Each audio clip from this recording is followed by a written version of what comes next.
dull? Dreaming again of exotic places? Wishing you were somewhere else? We offer you escape.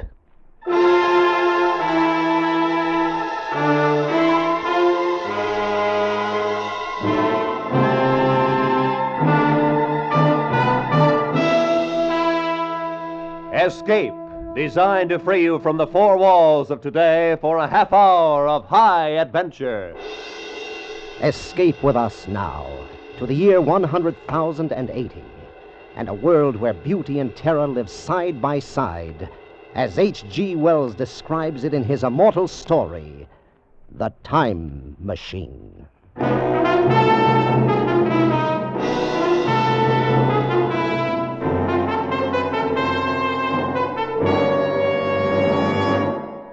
Dudley, you must be mad. A time machine. Yes, my friend, a time machine. This thing? This very thing. This contraption? This framework made of quartz and bronze and ivory, with its levers and its dials and its seat in the middle. This is the result of 3 years' hard work. I promise you, Fowler, that on this machine a man can go wherever he likes in time. By working these levers, a man can choose his century, his year, his very day. Oh, really, old man. Time is only a kind of space. If we can move about in all the other dimensions of space, why not in time, too? It's impossible. Out of the question. And what of the journeys I've already taken on this little contraption? I'm afraid you've been having a bad dream. You mean I've developed into a liar? Very well. You shall have proof, my friend. How? Just climb on, Fowler. Sit in the seat beside me, face these ivory dials, and I'll take you for a little spin. Well, you mean right now? Right now. Well, just, in case this thing should take off like the Flying Red Horse, are there any, Any preparations? No, Fowler, no. You won't need any luggage on this trip, not even a toothbrush. You'll be back here in my laboratory in less than a minute.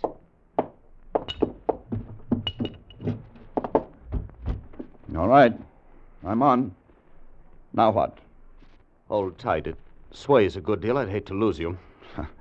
I can't be frightened, Dudley. Then you're braver than I am. Tell me, what time is it? It's just 12 noon. Before we start, I want to adjust this control a bit. Is everything shipshape? Tell me, did you notice anything just then? Only a noise, a humming noise, nothing else. And what time is it? You just asked me, old man. It's 12. Well, that's odd. What? My watch says 11 o'clock. I could have sworn it was noon a moment ago. There must be something wrong with it. It's only that I touched the lever to test it, and we've gone forward a full day. 23 hours, at any rate. Yes, but Dudley... Finished scoffing, Fowler? Yes. Yes, I believe I have. Then hold tight. This will be the real article. I'm ready, Dudley. Good man. Well, say goodbye, Fowler. Say goodbye to 1950. We went off with a shattering jar, with the machine swaying under us. The walls of Dr. Dudley's laboratory suddenly fell away, and night was speeding after day like the flapping of a black wing. I saw the sun hopping across the sky, leaping swiftly across it every second, and every second marking a day. I saw the moon spinning through her quarters like a ball, from new to full, all in the twinkling of an eye. Trees grew and blossomed like puffs of smoke, and then passed away. And all the while we were going faster. Now our pace was a year a second, so that second by second the white snow flashed across the world, and was followed by the bright, brief spring. And still we went on, into the future. How do you feel, Fowler? Very weak, very dizzy. Don't let go, don't fall off. Where are we? How far have we come? We're in 100,050, and 60, and 70. That's enough! Stop it, Dudley! I can't stand anymore! Stop it!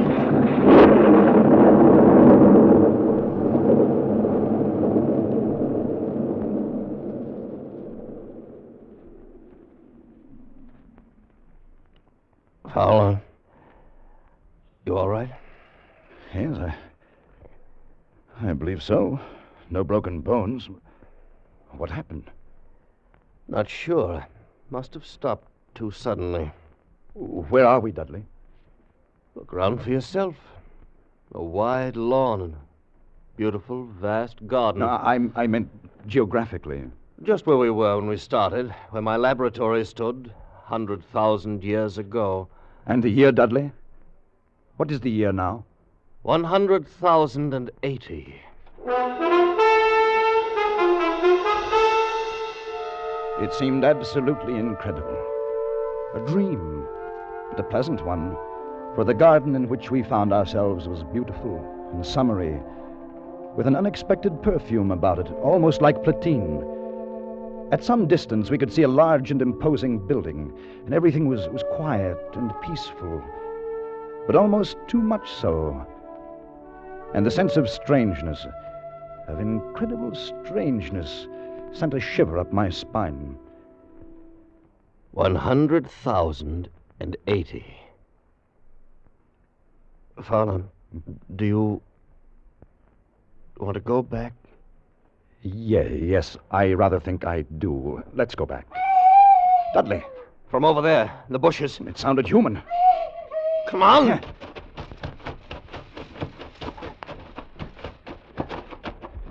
Why, it's a child. Seems to be a very small girl. There's been a beast here of some kind struggled with her. Look at the marks in her arms. Now, my dear, you'll be all right now. You won't be harmed. Of course, you won't understand English. Motioning us to go with her. Yeah. What about the animal? Did you see it? No, not a glimpse. Too fast for us. Perhaps we'd better go back, Dudley. The girl seems to be all right now. Leave her like this? Yes, I've had enough. Well, they haven't, old man. Because they're here. All around us. They had crept up on soundless feet to surround us. The little people of this era. And the girl we had saved was not a child, but a full-grown woman. For they all stood 4 feet high, dressed in simple tunics. Beautiful creatures, but terribly frail, with a plump, soft kind of frailty. They were like eerie figures in a dream, and all we could hear was the rustling of their clothes as they surged happily around us, their faces wreathed in smiles. Why, they're not savage at all. They're very loving and gentle little people. Yes. There's something terribly wrong with them. How do you mean? Seem to have the minds of 5-year-olds. Well, how do you expect them to be? Far ahead of us, of course, incredibly ahead of us in knowledge and in science. Look at them. Children. But they seem happy in this huge garden of theirs. Dudley, I've changed my mind. Let's stay. Maybe we shall enjoy spending a few days with our little friends. The little people led us home into their valley. They lived in colossal buildings, sleeping all together in one huge hall, eating in another, playing and frolicking together in the sunshine. And we lived with them for days in utter contentment. One afternoon, Dudley and I walked along the banks of the great river. Little people all wear the same clothes, the same soft, hairless skin, same feminine roundness of limbs. Yes.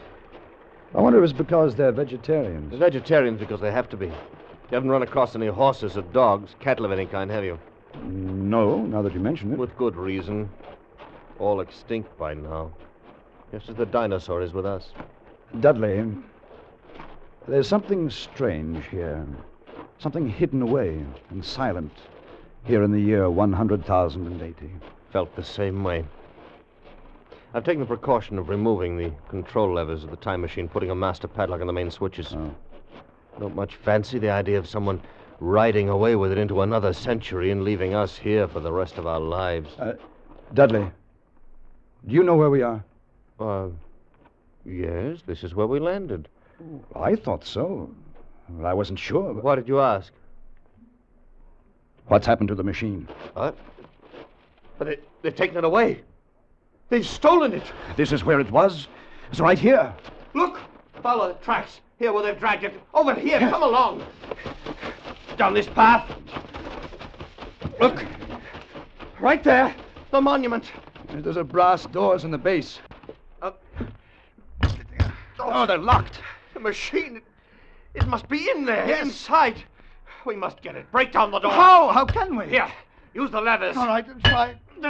It's more. No, it's no good, Dudley. They're solid. We'll never break through. Never. No. Never. We can't You mean break through here. stay here all our Try lives? again. You mean never go home again? We must open the machine. No, no. Time machine.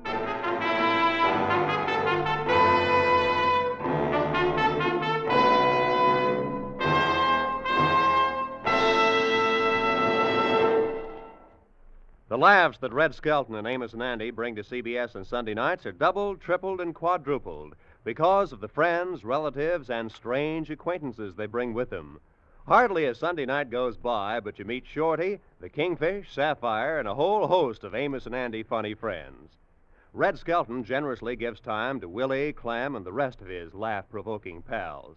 You're invited to meet them all again tonight on most of these same stations when Red Skelton and his gang and Amos and Andy and their friends pack the house with mirth at CBS, the Star's address.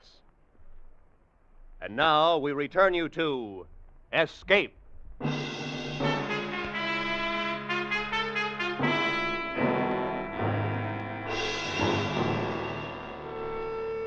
We were caught in the year 100,080. The time machine was gone. The brass doors of the monument held. Our retreat was cut off, the thin line by which we could make our way back home, back to our own time and our own people, back to 1950. We had no way of communicating with the little people, of asking what they had done with the machine or how to get it back.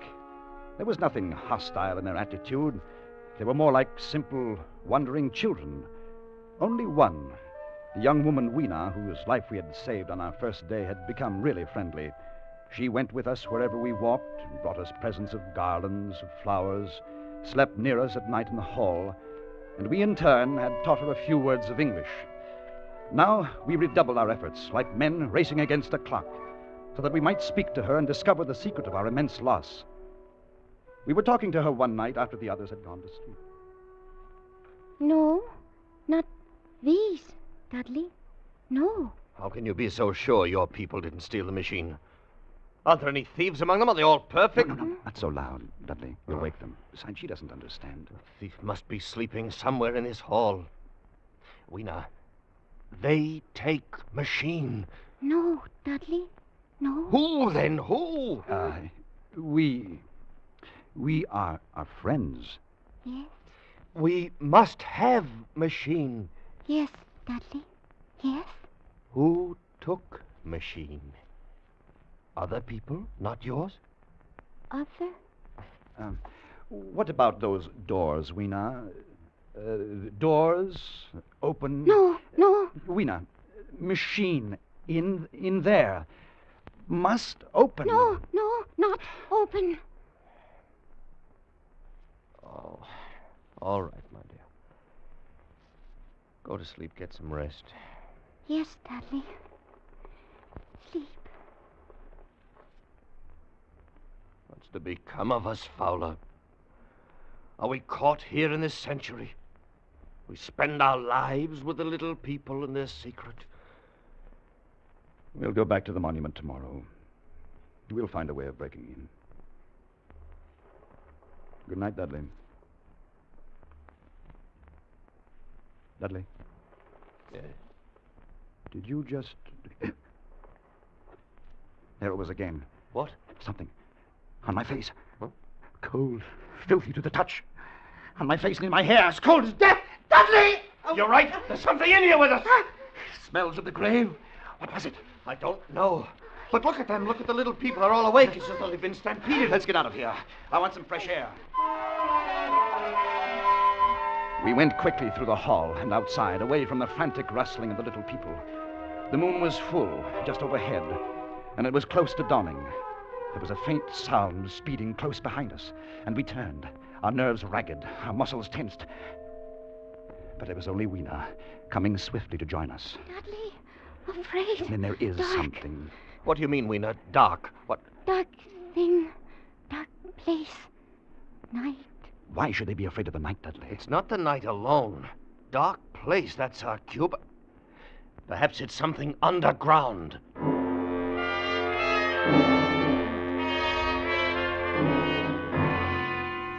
It was another day. We had wandered into a lovely wooded place about a mile from the community. And suddenly Weena screamed. Father! We stopped short. A pair of glaring eyes were fixed upon us. As we stood there, petrified, the thing, a little ape-like figure, rushed across our path and disappeared in a clearing about 30 yards away. What was it? I couldn't see it too well. It seemed to be a dull white with white hair on its head and down its back. It looked like a small It ape. was running on all fours, with its arms held very low. Weena, what was it? Morlocks. Morlocks. Who are the Morlocks? What are they? Weena, tell me. No. Let's go over there and see where it disappeared. Come along, Fowler. In the clearing, we found a round, well-like opening. Dudley and I leaned over and looked down a deep shaft. A small white creature was retreating down a ladder in the well, like a human spider, its large, bright eyes watching me as it went swiftly down.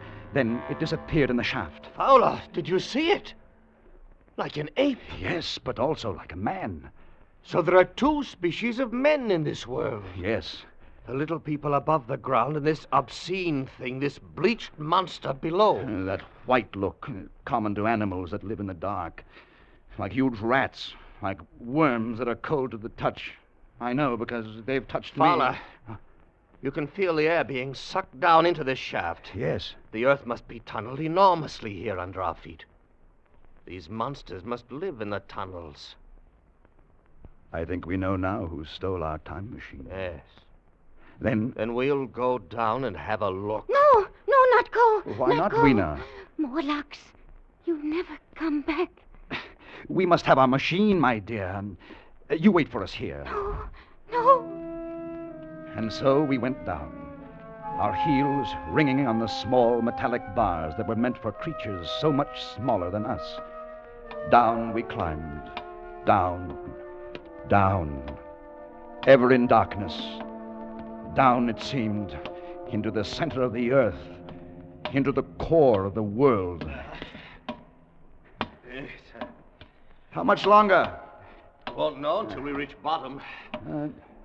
Can't be much further. Do you hear that? Like machinery. We're almost there. Well, thank heaven for that. All right, Fowler, I'm on the bottom. Come along, just a few more steps. Now, give me your hand, Fowler. Good. Yeah. Good. We're here. Yes, in the land of the Morlocks. Do you have a match? Yes, here. Seems to be a large vaulted cavern at the end of this passage. What do you suppose they'll do if they catch us? I've no idea. Better take care not to be caught. Another match. That throbbing noise. Probably their ventilating system pumping the air down.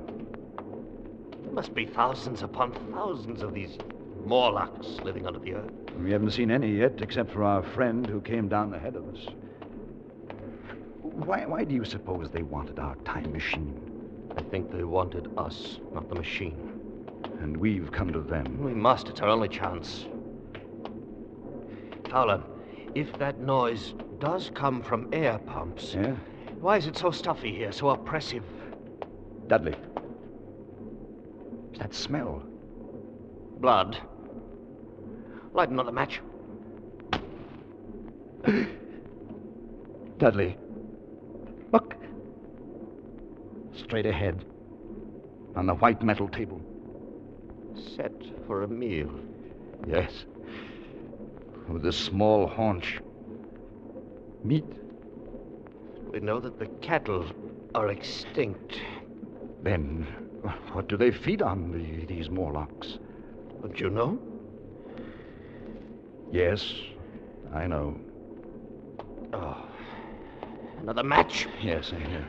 Oh, Dudley, I have no more. I've used our last match. Oh. All right, we'll have to go back then. We know the secret now, anyway. These Morlocks living here, underground, are the masters of this age. And our friends up above, fatted cattle, fed by the Morlocks, clothed, supplied, and housed until the day when they're cut out of the herd and brought underground as food. This is the future you're looking at. This is what we men of the 20th century shall come to. Dudley! What is it? I felt hands. Cold hands. Take one of these levers. Yes, give it. Use it as a weapon. Lash out. Against this wall, Fowler, here beside me. They're moving in. Fight them. Use the lever, man. Use the lever. Dudley, they're all around us. This way. Fowler, this way. Back this way. We went back in that evil darkness, fighting every step as we went. By my side. Back to those projecting bars, kicking and clawing ourselves loose from their pallid, grasping hands. And climbing up again, up toward daylight and freedom, away from their stench and the eagerness of their icy hands. And they did not follow, for daylight was their enemy and their great fear.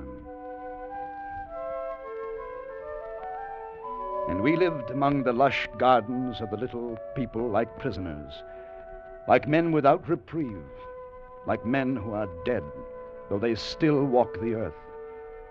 For the time machine was locked away behind great brass doors, and we knew we could never force them open. Then one day, Weena told us of an old building, an ancient sagging structure that had survived through many ages and was filled with many curious objects. A museum, that's what it must be. A museum, Fowler. Perhaps from some earlier time. I'm in no mood to go looking at a museum. Don't you see? What? Specimens hermetically sealed in museums. Perhaps there are things, weapons, machinery, something we can use. Yes, of course. If we could find some dynamite or gunpowder or something. We could blast those doors, we could get in. Where is this place, Weena? This old building that no one ever goes near? I take you. It's not far. A chance, old man. A slim one, but a chance nonetheless.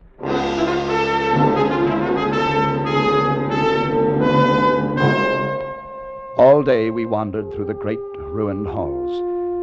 The building had been deserted, unused for perhaps a century. The childlike men of that time had long since ceased to care about anything but their own personal comforts. It was late afternoon and growing dark when we came upon the chemical section. We had found nothing useful to us until then, and now came the worst disappointment of all. And it's dust. All of it. Been dust for centuries. Another dead end. It's hopeless.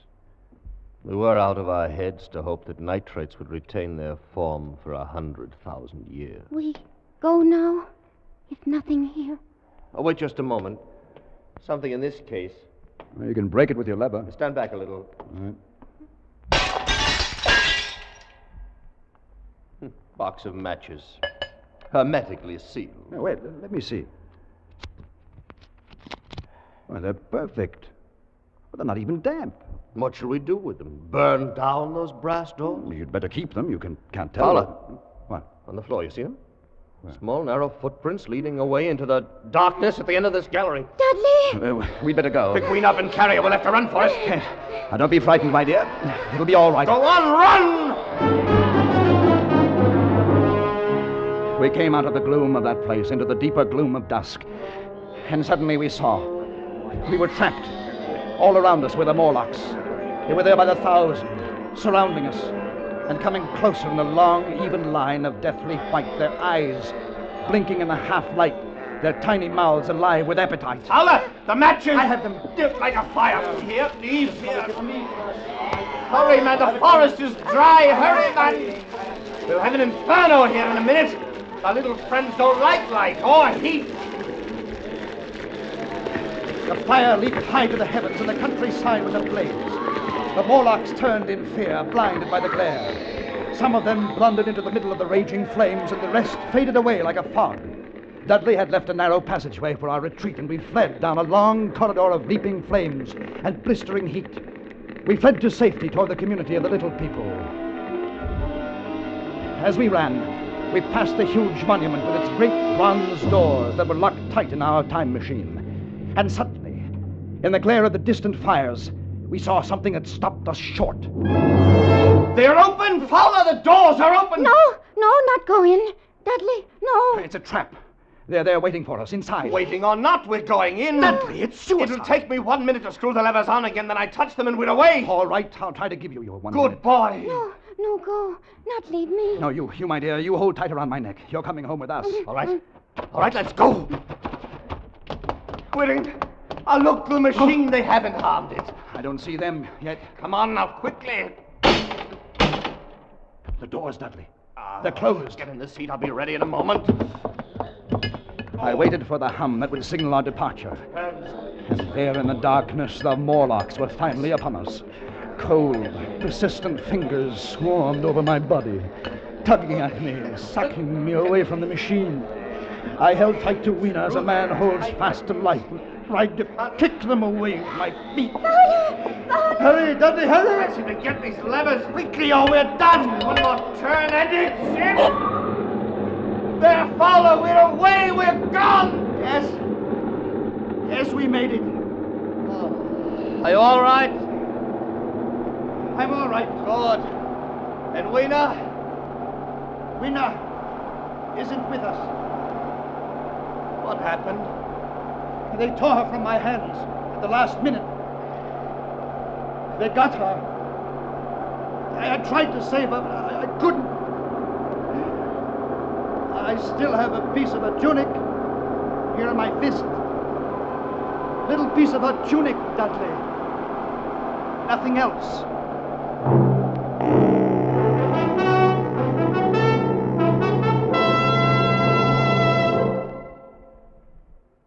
And so we came home again, back into the very minute from which we had left, back into 12 noon, October 22nd, 1950. We were in Dudley's laboratory again, motionless, sitting on the ridiculous contraption which he has called a time machine. Was it all a dream? Did any of it happen? Could any of it happen? Oh, of course not. How stupid. Then what of this?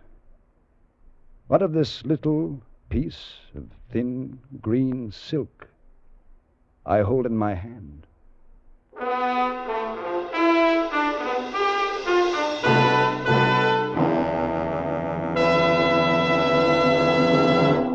Escape is produced and directed by Norman MacDonald. Today we have brought you The Time Machine by H.G. Wells, adapted for radio by Irving Ravitch, and starring John Daner as Fowler and Larry Dobkin as Dudley, with Georgia Ellis as Weena. The special music for Escape was arranged and played by Ivan Ditmars.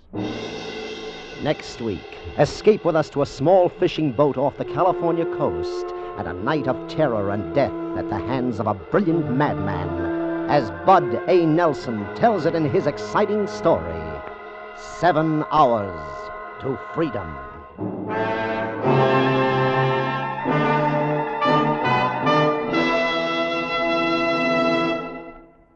Hollywood star Dick Powell plays Paul Revere and takes Charlie McCarthy with him on his historic ride tonight on CBS. Charlie's flunked his history course, so Bergen has asked Dick Powell to help him out. The historic ride becomes hysteric as Charlie, Bergen, and Dick try to reenact the famous ride. Listen tonight on most of these same CBS stations. Stay tuned now for Make Believe Town. This is Roy Rowan speaking. This is CBS, the Columbia Broadcasting System.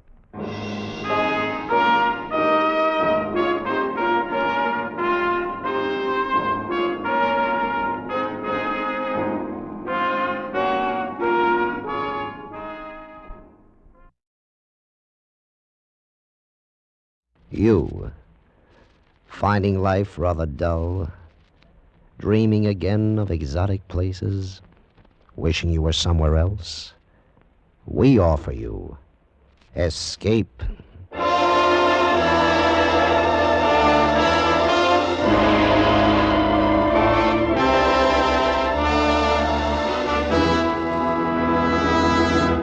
escape with us now to Mexico City and the story of a man caught up in a terrifying web of murderous intrigue, as Patrick Quentin tells it in his exciting story, The Follower.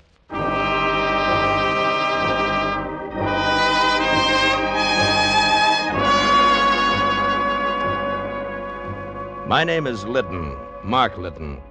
I'm a petroleum engineer just back from 3 months in Venezuela.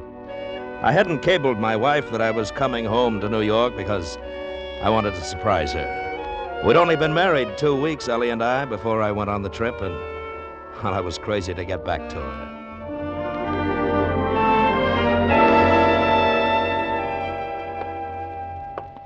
Three long, empty months.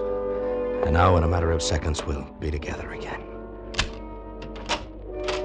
Ellie! Ellie, it's me, Mark. Ellie?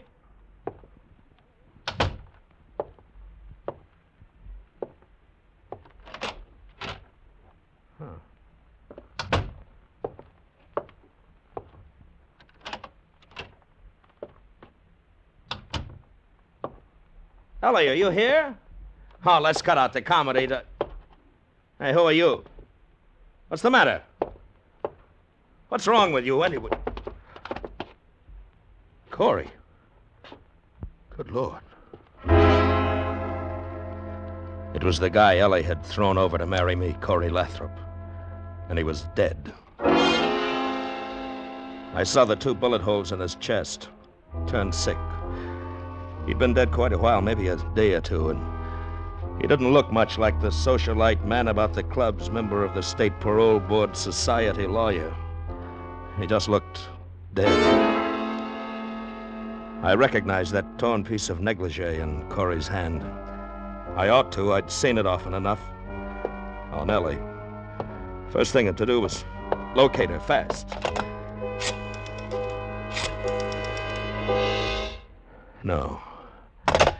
No, not the police.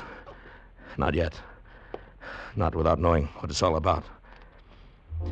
Who else, then? Certainly not her society friends. They wouldn't tell me if they knew. I was an outsider, big prospects, but no money, the dark horse who'd rushed Ellie off her feet. No chance there. Maybe some of her other friends, though, she'd messed around with just for thrills because she was rich and bored. Maybe the gambler, Victor DeTorio. Yeah, that was it. If anybody knew what had happened to Ellie, Victor would be the guy.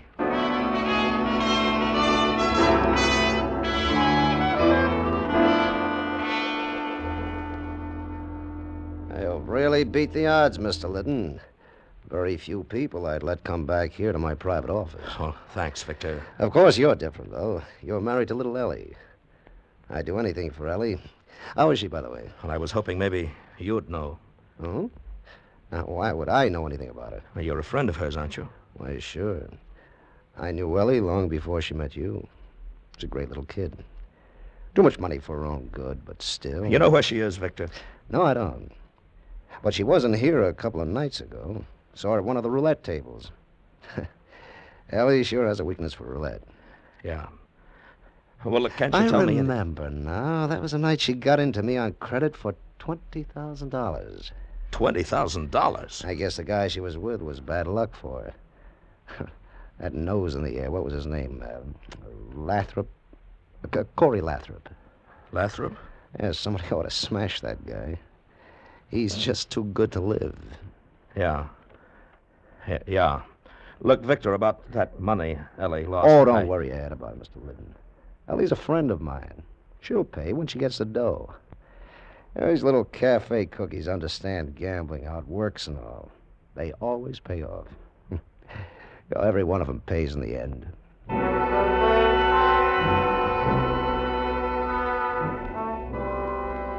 Back at the apartment again, I sat in the den, smoking one cigarette after another. Tried to think it out. Started to get dark, and I still sat there, not knowing where to turn. Stopped cold.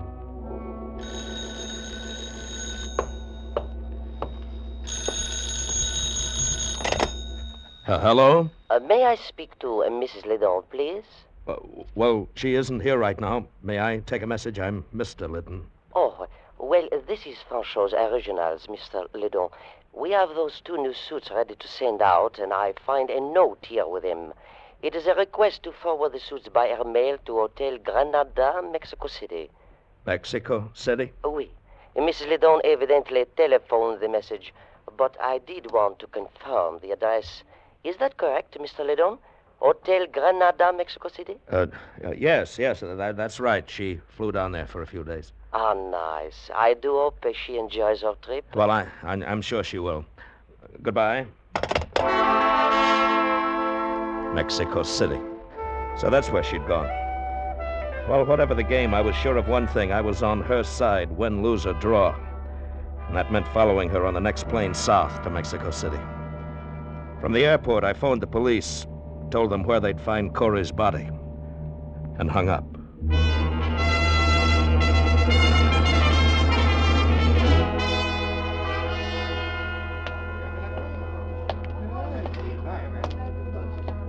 I beg your pardon. Is the desk clerk around? Pues sí, senor. I am the desk clerk. Can I help you, senor? Yes, I believe my wife is registered here, Mrs. Mark Liddon.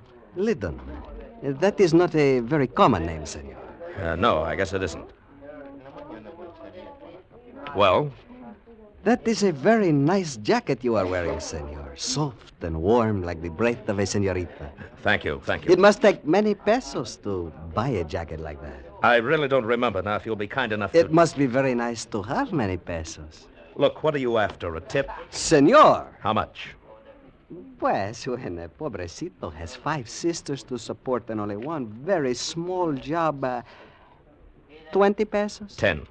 15. It is only pesos, senor, not like dollars. All right, here. Gracias. Now we are friends. The senorita is registered in room 522. 522. Okay, thanks. But wait, senor. What? She is not there now. Oh? Well, where is she? The senorita is go to the bullfights, I think. But no matter, senor. You are her husband. You are my very good friend. So I let you wait in her room for only 10 pesos more. Look, if you like golden eggs, don't kill the goose. But, senor, you do not look at things the right way. For only 25 pesos, you now have Oscar for your very good friend.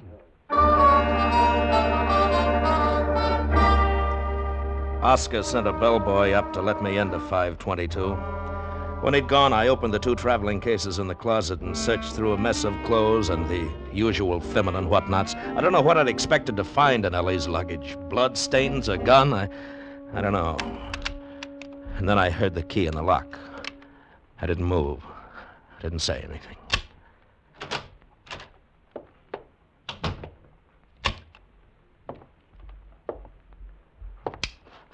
Ellie, baby, who the devil are you? I could ask the same question, and with a lot more reason, too.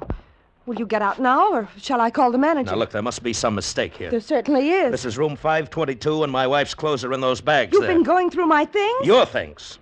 Not unless you happen to be Mrs. Mark Liddon. That's exactly who I happen to be. Oh, now, wait a minute, honey. I'm Mark Liddon. Oh, please, that's a real old one, and I'm just not in the mood. I'm Mark Liddon no matter what, and you're impersonating my wife. I'm Mrs. Mark Liddon, and you're trying to impersonate my husband. Now get out, or so help me, I'll phone the manager. Wait, let me make a call first. It just so happens I know the Spanish words for police and American embassy. You wouldn't. I wouldn't, huh? Hello? Wait, no, don't. Okay. Now, what's the game? Where's Ellie? I don't know, Mr. Liddon. I've never met your wife. I was desperate, that's all, and when the chance came along, I took it. What chance? What were you desperate about? Well, I'd come down here for a week and got stuck. I didn't know you needed papers to get back across the border, proof of citizenship, I mean. You see, I've lived in New York all my life, but I was born in Czechoslovakia. Go on. Well, I was broke, too. I didn't know what to do. That's when I ran into this bartender, George, and he fixed everything up. Fixed it up how? Well, he said this Mrs. Liddon, your wife, had just got in from the States and wanted to disappear for a few days. She was looking for somebody to take her place here at the hotel, so George arranged the whole thing. He brought me here, gave me her tourist card. That's all I know about it. What were you supposed to get out of the deal? Just the tourist card. I could use it to cross the border. Mrs. Liddon was going to say later she'd lost it and get a new one. Anyway, that's what George said. George, huh? Where does this George work? Well, it's one of the American bars. He's off duty now, though. Where can I find him? Well, sometimes he hangs around the Salon de Lisboa. It's a cantina over near the plaza. Look, if this is all the truth, how come nobody here at the hotel noticed the switch when you took my wife's place? Well, she checked in during the night and stayed out of sight. No one's seen her but the night clerk. Oscar, I think his name is. Oscar, huh? That boy really gets around. He's the day man now. Mr. Liddon, what are you going to do with me? I don't know yet. What's your name? Frankie. Okay, come on, Frankie. Let's go find George.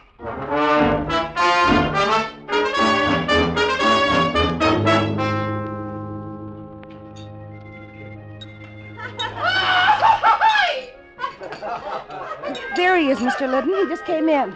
The short blonde guy. Looks like a Benham rooster. Yes. George! Over here, George! Cocky and tough. I know the type. George, we've been waiting here for you. Huh? I was beginning to think maybe you'd been called back to work No. at the bar. No, I'm off duty. This is Mr. Liddon, George. Mr. Mark Liddon from New York. Oh. Okay if I sit down? Sure, George. That's the idea. Hey. I suppose you're looking for your wife. That's right. Where is she? You've been away somewhere, haven't you? Out of the States. Yeah. And your wife wasn't expecting you back so soon. No, she wasn't. Well, I'm afraid you're out of luck, Mr. Liddon. She took a plane to Guatemala this afternoon. Dispénsame, jefe, pero el cantinero quiere saber si ustedes desean algo que tomar. No. You wouldn't be lying, would you, George? Don't push me, Mr. Liddon. Your wife's missing, and you're all upset about it, but don't try to push me. Where is she, George? I just told you. That's all I know about it. I'm just a guy who helped her out of a jam. What kind of a jam? All I know is what she told me. Said she'd run out on a big gambling debt in New York. And they were sending a gunman after her. She had to get away. You see, that's where I came in, Mr. Liddon. She wanted someone to take her place here, cover up her trail. How did she get out of Mexico when you've got her tourist card? She had a passport with her. She didn't need the card. I see. Well, I still think you're both lying. Ah, Mr. Liddon, I warned you about Shut up, trying George. You can do your talking to the police and the American Embassy. That's who I'm going to talk Oh, to. don't be a fool, Mr. Liddon. I'd be a fool to believe this story of yours. You don't know what it's all about. You're not going to do anything with this blundering around except get your wife killed. Go back to New York and stay out of it. Skip it, Frankie. When I want your advice, I'll... What's the idea of the gun, George? The idea, Mr. Liddon? That all three of us get up from this table quietly and walk out of the cantina. I see. You're not going to the police, Mr. Liddon, nor to the American Embassy. You're coming with us. Suppose I don't? You will. Shall we go? Sure. Why not? Quietly, Mr. Liddon. Just like three friends, huh? Sure, George. I'll go quietly. Now, George! All right, now give me that gun. Give it to me. All right, now get up on your feet. Nice going, Frankie. Come on, George, let's get out of here. Wait. Give me that bottle. He's still conscious. There. George! You didn't have to hit him again. Shut up, Frankie. We're in it too far to turn soft-hearted now. Come on, let's go.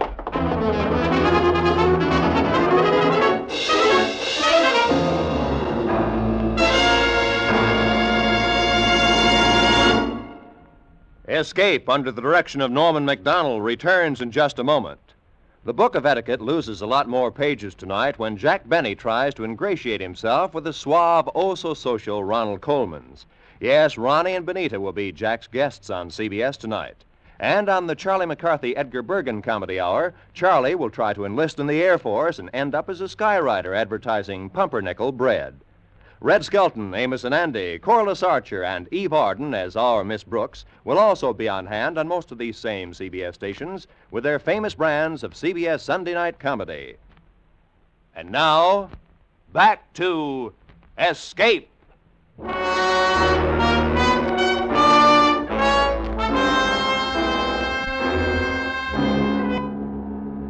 When I came to a half hour later, Frankie and George were gone.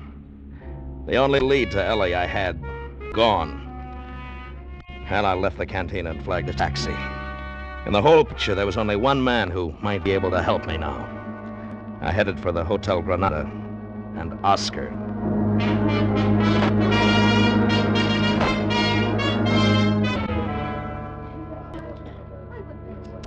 Too bad, too bad. It is most unfortunate that you have such a very bad accident, senor. You should come to me. I would have tell you. The Salon de Lisboa is not a good place for tourists. Oscar, you're a chiseler, a liar, and a crook. Senor, that is a very bad way for friends to talk to each other. You'd sell out your own mother for 10 pesos. You are what they call a very cynic man, senor. I would never do such a thing. Not for 10 pesos. Why didn't you tell me there was another woman living here posing as my wife? But you are her husband, senor. And one must be very careful with husbands. Oscar, I've played along with you as far as I'm going to. I think it's time you talked the whole thing over with the police. The police? Senor, now you are not speaking like a friend. And just when I was going to tell you about something for free. Tell me about what? About the lady who is pretend to be your wife. She has come here while you are gone. What? She reads a telegram which is come for Mrs. Liddon. Then she has checked out of the hotel. I didn't think she had the nerve to come back here. Maybe you like to know what the telegram is said, huh? It was not sealed so tight. Of course I'd like to know what the All right. How much? 200 pesos. For free, huh? Okay. Here's 150, and that's all you get. Gracias, amigo. The telegram say, plans changed. Go to Hotel Casa Miranda, Acapulco. Acapulco? Who was it signed by? It was only the one name, Victor.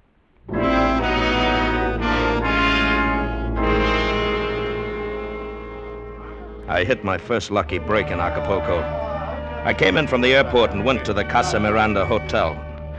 And halfway across the lobby, I ran into Frankie. Mr. Liddon, what are you doing here? Looking for you. How did you find out? Easy. I'm one of Oscar's very good friends. All right, now tell me, where's George? In Mexico City. Oh, please, Mr. Liddon, don't try to interfere. Leave, right now. You're going to ruin everything. I hope so. Where's Ellie? She's not here. She's in Mexico City. Oh, please, I know you're trying to help her, but you don't understand. You're only making things worse. You mean worse for you? Worse for everybody. Ellie, too.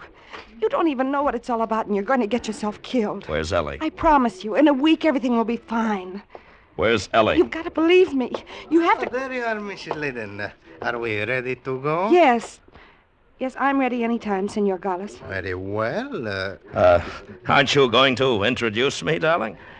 Introduce you? Yes. Why, yes. Senor Gonzalez, this is my husband, Mark. Oh, a pleasure. How do you do, Senor Gonzalez? He just arrived unexpectedly. Oh, I see. And are you planning to go out to the villa with us, Mr. Liddon? Oh, I don't think he wants... Sure, definitely. I'm in on this, too, you know. You know what is involved, then? Well, naturally. The little woman always tells me everything. And you have no objections? Well, if it's all right with her, it's all right with me. Well, you are a very broad-minded man, Mr. Liddon. Shall we go?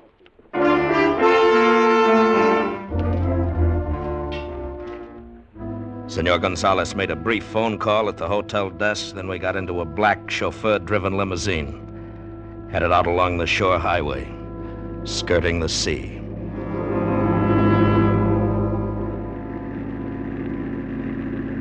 About 3 miles out of town, we turned into a private roadway, stopped in front of a large Spanish villa. I regret the necessity of asking you to wait here on the veranda for a few minutes, Mr. Liddon. But I believe it is better that you don't come down to the boathouse with us. Right. Sure, that's fine. Just make yourself comfortable, Mr. Liddon. This shouldn't take long. All right.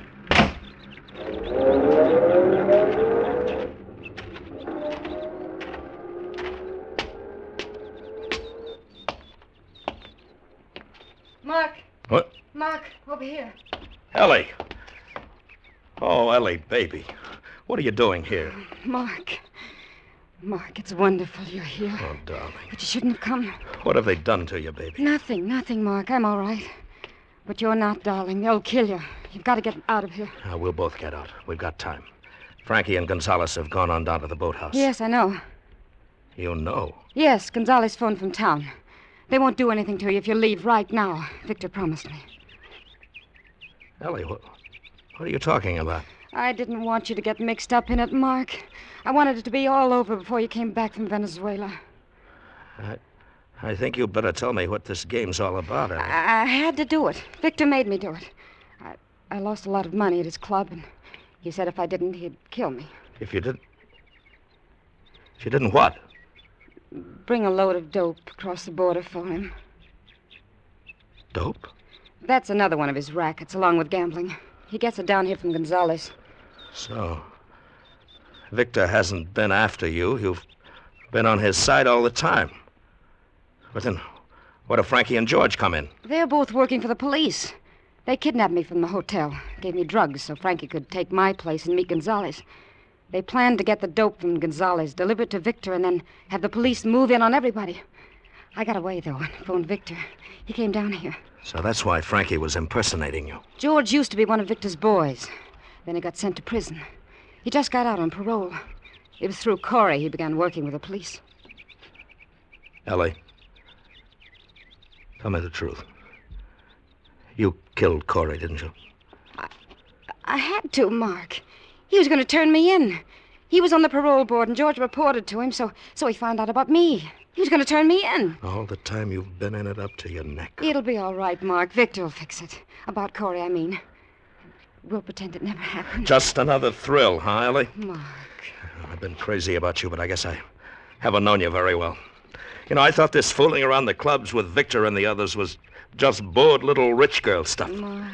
But it goes a lot deeper than that, doesn't it? But, darling, I had to do this. Don't you understand? What was I, Ellie? Just another thrill? Something different for a while, huh?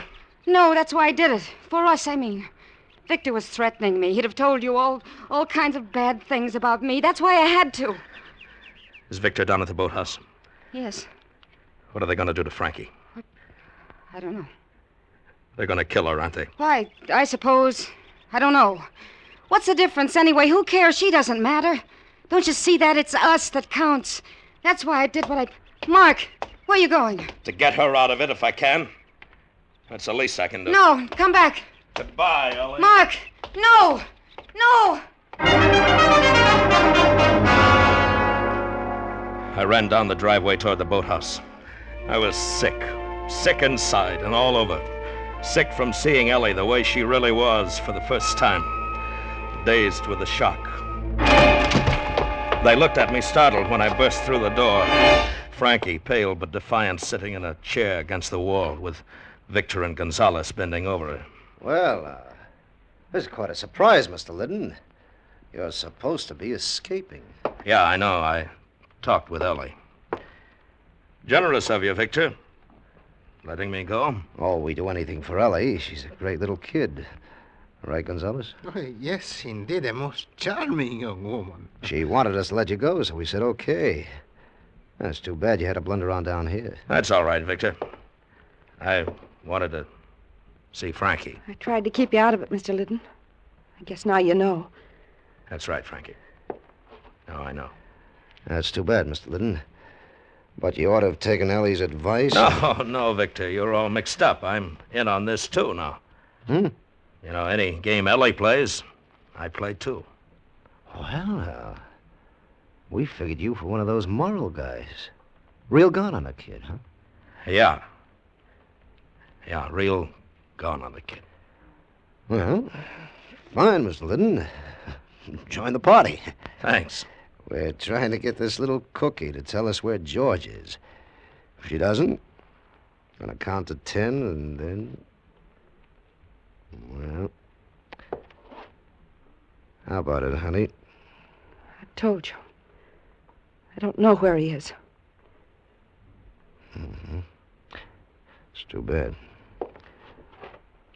1, 2. Better talk, Frankie. 3. I stood there watching them trying to 4. figure a play. Victor held a gun pointed at 5. Frankie's head, and Gonzales was probably carrying one, 6. too. Whatever the play, it had to be fast. 7. 8. 9. Victor! Don't hurt him, Victor! Ellie. He doesn't know what he's saying about trying to help Frankie. I mean, he's out of his head. Mrs. Liddon, you fool! So that's a game. Victor! No! No! As Victor swung the gun toward me, Ellie jumped and grabbed his arm and hang on. Gonzales was just drawing his gun when I hit him, and we both went down. As he scrambled to get up, I drew back my foot and kicked him in the head. I fumbled on the floor for his gun, and from the corner of my eye saw Victor turn his own gun point blank on Ellie. As he turned toward me, I was up on my knees, Gonzalez' gun in my hand, and I let him have it.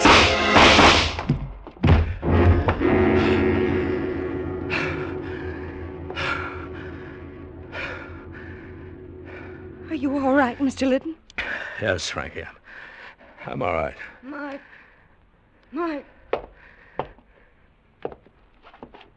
Yeah, baby.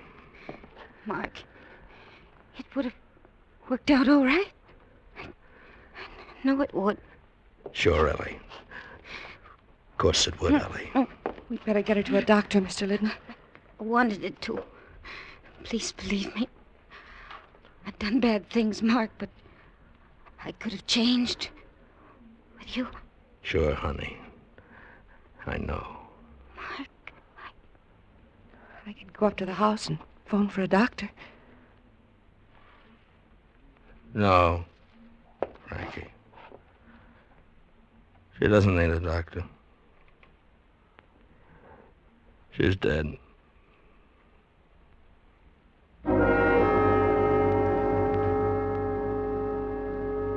Well, that was it.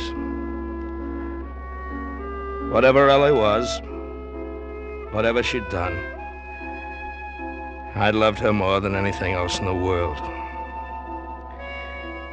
A love like that becomes a part of you. And even when it gets diseased, it has to be cut out. It leaves a deep wound. It takes a long time to heal. If I'd known more about it, I may have acted differently. She might still be alive. I don't know. But as it was, I'd done the only thing I could. I'd followed her. I'd followed her clear to the end.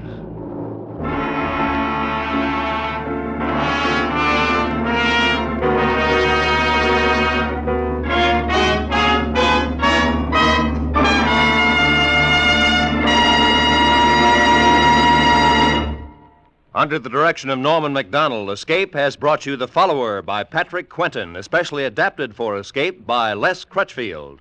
Bill Conrad was starred as Mark Liddon. Featured in the cast were Georgia Ellis, Harry Bartell, Virginia Gregg, Lou Krugman, Sidney Miller, and Don Diamond. The special music for Escape was composed and conducted by Del Castillo.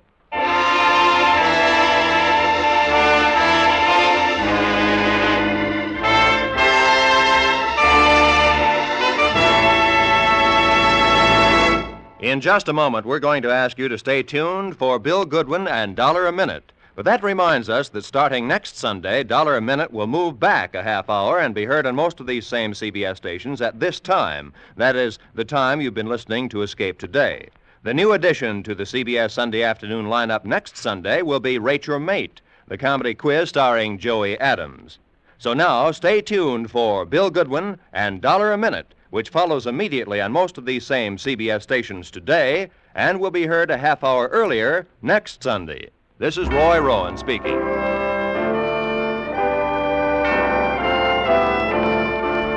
This is CBS, the Columbia Broadcasting System.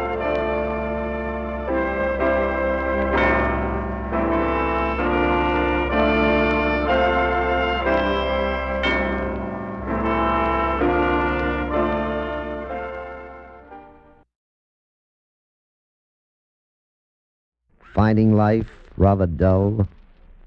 Dreaming again of exotic places?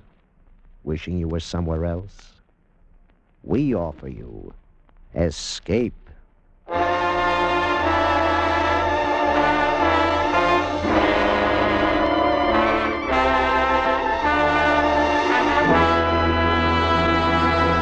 Escape with us now to Western Europe and an exciting story about the most murderous group of men on Earth, as Anthony Ellis tells it in A Bullet for Mr. Smith.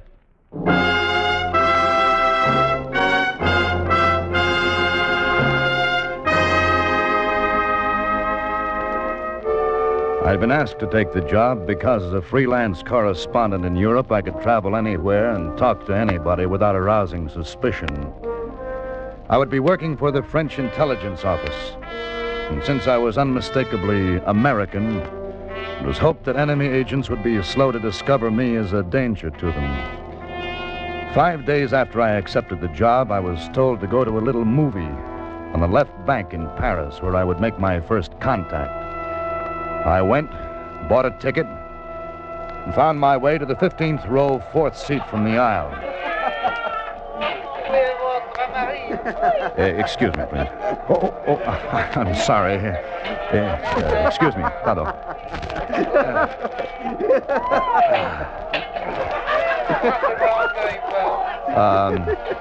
Excuse me.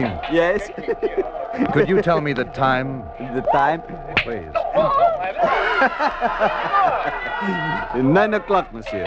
9. Exactly? 9 exactly. The man we're looking for calls himself Smith.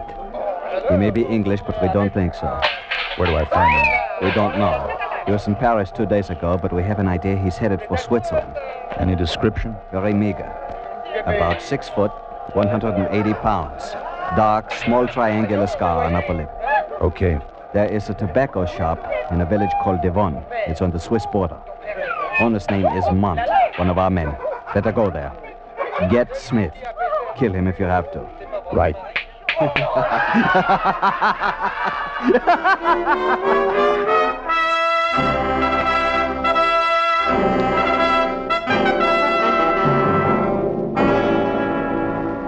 It concerned the plans of one of Western Europe's greatest defenses against invasion, the new rocket bases in France. Somebody had gained access to all the details of those rocket bases, but it remained to find out who, and then to stop him before he could get them out of the country. By midnight, I was on my way to the Swiss border. The next afternoon, I reached Devon and found the tobacco shop of my contact, Mont.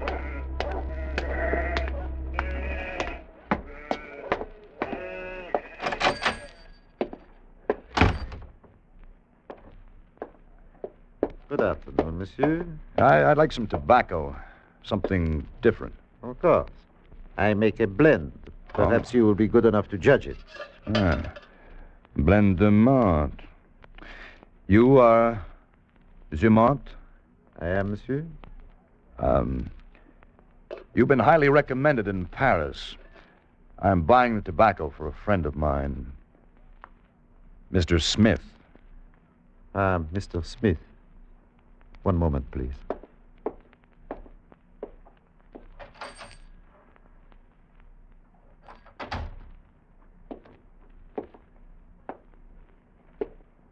One must be so careful. This way, please. All right.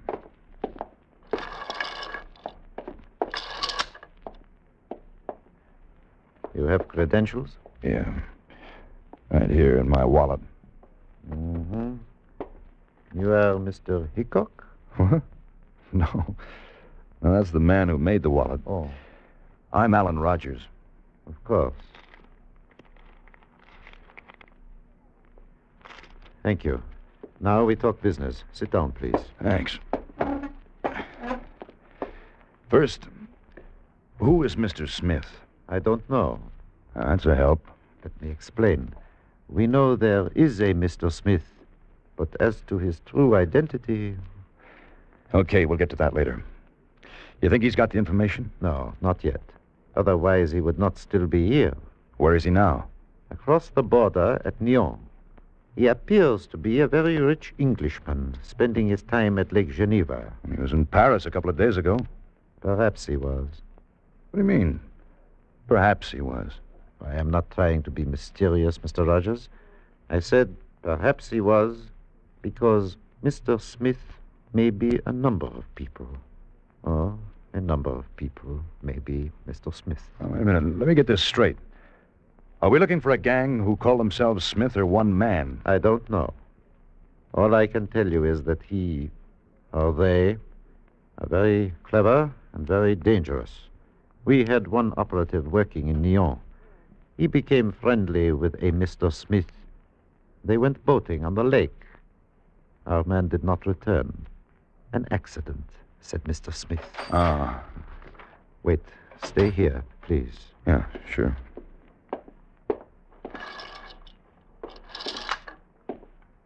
Good afternoon, mademoiselle. How may I serve you? A pack of de Maurier cigarettes, please. Du Maurier? I'm afraid, mademoiselle, that I do not stock the brand. They seem awfully hard to get here. All right, players, please. Certainly. Any luck, my dear? I'm afraid not. Only players. I just remembered. Du Maurier, was it not? There may be some in the back room.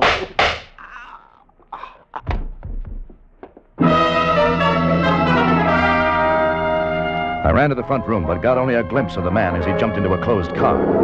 He was tall and wore a mustache. I couldn't see the girl. Mont lay beside the counter, a package of players clutched in his dying hand. I knelt beside him.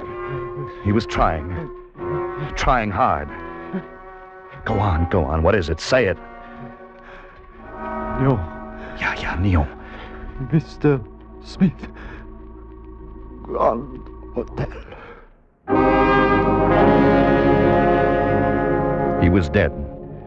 So I notified the local police, then took a bus the 7 miles to Nyon.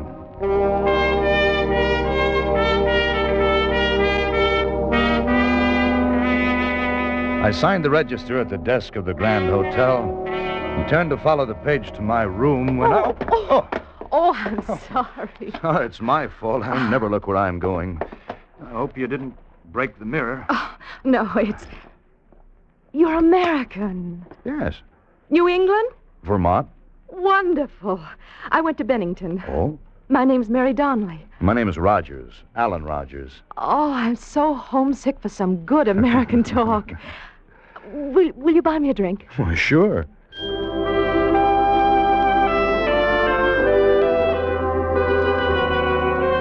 There's something about meeting someone from home when you're in a foreign country, especially a girl.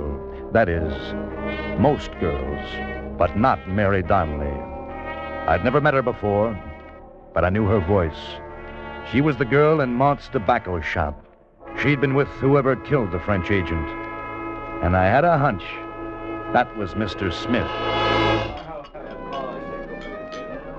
And so my parents, being filthy rich, decided the best way for me to forget the cad was to send me to Europe for a year. So, here I am. Nice way to forget a cad. What about you? What are you doing in Switzerland? Vacation. I had a job in Paris and got tired and decided to come here. I wanted to see the rest of Europe before it blew up. Oh. What? You sound disappointed. Oh, no, not really. I thought perhaps you might be a Secret Service man or something. Sorry. I'm being romantic. You do look the type, you know. Oh? Is there a type? Oh, yes. Handsome, square jaw. No, that's a broken jaw. I got it in a football game, along with the name Whiz. Oh, that's a candy bar, remember? Hey, you're right. I never thought of it before. But the jaw looks very distinguished. Yeah? Well, it aches when it rains. It does. Looks like we've got company. Oh, so here you are, Mary. Why, sir, I hope I'm not interrupting. Of course not. Mr. Rogers, I'd like you to meet Mr. Warwick Smith. Mr. Smith. It happened as quickly and uneventfully as that. Mr. Smith, the same man I'd seen leaving Mont's tobacco shop. It was all very chummy and well met. We had cocktails, we enjoyed one another's company, and to look at the three of us, you wouldn't have thought that espionage and murder sat with us. You mean to say that you haven't seen Geneva yet? No. Well, that's capital. We must take you, Mary? Of course. Fine. Will you both join me for dinner? Oh, well, I hate to break up any plans, but Not at all, I insist. And then afterwards we can take the launch down to Geneva. It's a lovely trip. Monsieur Warwick Smith? Here, boy. Excuse me. Telephone call, monsieur. Thank you. Will you take it here? No, thanks. I shan't be a moment. You order another round, Rogers. Right. Merci, monsieur. Oh, he seems to be a nice fellow. Oh, Warwick? Yeah. Yes. Mr. Rogers, Yes? would you do me a favor? Well, I can try. I know it sounds strange, but please, don't go with us to Geneva tonight. Why not? Please, just leave the hotel. Go back to Paris. I can't tell you anything else, but do as I say. Please, go away.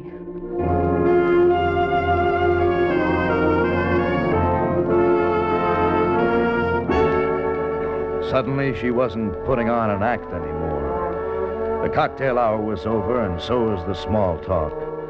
Mary Donnelly wanted me out of the way, and yet I was pretty sure she didn't know what I was after. I was trying to make it add up when Mr. Smith came back.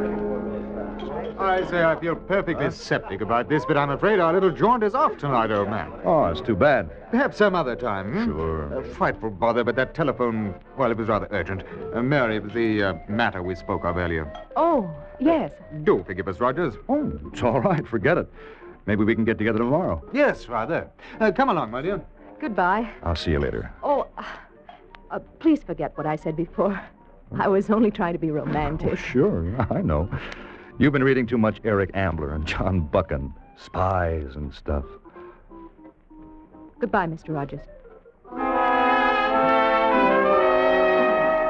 Goodbye. So, they were on the move. Mont had said that they didn't have the plans yet, which could mean that Mr. Smith and his girlfriend were expecting to get them tonight. I followed them out to the lobby, watched them go upstairs, then sat and waited.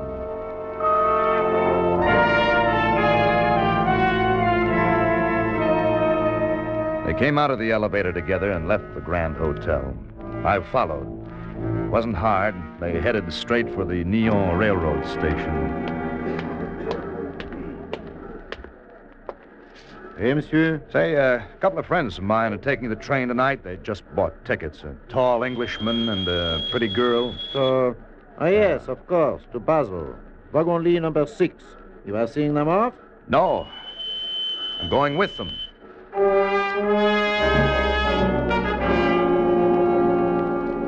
I stayed out of sight behind the baggage carts, waiting for the train to pull in. Mr. Smith, Mary Donnelly walked up and down the platform. Just a couple of nice tourists seeing the sights of Europe. Then a man came along. Smith shook hands with him. They went on walking. As they passed me, I got my first good look at the stranger. There's something familiar. Something. It took a few seconds to register. The man we are looking for calls himself Smith. He may be English, but we don't think so. About 6 feet, 180 pounds. Dark, small triangular scar on his upper lip. Then I remembered. This man on the platform fitted the description the French intelligence office had given me in Paris, even to the triangular scar on his lip. I had found myself another Mr. Smith.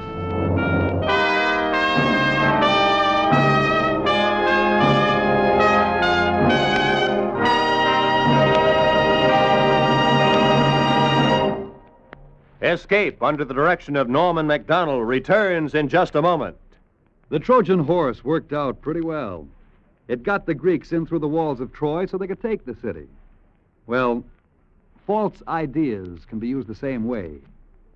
We're being invaded, so to speak, when we get hold of mere scraps of information or depend upon just part of the truth. Actually, there's very little difficulty in finding out for yourself what's right and what's wrong. All you have to do is keep well informed. And you have the advantage of the greatest and most accurate news sources in the world. The American techniques of gathering news, of culling the truth from the false. You'll find all the right information by following the newspapers, the magazines, the books, by listening to newscasts and radio roundtable discussions on vital subjects. They're all available to you. Find out the whys and the wherefores. You'll be glad you did. And you'll be a better serviceman and a better citizen. And, too, remember, the more you know, the higher you go. It's as simple as that. And now, back to Escape. I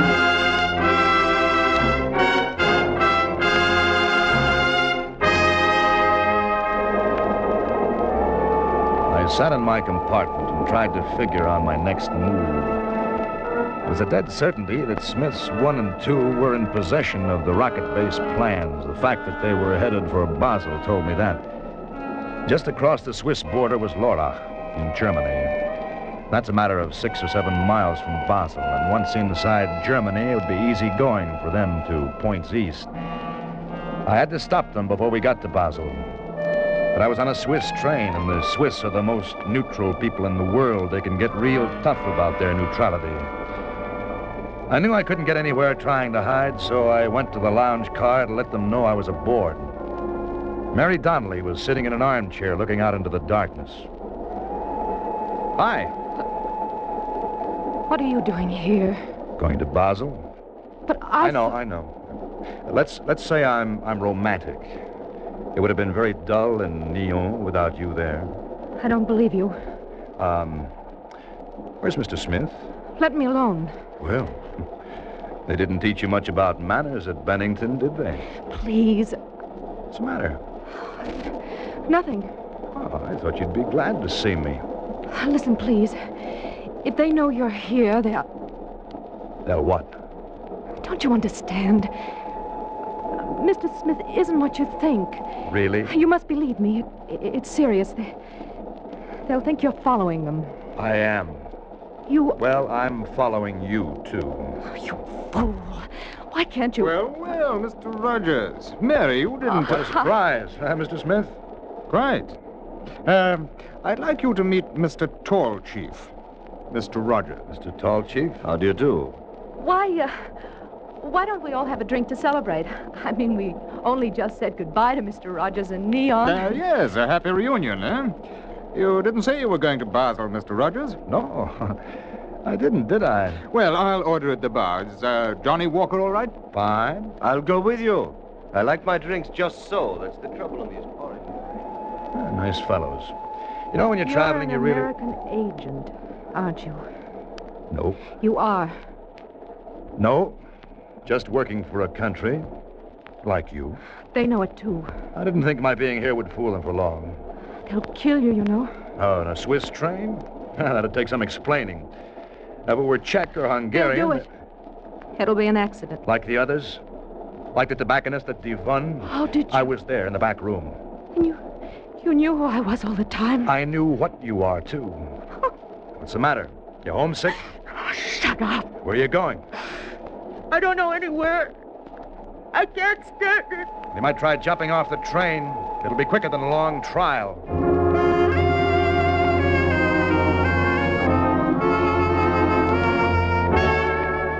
I thought she was going to faint, but she got hold of herself and ran down the car. I sat back and waited for the drink. It was going to be quite a game from here on. They knew, and I knew. And the question now seemed to be who carried the stolen plans, Smith, Tall Chief? Or was Tall Chief really Smith? It was beginning to sound like a who's on first routine when Scotch and soda arrived. Well, here we are. Oh, thanks a lot. Where's Miss Donnelly? Oh, I don't think she felt too well. Must have gone to her compartment. Rather sudden, wasn't it? Must have been. Look here. Why don't we all go to my compartment? That's wonderful, Tall Chief. We can play some cards. I imagine that poker's your game, eh, Mr. Rogers? It's a good game, but not tonight. Oh, but you must. I mean, well, we can hardly take no for an answer. No. I don't feel like it. Compartments are stuffy. I stay out of them as much as possible. This won't do at all. I mean, 3 is such a good game. Sorry. Mr. Rogers, do you know what this is in my pocket? A pipe? Mm-hmm.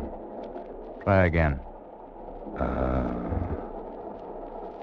Gun? Well done, Mr. Rogers. Come along.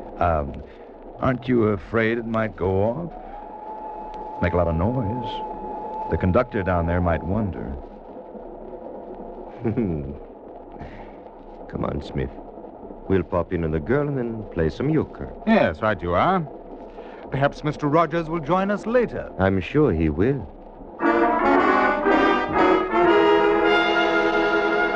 I had won that round. They tried to bluff me and they lost out. But that still hadn't got me closer to what I was after. So I finished my drink, had another, and then I went to Mary Donnelly's compartment.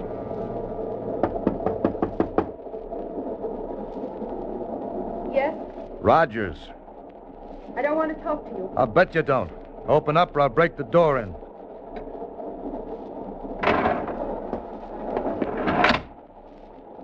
Mr. Smith is in the next compartment. And we'll keep it quiet.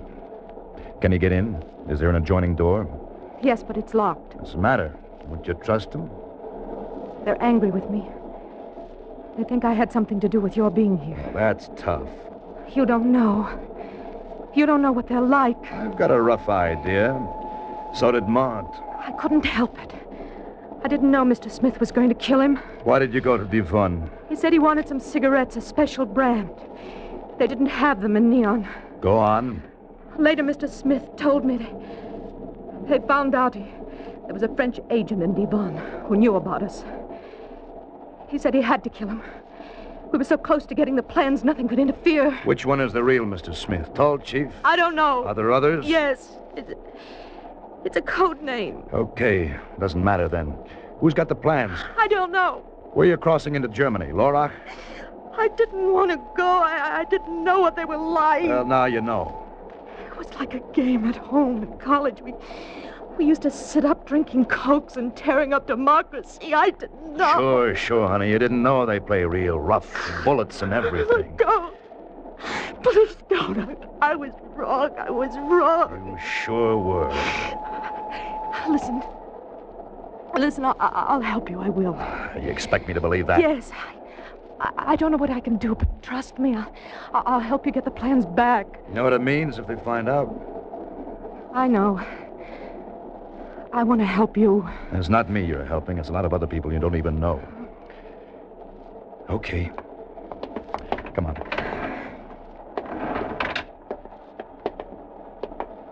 Smith's compartment? Yes. Okay. I'm going to take a chance on you. And if you double-cross me... Well...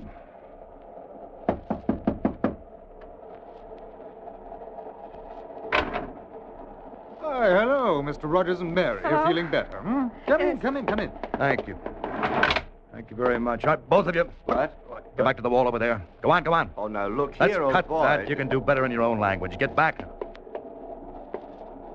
Now, I want those plans. Guns make noise, Mr. Rogers. Not with a silencer, brother. You should know. Hand them over. I'm sorry. All right, Mary Donnelly, or whatever your name is. If you're going to make a sucker out of me, now's the time. Here, hold the gun on them. I'm going to tear this place apart, and if they move, shoot. Yes. Mary, quick, give me the gun. No. I'll kill you if you don't stand still. That's what I wanted to know.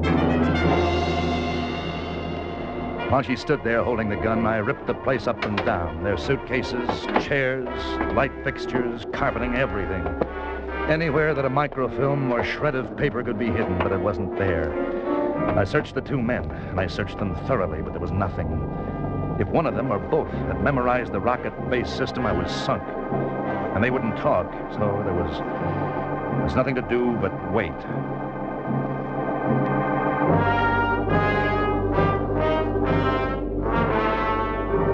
We waited the whole night as the train crawled northward, sitting, watching each other. The girl sat staring out the window. Tall Chief read a newspaper and then handed it over to Smith. I held the gun, and we waited. We'll be in Basel in 3 minutes, Mr. Rogers. Isn't this rather ridiculous, Mr. Rogers? Obviously, you're beaten. Why don't you go back to your own compartment? We change at Basel for Laura? If I have to, Mr. Smith, I'll kill you as the train stops. I'm going to get those plans. My dear fellow, if you kill us, do you think for 1 minute that another won't get through with the plans? I don't think so. You've got them somewhere, and you know you can't get another copy. It was a shot in the dark, but as soon as I said it, I was sure I'd hit something. They were getting nervous. The Tall Chief's eyes started to twitch. I kept up the pressure by tightening my finger on the trigger. Mary Donnelly just stared at them. Once the train stopped, I was finished. Either I shot them down or gave up. The train was beginning to slow down when I saw the headline on the newspaper lying at my feet. It was only a second, but it was enough. Mary, hold the gun. What is it? Right under my nose. I've got it. English paper dated January 13th, night edition. Well, that was last night. That's right. Don't you move, boys. That is a neat trick. Your paper, I'll bet, tall chief. What of it? Nothing much, except the paper came out last night at 7 o'clock in London, and you got on this train at 7 in Switzerland. That'd be some delivery service, huh? Let's see. What? The whole thing. 2 columns. Not even in code. What nerve. A nice printing job, too. Yes, sir. She'd taken her eyes off them just long enough. Tall Chief was wrestling the gun away, and I was going down with Smith on top. I managed to roll out from under just as the gun went off. Then I got my arm around Smith's neck and held him against me as a shield, my back to the wall. Now, Mr. Rogers, let go of him. You're finished, and you know it. Sure. You can have him. I'll take the gun. All right, open the door, Mr. Tall Chief. You've got some explaining to do.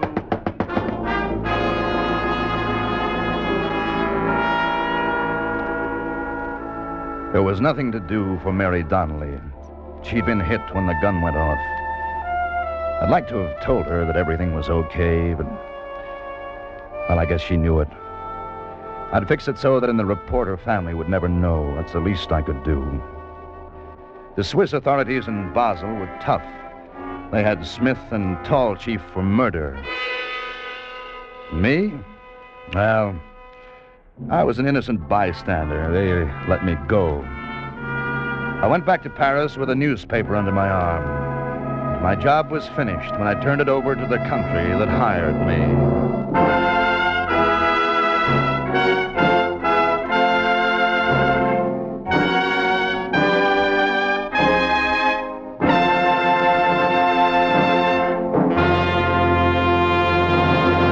Under the direction of Norman MacDonald, Escape has brought you A Bullet for Mr. Smith by Anthony Ellis.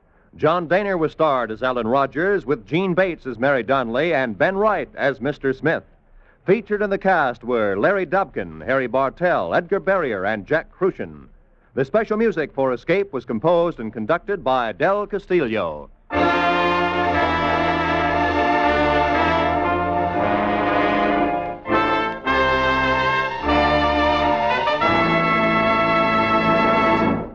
Escape.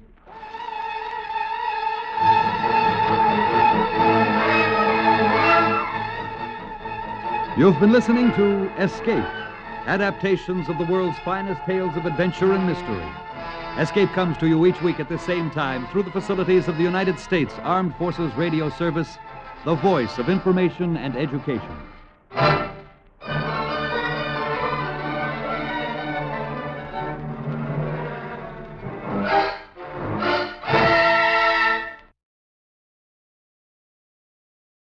You, finding life rather dull, dreaming again of exotic places, wishing you were somewhere else?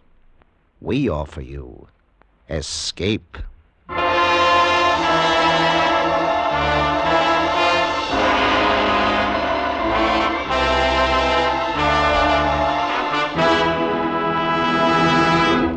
Escape with us now to England and the story of a hard rock miner trapped in a deserted mine beneath the icy waters off the Cornish coast, as Hammond Innes tells it in his gripping tale, The Killer Mine.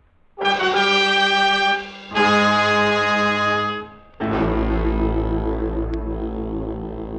rain had stopped when I reached Penzance just before dark. At the waterfront, there were men dressed much the same as myself, in seamen's jerseys and jacket. Nobody took any notice of me, and I suddenly felt at ease for the first time since I landed in England.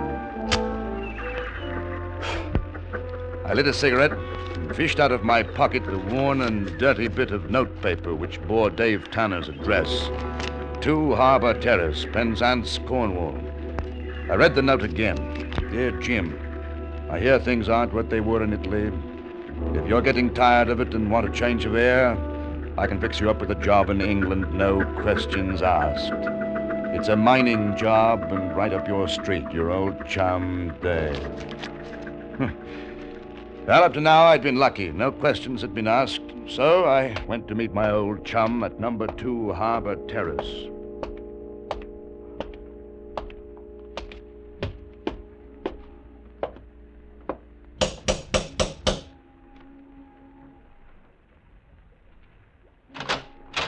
Yes?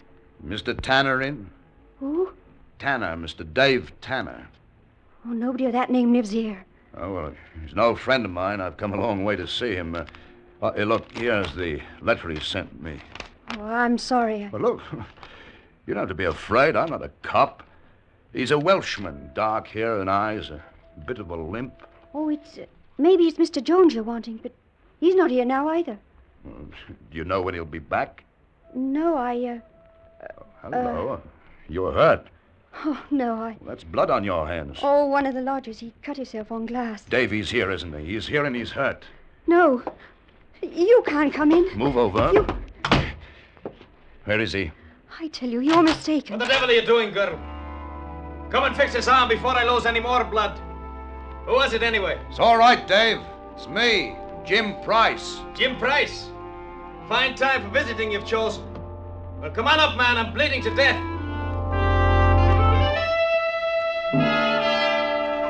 We went upstairs, and inside his room, Dave was sitting, white-faced, on the edge of a bed.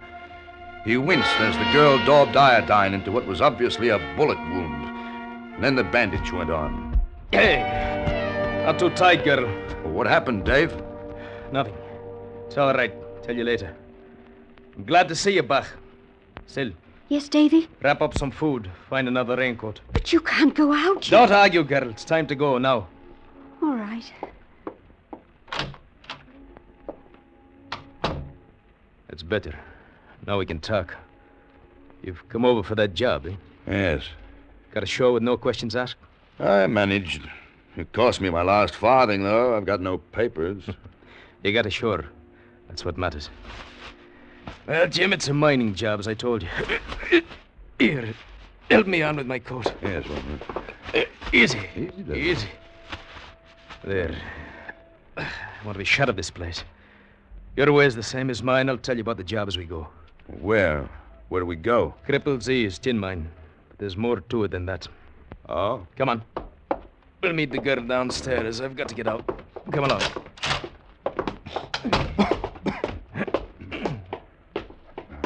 Davy, here's sandwiches and an old raincoat of Father's. Give it to him. Now listen, Sal. Those clothes upstairs, burn them. Yeah. Clean up everything. Anybody comes round asking questions, tell them you haven't seen me. All right. Not for 3 days. Where can I get in touch with you? You can't. You'll come back? Indeed, I will. But remember, you haven't seen me. And you don't know where I've gone. I don't know. That's true. You'll hear from me. Now open the door, see if anyone's about. Yes.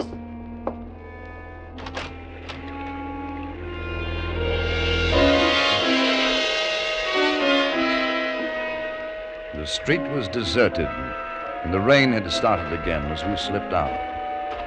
We kept to mean, badly lit streets as we made our way out of the town. Then, at the top of a hill, we left the lights of Penzance behind us. We hadn't said a word until then. We'll separate at Lanyon. How far is that? Oh, 8, 9 miles. Oh. Where are you going? A farm. I'll be hiding up for a bit. The police, Davy? In a matter of speaking, I had a fishing boat, Isle of Mull. We were carrying goods. Liquor? Of course.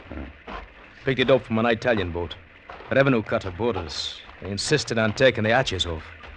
I warned them not to. It was their own fault. I jumped for the other boat. That's when I got this bullet through the arm. How did you get away?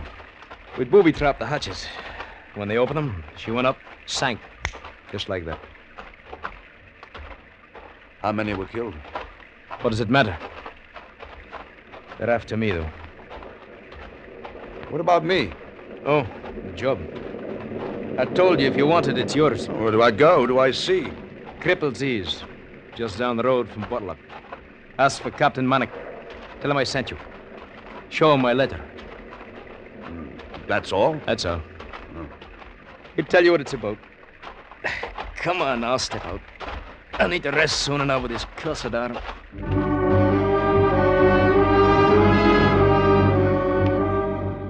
It must have been nearly midnight when the little Welshman and I parted.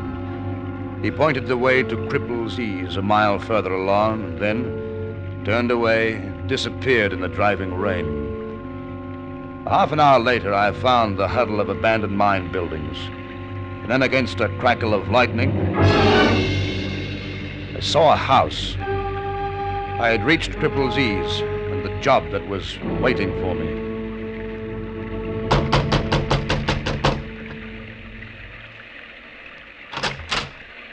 What do you want? I want to see Captain Manick. I be Captain Manick. What do you want? Dave Tanner sent me. Who? Dave Tanner. He told me to show you this letter. Come in. All right. My name's Jim Price. Davey said you had a mining job for me. I'm a miner. I was working in Italy. Come in here. There's a fire. You can get warm. How long have you known Dave? We were in the army together. Where? Italy, mostly. Casino.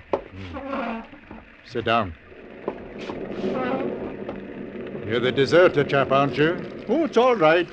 Davey told me about it. We don't ask questions here. Does anyone know you're in England? No, only Dave. This job you've got, how long will it take? Not being a miner, I wouldn't know. Might take a week. I'll give you a flat rate of £50, and another 100 if you can do it in 2 days. A big tin strike? No. Well, I don't see where... All right, just a minute. Yeah. Now, have a look at this chart. These mines are finished. There's nothing worth working in them anymore. I've got another use for it. You see that long gallery running down under the sea? Yeah? It's called the Mermaid. Nearly half a mile long. Now then, what I want you to do is to blow a hole in the seabed at the end of it. Blow a hole in the seabed? Yes. You see the slope of the gallery? It starts about 100 feet below the sea level. Then at the end rises to, well, by my figures, 20 feet under the bed of the sea. My job is to drill through that 20 feet and let the sea in, huh? Yes. I can tell you it's getting risky running liquor into England through the usual channels. I see. Yes. This will be safer. Our boat spots a buoy which marks the entrance of the underwater mine. Lowers the cargo and we haul it through the mine up to the shore. Well, how? A carriage drawn by a horse. Oh, it'll work. Even underwater it'll work. I've had 2 men working on the shaft for a year now, straightening it out. All we need is a miner to finish the job. That's you. It's nasty. Suppose the entrance gets jammed with rock after she blows. No, I'll go down in a diving suit and clear it. It's nasty. I haven't done undersea stuff. But you know explosives and rock? Yeah. And there'll be nothing to it. I don't know. What about Davey? Was he doing a job for you? Suppose the police get him and tie you up with it. What happens to me? Huh? Oh, don't worry. I don't like it. Man, be sensible. You're a deserter from the British Army. You returned to England without papers. If not here, where would you work? I'd be offering you £150. I should have stayed in Italy. But you didn't? No, I wanted to see Cornwall again. It was a mistake. Not at all. Do what I ask, and I'll see that you get a passage back to Italy. No. No, it's too dangerous. I'm sorry. I'll take my chances somewhere else on another job. Oh? And you leave me no alternative. What do you mean?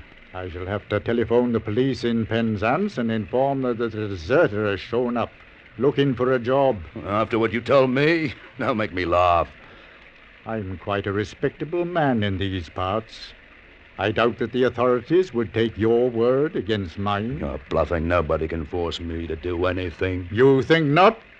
No, stay where you are, Mr. Price.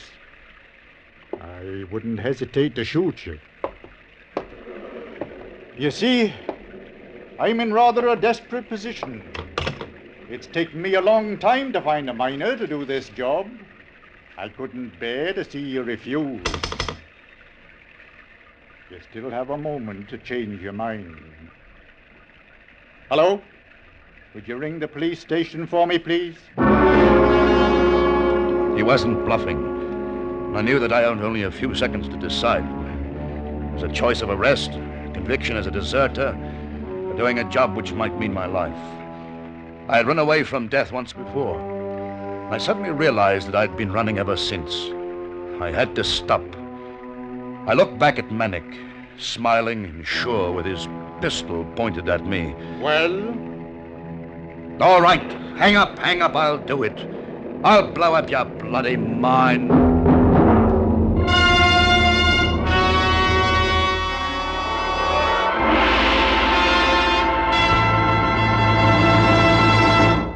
Escape, under the direction of Norman MacDonald, returns in just a moment.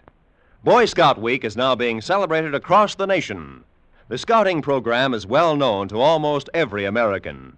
It includes character building, physical fitness, and citizenship training that enriches the lives of boys and young men in all walks of life. Get your son or your neighbor's boy to join this worthy organization. And now, back to Escape.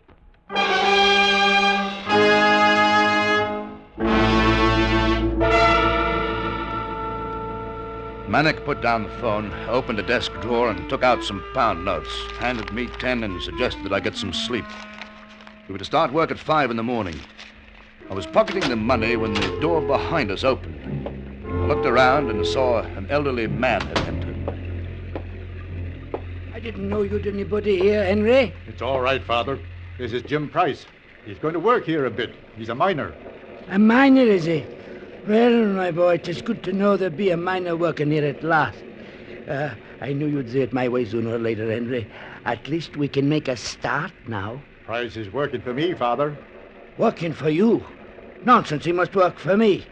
I'll prove to the world that the Cornish mining industry isn't dead. You may as well understand. I'm letting the sea into the Mermaid Gallery. You're mad. You can't do it. I won't allow it. That's what I'm going to do. I won't allow it, I tell you. I won't. You've no alternative. Mr. Price, perhaps you better leave us now. Go to the kitchen across the hall. One of the men will show you to your quarters. All right.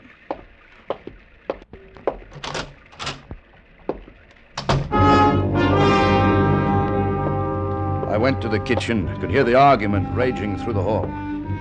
There were 2 men sitting by a fire with mugs in their hands. One like a diminutive monk with a potbelly and rosy cheeks, and the other a long, cadaverous-faced man who looked at me solemnly as I entered. Blimey, another one. Sit down, chum, sit down. I say, you staying or passing through? I'm going to work here. I'm a miner. Lord love a duck. Hear that, Slim? Now we don't have to worry about the ruddy roof falling in on us. My name's Fryer O'Grady. You call me Fryer. And this here's Slim Matthews. Jim Price.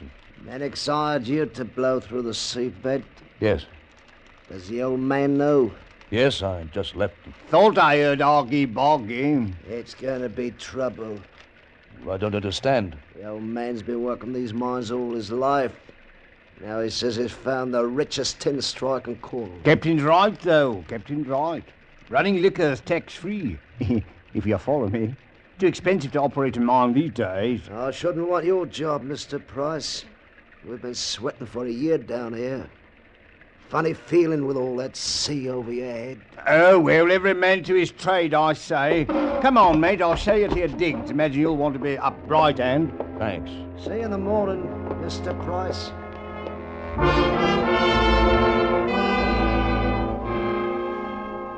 The little cockney showed me to my room.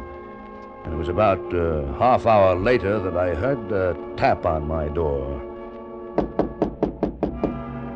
Yes? Mr. Manick. I was afraid you might be asleep. Look, I got something to show you. My son tells me you're an experienced tinner. Have a look at this rock. Maybe you'll believe me. Hey, that's tin, all right. This fabulous. The richest seam in the history of Cornish mining. Look at it. And my son, curse him, doesn't see it. He's going to let the sea into the mine. And he's brought you here to do it. You're the man who's going to wreck my life. I'm sorry. It's a job, that's all. You can't. You mustn't. I'd give you £50 more than he's offered if you don't do it. What difference would it make if you'd only get another miner? But that would take time. Don't you see? We would be rich. I'm afraid that... Tis all right, tis all right. Think about it. I know he holds something over your head. He does with everyone. Think about it and give me your answer tomorrow. All right. I will. Good night.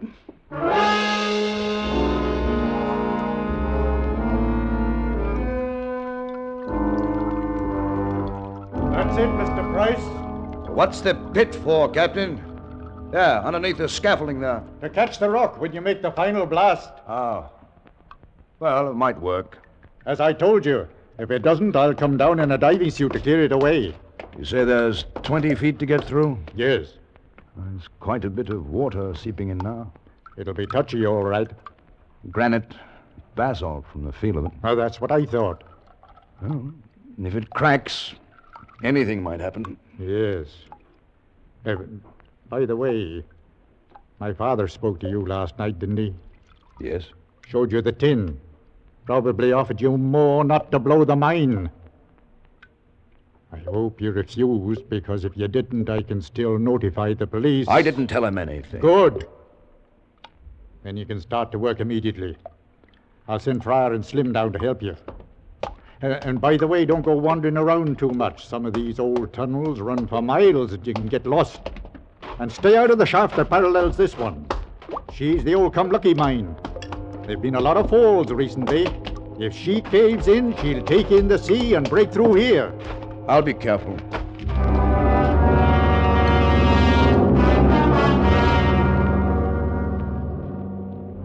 I've worked mines most of my life. And it gives you a funny feeling to be standing under the sea a half mile from shore and protected by 20 feet of rock. Rock that you're going to be drilling and blasting until there's only maybe 10 feet. Then you pray that it doesn't cave in until you're out of the way. Fryer and Slim came down and I started to drill holes for the explosives. As the rock fell away, little streams of water fell, soaking us. It was nasty work, all right.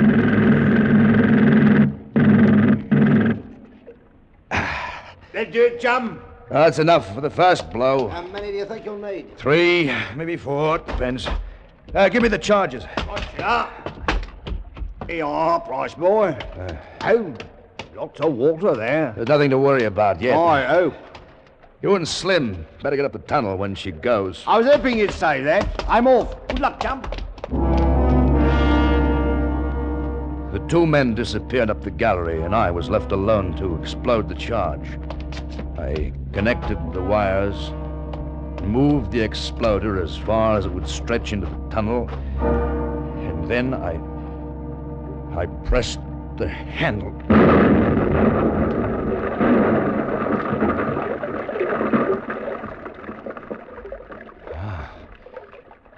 The roof still held. A bit more water trickled in, but she still held. I went back to the entrance for a cup of coffee before starting again. As I approached the cage, which served as an elevator to the surface, I saw Captain Manick talking with another man. It was Dave Tanner. You bloody fool! Why of all places did you have to come here? I told you. The guard talked.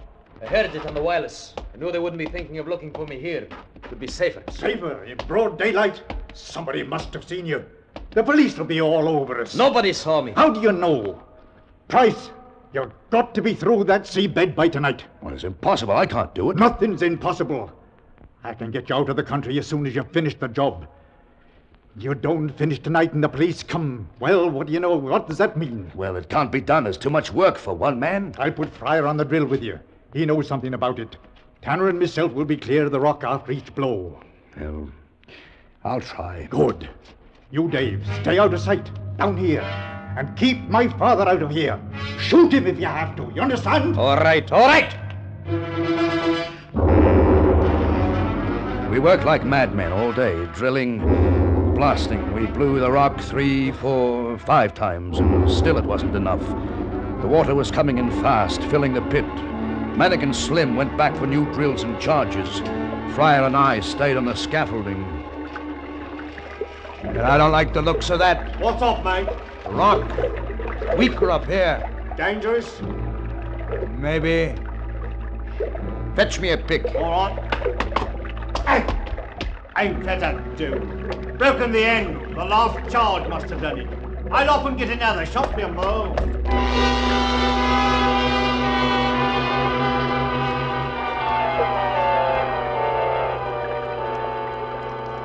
I sat on that scaffolding, smoked a cigarette. Water streamed down the slimy walls. And I waited for Fryer. 5 minutes passed. And then... Mr. Price! Huh? Mr. Price! Mr. Manick! You've got to stop. You've got to. My tin! If you flood the gallery, I'll never get it. I'm sorry. I won't let you, do you hear me? There's nothing I can do. It is mine. You're going to destroy it.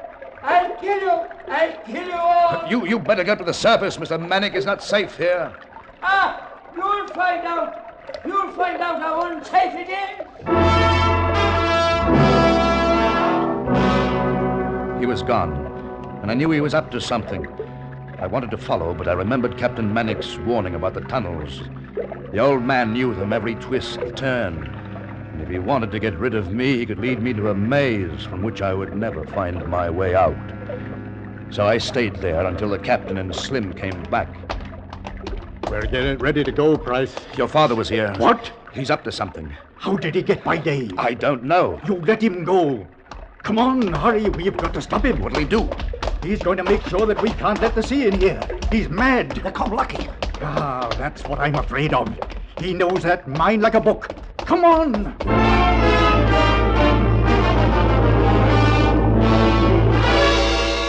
The old man was somewhere in the mine which paralleled ours. If he knew of a fault in the wall, he could allow tons of sea water to rush in, breaking down the walls and flooding our tunnel. We had to stop him. Fryer joined us as we made our way into the adjoining galleries. If he's got dynamite... Don't say it, Captain. I should have locked him up long ago. What's that down there? See? It looks like a light. It is. That's him.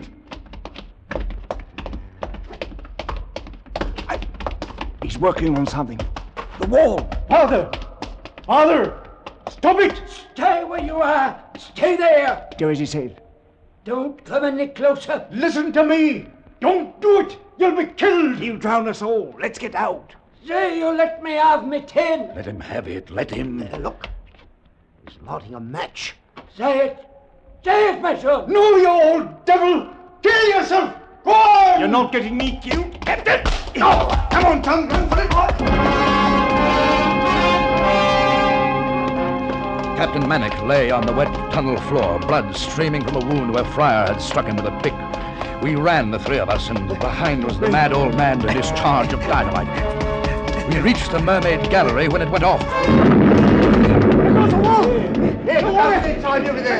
We could hear the water pouring down as though from a great height. And then the more terrifying sound as the tons of sea swept through the maze of tunnels.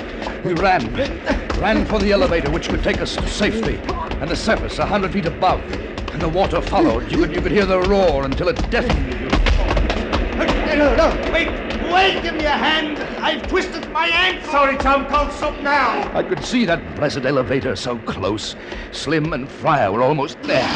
Then the gate clanged and it started up. No, wait! Don't leave me! Use the ladder! Use the ladder! Somehow, I reached the ladder, painfully started up the rungs. It was a nightmare, and the water was the monster that you couldn't escape. Halfway up, I heard them in the cage. It's stuck! It won't go any further! Pull harder! I'll try, but it won't! It won't! Price, can you hear? Price, you're on the ladder! Price, we can't get any higher! We're getting down! I said, Price! I kept climbing, and the voices faded until I heard a gurgling scream. And then silence. And the water stopped its terrible sound. It had found sea level.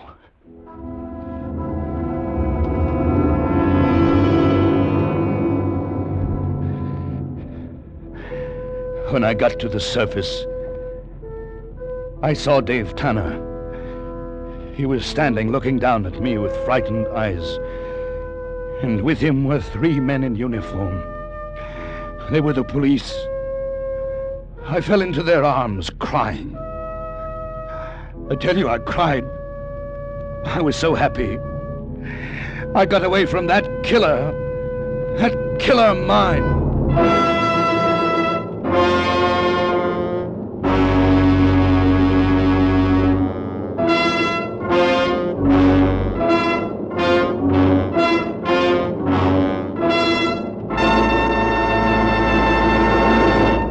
Under the direction of Norman MacDonald, Escape has brought you The Killer Mine by Hammond Innes, especially adapted for Escape by Anthony Ellis. John Daner was starred as Jim. Featured in the cast were Eileen Erskine, Tony Barrett, Ray Lawrence, Wilms Herbert, Jay Novello, and Lou Krugman. The special music for Escape was composed and conducted by Del Castillo. Next week, escape with us to Mexico City and the story of a woman caught up in a terrifying web of murderous intrigue, as Patrick Quentin tells it in his exciting story, The Follower.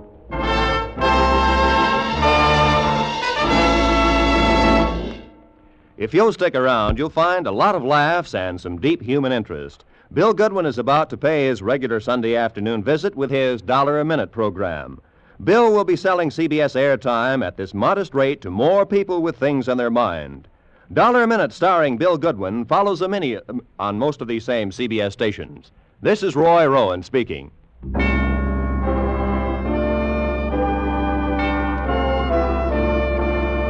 This is CBS, the Columbia Broadcasting System.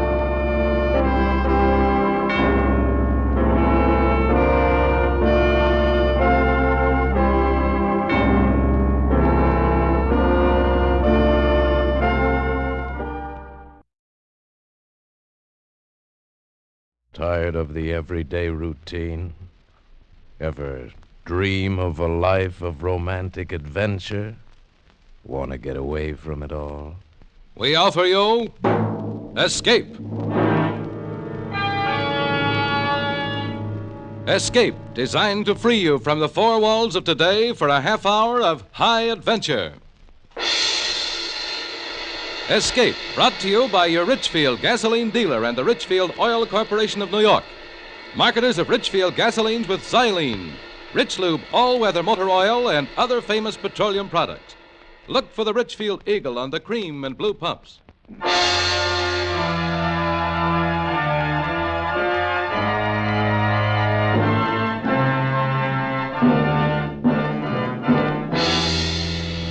Tonight, we escape to a charter fishing boat in the waters off the little Central American country of Nicaragua, and the story of the violence and terror that suddenly developed there, as Anthony Ellis tells it in his exciting tale, Shark Bait.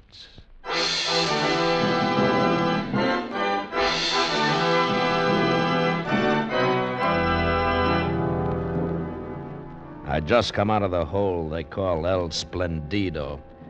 Passes for a hotel in Puerto Morazan. They call it El Splendido, I guess, because of the bigger and better cockroaches.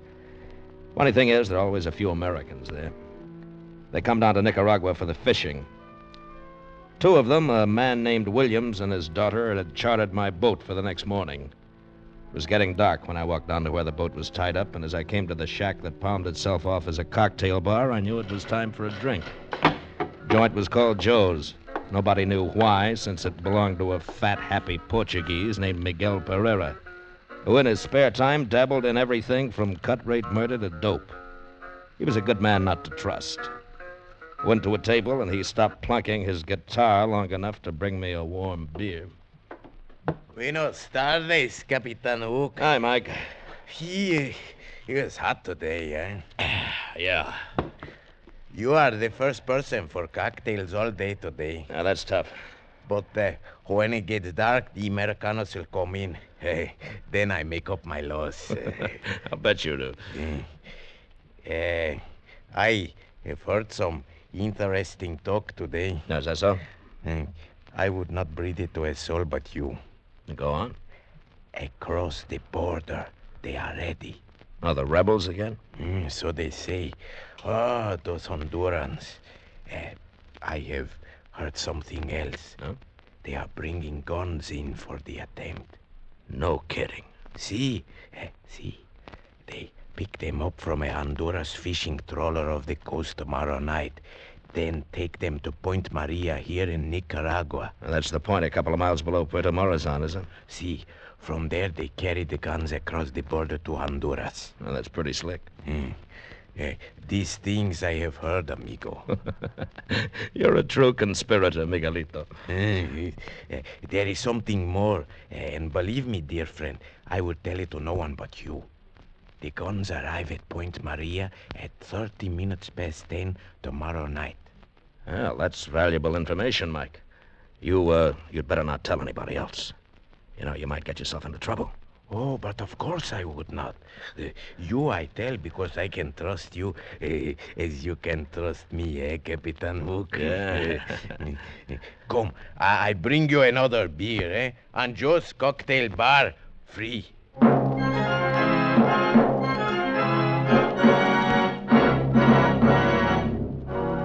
My customers came aboard the next morning at 5:30. Mr. Williams, short and fat, with a prissy little mouth that smiled and sparkling eyes. His daughter looked all right.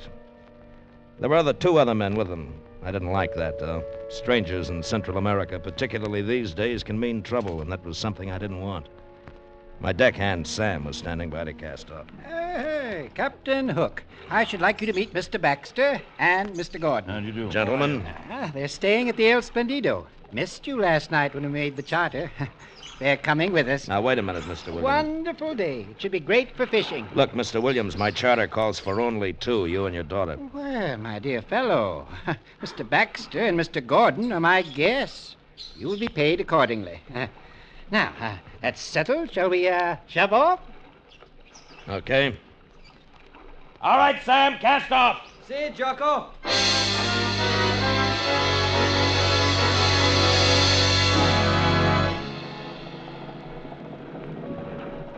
It's beautiful, isn't it, Captain?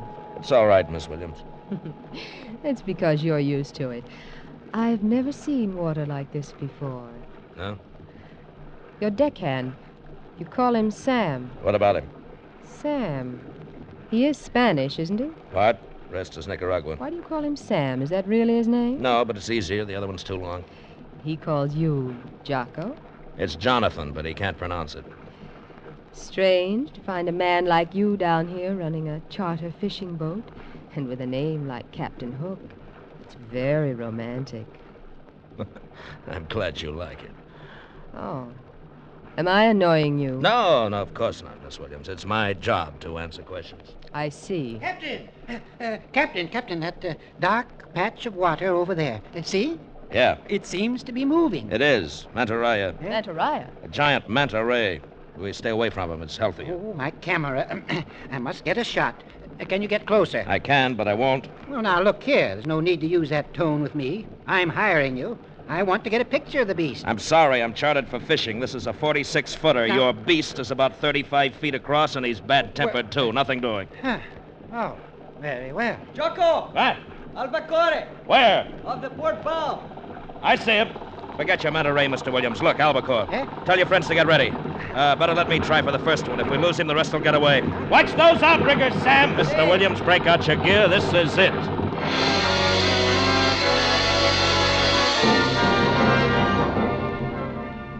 It was a school of fish you see once in a lifetime. When you tie onto one of those babies, you got something.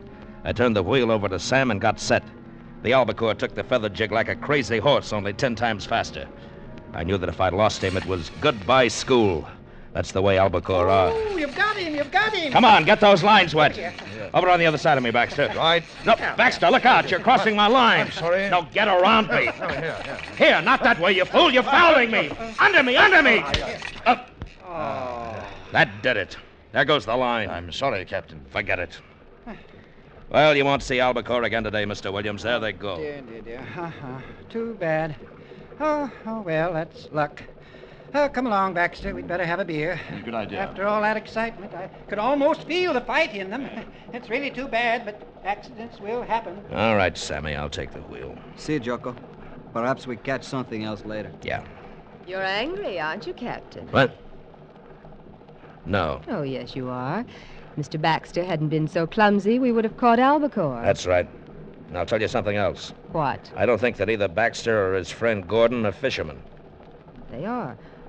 The hotel last night, they said so. Don't kid yourself, not the way Baxter handles a rod. But they and said... another thing, he's carrying 2 guns and shoulder holsters. Oh? Yeah. Well, I guess it's their business. Mine's to find fish. You're not afraid of very much, are you? Listen, why don't you go and sit up forward? Are you afraid of me? Look, I've taken too many spoiled dames on these trips. Like smallpox, I'm immune. And I'm bored. You talk like a bad movie. Now go cut up mullet or something. I'm not expendable. We cruised for another couple of hours. Sighted one marlin tied into another. That is, Mr. Williams did, but he lost it. Baxter and his quiet friend didn't fish much. They watched. I didn't like that any better. We landed a few barracuda, big nasty devils that could rip the meat off your arm in a second. And it was hot. Sun bounced back from the glassy water and made you wish you were somewhere else. And then it was afternoon. Those 2 guys just sat. They were making me nervous.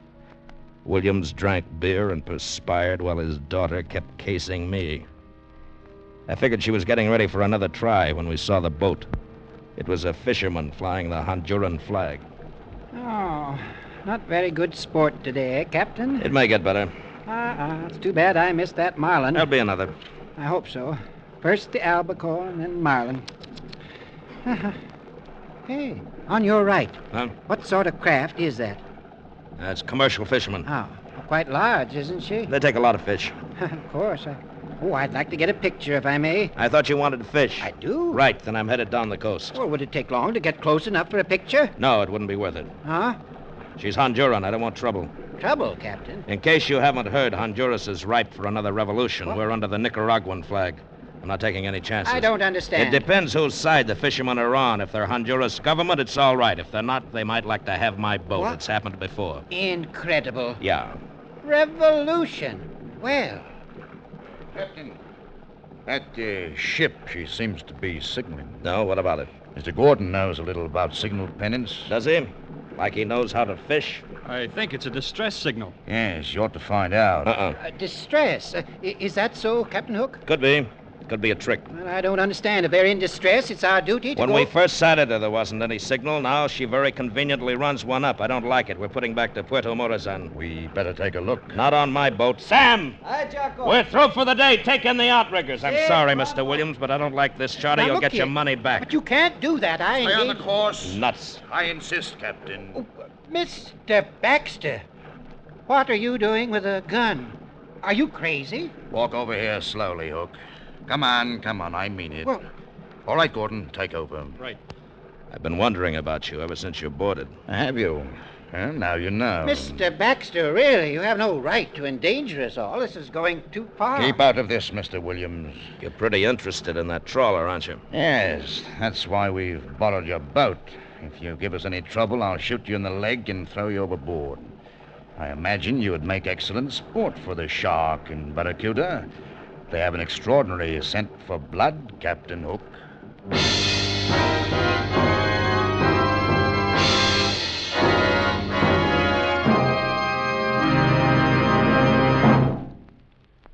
Did you know that today's motor car is the most powerful ever built? But it needs gasoline to match. It needs gasoline containing xylene. Xylene, a great discovery of modern science, puts a new dynamic wallop in gasoline. That's because xylene is one of the highest anti-knock gasoline components ever discovered. A super component to give your car new, higher anti-knock performance. Today, every gallon of Richfield gasoline contains xylene. Try Richfield gasoline on a gear shift hill. Press down on the gasoline pedal. Feel your car leap forward. That's what xylene in Richfield gasoline does. You get new high anti-knock, new power, new mileage economy. What's more, you have a choice of 2 great Richfield gasolines with xylene. The Richfield dealer offers Richfield Ethyl. Ethyl at its best for best results in highest compression motors, or Richfield High Octane at regular price for the average car. Stop where you see the Richfield Eagle on the cream and blue pumps. Get Richfield gasoline containing xylene. And now we return you to Escape. Well, it was nicely done. One minute I was the skipper of my boat, the next I was waiting to see if Baxter wasn't going to put a bullet into me. I knew he wasn't kidding about those shark and barracuda, so I decided to play along. Gordon may not have been a fisherman, but he knew how to run a boat, and he headed straight for the fishing trawler. Well, what does it mean, Captain Hook? You tell me, Mr. Williams. How long did you say you've known those guys? We met them last night, Jonathan. Yeah? Well, certainly. Well, you don't for 1 minute suppose that I would have invited them had I known this was going to happen. Well, whatever are they up to? I've never heard of such a thing. It's rather exciting. Dana. I've got an idea. Oh? I told you they're ripe for a revolution in Honduras. Yes? That trawler might be carrying guns. Guns? Mm-hmm. But why? I mean, what's the point of taking over your boat? Unload guns, put them aboard us for the revolutionists. What? But Baxter couldn't have known we were coming out here. Oh, I don't believe it. Sure he could. How? You could have told him? I? That's right. Last night I told you I'd run out from Puerto Morazon for about 2 hours, you remember? Huh? Even told you the direction, south-southwest. Yes. You said we'd have a chance at Marlin and possibly Tarpon. Yes. I guess I did mention it to them. Okay. That's why Baxter didn't want us to stop for those albacore. He and his pal made a deal with the skipper of that boat to meet him somewhere around here and at about this time. Oh? It's only a guess, but it'll do for now. And it was a good guess. 10 minutes later, we tied up alongside the trawler. She was filthy enough, but she wasn't fishing, and she wasn't in distress. The crew was right out of a Sabatini novel. They didn't have cutlasses, but they had plenty of guns, and not the government kind either. The skipper had a few words with Baxter while Gordon covered us. Then a package changed hands, and they began to put the boxes on our deck. A couple of the deck hands stowed them below and in the cabin. We had quite an arsenal aboard when we pushed off.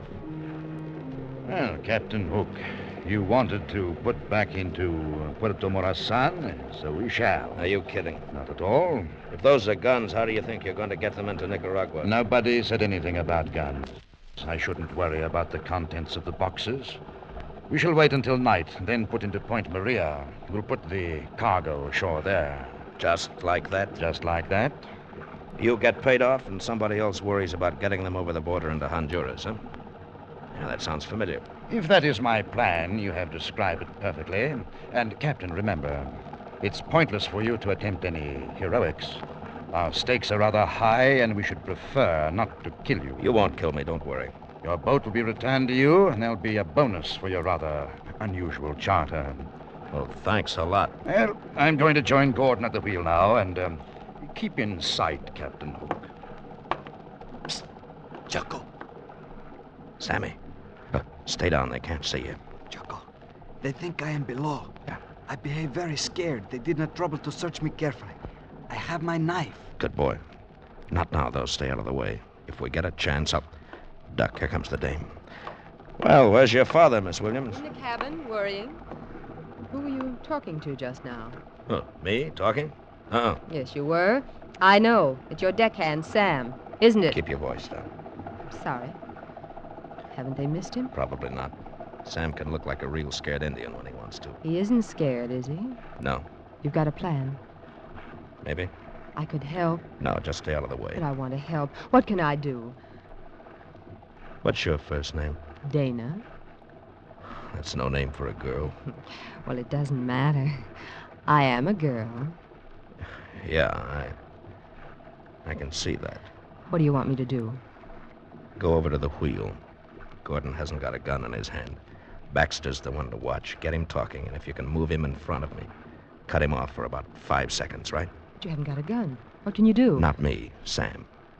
If I got his knife, he can do tricks with one. Just give him time to get a good throw, that's all. When I yell, duck. Where is he? Inside the bait tank behind me. All right. I'll take care of Gordon. You still game? Of course. All right, go on. Sam. See, Jocko? Get set. Did you hear what I told her? I hear. Make it good, boy. If you miss... I won't miss, Jocko. Now, she's talking to him now, Sam. We haven't got much time. I'm ready. I'm going for Gordon. We'll get him off guard. If you miss with a knife, rush him. Okay, Jocko. All right, now, Sam. Look out! Stay where you are, Captain Hook. That was most unwise. Jonathan, he must have seen him. I couldn't help it. Sam. Sam. I'm sorry, Jocko. I was not fast with the knife.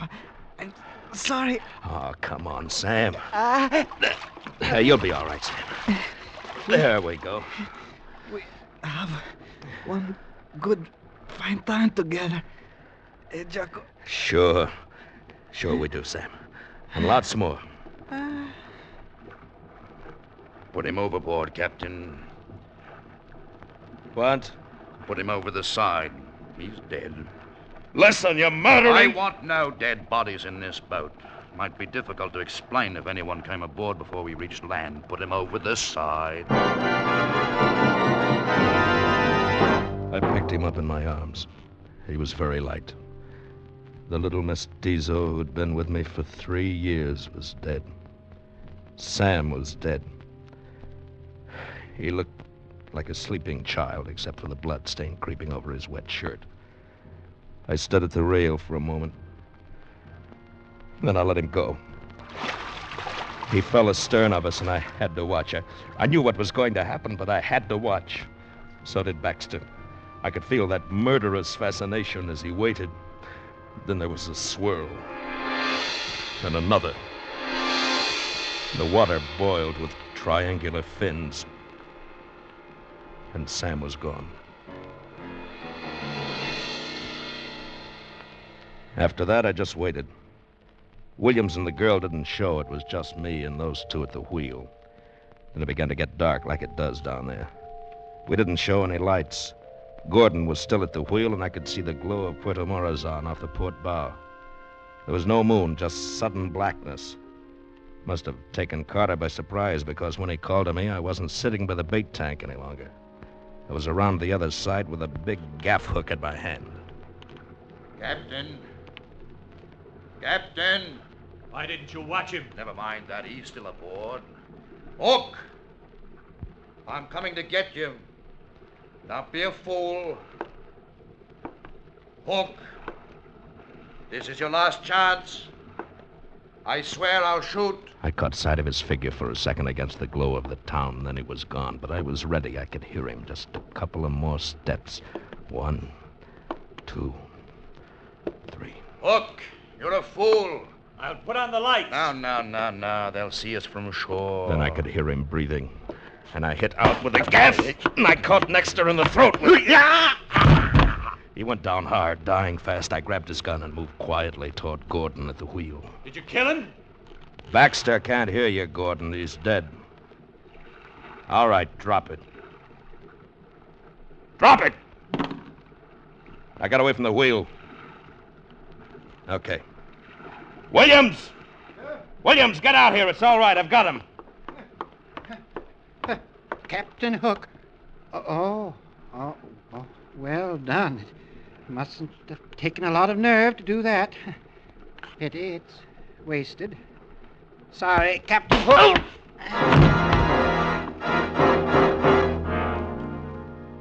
It was dark again when I came around. I could hear voices up forward. I'd been a sucker, and I knew that the four of them had been in it together. I tell you, I can't take it any closer. Baxter knew these waters. I don't. We could hit anything, rocks, shoals. We wouldn't have a chance. The sharks. If you hadn't been so careless, this never would have happened. Well, what's the use of talking? We've got to do something. Look, What? Isn't that a point over there, on your left? Yes. Yes, that might be Point Maria. Now I understood why Sam had died. The girl must have told Baxter what was going on, then faked the routine we'd worked out. That's why she got so cozy with me, just to make sure she'd know what I was up to. And it was quite a setup. It's a lot of dough and running guns, and it takes all kinds to do it. And I decided it was about time to let them know I was awake.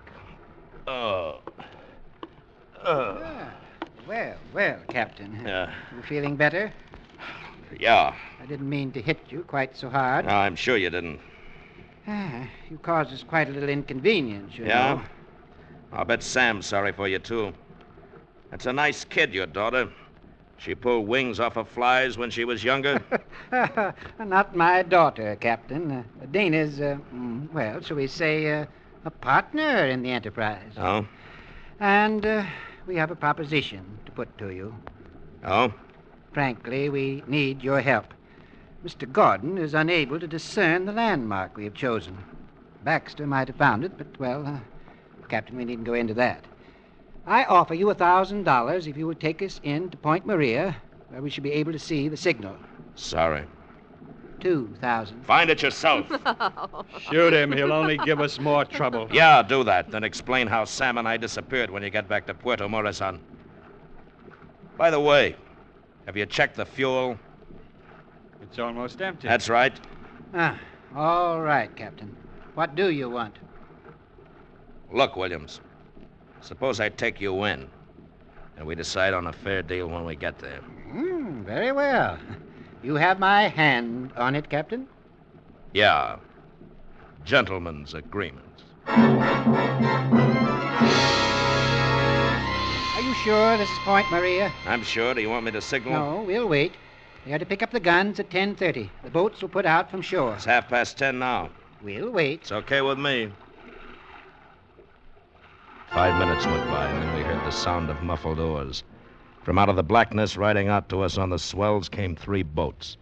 I was at the rail when the first man lumbered heavily over the side. It was the owner of Joe's Cocktail Bar, Miguel Pereira, still fat and still happy. 4 others followed, well armed, stood waiting. Captain Hook, my good friend, and Senor Williams. Yes. But I did not know that you were acquainted. Well, the captain was kind enough to assist in delivering your consignment, Senor Pereira. So? Now I understand. You and the captain have become partners, eh? You used his boat for the task. Very good. Not partners, Mike. These are my guns. Oh, now come now, Captain Hook. You're getting a little out of your depth, aren't you? You might as well start unloading, Mike.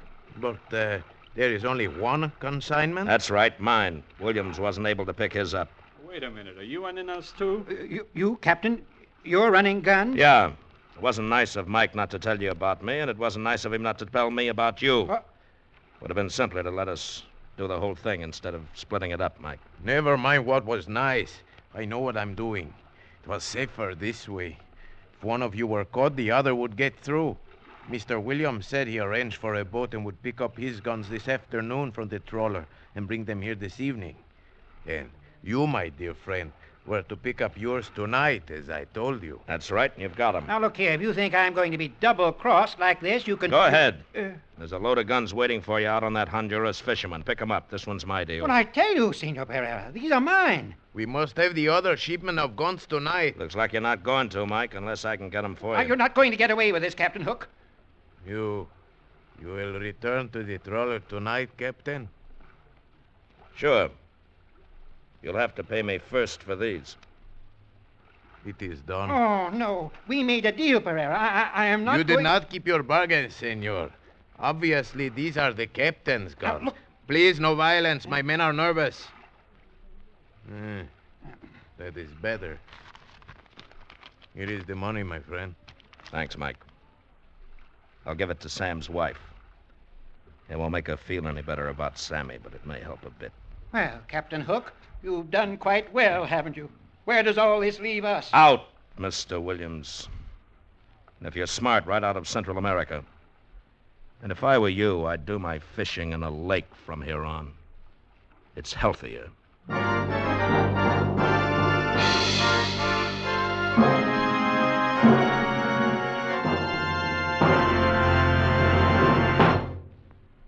Did you know that just the motor of a modern car has as many moving parts as a whole car did only a few years ago? That means your motor oil has a bigger than ever job to do. That's why it's more important than ever to use Rich Lube all-weather motor oil. Rich Lube is refined 100% from the costliest Pennsylvania crude. It protects moving engine parts with a tough elastic oil film that stands up under the hardest driving conditions.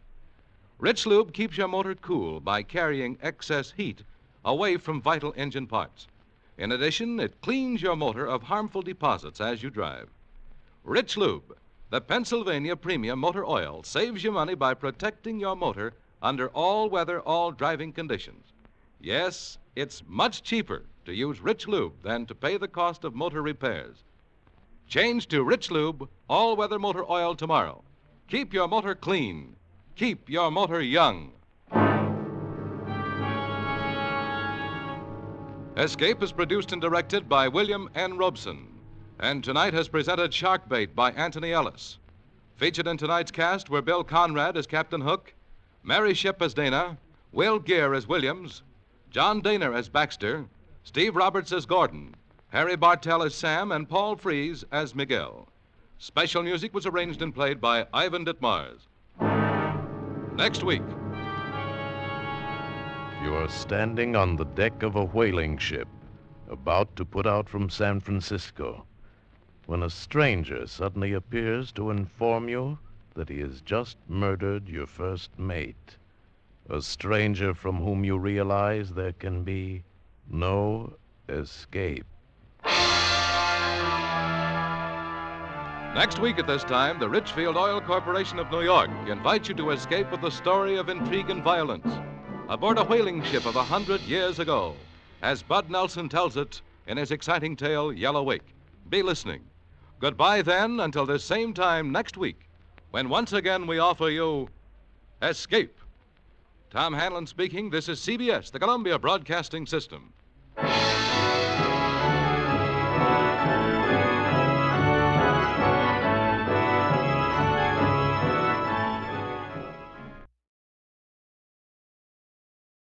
Tired of the everyday routine? Ever dream of a life of romantic adventure? Want to get away from it all? We offer you Escape. Escape, designed to free you from the four walls of today for a half hour of high adventure. Escape, brought to you by your Richfield gasoline dealer and the Richfield Oil Corporation of New York. Marketers of Richfield gasolines with xylene, Rich Lube, all-weather motor oil, and other famous petroleum products. Look for the Richfield Eagle on the cream and blue pumps.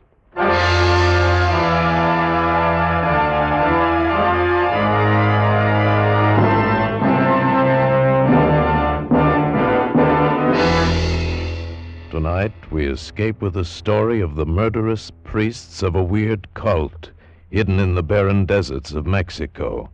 As Governor Morris tells it in his famous tale, The Footprint.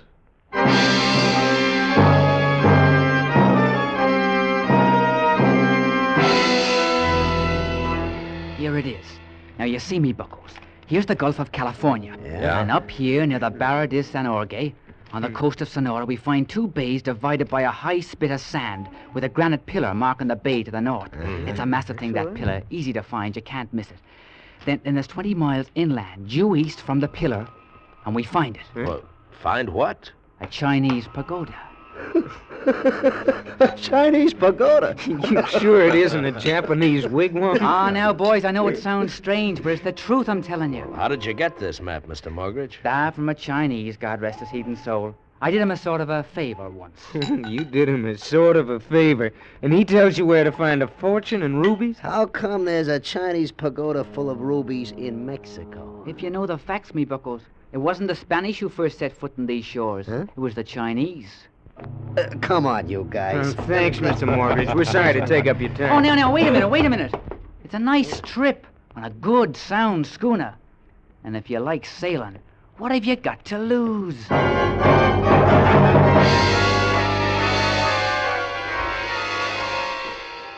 And there was nothing to lose except the $200 a head he charged to outfit the schooner. And that was cheap enough for a summer's cruise, and we all liked sailing. Well, we took it easy after we left San Francisco, heading around the Cape of Lower California, hitting La Paz, and then up and across to Guaymas, and on into the northern part of the Gulf. And after 2 weeks of searching for a pair of bays marked by a granite pillar, we finally anchored in a small inlet to look for fresh water. Yeah, the relief from constant sailing was good. Come on. Draw a card, will you, Chris? Jim, you're blitzed. You're a lousy card player. Yeah, you're just lucky, Pinhead. And that makes $500 you owe me. Yeah. I'll pay you when we find the rubies. You deadbeat. Chin up, lads. We'll find that pillar yet. Ah, nuts, Mortgage. We've looked into 50 of these bays. Why don't you cut out the act? What are you talking about, lad? Just come right out and say it. You cooked up this whole deal as a meal ticket. You can't see anything through those binoculars except what we've already seen 100 times. There isn't a hunk of granite in 500 miles. You know it. Well, to think the thought could enter your mind.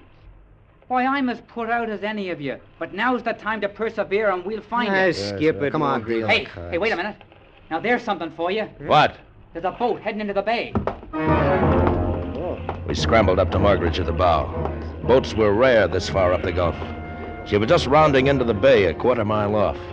She looked like one of the fishermen we'd seen down by Guaymas, but not quite. Better one of you get the guns out of the locker. There's no use taking any chances. I'll get it. By the time Meph came back with the guns on deck, the stranger was close inshore.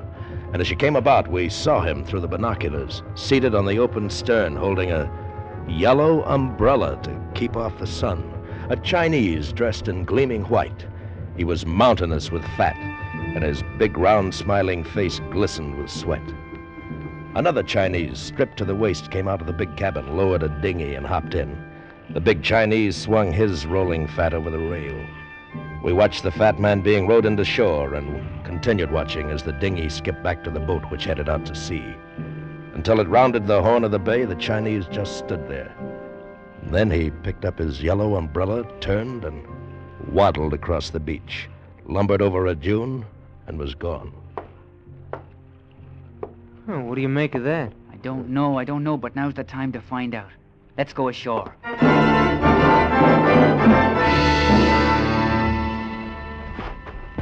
Look at that guy's footprints. He must weigh a ton. You said it, man. Come on, boys, this way. Up the dune. Yeah, I can't run that fast in this stuff.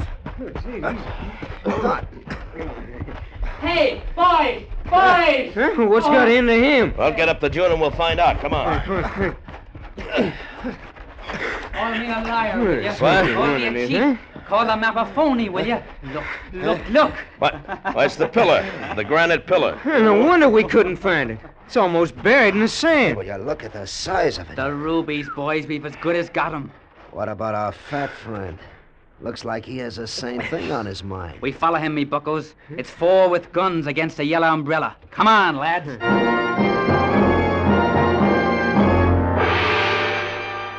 It all seemed real now. It wasn't a corny gag. Somewhere in that desert was a fortune in rubies, and apparently that Chinese was leading us to it. Ahead of us, we could see the yellow umbrella bobbing in the distance, and for all his fat, he set us a murderer's pace.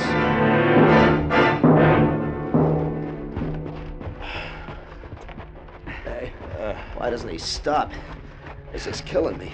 He will, but we got to pull closer to him. Save your breath. But he didn't stop. He kept it up the rest of the day.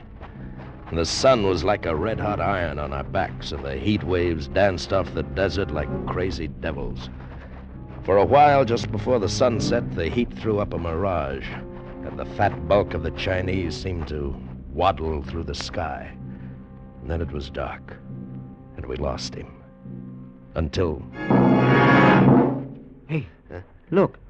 He's coming back. What? It's the Chinese. I come back to say I go 20 miles without no stop. You like to come all the way, I say nothing. Only tell you all the way nasty sand. You go back. Wish you pleasant halt and return journey. We're not going back. Very well. Only I experienced traveler and put up with no complaints. Pleasant conversation and all good friends at end of journey. You. He means you, Johnny. What? Me? You got nice respectable face. Walk with me. Okay. My name, Sang-Ti. Very fine, rich Chinese merchant. Well, where do you come from? No matter. Where I go is important. Chanchan, very fine, holy place to end days in. Holy place? Oh, yes. You see, I am dedicated to high gods by parents when very little boy. They ask high gods I be given very fine, successful life. It is accomplished. Now, must pay our promises of parents to high gods. Well, you're very lucky. Luck? On 45th day of 45th year, I kneel before priests of high gods, pray before sacred rubies of holy grey spirit, reflect on insignificance of life, and am soon strangled. What? Strangled? I give you honest word, being strangled at 45 is no joke. But cannot break promises of dead parents. Well, maybe so, but I arrange for you and friends to see ceremony. It is very dignified, interesting occurrence. Excuse me now. Please, I meditate. He folded his hands inside his sleeves, dropped his chin on his chest, and drew ahead. We couldn't keep up with him, and 3 hours later we were still following the black holes the fat Chinese's feet had left behind. It was just an hour before dawn when we finally saw it. Chan Chin, a large stone building with a few smaller ones tucked near it. How there could have been a lake in the middle of this impossible waste was beyond understanding, but there was, a small one, and we ran for it. It was the sweetest sight in the world. We sucked it up with our paws and mouths, lay in it, patted it, kissed it. Oh, it was beautiful. Oh, I don't care if I ever see another French bathing suit again. Oh, you love me. What are you?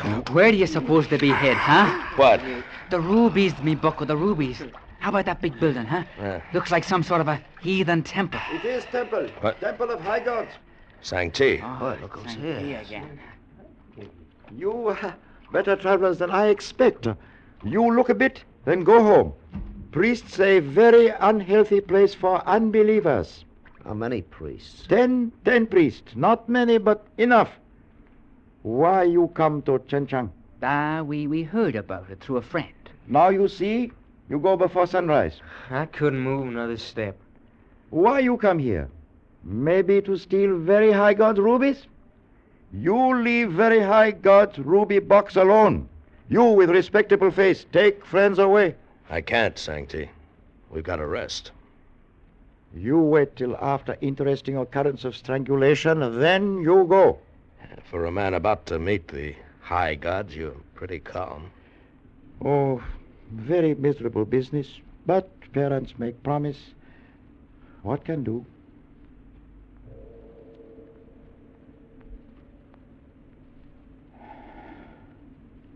It is time.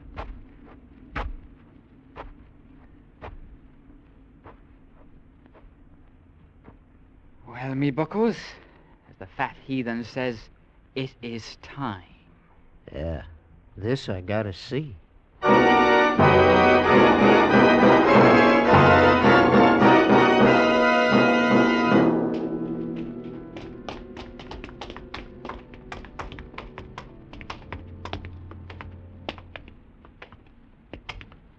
Black as pitch. You see anything? No. Hey, wait. You hear it? Easy. Sounds like it's coming from somewhere in front. Hey, look at that up there ahead. You see? Looks like it's suspended in midair. Holy... It's the rubies, me buckos. Gold caskets studded with them. Look at them glow. Where's the light coming from? From that hole in the roof there. See? Sun's rising. Hey, now look. It's a heathen idol. And it's got the ruby box held in one of its hands. And in the other hand, a snake. A little gray enamel snake. Watch it. Somebody's coming. A row of green-robed priests, eyes closed in silent prayer, began filing into the circle of light. One of them stepped in front of the idol, held up a long gray cord as if for the idol to see. The circle of light widened, and we saw the kneeling form of Sang-Ti. He wasn't smiling now. He looked sad and frightened. Hey, you don't think he's really gonna get strangled? You got me. Mata sa kamantu, mata sa kamantu. As if he'd been waiting for a signal, the priest stepped quickly in back of Sang-Ti, looped the cord over his neck, and jerked. Watch out!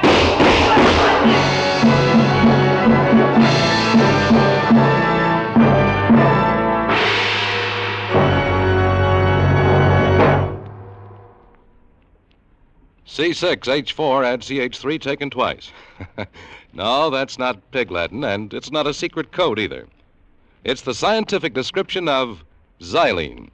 Xylene is one of the highest anti-knock gasoline components ever discovered by science. But here's the big news. Every drop of Richfield gasoline you buy contains xylene. Richfield gasoline contains this super anti-knock component to take the knock out of hill climbing, to put a new wallop in your motor, to zip you out ahead in traffic, give you power to spare on the open road. And Richfield offers you two great gasolines to choose from, both with xylene. Get Richfield High Octane at regular price for the average motor, or Richfield Ethyl. Ethyl at its best for smooth, knockless performance in the highest compression motors. Get Richfield gasoline with xylene tomorrow. Stop where you see the Richfield Eagle under cream and blue pumps. And now we return you to Escape. You got him, Marge. You got the priest. The murdering hyena. Come on. Come on. Hey, careful. Them other priests in here somewhere.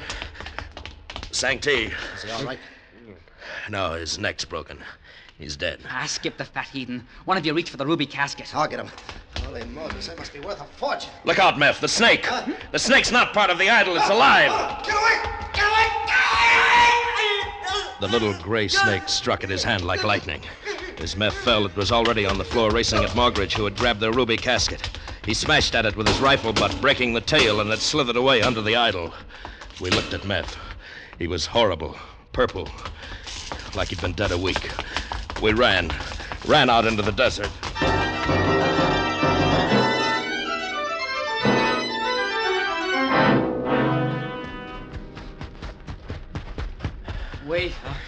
Wait up, will you?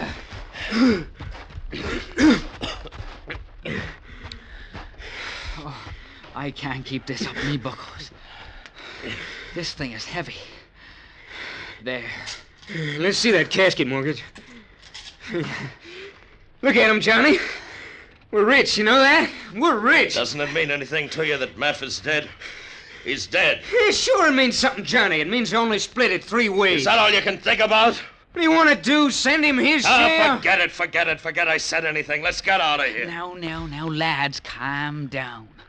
There's 20 miles of Devil's Playground between us and the schooner, and we gotta start using our heads. Well. Yeah, settle down, Johnny. It's gonna be a hot day.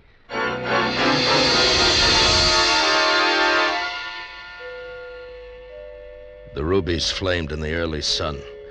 Crisp leered at them, and Mogridge's face had a look I'd never seen before. All they meant to me was Meph and that sudden, horrible death. I don't remember it getting hot. It just was. It jerks not to get that water out of the lake. You feel like going back? Not me. I got what I came after. Are we going the right way? Yeah. Sun sets in the west. We'll be walking right into it. How far we come? I don't know. I don't know anything except that it's hot. Here, Chris.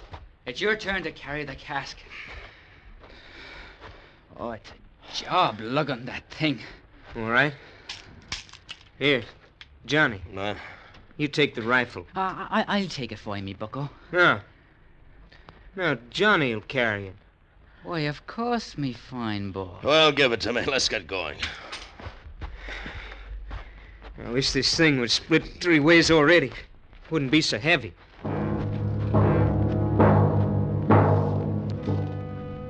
Seemed like the day was endless.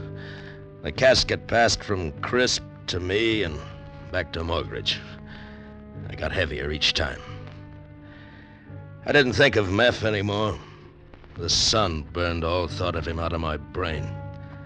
As it headed down for the horizon with maddening slowness. How much longer is it going to hang there? It's enough to drive a man crazy. Hey, let's stop. I gotta stop. We can't stop. We'll never be able to get up. I'm no fat Chinese. I can't walk 20 miles without a stop. If only one of them lake mirages was real. Look. Look, do you see it? Over there on the left. Yeah. Looks like somebody walking in the sky just over them dunes. Looks like one of them priests. Don't you see what it means? We saw the same thing when we were following Sancti. I mean, one of them priests is following us? Yes, it's the casket. He wants the casket. Now, don't get all excited. Remember, we got the gun. There's only one of the devils. Just let him show. He knows we've got a gun. He won't show while there's still sunlight. He'll wait for the darkest time. Just before the moon. Well, what could he do? I don't know what he could do, and I don't want to find out either. Johnny's right. That's when he'd try. Yeah. You know, I'm not as tired as I thought. We best be moving along, me buckos. Yeah. There goes the sun.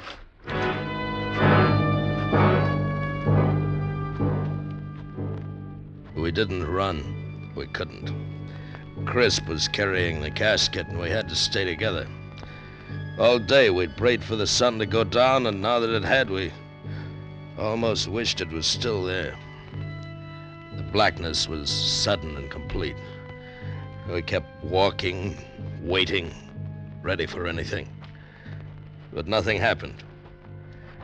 The dark hour passed and the moon rose. We fooled him. Aye, it seems that we did, me buckos. If he was there at all. He was there, all right. Those priests let us get away too easy. And look, you guys. Let's stop. I'm bushed. There's enough moonlight now to see anything. We'll be making it to the schooner tomorrow, easy. It's my turn with the rubies. I'll stand first watch. Well, I guess it's safe. Moon's pretty bright. Oh, my bones. My muscles. We dropped where we stood.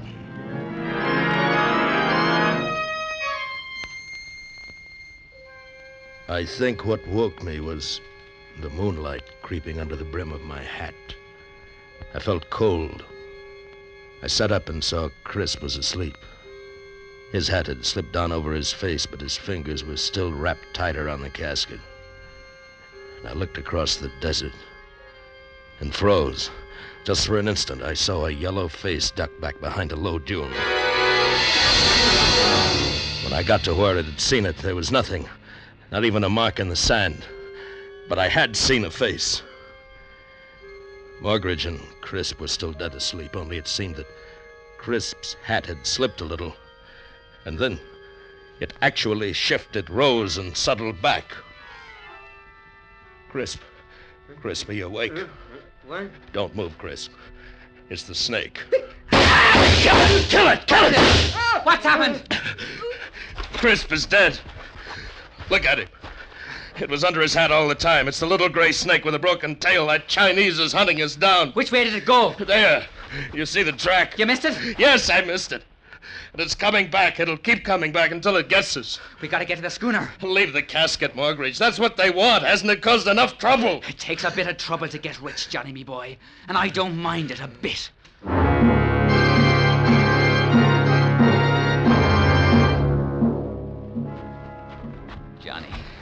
Johnny, me bucko. I got to have water. Oh, help me, Johnny. There isn't any. We've got to get to the schooner. I know the signs, Johnny. There's water out here. Help me look. Don't, Margaret. You'll drive yourself crazy. Crazy, is it? Don't call me crazy. It's you. Look over there.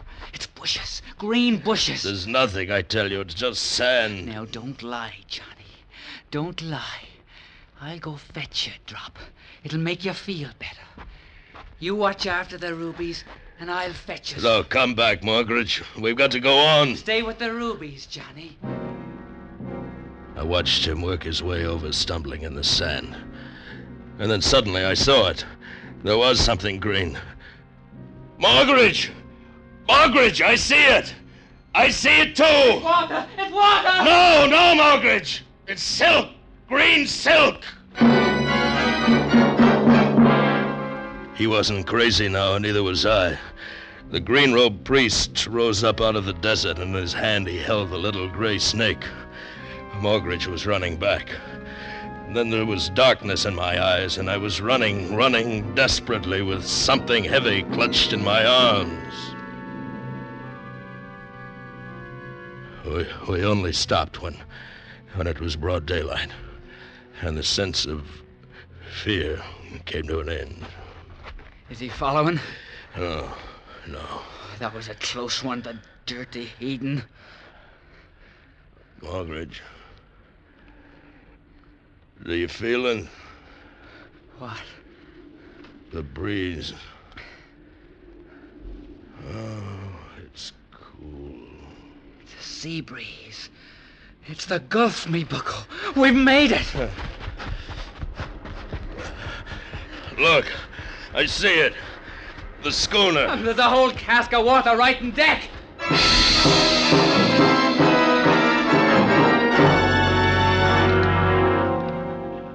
The tide's up. Let's get out of here. The two of us can handle the schooner, can't we? Even one. I done it many times.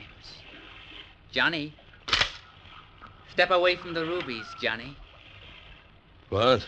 Johnny, lad, you see the gun. Now step away from the rubies. Margaret, you're kidding. You don't think I'd cut you in on a fortune in rubies for $200, do you now? Put down the gun. I didn't plan on you getting this far. I needed the three of you to carry the box. But now the box is here aboard the schooner. So step back to the rail, Johnny. Margaret. Step back, Johnny. That's a fine boy. I realized everything now. Margaret knew that Sang Ti would come. He knew where the bay was in the fallen pillar. It led us like sheep. And I was going to die, too, in that desolate place. I felt the rail of the schooner against my legs. But before you go, maybe you'd like one last look at the rubies, huh? I hold them up. Oh, ain't they beauties? Then I saw it. The little gray snake slithering across the deck behind Morgridge. But he didn't see it. Ain't they beauties, Johnny? Look at the colors. Red like blood and worth a fortune that won't be divided. Won't be divided at all. And then the snake struck. I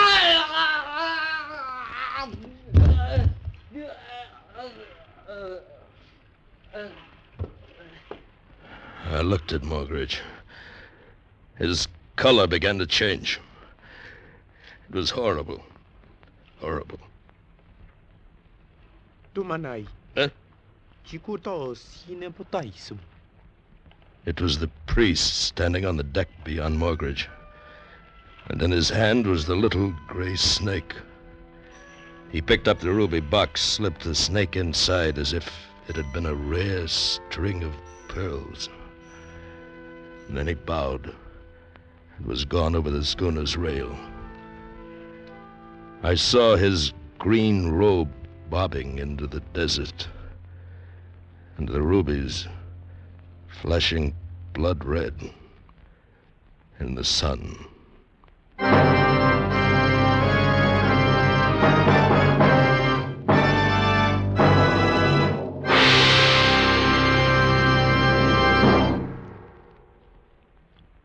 You You don't need a fortune teller to tell you this. From now on, you'll probably have to wait longer for a new car. So don't neglect the car you've got. See to it that all points have the protection they need to save wear and breakdown in hot summer weather. And to give you that needed protection, Richfield All Point Safety Service is made to order. Richfield All Point Service gives your car the sturdy protection of Rich Lube lithium lubricant, the premium lubricant that's better all ways. You'll get expert protection for your motor, chassis, transmission, differential, and wheel bearings. Lubrication that stands up under the toughest summer driving. If you have automatic transmission, you'll get top-rated Richfield automatic transmission fluid. And finally, as an extra precaution, you'll get a safety check on your battery, tires, spark plugs, and radiator. So tomorrow, stop where you see the Richfield Eagle on the cream and blue pumps. Get Richfield All Point Safety Service. Escape is produced and directed by Norman MacDonald, and tonight has presented The Footprint by Gouverneur Morris, adapted for radio by Richard Chandley. Featured in tonight's cast were Bill Conrad, Charles Davis, Lou Krugman, Tom Holland, and Ramsey Hill. Special music arranged and played by Ivan Ditmars. Next week. You are creeping through the dark streets of Paris in the middle of the night. Ahead of you, the Gestapo is lying in wait, and relentlessly tracking you down from behind is a murderous madman from whom there is no escape.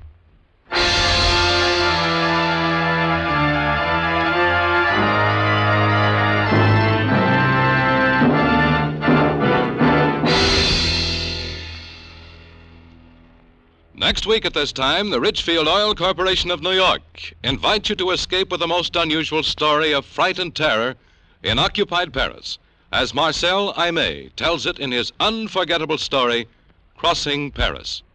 Be listening. Goodbye then until this same time next week, when once again we offer you Escape. Tom Hanlon speaking over CBS, the Columbia Broadcasting System.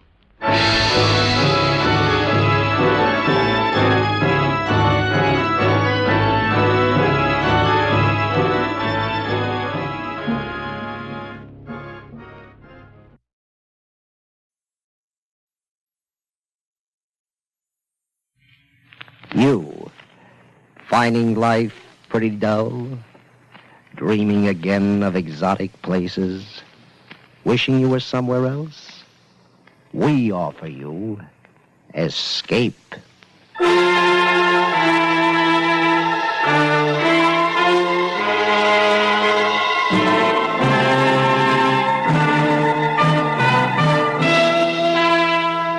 Escape, designed to free you from the four walls of today for a half hour of high adventure. Escape with us now to the year 100,080 and a world where beauty and terror live side by side, as H.G. Wells describes it in his immortal story, The Time Machine.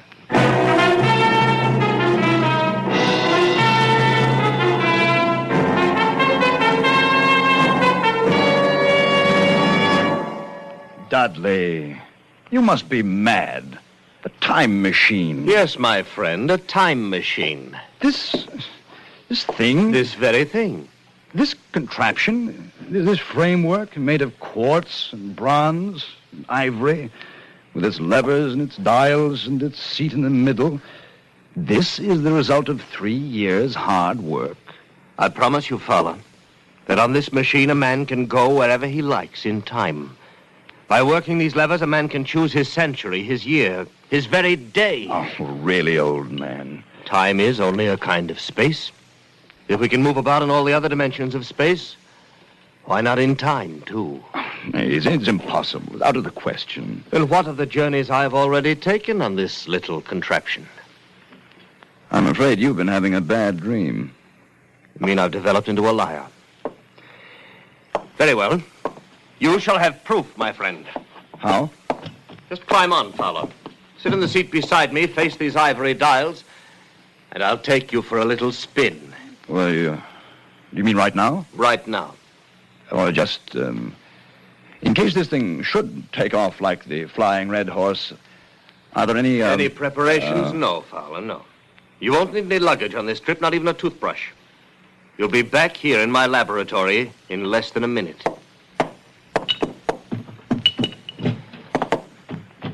All right. I'm on. Now what? Hold tight. It sways a good deal. I'd hate to lose you. I can't be frightened, Dudley. Then you're braver than I am. Tell me, what time is it? It's just 12 noon. Before we start, I want to adjust this control a bit. Is everything shipshape? Tell me, did you notice anything just then? Only a noise, a humming noise, nothing else. And what time is it? You just asked me, old man. It's Well, that's odd. What? My watch says 11 o'clock. I could have sworn it was noon a moment ago. There must be something wrong with it. It's only that I touched the lever to test it, and we've gone forward a full day. 23 hours, at any rate. Yes, but Dudley... Finished scoffing, Fowler? Yes. Yes, I believe I have. Then hold tight. This will be the real article. I'm ready, Dudley. Good man. Well, say goodbye, Fowler. We went off with a shattering jar, with the machine swaying under us. The walls of Dr. Dudley's laboratory suddenly fell away. Night was speeding after day like the flapping of a black wing. I saw the sun hopping across the sky, leaping swiftly across it every second, and every second marking a day. I saw the moon spinning through her quarters like a ball, from new to full, all in the twinkling of an eye. Trees grew and blossomed like puffs of smoke, and then passed away. All the while we were going faster. Now our pace was a year a second, so that second by second the white snow flashed across the world, and was followed by the bright, brief spring. And still we went on, into the future. How do you feel, Fowler? Very weak, very dizzy. Don't let go, don't fall off. Where are we? How far have we come? We're in 100,050, and 60, and 70. That's enough! Stop it, Dudley! I can't stand anymore! Stop it!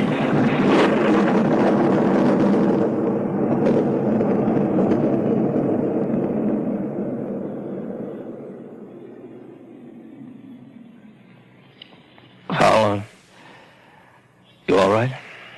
Yes, I believe so. No broken bones. What happened? Not sure. Must have stopped too suddenly. Where are we, Dudley? Look around for yourself. A wide lawn and a beautiful, vast garden. No, I meant geographically. Just where we were when we started, where my laboratory stood 100,000 years ago. And the year, Dudley? What is the year now? 100,080. It seemed absolutely incredible. A dream, but a pleasant one, for the garden in which we found ourselves was beautiful and summery, with an unexpected perfume about it, almost like platine. At some distance, we could see a large and imposing building, and everything was quiet and peaceful, but almost too much so. And the sense of strangeness, of incredible strangeness, sent a shiver up my spine. 100,080. Fowler, do you want to go back? Yes, I rather think I do. Let's go back. Dudley. From over there, in the bushes. It sounded human. Come on. Yeah.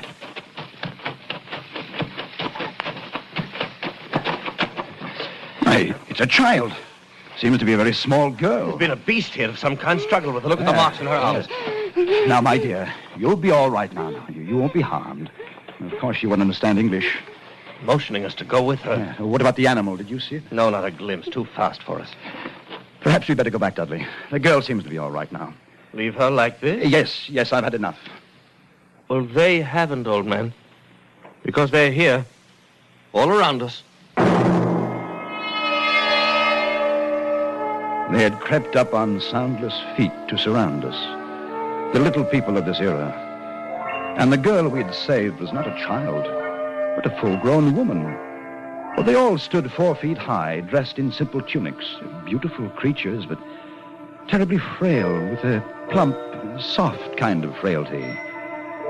They were like eerie figures in a dream, and all we could hear was the rustling of their clothes as they surged happily around us, their faces wreathed in smiles.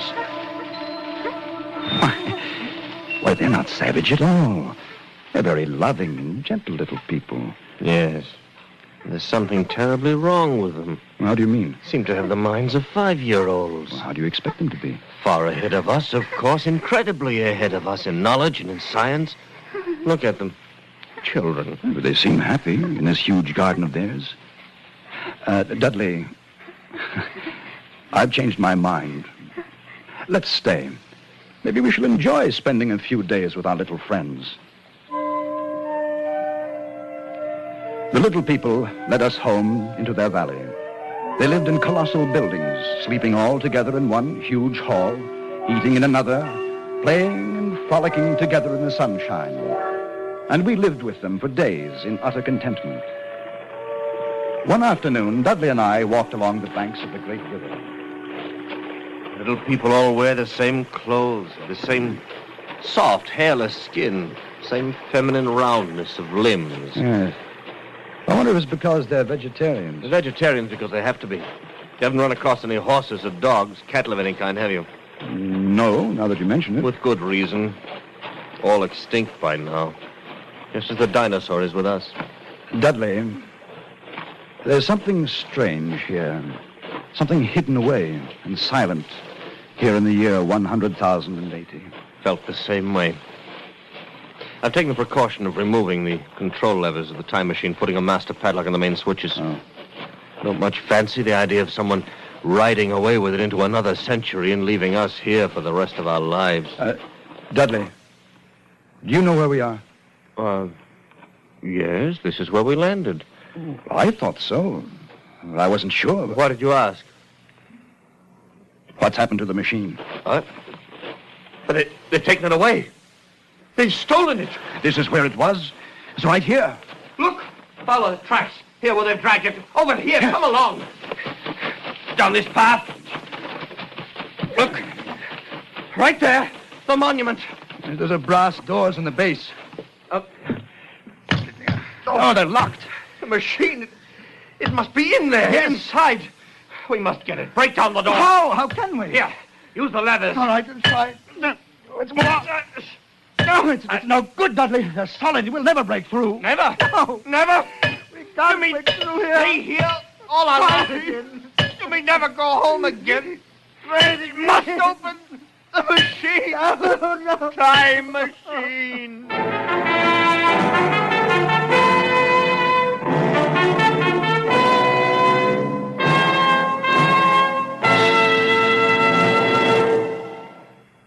How well do you know the history of your army? For example, do you know who the first chaplain was? He was the Reverend John Hurt. During the early days of the American Revolution, he served as chaplain of the 6th Virginia Infantry. Later, he became brigade chaplain, and finally, in 1790, he was appointed first chaplain of the United States Army. Thus, another page was added to the history of your United States Army. And now we return you to Escape.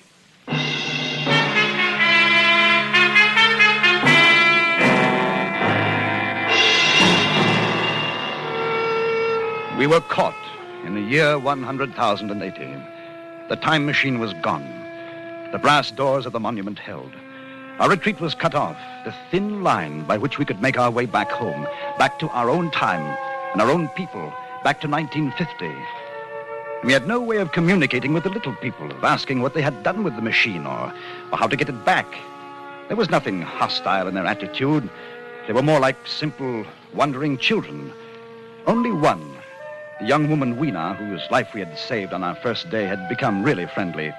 She went with us wherever we walked, and brought us presents of garlands, of flowers, slept near us at night in the hall, and we in turn had taught her a few words of English. Now we redoubled our efforts, like men racing against a clock, so that we might speak to her and discover the secret of our immense loss. We were talking to her one night after the others had gone to sleep. No, not these, Dudley. No. How can you be so sure your people didn't steal the machine? Aren't there any thieves among them? Are they all perfect? No, not so loud, Dudley. You'll wake them. Besides, she doesn't understand. The thief must be sleeping somewhere in this hall. Weena, they take machine. No, Dudley. No. Who then? Who? We are friends. Yes. We must have machine. Yes, Dudley. Yes. Who took machine? Other people, not yours? Other? What about those doors, Weena? Doors open. No. Weena, machine in there must open. No, not open. Oh, all right, my dear. Go to sleep, get some rest. Yes, Dudley. Sleep. What's to become of us, Fowler? Are we caught here in this century? We spend our lives with the little people and their secret. We'll go back to the monument tomorrow. We'll find a way of breaking in. Good night, Dudley. Dudley? Yes? Did you just... There it was again. What? Something. On my face. Huh? Cold. Filthy to the touch. On my face and in my hair. It's cold as death. Dudley! You're right. There's something in here with us. Smells of the grave. What was it? I don't know. But look at them. Look at the little people. They're all awake. It's as though they've been stampeded. Let's get out of here. I want some fresh air. We went quickly through the hall and outside, away from the frantic rustling of the little people. The moon was full, just overhead, and it was close to dawning. There was a faint sound speeding close behind us, and we turned, our nerves ragged, our muscles tensed. But it was only Weena, coming swiftly to join us. Dudley, I'm afraid. Then there is something. What do you mean, Weena? Dark? What? Dark thing, dark place, night. Why should they be afraid of the night, Dudley? It's not the night alone. Dark place, that's our cue. But perhaps it's something underground.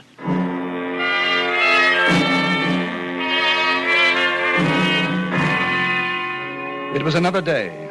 We had wandered into a lovely wooded place about a mile from the community. And suddenly Weena screamed. Fowler! We stopped short. A pair of glaring eyes were fixed upon us. As we stood there, petrified, the thing, a little ape-like figure, rushed across our path and disappeared in a clearing about 30 yards away. What was it? I couldn't see it too well. It seemed to be a dull white with white hair on its head and down its back. It looked like a small ape. It was running on all fours, with its arms held very low. Weena, what was it? Morlocks. Morlocks. Who are the Morlocks? What are they? Weena, tell me. No. Let's go over there and see where it disappeared. Come along, fella.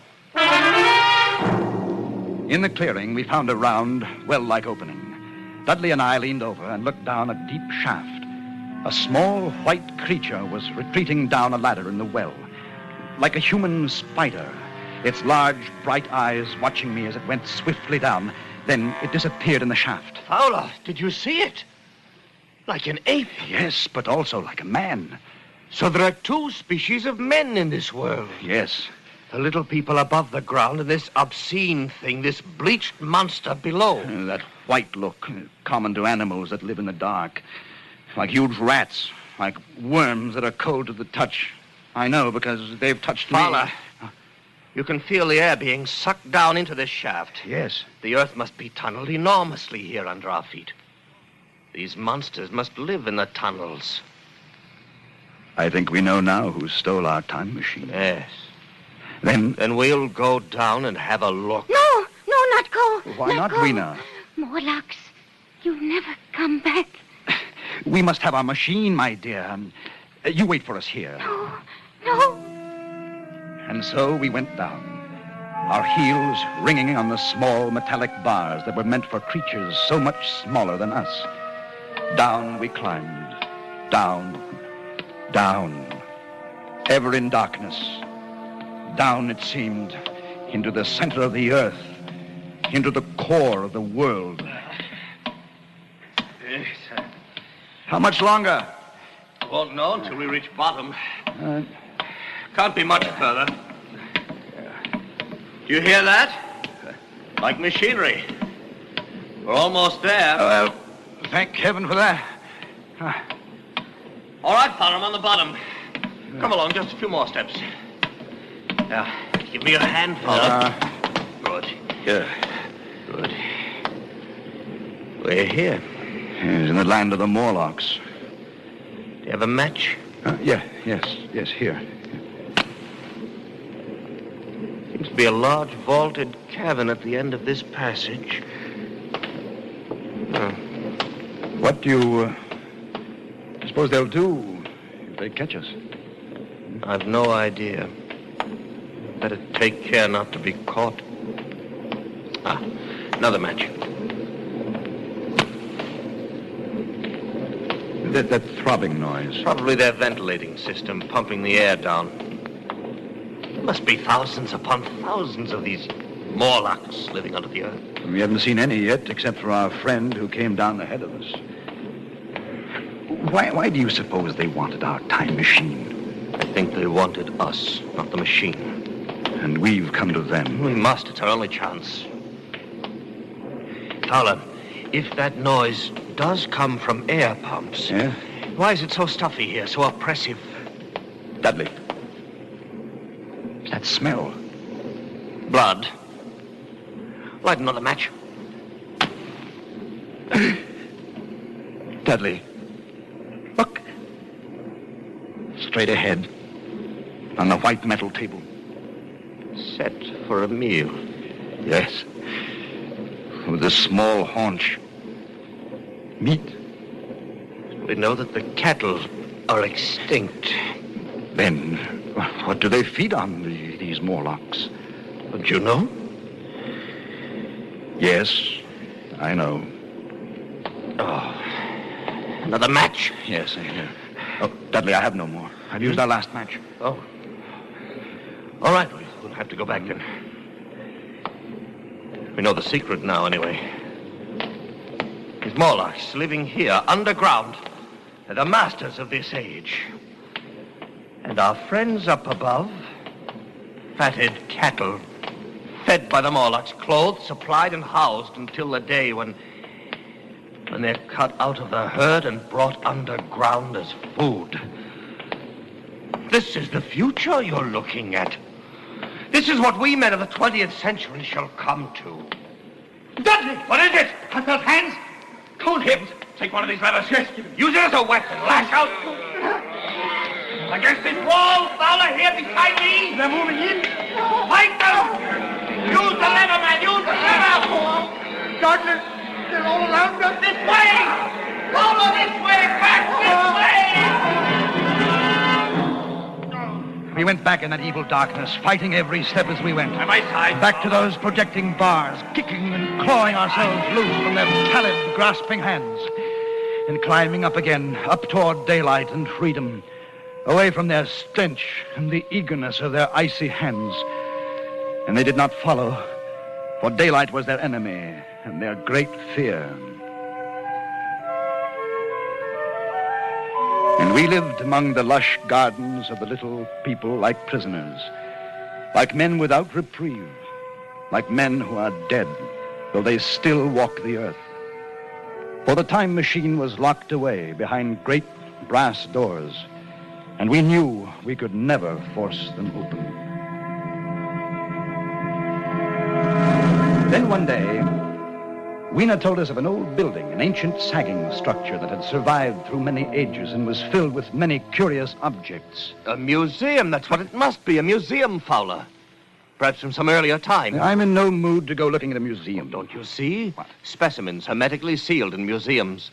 Perhaps there are things, weapons, machinery, something we can use. Yes, of course. If we could find some dynamite or gunpowder or something. We could blast those doors, we could get in.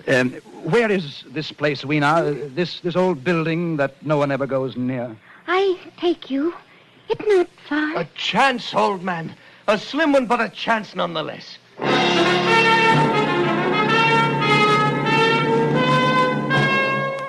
All day we wandered through the great ruined halls. The building had been deserted, unused for perhaps a century. The childlike men of that time had long since ceased to care about anything but their own personal comforts. It was late afternoon and growing dark when we came upon the chemical section. We had found nothing useful to us until then, and now came the worst disappointment of all. And it's dust. All of it. Been dust for centuries. Another dead end. It's hopeless. We were out of our heads to hope that nitrates would retain their form for 100,000 years. We go now? There's nothing here. Oh, wait just a moment. Something in this case. Well, you can break it with your lever. Stand back a little. All right. Box of matches. Hermetically sealed. Now, wait, let me see. Well, they're perfect. But they're not even damp. What shall we do with them? Burn down those brass doors? Well, you'd better keep them. You can't tell. Paula. What? On the floor, you see them? Small, narrow footprints leading away into the darkness at the end of this gallery. Dudley! We'd better go. Pick Queen up and carry her. We'll have to run for it. Now, don't be frightened, my dear. It'll be all right. Go on, run! We came out of the gloom of that place into the deeper gloom of dusk. And suddenly we saw. We were trapped. All around us were the Morlocks. They were there by the thousand, surrounding us, and coming closer in a long, even line of deathly white, their eyes blinking in the half-light, their tiny mouths alive with appetite. Paula, the matches! I have them. Still like a fire. Here, please. Hurry, man, the forest is dry. Hurry, man. We'll have an inferno here in a minute. Our little friends don't like light or heat. The fire leaped high to the heavens, and the countryside was ablaze. The Morlocks turned in fear, blinded by the glare. Some of them blundered into the middle of the raging flames, and the rest faded away like a fog. Dudley had left a narrow passageway for our retreat, and we fled down a long corridor of leaping flames and blistering heat. We fled to safety toward the community of the little people. As we ran, we passed the huge monument with its great bronze doors that were locked tight in our time machine. And suddenly, in the glare of the distant fires, we saw something that stopped us short. They're open! Paula, the doors are open! No, not go in. Dudley, no. It's a trap. They're there waiting for us inside. Waiting or not, we're going in. Dudley, it's suicide. It'll take me 1 minute to screw the levers on again, then I touch them and we're away. All right, I'll try to give you your 1 Good minute. boy. No, go. Not leave me. No, you, my dear, you hold tight around my neck. You're coming home with us. All right, let's go. We're in. I looked through the machine. They haven't harmed it. I don't see them yet. Come on now, quickly. The doors, Dudley. They're closed. Get in the seat. I'll be ready in a moment. I waited for the hum that would signal our departure. And there in the darkness, the Morlocks were finally upon us. Cold, persistent fingers swarmed over my body, tugging at me, sucking me away from the machine. I held tight to Weena as a man holds fast to life, tried to kick them away with my feet. Hurry, Dudley, hurry! I should get these levers quickly or we're done. One more turn and it's in. There, Fowler, we're away, we're gone. Yes, we made it. Are you all right? I'm all right. Good. And Weena? Weena isn't with us. What happened? They tore her from my hands at the last minute. They got her. I tried to save her. I couldn't. I still have a piece of her tunic here on my fist. Little piece of her tunic, Dudley. Nothing else.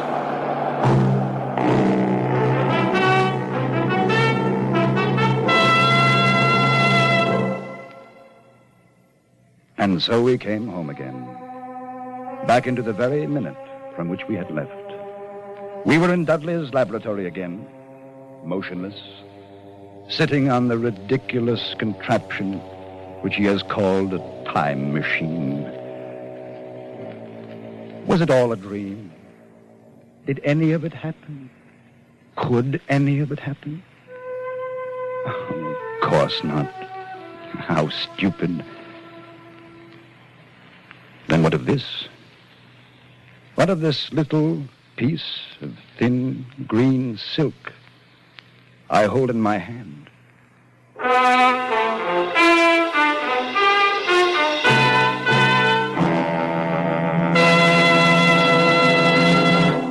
Escape is produced and directed by Norman MacDonald. Today we have brought you The Time Machine by H.G. Wells, adapted for radio by Irving Ravitch, and starring John Daner as Fowler and Larry Dobkin as Dudley, with Georgia Ellis as Weena. The special music for Escape was arranged and played by Ivan Ditmars.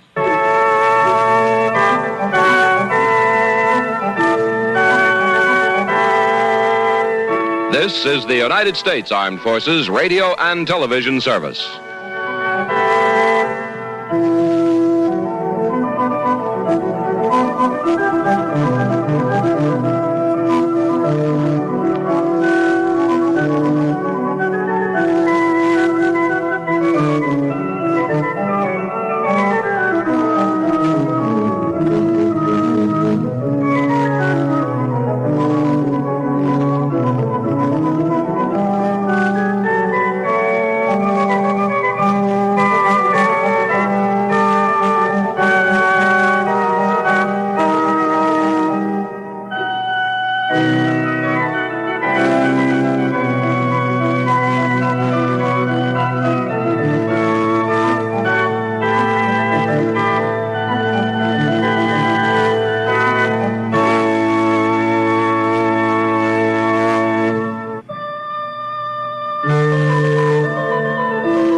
You, finding life pretty dull?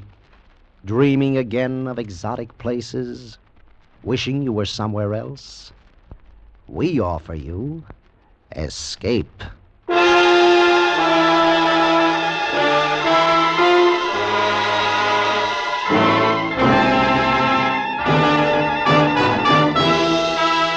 Escape, designed to free you from the four walls of today for a half hour of high adventure. Escape with us now to a train rushing through a European night and a beautiful woman who demands your help, as Anthony Ellis tells it in his exciting story, Roulette.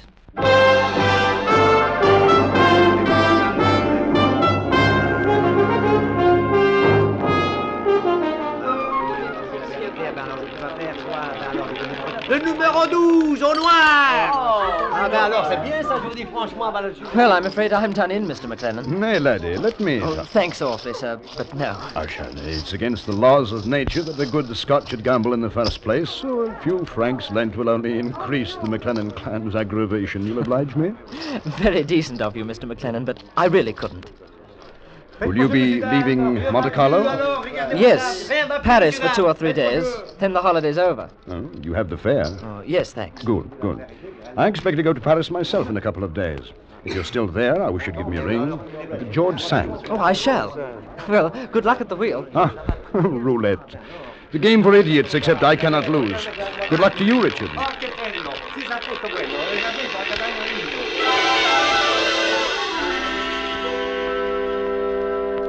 I'd been spending the summer holidays on a cycling tour of France. Father had insisted. Said it was part of my education.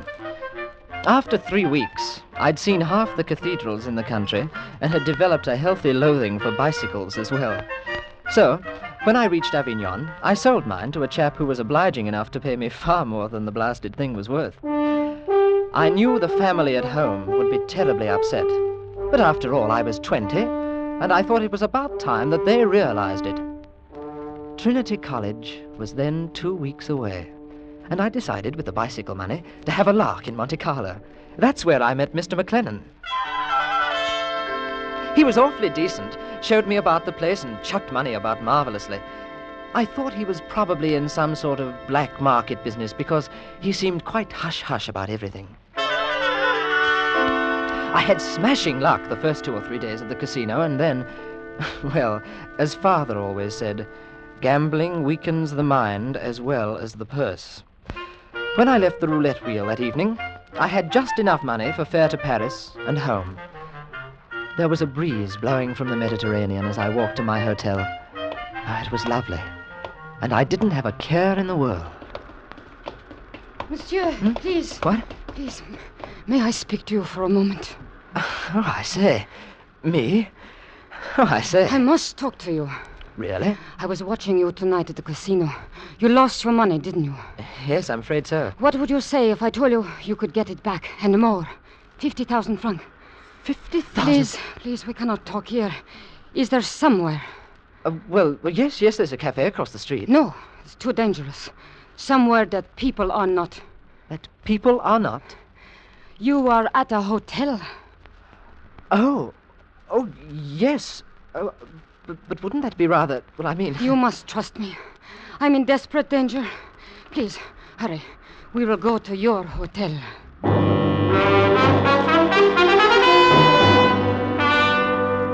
It was a devilish awkward situation. I mean, taking a girl to one's hotel room, it simply isn't done. And I hated to think what Father would say. On the other hand, one couldn't let a lady down, especially her. Oh, she was beautiful. She was the most beautiful woman I'd ever seen. And she was very frightened. I will have a drop of brandy, if you don't mind. Oh, no, not at all. Would you like to take your coat off? In a little while. I'm cold. Well, you'll feel better in no time. Here we are. Thank you. I say, that's quite good. It always chokes me to do that. You're being very kind, Mr. Oh, I'm frightfully sorry. My name is Richard Ferris. I am Tina Vallon. What a charming name. I mean, it goes, rather. It is not my true name. Oh? Mr. Ferris, I do not wish to sound melodramatic, but I need help so terribly. Oh, I'm awfully sorry. Really, I am. If there's anything but that there is. I must go to Ankara. Turkey? It is of the utmost importance. And there are men who will stop at nothing to prevent me. But why? I mean... I cannot tell you. Well, what about the police? I cannot go to them. There would be questions which I may not answer. Oh, I see. Mr. Ferris, when I saw you this evening at the casino, I said to myself that here was a man I could trust. He's young, English, and a gentleman. Oh, I say. But he has lost his money at roulette. I will make it a business transaction, Mr. Ferris. Take me safely to Ankara, and I will give you 50,000 francs. Well, I'd love to, really, but... Well, you see, next week I have to be in school. Well, that is college. Trinity. Cambridge, you know. Here, Mr. Ferris. Richard. 10,000 francs. The rest at Ankara. Please. Well, it's not the money. Really. Don't you see? They might not dare if someone like you were protecting me. Well... Take the money. It is a business transaction. Take it. I beg you to do this for me. Well, I feel like a cad. Taking money from... Well, I mean... She was very close to me. And I saw that she was quite a bit older than I was. 26, possibly 8. Oh, but very beautiful. I realized how serious the thing was. After all, it could mean life or death to me, too. One must be practical, so I took the money. I packed my traveling case, and together we left the hotel. On the way to the station, I bought a pistol, as it seemed the thing to do. Tina had decided to take the train as far as Genoa, and then change for Naples, where we could catch the boat for Turkey. If someone was following us, he didn't allow himself to be seen, and we managed to find ourselves a compartment alone. Well, here we are. You comfortable? Yes, thank you. Would you be kind enough to draw the shades? Rather. I say, Miss Vallon. Please call me Tina. Tina? Here. Have a look out of the window for a sec.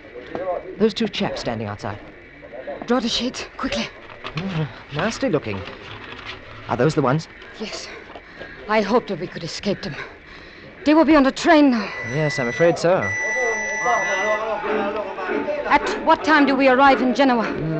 2:15. That's tomorrow morning. We have a 10-minute wait before the Naples train leaves.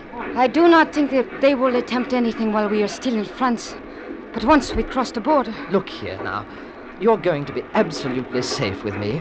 I don't want you to worry. I may look young, but I've had a great deal of experience. That is, well, I play rugby at school, and, well, I can manage things perfectly. I'm sure you can, Richard.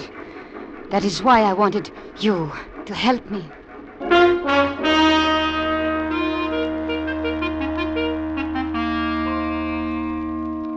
We settled down for the run to Genoa, and Tina dozed off. I just sat and looked at her. She was very lovely. Everything about her. I couldn't make up my mind where she came from. Oh, not that it mattered. But I wondered for a moment if Father would have approved. After all, she wasn't English.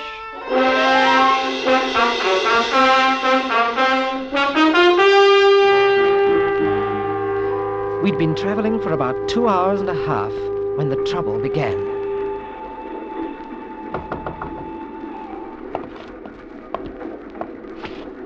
Yes? Mr. Ferris? Here? Who is it? May I have a word with you, please? I should say not. It would be advisable. Now hop it, or I'll ring for the conductor. Richard. Shh. This is not your concern, Mr. Ferris. We have no desire to harm you. Oh, I'll bet you haven't. Just tell the lady that it is a long way to Ankara. Have they gone? Yes, I think so. They will try again. Look, it really isn't any of my business, I suppose, but, well, what is it you've done? Why should they want to kill you? Let us say that I know something that is very important. But you're so... Well, I mean... Well, how did you ever get into a muddle like this? For love, Richard. Oh. Of my country. I think that a man would be very fortunate if you ever loved him enough to have a look like that in your eyes. Perhaps someday I shall look at a man like that. You're sweet, Richard. Now I want you to have some rest. If anything happens, I'll wake you. Oh, I say I couldn't. Why, they may try. I don't think so. But if they do, I have this. I say... You're not afraid of anything, are you? Well, night-night. Wake me up when we get to Genoa.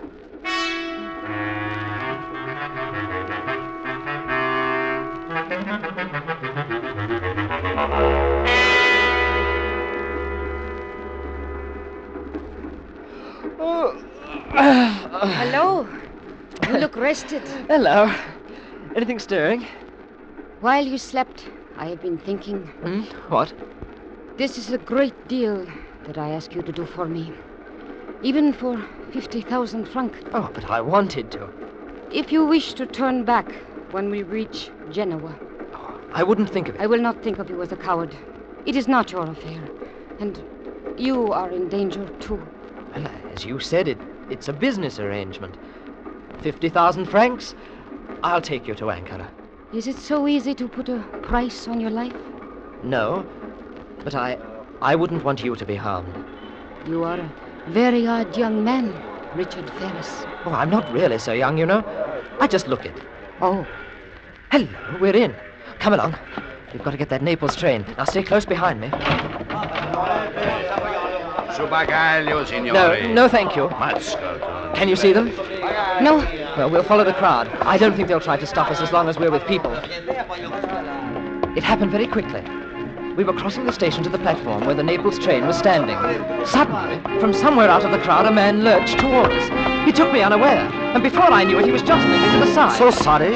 How clumsy of me. Allow me to pick up your portmanteau. As he bent down, the blighter hooked an arm around my leg, and I was down. Mind your business, you fool. I will. And you, sir, mind yours. It was a frightfully stupid thing for me to do, and obviously what they'd hoped for. In half a tick, a Gilbert and Sullivan constable appeared. But there was nothing comic opera about the way he took me in charge. I was manacled and on my way to jail. And in 7 minutes, the Naples train was to leave. I looked about wildly for Tina, but she was gone.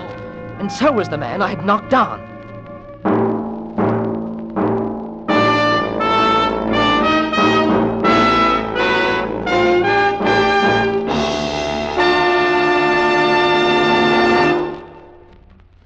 CBS wishes to remind you that 2 of its top comedy shows have returned for another great season.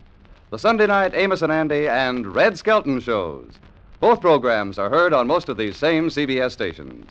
Be listening tonight and every Sunday night this season for Red Skelton and Amos and Andy at CBS, the Star's Address. And now we return you to Escape.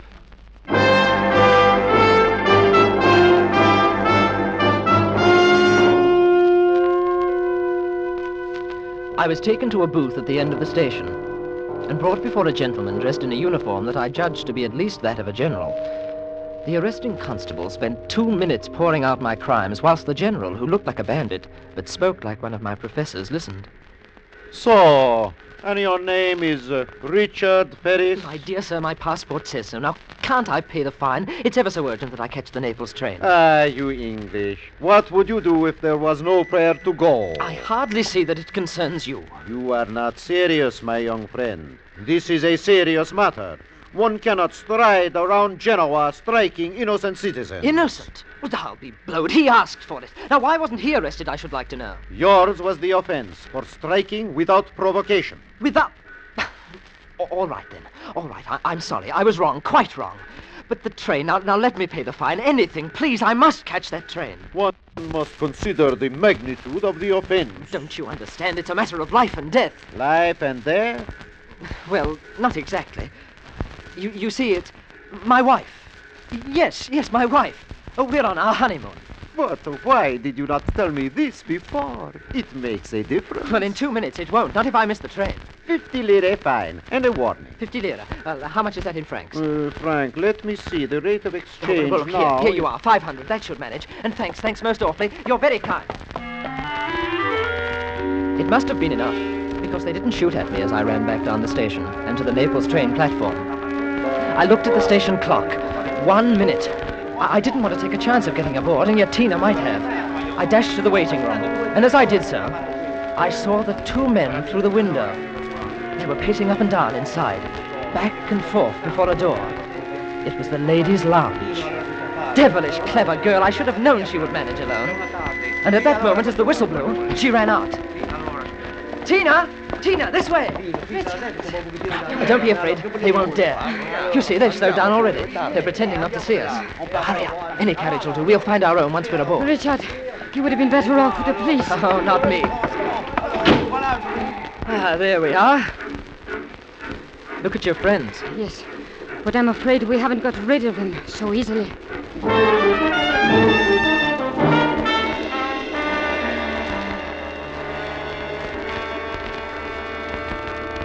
Then, how did you manage to get away from the police? Oh, it was simple. I said we were on our honeymoon. Oh. Now that you are here, I'm glad. Well, I couldn't let you down, you know. I mean, well, I'm awfully keen about you, you see. I understand. And I want to tell you something, because I trust you. Yes. If I do not reach Ankara, it is possible that you will. Oh, no, you mustn't even think of that. They will try to stop us again, possibly before we get to Naples, but most certainly on the boat. Perhaps they will not succeed, but if I cannot, I want you to take a message for me. Righto. Count on me. You must go to the Ministry of War. There is a man there named Wadis. Tell him you come from me. Yes? Tell him that the blow must fall no later than the 9th. The place will be Ressuilin. Only that? Richard, what I have told you is the information that can mean death for both of us. Ah. And that's why they want to stop you. Because of that message. A message which means defeat for our enemies. What bounders? I mean the chaps sending someone like you to do their dirty work. Oh, why couldn't you write or send a cable? There are people in our government who are not to be trusted. If the message fell into the wrong hands... Yes, I see. Now you know. By Jove. You really are. You're quite a girl. And you, Richard, are quite a man.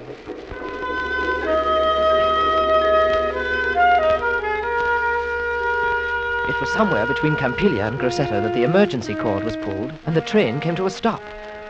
I looked through a crack in the drawn shade. It was dark outside, but 100 yards away, I could see the headlights of a car, and moving toward the train, 3 or 4 bouncing dots of torch beams.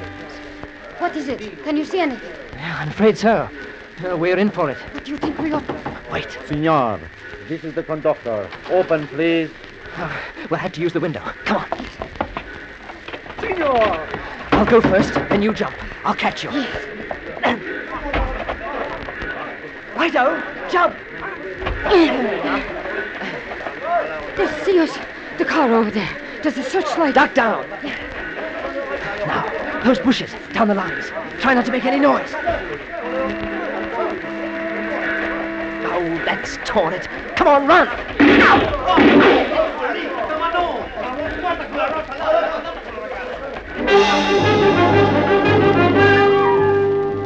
As we ran, I heard a voice shouting for us to stop, and another telling them not to shoot.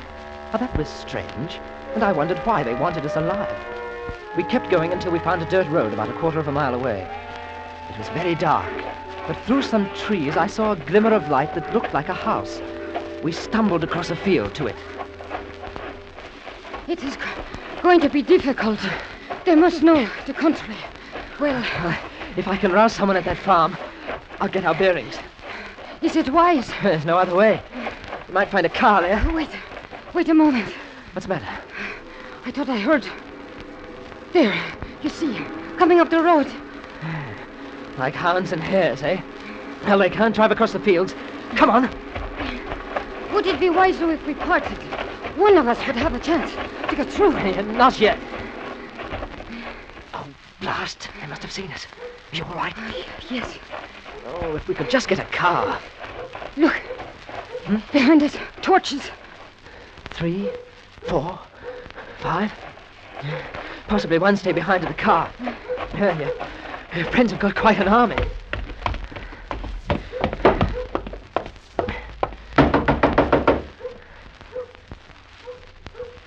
What are we going to do? I don't know yet. Sì, cosa vuole? Cosa vuole? We need help. Have you got a car? Lo capisco, signore, no? Oh, these foreigners. Look, do you see this? A gun. Bang, bang. Do you understand? Madonna mia! Now look, you say nothing. You haven't seen us. Cosa? He doesn't understand. Well, he knows what a gun is. That's all that matters. Come on. We'll stay behind this door. If he makes a sound... You there! Quiet! Say nothing! Shh! We may have to use guns, Tina. I'm ready.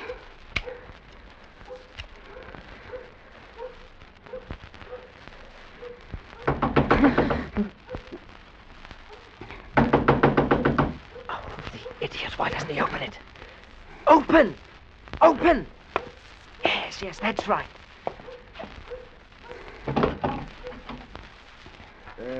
Via Jerry, signore. Here come per 2 uomini. Ha visto qualche persona? 2 persone? No, non se ne stanno qui, no. Una signora, un signore inglese. No, nessuno. Non aspetta. Potrà avere sua permissione di cercare? Ma me l'ha dato, non sono nessuno, signore. Forza sonora. Voglio cercare? Sicuro, sì. Grazie, buonanotte. Buonanotte, signore, buonanotte. Oh, good chap. Thanks. Here you are. I hope we didn't inconvenience you. Ma cosa fa? Andate via, per piacere. Tina, have a look through the curtains, will you? I can see 2. No, 3 of them. Moving on. Now, the others may have gone to the back. Signor. Sì. Do you own a car? Ma cosa? Non capisco, signore. I just wanted my Latin. A car. Do you follow? No, signore, no, non capisco. They've gone. I can't see them now. Well, we better make a run for it.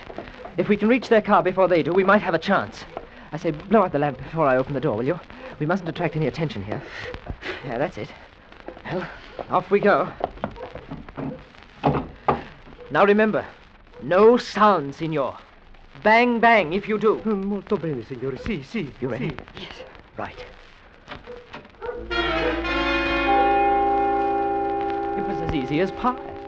They must have believed the old boy's story, because as Tina and I doubled back across the meadow, we saw a couple of torches bobbing about near the barn.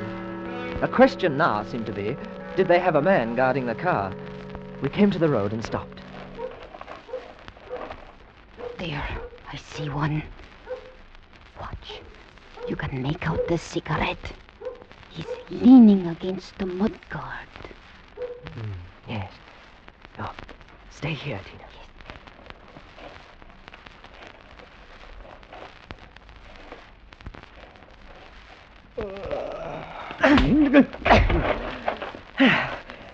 It's all right, Tina. Put him to sleep. Hop in. Yes. Put up your hands, laddie boy, and you too, miss. We want to have a little talk with you both. The searchlight had been switched on and was blinding me, but I could hear well enough, and I knew that voice. It was Mr. McLennan, my friend in Monte Carlo.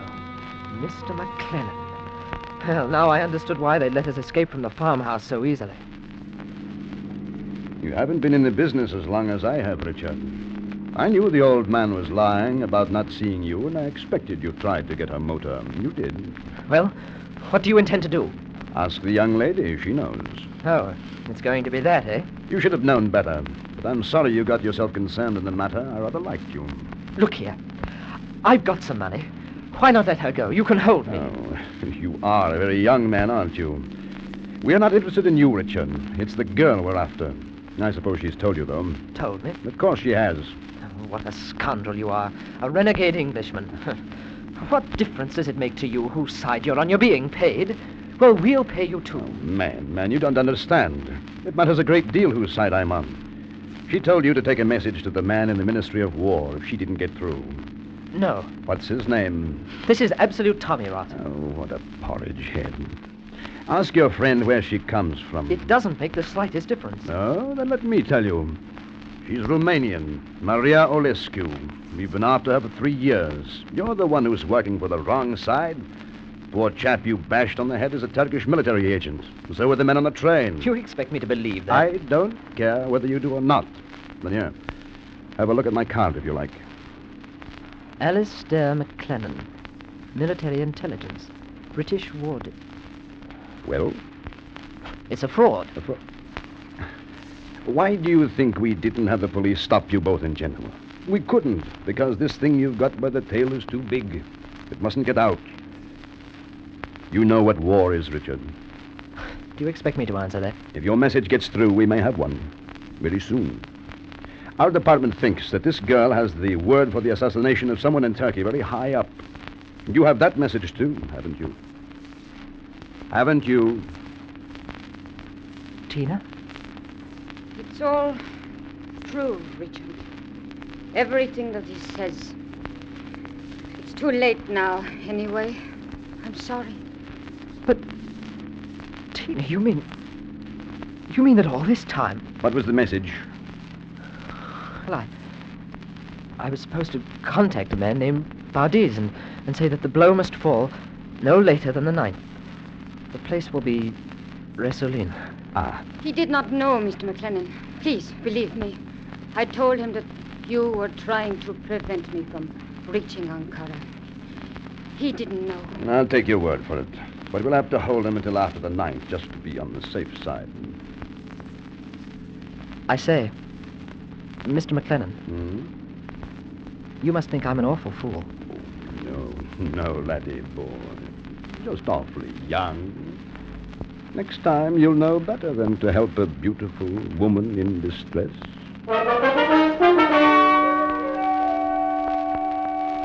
They took us back to Paris. And during the whole journey, Tina didn't speak a word, just looked out of the window. I thought of my family, of Trinity College, and England. But none of them seemed particularly important now. Only she seemed important, and I wondered what would become of her. And then, as they took Tina away, she turned to me and smiled. It was a smile that I'd seen only once before, when she spoke of love of her country. But this time, she was looking at me.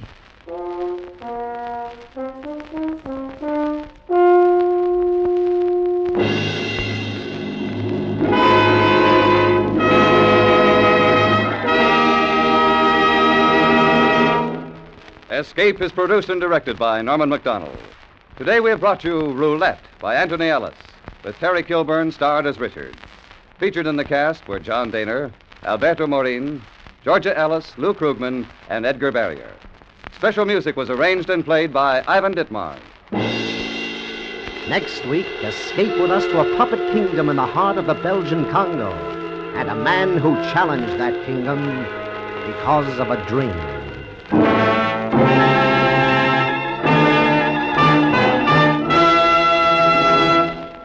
Edgar Bergen and Charlie McCarthy check in at CBS, the Star's address, tonight, bringing with them their very special guest, Jane Wyman.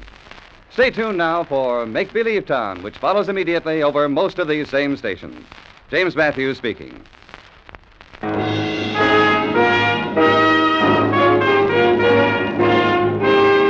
This is CBS, the Columbia Broadcasting System.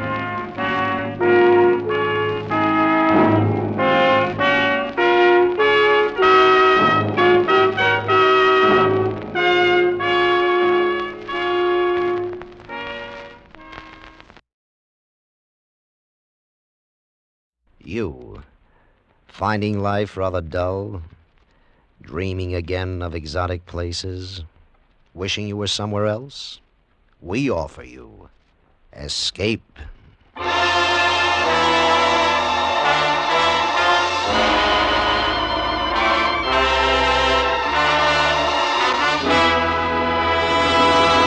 Escape with us now to the windswept peak of Mount Everest and the story of a man who sacrificed everything to climb it, as Leonard Lee tells it in his gripping story, Conquest.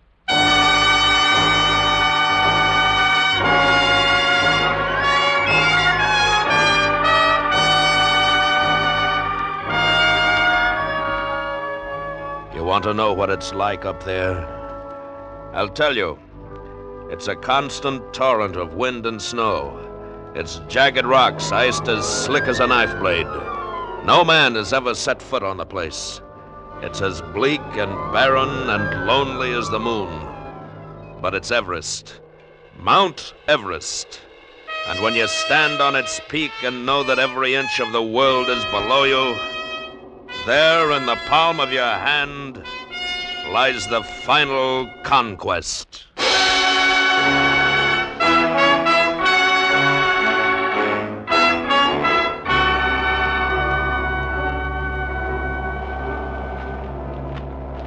We're not going to make the mistakes Norton and Somerville made.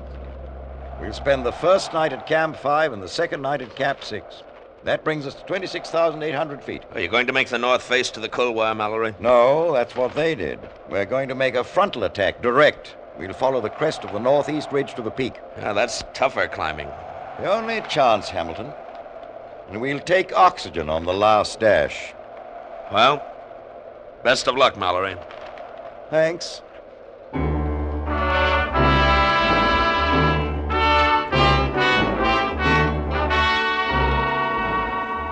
We watched them as they left Camp 4, 23,000 feet on the face of Everest. Mallory and Irvine, stocked with their provisions. Pitons, carabiners, hammers, axes, packboard, snowshoes. Two diminishing silhouettes against the powder snow of the Rongbuk Glacier, finally disappearing behind a jut in the North Col. We watched them and prayed for them, and we hated them, because we weren't part of that final run to the top.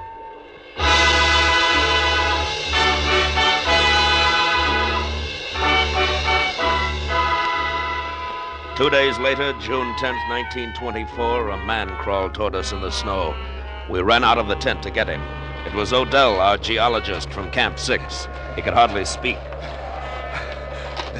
Challoner, brandy. Yes. Here, Odell, drink this. Thanks. What happened? I saw them. I saw the top. Did they make it? I don't know. They were about 800 feet from the peak. Mallory and Irvine. At the last step. Then the mist closed in. It's only a matter of time. They'll make it. Hamilton. No man can live up there. There's nothing to breathe. And that was the last word. Somewhere in that jungle of ice, their frozen bodies lay. The peak was still unscaled. We looked out at the expanse of desolation stretched out before us. We looked out and up. The calm arrogance of the summit was wrapped in mist. From that moment on, there was only one purpose to my life: to climb that mountain.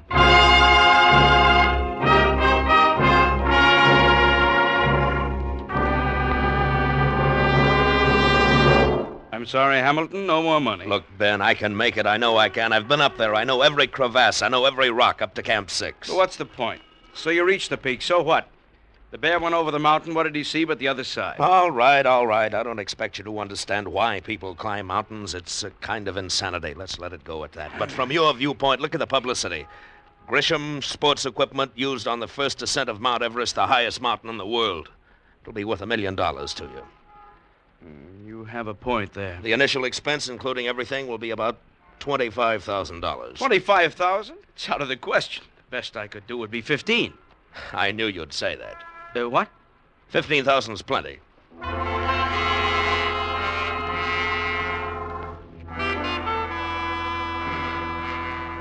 Well, what do you say, Challoner? Are you with us? Well, the last time it was pretty rough, but I'm always fool enough to try again. Fine. Who have you got lined up so far? Langmuir. He's pretty young, but he's got a lot of energy and a lot of experience for his age. Mm-hmm. Newt Revere, you know him. No. 4 of us will lead. That sounds pretty good. How about financing? The Mount Everest Committee can't supply it all, so I got most of what we need from Grisham. He makes sports equipment. It's a publicity deal. I see.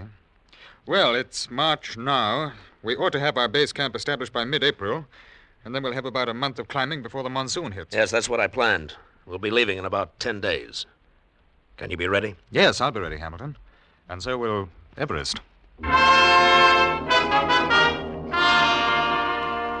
We arrived in Darjeeling on April 2nd. We hired Sherpa porters and Tibetan guides, bought more tents and scientific equipment, and headed toward Everest, 100 miles away.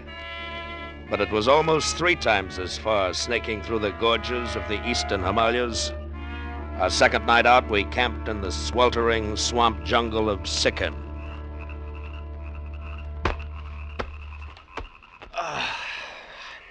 I can't sleep. Try a wet towel on your head. I've tried everything. Hamilton? Yes? Can you sleep? No.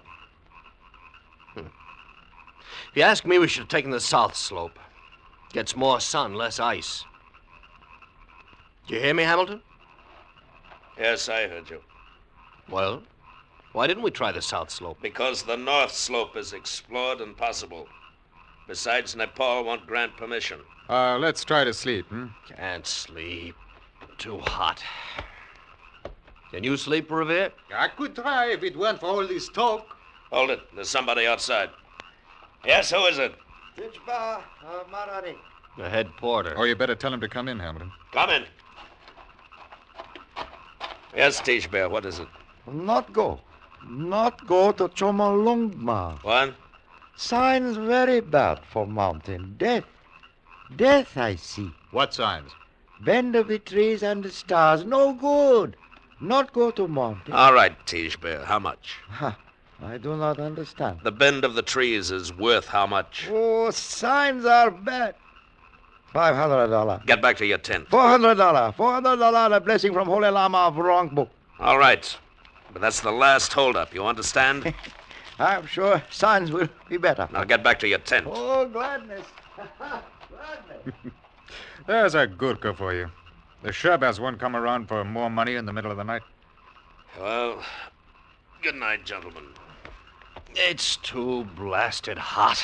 Enjoy the heat, Langmuir. In another 48 hours, you'll wish you had every steaming bit of it.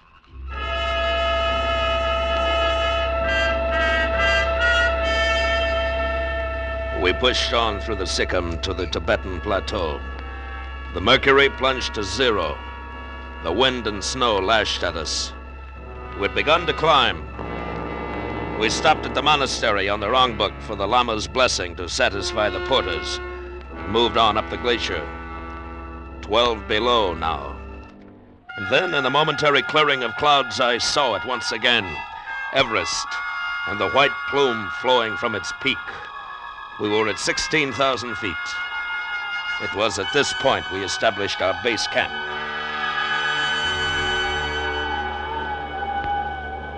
All right, Challoner, tell them what we've decided. All right. Camp 1 will be at 18,000. Camp 2 will be at 20. Camp 3 at 21. Camp 4 at 23. I will each carry oxygen. The tanks are light, but we'll have enough to last us for about a week if we use it right. When we get near the top, the routine will be 15 minutes of climbing, 1 hour's rest. We're not making the mistakes Mallory did. There any questions? Yes. How do we pair off, Hamilton? Challoner and Revere, Langmuir and myself. We'll travel together up to Camp 4, then we separate into doubles. The rest of the men will be dropped off at the camps as we move along to maintain relays. Anything else? Yeah. I think we're going to make it.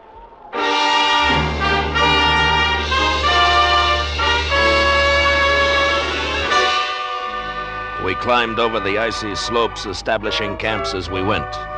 Finally, after days of driving forward inch by inch, we reached the North Col, just 7,000 feet from the summit of the mountain. The wind hurtled down in the slopes, and a sweeping gale, hard and cold as rock. Mallory had camped here, just days from his death. Night closed in. The lack of oxygen had numbed the mind and fired the temper. Our civility was suffocated. We were savages, nothing more. We sat around an alcohol flame, the four of us, breathing hard, staring at each other's bearded faces, while outside the wind beat at the tent flaps. Gotta have oxygen. You've had plenty. Can't breathe. You can breathe. Just take it easy. Any more oxygen, your body will stop regulating to the altitude. Then you won't be able to do without the stuff. My heart's going like a trip hammer. It'll get worse. I gotta have some, I tell you. Sit down. Stay away from that tank. I can't breathe. Hamilton, I can't breathe. I said stay away. All right, come on, now get up. Oxygen. Please. Sit up and behave yourself. I'm the leader of this expedition, and you'll do as you're told. Here, Langmuir. Give me a hand. No. Let him lie there, Challoner. He'll be all right in the morning.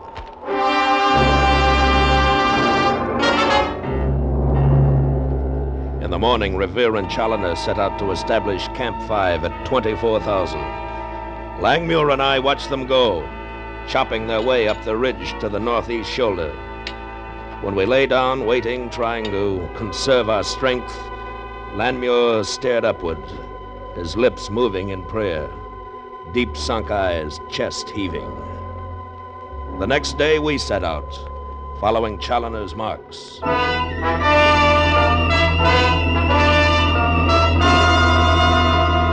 Langmuir! Body belay! Right! Easy now! I can't! I can't! 100 feet, Langmuir, then we can rest. Now, come on. No. Take a little more oxygen, then. There. You feel better? More. More. No more. Now, come on. Quarter shell to the camp. Quarter shell.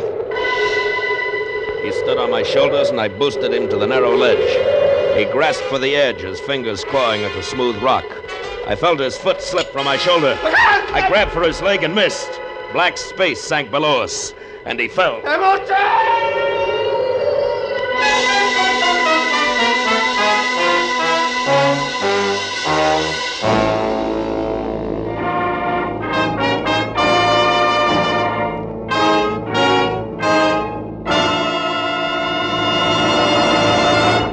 Escape, under the direction of Norman MacDonald, returns in just a moment.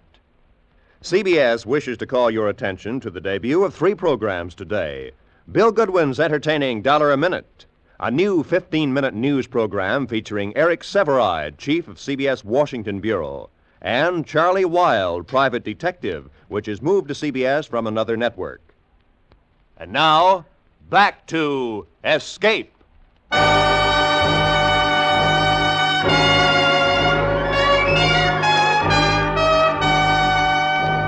As Langmuir fell, I braced myself against rock, waiting for the rope around my waist to pull taut. And when it jerked, it burned into my flesh and tore me into space. I scrambled under the double weight, lunging desperately for a hold. I threw my arm around a snub of rock just at the edge and started to pull up. Slowly, I reached the ledge, gasping for air. I looked down. Langmuir was swinging at rope's end in a small arc above the yawning emptiness, just 100 feet below me. The wind tore at my face. My arms were aching. I felt them slipping from the rock, and then I saw Langmuir grab a handhold and start to climb. And the rope loosened, and I relaxed. He was all right. I sniffed at my oxygen, but it made me drunk. 3 hours, I told myself. 3 hours to Challenger.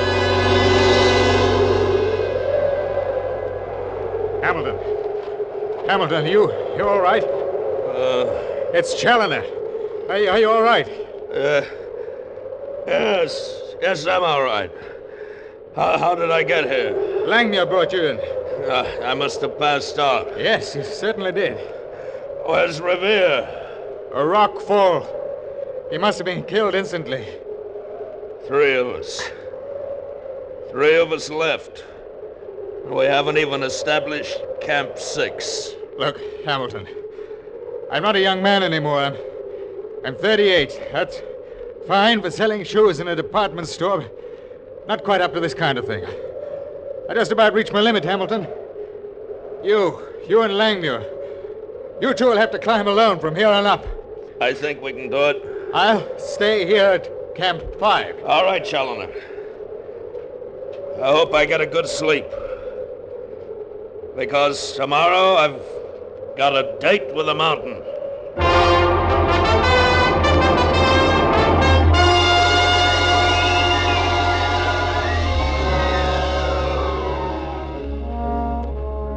It's quiet outside. It's a wonderful day. It's the best we've had yet. What do you think of cutting the north face across the couloir, making the final ascent directly up the western part of the north side? No, we'll take Norton's route as we planned.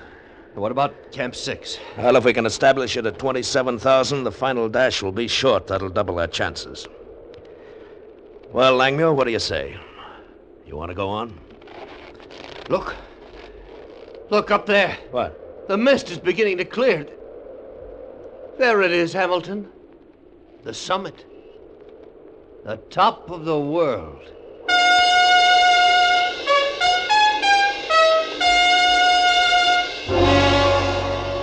We started up again, up toward the summit. Our altitude was 25,000. We planned to camp at 27, leaving only 2,000 feet for the final spurt. We hung desperately to the sheer face of the mountain, the freezing wind whipping up from the great couloir, tearing at our grasp. All the next day we inched upward, our hearts pounding. By nightfall, we had only reached 26,000. We had to camp or die. I found a small recess. We pitched our tent over it, fastening the stage with pitons. We huddled together in the cold darkness. Langmuir was exhausted. I heard him gasping the weak air. My arms and legs were swollen with pain, my lungs bursting. The top seemed miles away. Every ache in my body urged me down to the firm, warm earth. But the peak, only 3,000 feet, the white plumed peak. 26,000. Only 26,000. We'll never make it, Hamilton. You can see it in the daylight, the peak, Langmuir. We'll go like Mallory when Up there. Suffocation. We'll make it. Suffocation. No air. Nothing to breathe. Stop it, Langmuir. We've got to go.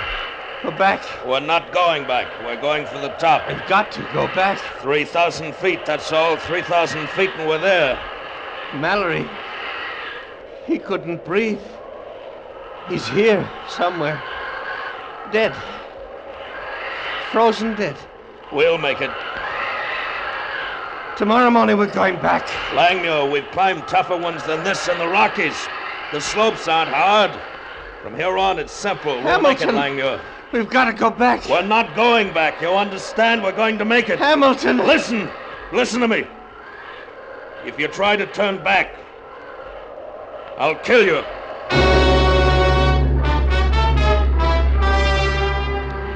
The mountain wasn't ice and rock to us anymore. It was a human force, an arrogant, wild challenge. Defiant, fighting conquest with choking cold and the constant earth pull downward. Death didn't matter. My life a Langmuir. That was the top, and we were going to reach it. In the morning, we started up again. We moved like automatons, not daring to think or feel. Moved up by instinct. And then it happened. Langmuir slipped again, and I plunged my pickaxe into a crack and waited for a sharp tug on the waist rope. It came. I pressed myself against the rock, waiting for the slack that told me that he'd regained his foothold. And suddenly, above the high wind, I heard a massive rumble. I felt the earth shaking itself to pieces. Avalanche!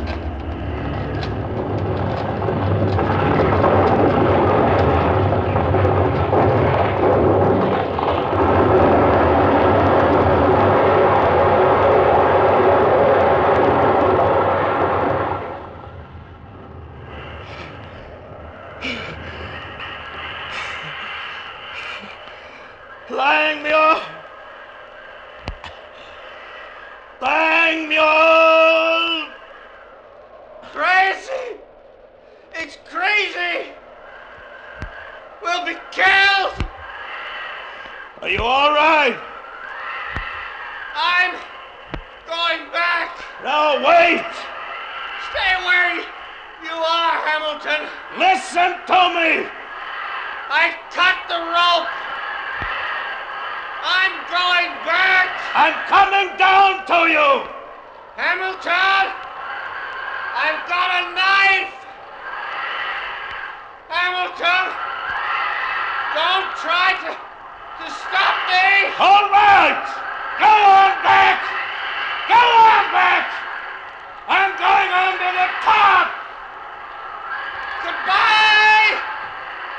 Hamilton! Goodbye! Everest. I'm going to beat you, Everest. I'm going to the top. I'm going to the top.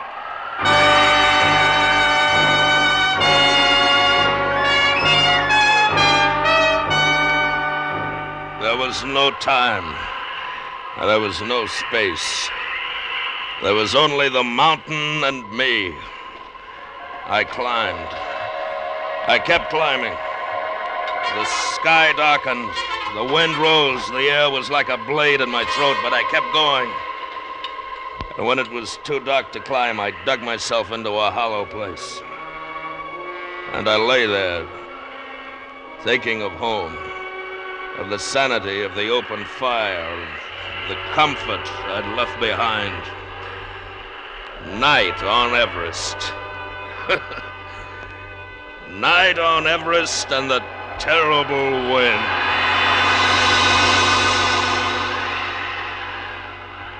Morning broke milder and clear. I left the hollow and looked upward through the glare of the sun. The slopes were more gentle, the holds easier. It was as if Everest had suddenly relaxed its guard, for there, just above me, lay the few yards of level terrain which formed my goal. I started again, moving upward, senseless to pain. Hours later, the ground leveled and I stopped crawling. I lifted my head, and around me in every direction, clouds and peaks. Below me, the black outline of the earth.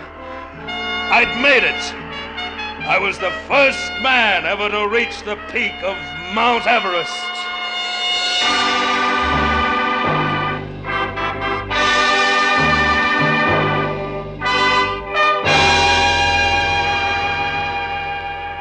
I forced myself to my feet, weaving dizzily. All the pain, all the intense agony of the altitude and the climb was forgotten now. I looked down at the magnificent peaks of the surrounding Himalayas. I couldn't believe that I'd done the impossible. There was a small camera in my knapsack. I took pictures of every horizon. I walked around the summit, my summit, drunk with the knowledge of what I'd done. And then, suddenly I stopped. For there, wedged into a crack of rock, something bright and gold shone up at me. I bent down and pulled it out. It was a cigarette case. It bore the initials GLM. George Lee Mallory.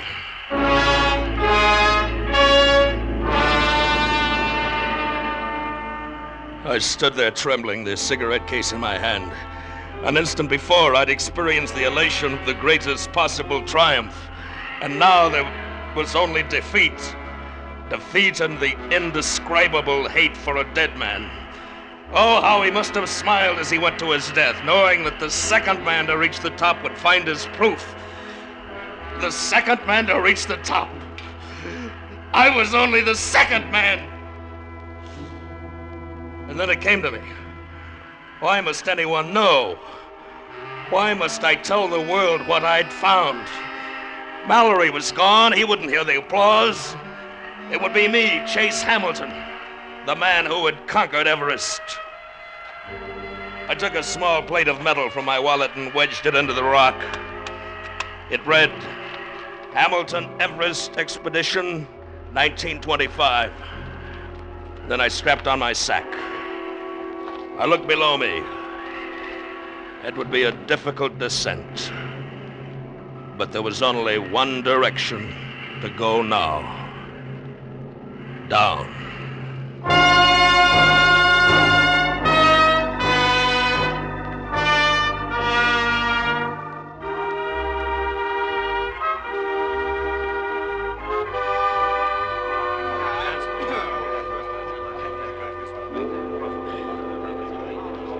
They found you at about 1,000 feet from the peak. Is that right, Mr. Hamilton? Yes, that's right. Challoner found me. He brought me back to Camp 6.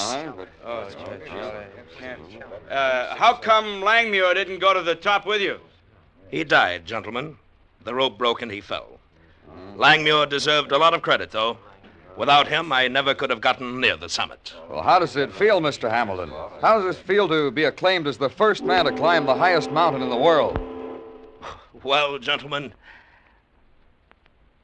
I feel as if...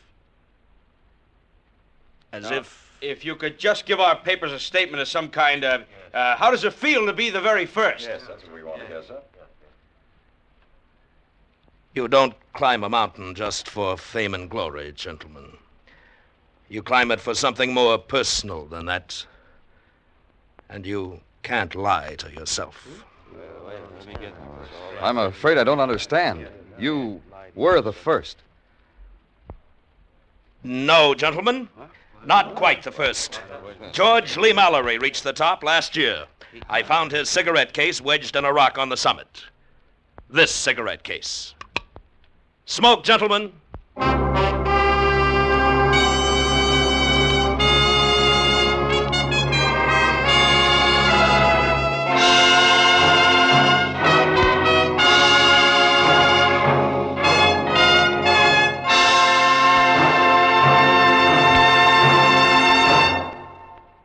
Under the direction of Norman MacDonald, Escape has brought you Conquest by Leonard Lee, especially adapted for Escape by David Ellis. Bill Conrad was starred as Hamilton. Featured in the cast were Larry Dobkin, Ramsey Hill, Lou Krugman, Jack Crucian, Larry Thor, and Ben Wright. The special music for Escape was composed and conducted by Del Castillo.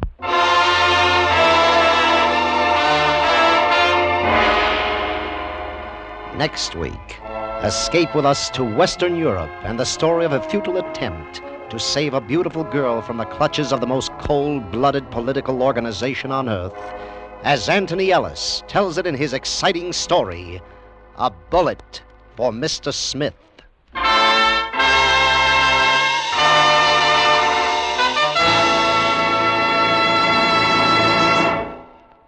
Next Tuesday evening, CBS has a big treat in store for all of you.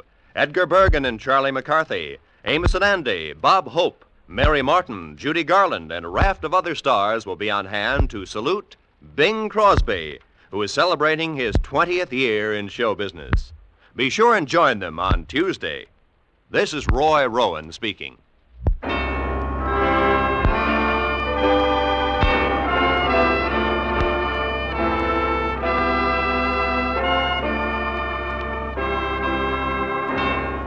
This is CBS, the Columbia Broadcasting System.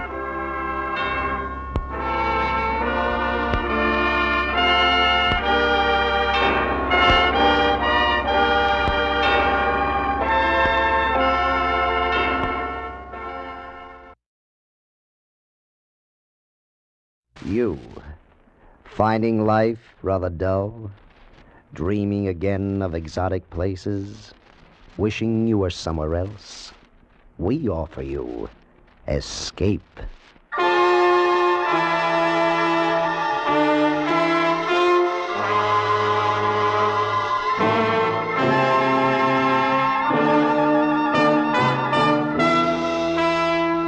Escape, designed to free you from the four walls of today for a half hour of high adventure. Escape with us now to a small fishing boat off the California coast and a night of terror and death at the hands of a brilliant madman, as Bud A. Nelson tells it in his exciting story, 7 Hours to Freedom.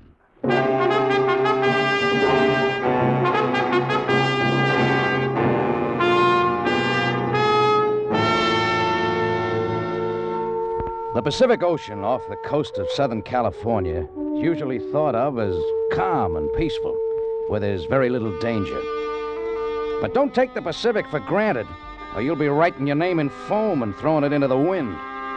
There can be trouble out there, all kinds of trouble. The winter months are the lean ones along the coast. Lou and I scrape the bottom of the barrel to make fuel and stores for my boat, the Merry Widow. Rigging for mackerel is fishing the hard way. You've seen the mackerel fleet sneak up on the coast. Those ghostly cities of lights offshore. Guys like Lou and myself trying to make a payload with lights and stinking chum. Mashed, marinated muck you toss overboard with your bare hands to attract the fish. We were anchored alone west of Point Doom Whistle Boy, about a mile out. It was dark except for the spot we flashed on the water and the flashing of headlights on Highway 101, where it dips down to the shore to get a run for Zuma Grade. There were mackerel around, and they were ready. Come on, baby. Up you come. And a boy, Lou. Keep them coming. I'll move the chum out into the light. Hiya, come on, kids. Free chow, good, juicy, chovy paste. Come and get it. Oh, boy. They're hot. Payload. They're swarming into the spot. Hey, work the edges, Lou. Yeah. They're about ready for the net. Oh, look at them. 3 or 4 pounders. Show me a spot, boy. Lay it right in front of me. They're ready for the net. Current's offshore. Drag toward me. Right. Ease into him. Oh, boy. They're hot and heavy. The net's alive. Now, fill her up. Dynamite. Green dynamite. Come on, kiddies. Come to Pop.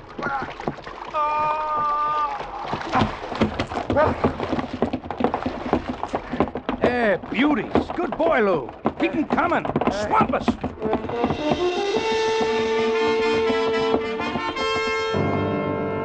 That's the way it works, if you hit it. You forget the smell, the scum, the numbness in your hands, the icy water in your boots. You forget you're heaving 30 to 50 pounds on the end of an 8-foot pole. And you see dollars pile up in the bin boards on your deck. You forget everything around you until they're gone. And you notice that there is a world around you.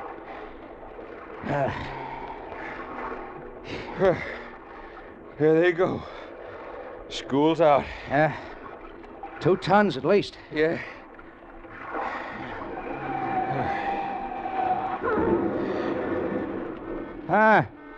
Looks like another wreck on Zuma Grade.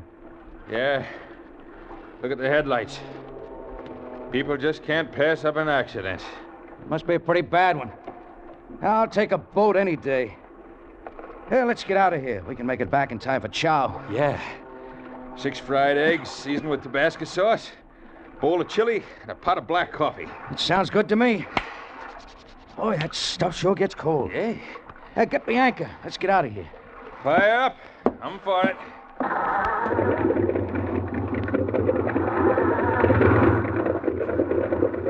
Okay. Run up on it. Dead ahead.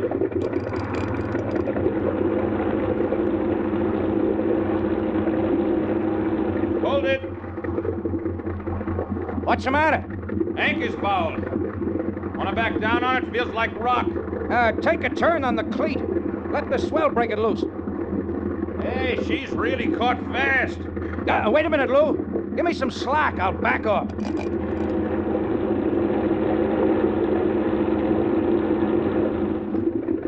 What's wrong? I don't know. Come here. What's up? Look. Company. What the devil are those guys doing out here in a little rowboat at this hour? They're either drunk or crazy. They're sport fishermen. But I don't see any tackle. Ahoy there! Wait! Please wait! Oh, they're in trouble. Look. Guy in the stern. Hunched over. Hey, get the boat hook, Lou. I'll rig a fender. That tide's doing more good than the oars are. These boys aren't seamen. Nah. Watch the roll when he pulls you alongside. You in the bow, catch the rack. Hold yourself over. Hold it on, Jake! We have an injured man here. Lend a hand. Yeah, sure. Cal, get aboard. Ellis, help Stacy. Help him? Dead weight. Give me your hand. Thank you. Thank you. Now, my injured friend. You in a skiff. Yeah. Hand him to me. Yeah. Right here. Lift him as high as you can. Now, slip your hand out. Okay. There. You got him. Now, Lou, open the hatch to the cabin. Right.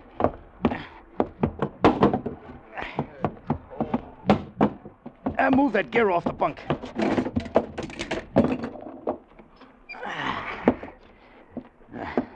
Unfortunate thing.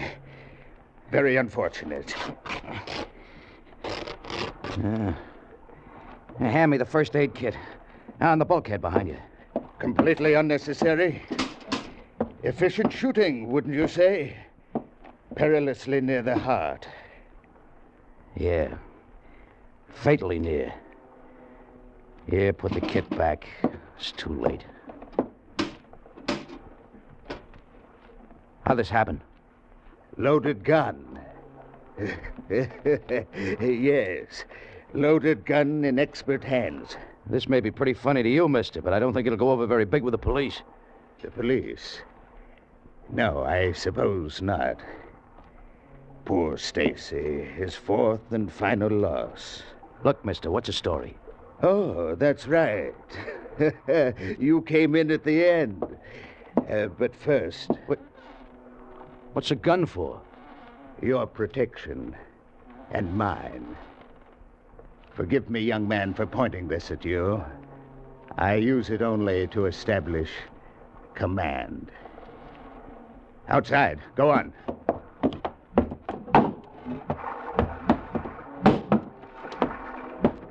Work.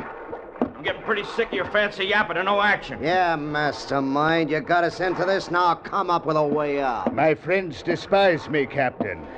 Look at them. Young Ellis. Shut up, Burke. I warned you. He's a coward, a thief, and a murderer who fancies himself equal to any known knife artist. You know I'll kill you, don't you, Burke? If it's the last thing I do, I'll cut that fat off of you. It will be the last thing you do, Ellis. And Dowd there. He killed 2 men, wasn't it, Dowd? 2 defenseless men. Feed on, you greasy slob. You're digging your grave with your tongue. And Stacy, poor dead Stacy. Keep talking, Burke. Keep flapping your big mouth while the law sets up another trap. Why don't we get rid of these 2 punks and get moving? Yeah, give me that gun, Burke. You ain't got the guts to do nothing. You're all talk. Give me that gun. Stay right where you are, Ellis. You too, Dowd. I supplied the intelligence that saw us this far, and I really don't need you anymore. Sit down. Both of you sit down right by that tank. Yeah, yellow, Burke. Plain dirty yellow. Make me sit down. Go on, Burke. Make me sit down. I don't want to have to fire this gun. Sound carries over water. Talk big, Burke, while you've got the gun. The only gun, Dowd. That highway is swarming with police cars now. They're saying dead or alive. The choice is up to you. Make one move toward me or these fishermen, and I make the choice. You make that choice. You chose to lead us into a trap because you didn't have the guts to shoot a measly highway cop. You got Stacy shot. You wrecked the car. Then you nearly drowned us in that leaky rowboat. You can thank me in that leaky rowboat that you're alive right now. I feel very kindly toward that rowboat. Pull it aboard. Go on, pull it aboard. You two may need it. One false move and you'll find yourselves adrift. Captain, get the anchor up.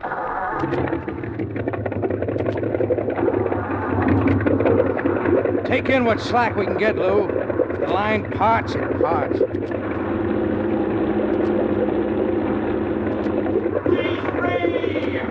You will set your course by this pistol, Captain. Our destination is Mexico. Look, Burke, A word of warning, Captain. I seem to stand alone. These fools I took through prison walls have turned against me. But I still have a pistol. How far is the international border? 7, 8 hours. I prefer 7. 7 hours to freedom. My freedom. And 7 hours for us to consider your fate.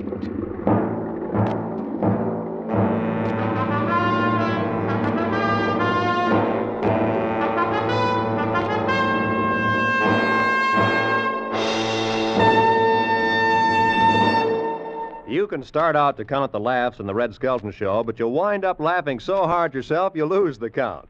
No question about it, Red Skelton is a very funny man with a very funny show. And this fall you hear Red Skelton every Sunday evening on CBS. Rated a top comedian, Skelton has a special form of humor, a unique brand of madcap hilarity that leaves him gasping. You'll have a grand time. It's entertainment at its best. Be sure to listen to The Red Skelton Show every Sunday evening over most of these same CBS stations.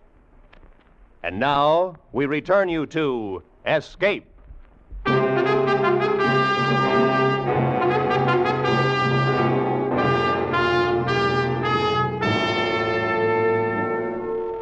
Dawn broke with the Los Angeles harbor light well on our stern. The Merry Widow's bow pointed at Mexican waters, and the pistol in Burke's fat hand setting the course. The morning was foggy. Other things were clear. Someone along Zuma Beach would find their rowboat missing. We had a dead man in the cabin, and the lives of Lou and I hung on the whim of a fat maniac. Our only hope was a radio. I switched the frequency to Coast Guard, tripped the mic to transmit, and hoped that someone would be listening.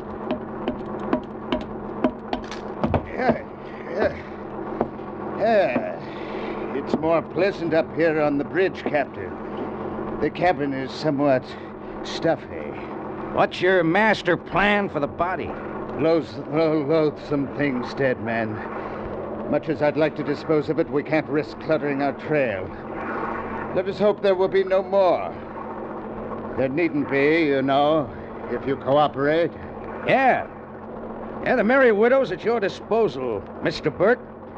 As long as you hold that gun on the crew, there's no choice but to take you to Mexico. We don't have too far to go. Just about due west of Long Beach, making 18 knots. You are unduly nervous, Captain. Is it the pistol? Look at our friends huddled together down there in the stern. Planning my assassination, and no doubt yours. You understand the situation, don't you? No. Then I'll tell you. This gun and I are your buffers, your guardians against the plotters back there. In exchange for this protection, you give me transportation. In a few hours, I will be a free man, and I shall go my way alone. Maybe. Radio. The radio. I underestimated you, Captain. Very clever. Well, I tried. I assume I've been broadcasting for some time. You have. Direct to United States Coast Guard. I bow to you. How stupid of me. And you. Up to this point, you've shown some intelligence. These heroics give me no choice. All right, go ahead and shoot. You'll pile into rocks before you hit San Diego. You'll never see Mexico. Lou's no pilot, none of you are. You're right. You are still useful. Resume your course. Look, Burke, you're supposed to be the brains of the outfit. If you're even half smart, you'll get in that skiff and head for shore. You better not be on this boat when the Coast Guard catches up with us. If you are a religious man, Captain, I would suggest that you pray they don't catch up with us. Look, mister, my advice to you is to launch that skiff and hit for the beach. You're a fool, Captain. Until your little stratagem shows tangible results, I wait. And you live. Resume your course.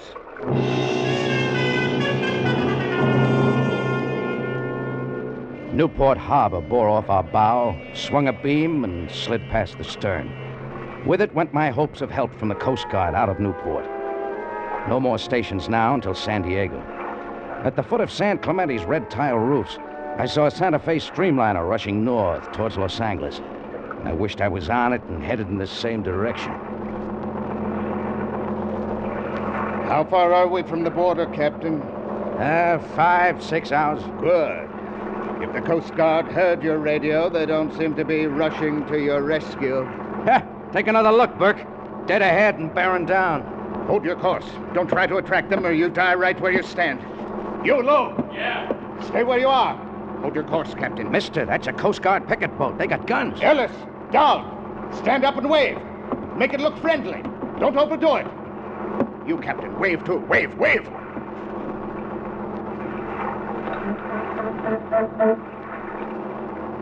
Look at the fools. The friendly fools waving back. We're just friendly fishermen. They didn't even cut their speed. Two herringbone wakes met, merged playfully, overlapped, and faded. With them went my hopes of help from outside. Our only chance now was to get Burke's gun. The fish knives. But they were back on the cleaning chute, neatly racked. I turned to look. Gone. 3 knives gone. My hand rested on the clutch lever, cast bronze, complete with grip and detachable. I had to get that gun. I tripped the key that locked the lever and... Come here. Want to talk to you. Got a deal. I've been expecting this.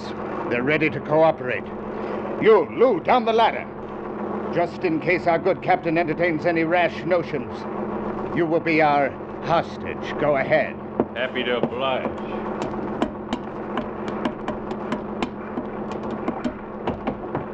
Step right back to the little group, Lou. This conference may be of interest. I watched helplessly while Lou led the way aft where 2 criminals sat, backs to the bait tank. They rose as Burke lurched toward them against every roll and pitch of the boat. Ellis suddenly stepped between Lou and Burke. The pistol roared harmlessly. Burke slumped balloon-like as Dowd tore the pistol from his hand. Ellis, knife in hand, kept slashing. Enough, fellas! Lay off! No! Lay off, I said! Give me that knife! Give me it! I said I'd cut him, the fat slob. He didn't believe me, huh? Look at him. Blubber. Blood and blubber. Come on, Lou. Up that ladder there to your buddy. Go on! Yes, sir.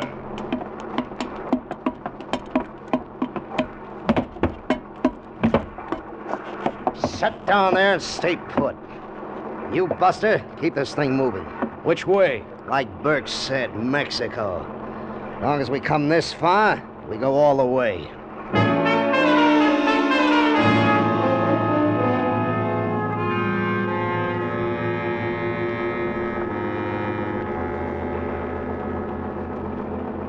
Move in.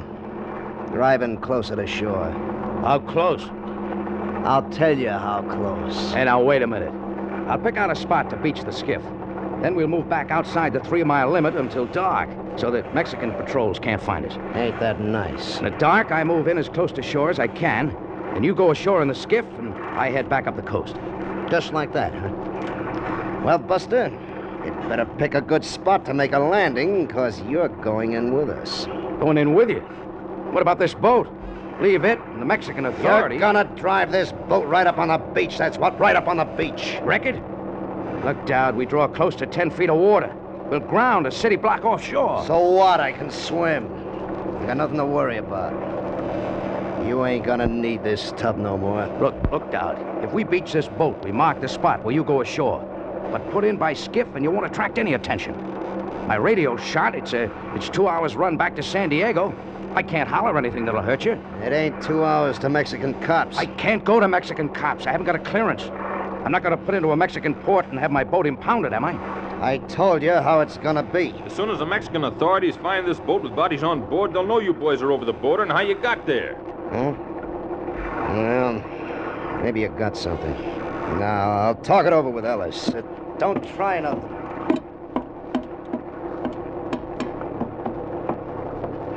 Lou? Yeah? I'm gonna fake engine trouble. The master switch. One of us has to get down to the engines. The short hose on the manifold cooling system. Port engine side, saltwater intake. Yeah? It's our only chance. Disconnect it. Foul the bilge pump screen. Flood the bilges? Yeah. We risk fire, but it's our only chance to frighten them guys into the skiff. Cut it. He's coming back. That's the way it's gonna be. How? Like I said first. Pile it on the beach. Now let's go. Oh, okay. Now, what's the matter? Everything okay up there, Dowd? No. She just quit. We've been beating these engines. She's hot. Get it going. Oh, I'll have to get at the engines down below. Oh, no, you don't. Step on the starter. Come on, try it. It's hot, I tell you. 180 degrees. Oh, look for yourself. It's 40 degrees too hot. Well, what does that mean? Means I gotta... No, you don't. Lou, you know what to do? Yeah. Yeah, I know. Check the oil filter first, and the screen ahead of the pump. Wait a minute, you. Okay. Try it again first. Go on.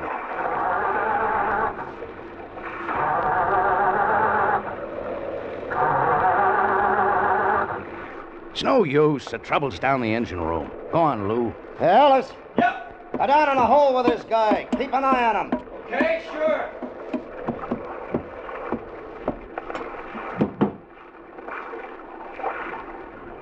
Come on!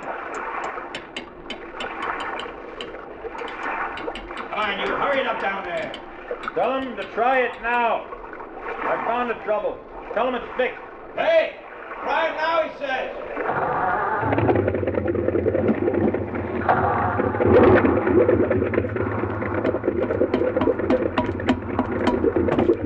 That was it.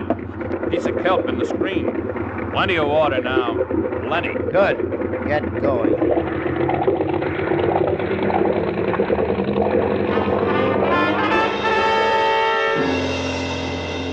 Plenty of water. All the salt water that should be flowing through the water jackets of 2 big exhaust pipes pouring into the bilges, and 2 red-hot manifolds absorbing all the heat of the 2 big engines. I took a sight on the hull. Chine line 2 feet above water. Bilge pumps sucking nothing but air. 10 minutes, riding 6 inches lower. half hour, 1 foot down. 3/4 of an hour, 18 inches lower, water would be climbing up to drown out the batteries. Exhaust pipes, white hot. I yanked the release on the CO2 system. White clouds sizzled up from below. Fire! Fire, we're sinking! Bilges full of water! Filling fast, we're going down! Well, what do we do, Captain? Get the skiff over the side before she explodes. Fire extinguisher, Lou. Cover me, I'm going below. Get the skiff over. Don't stand there, Dowd. Push it over the rail! We're getting Ellis! We get out of here! Wait! Jeff's down below! Wait!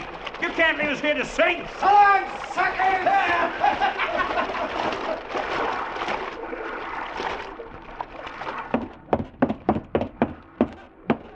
You all right down there, Jeff? The rats left us. I'll be right up. Whew. We nearly overdid it. The wood was smoldering. You're telling me. Battery's wet? Inch to go. Oh. Boy, that manifold was hot. Nearly didn't make it. Look at our friends beat water.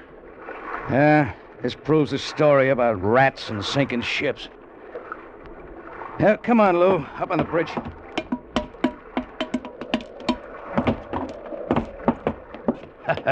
Watch their faces now.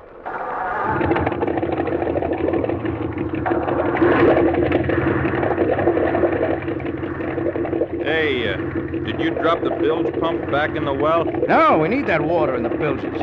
Boy, we'd throw a wake like a little Queen Mary.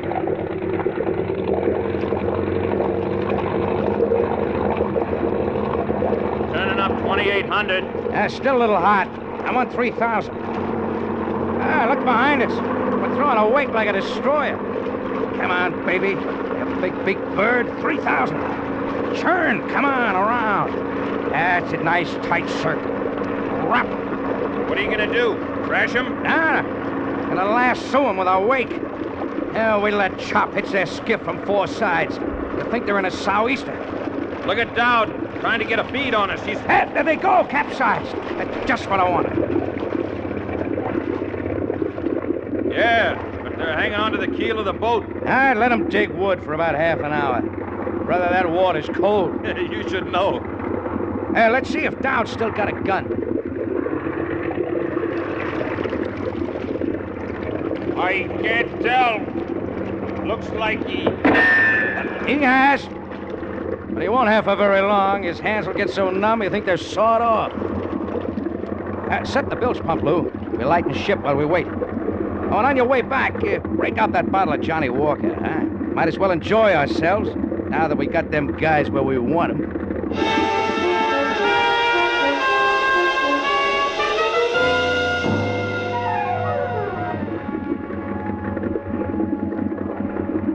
I wonder about prices, Lou. Mackerel? $42. No, I didn't mean that. I meant bounty. Reward. State of California owes us quite a little dough. Mileage, 2 ton of spoiled mackerel, 1 radio transmitter, and 4 escaped convicts. 2 of them on ice. Well, get the boat hook, Lou. The 2 live ones are ready for the gaff.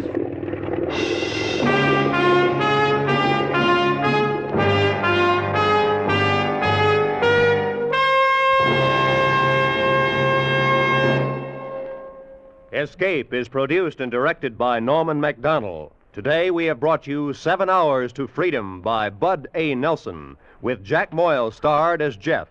Featured in the cast were Stan Waxman, Jack Crucian, Barney Phillips, and Lou Krugman. The special music for Escape was arranged and played by Ivan Ditmars. Ladies and gentlemen, next week, Escape will present one of the most unusual and terrifying stories of recent years. The Earth Abides by George Stewart, especially adapted for radio by David Ellis. It's a story of such scope that the producers of Escape, to dramatize its full impact, are presenting it in 2 episodes. So listen next week when we bring you the story of a man who wakes one morning to find human life has practically vanished from the face of the earth.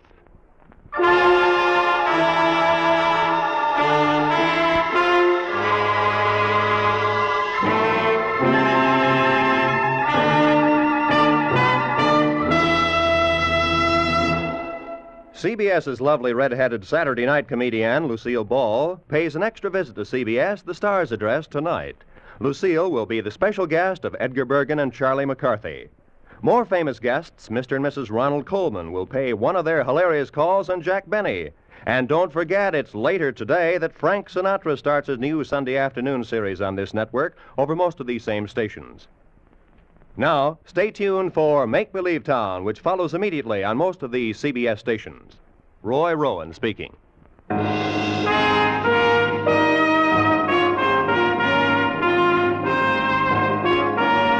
is CBS, where you spend an hour with Frank Sinatra every Sunday afternoon, the Columbia Broadcasting System.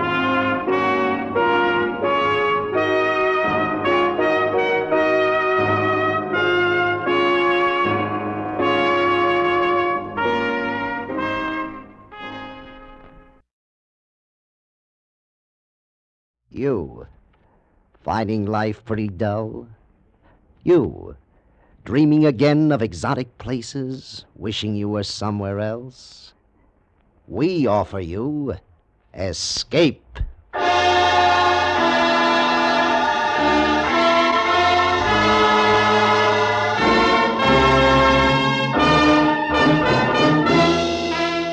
Escape, designed to free you from the four walls of today for a half hour of high adventure.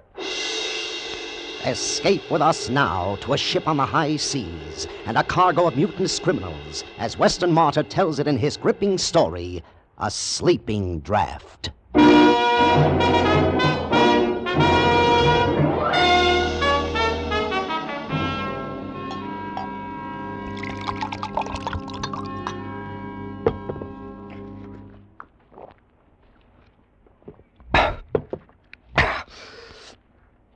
That helps. But it's like I say, you can't forget. You can never forget. It's at night that you think about it, with the water outside rushing past the hull. That's when you think, then it can never be the same. You can't trust anybody. Never. Not a soul. I can tell you, you just can't trust them. Not even yourself.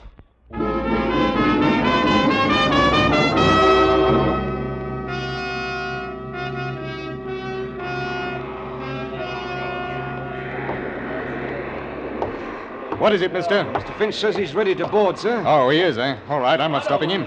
Sir? Yeah? He insists on bringing them aboard one at a time. What? Does he think I'm going to miss the tide? There's over 400 of them. It'll take hours. Well, that's what I said, sir, but... I'm captain of this blasted hulk. What she is, but I'll not be told by a slum-gullion landsman what to do.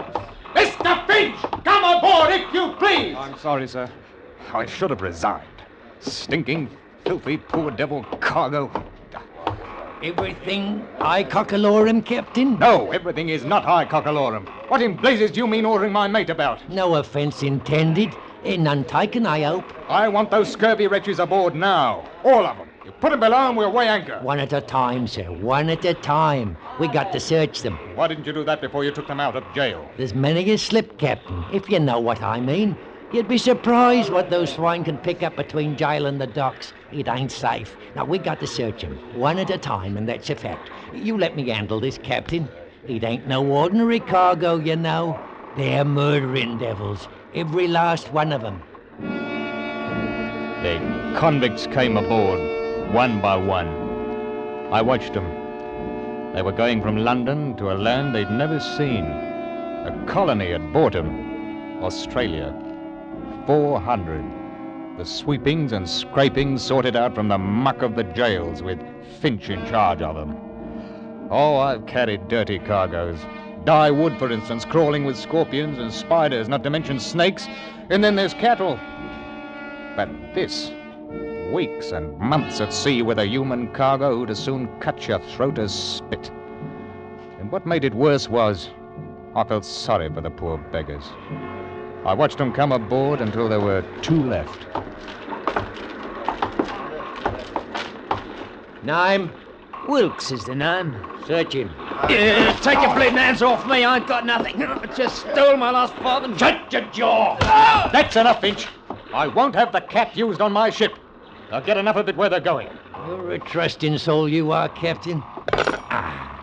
How would you like that between your ribs?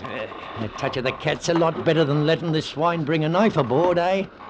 Take 'em below. I said, all right. I don't know how they do it. Help me, I don't. You got to watch for them knives. Next! Right.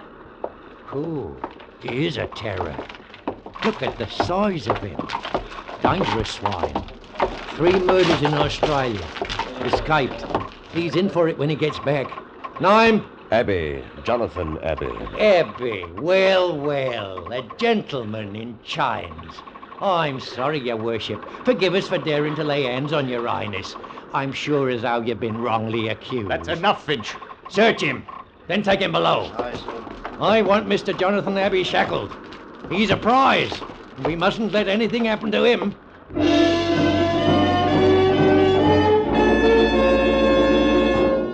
From the day we left London docks, I'd taken a violent dislike to Finch. He seemed to be happiest when he was laying about with his cat on the convicts herded like sheep below decks. He kept them quiet enough, but one night I decided to have it out with him in my cabin. Oh, I made it strong, I can tell you, so that even he could understand what I meant. You all finished, Captain? All right. Now, you hear me out. They're a bad lot. 400 of them. All bound for Australia, and they don't want to go. You follow me? There's that bloke Abbey. As soon as we touch Sydney, the game's up for him. They'll hang him, sure. That doesn't mean that you have the right to make life even worse for them here. Oh, no? If I don't, where do you think we'll be? You, me, your mates. And the crew, well, from what I've seen of them, they're not much better than what's below. You're doing a lot of jawing, mister. I am. What would you do if you were down there? I'll tell you. You'd get hold of the ship and clear out. That's what you'd do. And it'd be easy. They're locked in and we've got a guard. You don't know them like I do. There's another thing. When I searched them, there was 1 to 5 sovereigns stowed away on every man, earned or stolen.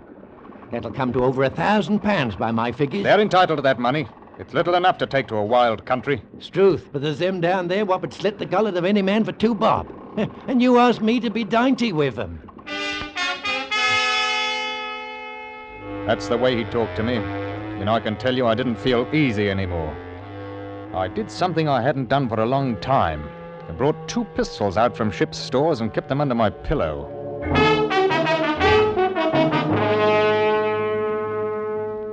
It was when we got round the Horn that the first convict died.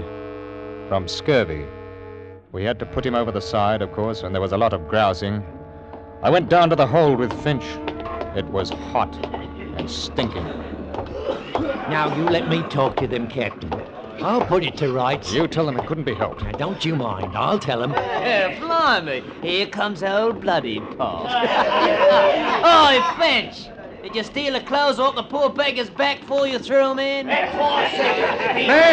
Man, we ain't men, Daddy. We're dogs, haven't you? Yeah, you want to hear me? Why did you wait to bury poor old Smithy in the ground instead of chucking him in the sea?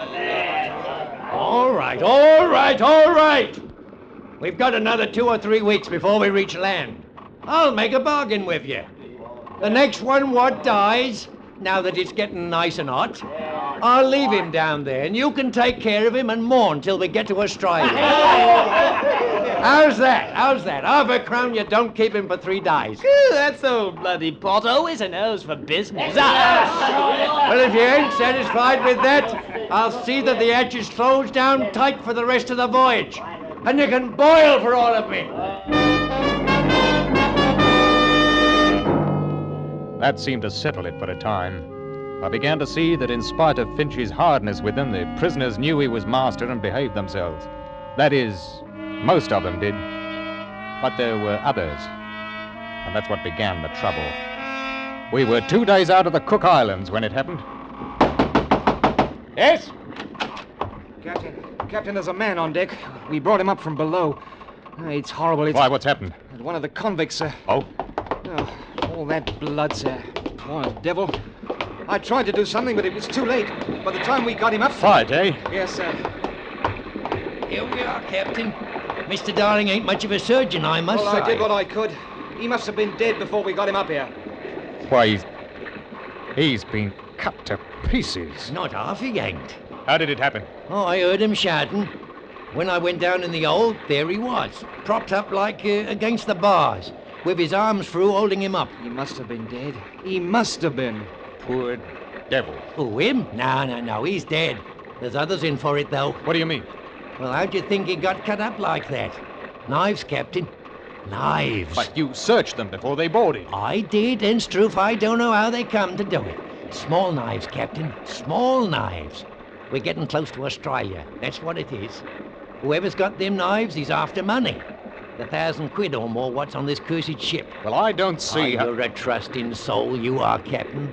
Maybe there's a dozen of them. Maybe 20 with knives. Follow me? They'll run the others and rob 'em blind. Gold sovereigns, Captain. You didn't forget, did you? If anybody objects, cut him up in small pieces like him. We've got to go down there and put a stop to it. Yes, I don't think. How many guns you got aboard? 2 pistols and 4 muskets. That's a fat lot of good. Oh, well, let's take the sweet with the sour. We can try, there's no harm in that. Mark my words, Captain, before we get to Sydney, all of us probably will have our throats cut. Come on. Finch and I, with 2 seamen, armed ourselves and went down into the hold and stood outside the bars. The men inside were quiet, very quiet. They just looked at us, dark like. You, men! I'll talk to them. Now listen to me. We know some of you are carrying knives. I want you to throw them out here. Nothing further will be said about it if you do as I say. Well? Captain, dear, my porridge wasn't hot enough this morning. And please, sir, can I have sugar in it tomorrow? That ain't the way to talk to this scum. The captain's a gentleman. I'm not. You know me, don't you? He knows you all right. You, Abby. Yes? I've a mind you're the leader down here. Good old Abby. I'm flattered, Mr. Finch, but you forget I'm shackled to my bunk. You sorted that. You listen to me. I'm giving you till morning to throw them knives out here. Till morning. If every blasted one ain't out of your dirty hands, I'm going to have you flogged. Every ruddy one of you. 50 lashes. Do you hear me, Mr. Abbey? I'll think about it. Till morning. Then 50 lashes. You think about that, Mr. Abbey.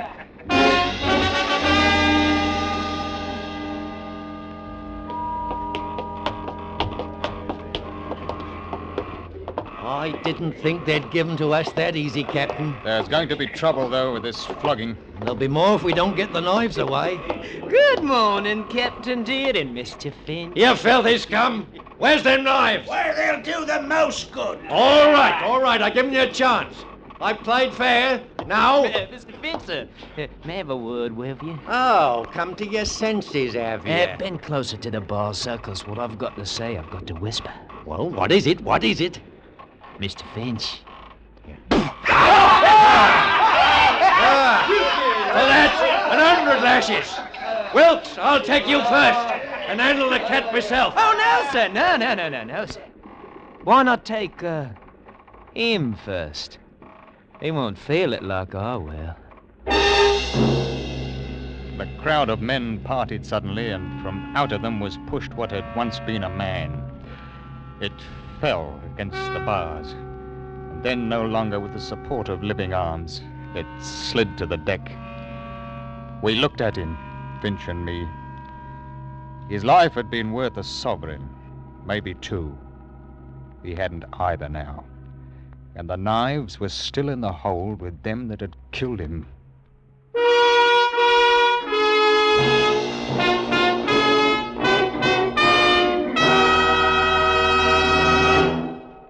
Tonight, some more of radio's greatest stars check in at CBS, the Star's address.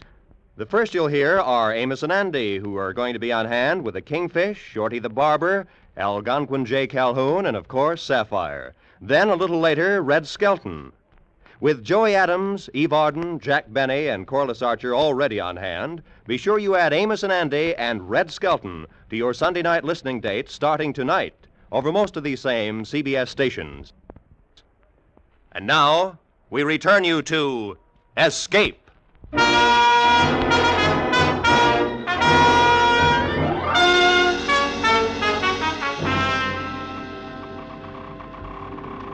as I sees it, we've got to have a council of war, in a manner of speaking. I'll tell you one thing, Mr. Finch. There'll be no flogging. Ah, I can see you're a sharper, you are. Now, that's right. Too dangerous. We ain't armed for it, and they're in a nasty mood. Now, we've got to be crafty, same as them. I wish we could spill the whole lot of them overside. Lose your contract for carrying them? Not bloody likely. Now, listen here. I'll get them knives. How? It's Abby behind this. He tells them what's what. Get him out, and the others will come around. Mark my words. Are you going into the hole to get him? No, not yet. It wouldn't be safe now, not for nobody to go in there. But in 4 or 5 days, after we cut off their water and food, seal the hatch, you see what happens. They die. They'll die from the knives then. Which do you want? They'll be begging you to take the ruddy knives in 3 days. And if they don't? We tell them to hand over Abby to us. But he's the one to blame for their misfortune. They'll do it. All right. If it's the only way, I'll give the order. But not just yet, Captain. We'll let them sit down there and wonder. Wonder what we're going to do about them. Some of them may get nervous. We'll let them wonder a bit. I didn't see Finch the rest of the day. The barometer had fallen suddenly, and with it came a storm. I can tell you I had my hands full for the next 24 hours. There was no time to worry about what was going on in the hold of the ship, but I didn't think they'd have much stomach for knifing each other and killing. I was wrong. The next morning at breakfast, Finch didn't turn up. He didn't turn up at all. We searched the whole ship. And then I went down into the hold, and that's where he was. And he hadn't died quickly. Someone had held him against the bars, and the others had... He hadn't died quickly. Good morning, Captain. Present for you. Who did this? Who did it? I wouldn't waste sleep mourning him, Captain. He was a bully, and no better than us, except that he was outside. Abby, I thought you were shackled. I was, but Mr. Finch kindly supplied the key to unfasten me. You're going to pay for this. All of you. Now, where are the knives? They're in here, Captain. How'd you like to come in and get them? You'll pay for this! You're repeating yourself, Captain. Good morning.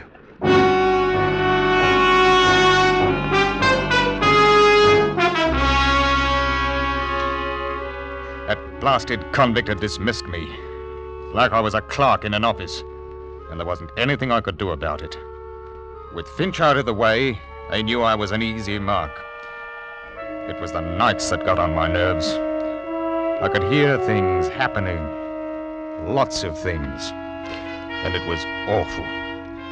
Those devils with the knives. And each morning we'd have to pull out 6 or a dozen, all cut about and bleeding. And most of them died. Those with the knives were getting money. Money they stole from the victims. I began to be afraid of my crewmen. One would take a bribe and let that murdering crowd out. I walked around with 2 pistols in my jacket all the time. And then, late one afternoon, something very bad happened. I was standing by the wheel. Captain! Yeah, here, bosun. He got outside. Got out? Who? The big one, Abby. 2 of us were standing guard. We heard a scream. It was Abby. Said he'd been stabbed. Benson here opened the grill to get him in. Abby bashed him on the head and bolted. What about the others? I got the grill closed in time. They're safe enough. He must be somewhere on the ship, sir. Unless he went overboard. No, not that one. He's up to mischief. You take one of my pistols, mister. Aye, sir. You, bosun, pass out the muskets. I want every inch of this ship searched. If he puts up a fight, shoot him. Do you hear me? Shoot him!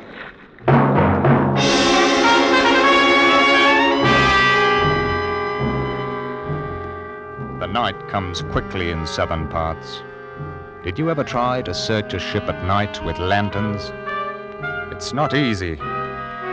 Too many shadows, Too many sounds which could be rats or a murderer who's bigger than what you are and could choke your life out in half a minute. We couldn't find him, but he was somewhere aboard, waiting his time.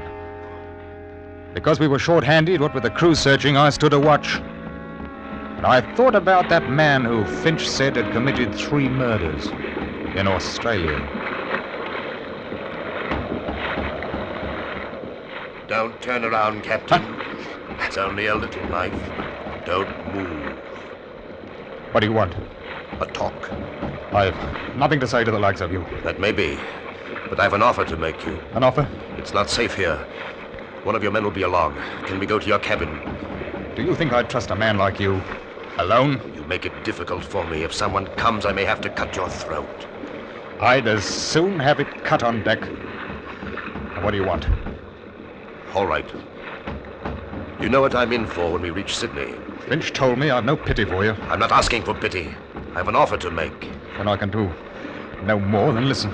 The men below are planning to take the ship. I don't think they've got a chance, but they'll be killing. Those that have got the knives have got all the money, too. It's £1,200. I'm aware of that, mister. I can get the knives for you. Huh?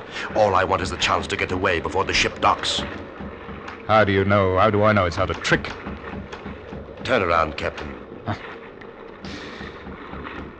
Here, my knife. Will that convince you? I'm unarmed. You must have a pistol. You can shoot me if you want. What makes you think that you can get the knives away from them? I can, that's all you need to know, but... But? Will you help me? How can I trust you? I don't know, Captain. Except that I think you do. I couldn't help you openly, you know that. You were put aboard as a murderer. You're in my charge, and it's my job to turn you over to the police as soon as we arrive. Then, But, well, if you could get the knives, though, I might be able to give you a chance to clear out. That's all I want, the chance. All right. I must have a pistol. What? A pistol. You take me for a fool. No, it's the only way to get the knives. I give you this pistol and you shoot me down? Not likely. Captain, if I'd wanted to do that, I'd have cut your throat 2 minutes ago. You're a murderer. I know. You can't have it. It's either them or your ship, and probably your life. Well? You talk like a gentleman, but suppose you want my pistol so that you can free them. You just have to trust me as I'd trust you to give me a chance to get away. Take it. Here. What about the guards below? They'll shoot. I'll take you down. Say I caught you. How do I get out again when I've got the knives? Send word that you want to see me. All right. Captain, I'm trusting you now. I want that chance to get away. We'll talk about it if you get the knives. I'll take you below now and come back tomorrow.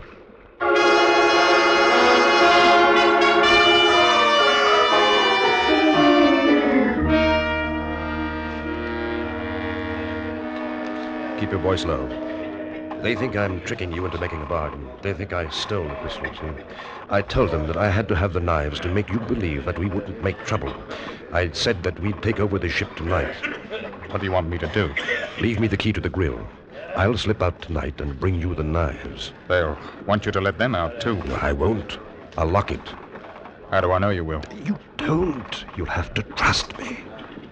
Do they know about this plan? All except for the fact that I'm going to lock them in once I'm out.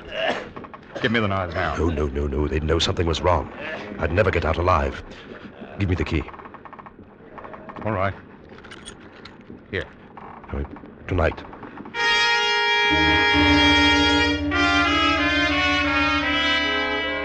I waited. And I can tell you that I didn't like it. The wind came up a bit, and I knew that before sunrise we would be in Sydney. That is, if I should trust a murderer. At 10 o'clock that night, there was a tap on my cabin door. One of your crew nearly caught me coming down here. Well, I've kept my side of the bargain. Yeah. Oh, they're all there. You needn't worry. Here's your pistol. You may need it. Thanks. Now, how do I get away? We'll be in port in about 6 hours if the wind holds. You stay aft in the longboat. When you hear the anchor go, drop over the side and swim for it. I'll try to anchor as close to land as possible before I take her in. If I can land without being seen, I've got some friends who will hide me. I don't want to know about it. Just remember, when the anchors lets go, that's your signal. Thank you, Captain. I trust you. And, I'd like to shake hands with you.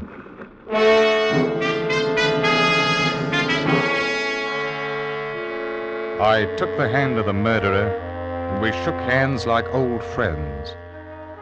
And then he was gone. 2 hours later, the wind went down, and in its place came fog. Thick, mucky fog.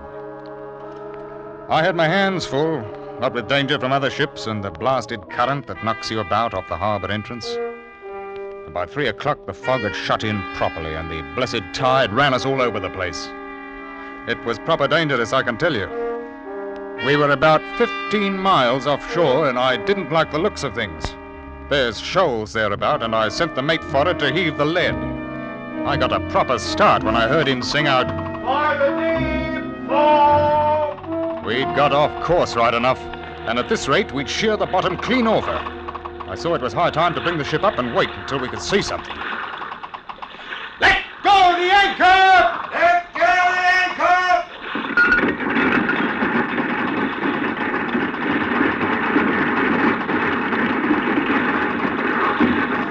Give her 35 fathoms to the water's edge, bosun! Hard shot! None too soon, sir. She was shoaling fast. Blasted current must be making 5 knots out to sea. Listen to her. She's holding, sir! The anchor! The anchor! Abby!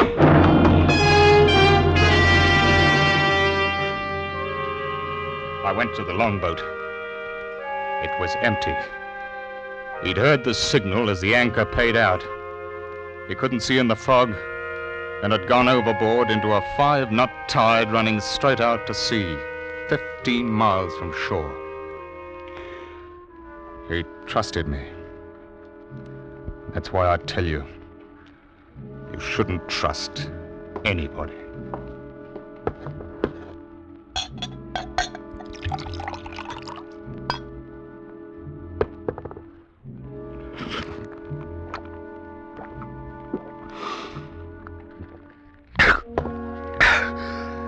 Sometimes it's hard sleeping at night. When you hear the water outside and you think, that's when it's hard to sleep.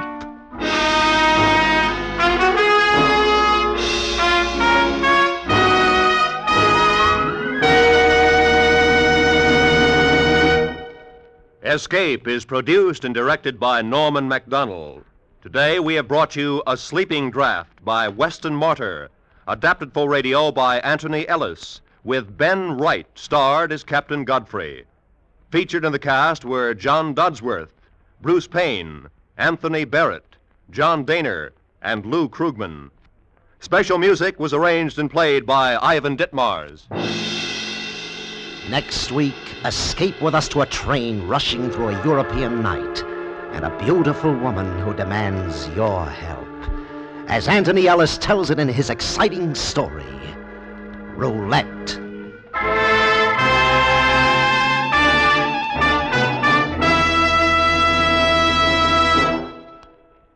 Escape is the first in a series of CBS features recently programmed for your Sunday afternoon listening. Later this afternoon, you'll hear Make Believe Town, a series of dramas set in Hollywood with Mr. Walter Wanger as your host. Later, you will hear on most of these same CBS stations the first Sunday broadcast of Arthur Godfrey's Digest, a half hour of the cream of wit and humor from the Redheads weekday show on CBS. Earn Your Vacation also returns to CBS this Sunday afternoon, and starting next Sunday, Frank Sinatra checks in again at CBS, the Star's address, with his new hour-long radio program, so be sure to listen for Frank Sinatra. Stay tuned now for Make Believe Town with Mr. Walter Wanger as your host, which follows over many of these same stations. This is Roy Rowan speaking.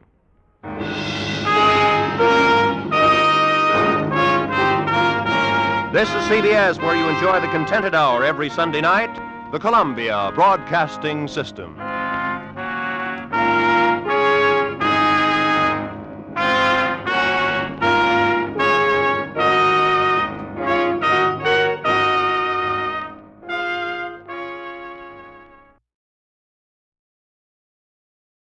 Tired of the everyday routine? Ever dream of a life of romantic adventure? Want to get away from it all? We offer you Escape. Escape, designed to free you from the four walls of today for a half hour of high adventure.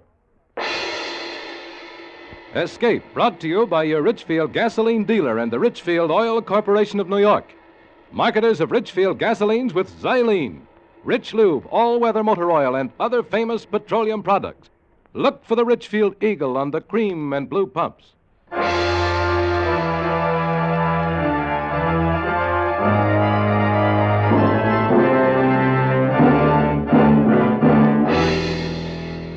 Tonight, we escape to India, and the story of a man trapped in his bed by a crate, the most deadly, poisonous snake in the world, as Roald Dahl tells it in his terrifying story, Poison.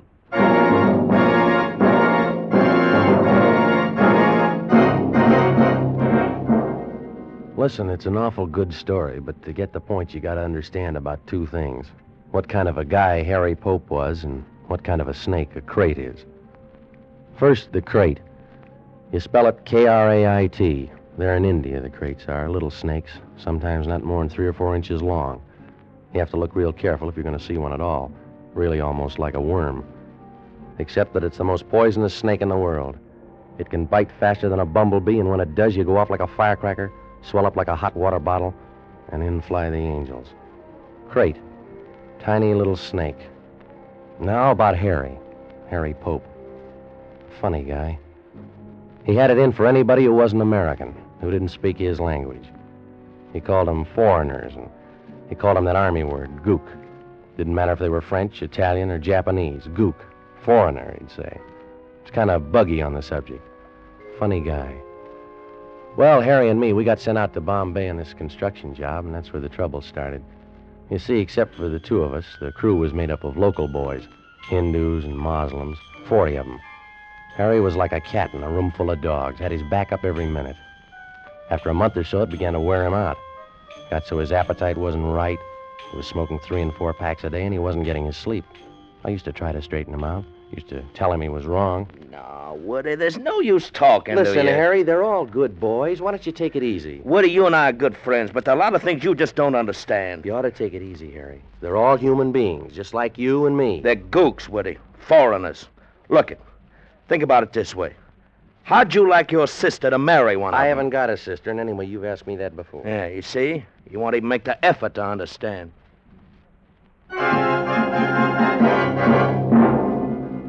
Well, that's how it was with Harry, and you know about the crate. Now about what happened. It was June of last year. It was hot and sticky, even though the sun was down. I was putting on a clean shirt to go out. Oh, man, I'm really beat tonight. What's with you, Woody? What's the clean shirt for? Going out. What do you got, a date? No, I thought I'd stop off at Dr. Ganderby's. He promised he'd show me the photos he made down in the leper colony. Ganderby? Yeah. These photos are supposed to be pretty interesting stuff. Well, how about it, Harry? Would you like to come along? Ganderby? He's a Hindu. A gook. Foreigner. I don't want to spend no evening with a gook. Shoot, not old Harry. So I went off to the doctor's, and Harry went to bed with a detective story. I had a very interesting evening. Later, old Harry was plenty sorry that he stayed home. I didn't leave the doctor's until around midnight, and when I drove back through the sleeping city, it was very quiet and dark. I thought about the pictures of the lepers I'd seen. I remember thinking, I hope Harry's awake because I'd like to tell him about those pictures. And when I got home, I was glad to see the light in his room was still burning. Harry, you up? I didn't get an answer. Probably fell asleep reading. Harry, you awake, Harry? Woody, stop yelling. Harry, boy, what's the matter, kid? Stop, Woody. Take off your shoes. I couldn't tell what was the matter, but I knew he was serious, whatever it was about, so I did what he wanted. He was in bed, under his netting, with a reading light on, his book on the floor. He lay quite still, and the sheet came halfway up his chest. He was wearing those corny pajamas of his with the big checks all over them. And the pajamas were soaked in the sweat that was rolling off his face. He lay like a corpse, flat on his back, with his hands lying dead on the bed. His hands, even the backs of them, were sweating. His eyes looked like he was watching somebody saw his leg off. Woody, what's the matter, boy? It's a crate. Crate? Where? For Mary's sake. Where? Where's the crate? In here. Under the netting? No. Under the sheet. Where'd it bite you? It hasn't. Yet. Where under the sheet? Right on my belly. Holy son of a... You're gonna wake it up if you don't cut out that yelling. How'd it get in there? I don't know. Came up under the netting, I guess. Or it's been in the bed all day. Is it a big one? No. Crate don't have to be big. Looked about 3 or 4 inches. Come along my side. I didn't move. It went under the sheet. One of them folds. One of them wrinkles there over my belly. How long ago did it come? Hours. Hours and hours and days and weeks. Woody, I've been waiting a year for you to get home. It must be sleeping in there, huh? Yeah, I think it is. All right, now listen, Harry. Maybe it'll wake up and go away. Go home or something, huh? I can't wait, Woody. I've been lying here scared I'd move sudden and wake it up. Yeah, you're scared and it'll bite. I've been lying here scared to death I'd cough. All right, don't you worry about a thing, Harry. I know just what to do. Where you going, Woody? Don't leave me. The thing was to be ready to cauterize the bite right away. I'd heard about one method. I went out to the kitchen, and I got a whole fistful of those big kitchen matches, and I took them back to the bedroom, arranged them all with the heads together, held them like you'd hold a torch. What are you going to do? What are the matches for? Now listen, Harry, here's how it goes. These'll cauterize, see? So we count 3, flip back the sheet, and you jump out of bed. Now, you follow me? You're out of your mind. No, listen, Harry. If the crate bites you, I strike the bundle and press it against the spot, and it burns out the poison, see? While the match heads Get are away free... from me. You're a bubble-headed maniac. No, Harry, I'm only trying to... Shh. Listen, Woody, take your matches and your bright ideas and get the heck out of here. Call the doctor. The doctor? I never thought of that. Shh. Now get to it. Okay, Harry. Who do you want, Ganderby or Forsyth? Forsyth. Things are bad enough without you gotta bring that gook in here.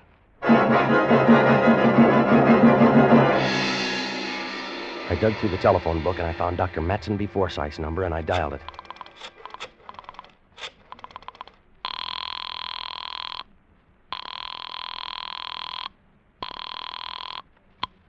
This is the residence of the Dr. Matumbi Forsyth, please. Yeah, let me speak to the doctor. It's very urgent. Who is calling, please? Arthur Woods. Who? Woods. Arthur Woods. Spell, please. Woods. W. W. O. O. O. You have already said O. I have already written O. Have the kindness to give me the next letter, please. O. It's O after O. Please? Look, my name is Woods. Spell, please. W. O. O. D. W. O. O. Aha! D. S. Woods. Woods. W. O. O. D. S. Mr. Woods. That's right. That's just right. Now, let me speak to the doctor, please. Sorry. Doctor not in. Call tomorrow. Across the room, Harry lay very still, sweating, trying to keep every muscle relaxed. His face was beginning to twitch a little. I was scared. If that twitch should spread... I called the doctor's house again. Please, I do not understand. Look, I said if you don't tell me where the doctor is, I'm going to come over there and pull your arms off, and then I'm going to take you by the neck and... The doctor is at the club, please. What club? The country club. Ring 673. Harry lay very still, fighting the twitches, trying to keep from jumping out of his skin, while I waited for the bartender at the club to locate Dr. Forsyth. After about 5 minutes and nothing, I got this. Are you there? Listen, Doctor, you gotta get over here right away. This is Arthur Woods, and my partner. He's got a snake in the bed with him. Doctor? Would you mind repeating that, old boy? I said snake. He's got a snake in the bed with him. Snake? Oh, jolly, jolly. I say, who is this? Is this Captain Smythe speaking? Please, Doctor, you gotta get over here right away. It's urgent. Smythe, you can't. You don't fool me. Not for an instant, you don't. Please, Doctor. Snake in bed. Listen, is this Dr. Forsyth speaking? I say, of course not. It's Colonel Harcourt. Oh, well, let me speak to the doctor, please. Oh, but you can't, old fellow. Why not? Why, he's jolly well passed out, don't you know? Passed out. Like a mackerel. Snake in the... Listen, Harry, you gotta forget all this prejudice stuff. Ganderby's your only chance. No, he's a gook. He went to Oxford, Harry. He's a gook. It's him or the Undertaker. He's a gook. I'm gonna call him, Harry. All right. Go ahead, call him. But he's a gook. I called him. And when I mentioned crate, he was quiet for a good 10 seconds, and then he said he'd be right over. And he was within 5 minutes. He was wearing felt slippers, and he moved silently into the bedroom. He was carrying his black satchel, and when I saw the lamplight glinting softly in his steel-rimmed spectacles, saw his wise, gentle eyes, his bald brown head, I thought to myself, why, he looks just like Mahatma Gandhi. He looked silently at Harry and smiled encouragingly. Harry looked at him, looked at me, and looked away. Now, first we must very carefully remove the netting from about the bed. Mr. Pope, I want you to pay no attention to us. You are to concentrate on being very quiet, on letting the little snake sleep. It is a very little snake, and it is very tired. You must tell yourself this, and you must believe it is necessary for it to sleep. Yeah. Mr. Wood, help me lift the netting very slowly. Up, and up. Good. What are you gonna do for me? Think about the little snake. What do you think I'm thinking about? What are you gonna do for me? The snake. It is here? It's in one of those folds over his abdomen, Doctor. Now we all know where it is. Pretend you are the mother of the little snake. You are keeping it warm. It is sleeping. That is good. Just so as it don't wake up and want breakfast. You joke? That is good. I wish I was back home in the good old USA. Now then. What are you going to do, Doctor? I have a serum here. We will inject it into the blood of Mr. Pope. Then, as he puts it, the little snake may breakfast to his heart's content without harm to Mama. His hands were brown and slender and astonishingly deft. He poked the hypodermic into a capsule of thick yellowish stuff, the serum, and then with infinite care he drew the plunger slowly and steadily upward. The glistening chamber filled. He withdrew the needle, laid the hypodermic down, and then with all the gentleness in the world, he began to fold back Harry's sleeve. It was as though he were folding rare old lace. He inched the sleeve carefully, under and up Harry's arm until the vein came into view. I'm going to fasten a tourniquet on your arm now. It will be just above the elbow. Do not move your arm. Do not twitch your muscle. Gently he tightened the rubber tourniquet, and Harry's arm began to flush dark. The vein began to swell, blue and tight. Harry kept his eyes on the ceiling. Now I'm going to insert the needle in the vein. You must not react. By that I mean you must not tense your abdominal muscles. Believe me, Mr. Pope, this will not hurt. Very carefully he placed the syringe almost flat against the arm, slid the needle in sideways through the skin and into the blue vein, slid it slowly but so firmly that it went in smooth, Smooth as a knife going into a cheese. Doc, shh. You're good, aren't you, Doc? You must believe that. You're gonna let me die, are you, Doc? I'm your friend. You must believe that. Are you, Doc? You won't let me die? No, I will not let you die. Now, be still and think about that. With all the care in the world as he had pushed the needle into the vein, now he pressed the plunger down, pressed the serum through the needle and into Harry Pope's body. I watched Harry. His eyes were on the wise, gentle face of Dr. Ganderby. His eyes wanted desperately to believe what Ganderby had told him. Now the hypodermic was empty, and slowly it was withdrawn. And then slowly the deft, graceful little hands loosened the rubber tourniquet. And then Ganderby looked up, met Harry's eyes, and smiled. Harry tried to smile back, but the smile jumped and twitched and died. You're taking care of me, huh, Doc? Yes, my son. Now you must be still while the serum is pumped through your body. Be very still and be very assured. I'm your friend. Oh. The serum will save you. You will escape harm. He beckoned to me, and I followed him out of the room and out onto the dark porch. The air was heavy and hot. Ganderby stared out at the blackness, drummed his fingers softly on the railing. Your friend is in grave danger. Yeah, but the serum. You gave him the serum. I gave him the serum. It isn't any good. It is the finest known to medical science, and it is worthless.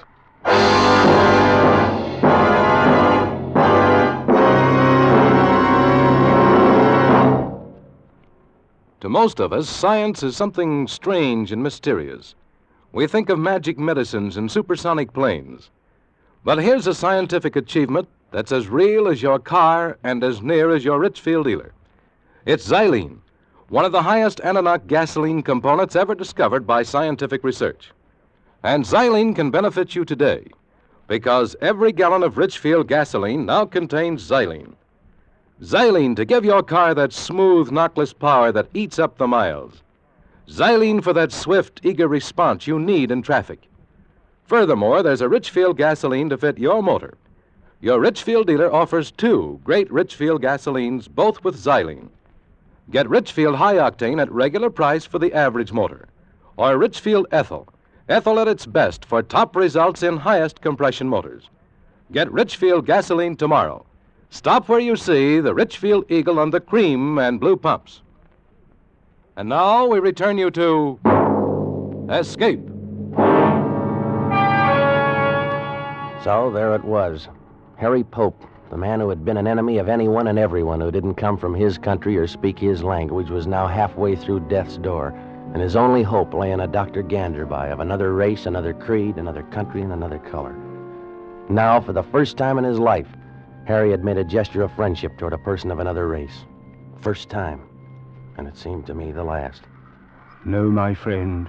The serum is worthless. What can we do then? The snake is bound to wake sooner or later. Harry'll move. He won't be able to help himself, and the snake will strike. We must think. Yeah. Look, I'll shoot it. I can hold the gun low and flat so that even if I hit Harry, it won't be a penetrating wound, and I'll blow the snake sheet and all, clear the bed, huh? But you don't even know which of the many folds and creases in that sheet is the harbor of the snake. Yeah. You might shoot the air. Yeah. You would most certainly wake the snake then. No, we can't do that. I think I have a solution, Mr. Woods. Yeah? We will anesthetize the snake. Yes. We will use nitrous oxide, or ether, or chloroform. I think the last. Chloroform, yes. We put the snake out right while he's lying on Harry? Is that the idea? That is it, Mr. Woods. Now, if you will please drive quickly down to my house, my boy will show you where I keep my supplies. The chloroform is in a bottle with an orange label. Orange label? Yes. Bring it back as quickly as you can. I will stay with Mr. Pope and try to keep him assured. He seems to like you. We all like the doctor when we are sick. I drove it as fast as I could. The houseboy at the doctor's thought I was a madman at first, but then he decided in my favor, showed me where the stuff was. I found the bottle with the orange label, smelled it to make sure, and then took off back to the house. I eased the car up the driveway and tiptoed into the bedroom. You're my friend, Doctor? Huh? My pal? Yes, I am your friend, and I am not going to let any harm come to you. Here's Woody. He's my friend, too, Doc. Here's the stuff, Doctor. Woody, I've been an awful dope all my life. You know that, Woody? It's okay, Harry. You're going to be okay from now on. The doc here, my friend here, I didn't like him when he first come into the room. Why? Because he wasn't an American or even an Englishman. What do you know about that, huh? He's my friend. It's okay, Harry. You're going to be okay now, boy. I've been a prize dope. Mr. Woods, you'll have to help me. Right. He pulled a prescription pad out of his case, tore the cardboard backing off, and twisted it into a neat little funnel. He laid this on the edge of the bed.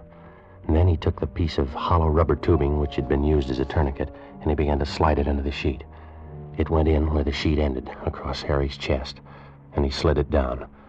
He slid it slowly, so slowly that although I was watching it, I didn't see it move. Hours seemed to crawl by. The tube inched invisibly on and down, down and down, past the unseen buttons of his jacket, past the unseen cord to his trousers, and then it stopped. Ganderby had sent it by a route which did not cross any of the creases in the sheet. He was being very careful not to prod the snake with it. He was sweating too now, sweating and biting his lip with his teeth. It's funny, I remember now, one was gold. I remember staring at it while he inched that tube. Now the funnel. I fit it into the end of the tube and we are ready. Mr. Pope, this is going to be very cold. The evaporation of the chloroform will cause a sharp lowering of the temperature. You must be prepared for this. It will take rather a long time, another factor for which you must prepare yourself. The snake is a reptile, and reptiles do not react quickly to the anesthetics which are intended for the use of warm-blooded animals. But bear these things in mind. Are you ready? Sure. Friend. He opened the bottle and began to drip the stuff into the funnel. Slowly, very slowly, drop by drop, the clear liquid entered the tube and traveled the long, dark route to Harry Pope's stomach, where the crate lay sleeping. Drop by drop, a pale, swirling vapor hung over the funnel. Down there on the sheet, where the tube ended, a wet gray patch began to spread, the chloroform spreading and evaporating, spreading and evaporating. The room began to reek of it. And I remembered other places and other times, hospitals, operations, the death of loved ones, smell of chloroform. Harry began to twitch now, his nose. He seemed to be in agony. Woody. Harry, what is it? I think I'm gonna sneeze. Don't do it, boy. Hang on, Harry. You gotta hang on. Don't. Ganderby looked at Harry's face. He reached up, pressed his knuckle against some nerve on Harry's upper lip, and the agonized look vanished. The relentless dripping of the chloroform continued. Harry was getting cold. I could see goose flesh along his arms, across the top of his chest where the jacket was opened. Ganderby looked at this and stopped pouring. That is enough. I think our little friend should be thoroughly unconscious now. Mr. Pope, you must remain very still. We are going to remove the sheet now. Anything you say, Doctor. Mr. Woods, you take the other side. We will have to do this ever so carefully. We each took a side of the hem. I watched Ganderby and did everything that he did. Harry's arms were still flat on the bed, pointing toward his feet. We inched the sheet under and free of these. It was rough, because we had to do it without disturbing the main area of the sheet. When it was free of his arms, we began to raise it slowly, gathering the material in our hands as we progressed ever so slowly down Harry's chest. We reached the end of his jacket. No sign of the snake. My hands were beginning to shake. Ganderby paused while I turned my head away for air. The odor of chloroform was stifling. And then we went on, slowly, thread by thread, raising the sheet and easing it away, down past the cord of his pajamas, and down, and still no sign of the snake. I'd stopped looking for it by now. I was concentrating on keeping my arms from shaking. And then, quite suddenly, we were done. Ganderby dropped the sheet on the floor. Harry lay on his back, not moving, but watching us with wide, terrorized eyes. Ganderby squinted at both sides of Harry, at his legs. Where is it? It is not as you suppose on the outside of your pajama pants. It must be up one of the legs.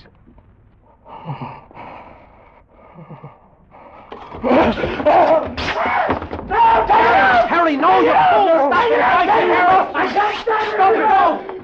Stop it! Stop it!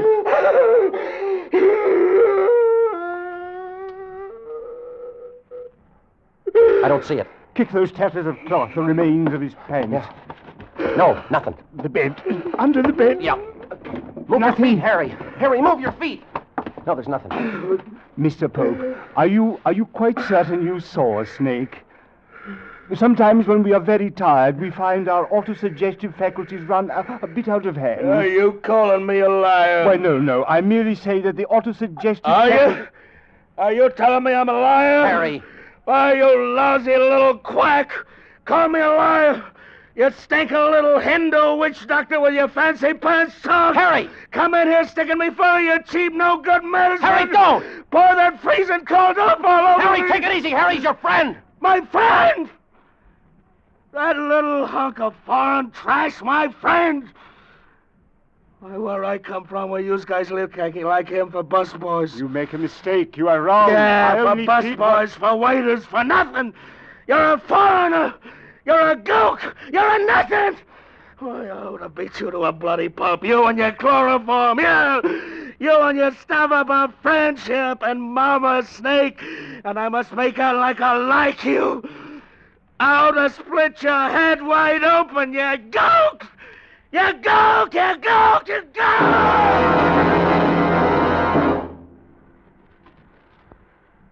Please, Doctor, forgive him. He's been under a great strain. He doesn't mean it.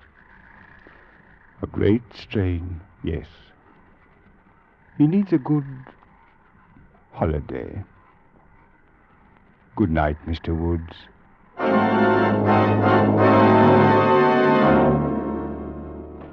That's all. I couldn't tell this if old Harry was still alive. Poor old Harry. He didn't die in India. He died in Chicago, in the Loop. Got run over by a taxi cab. The driver was third-generation Irish, a real 100% white American. Maybe that means something, I don't know. Poor old Harry.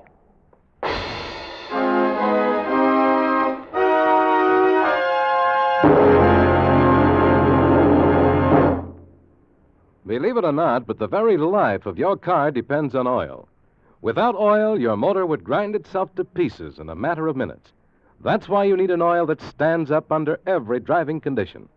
That's why you need Rich Lube all-weather motor oil. Rich Lube is refined 100% from the finest Pennsylvania crude oil ever discovered. That's your guarantee that Rich Lube won't burn up even under the terrific heat of hard summer driving.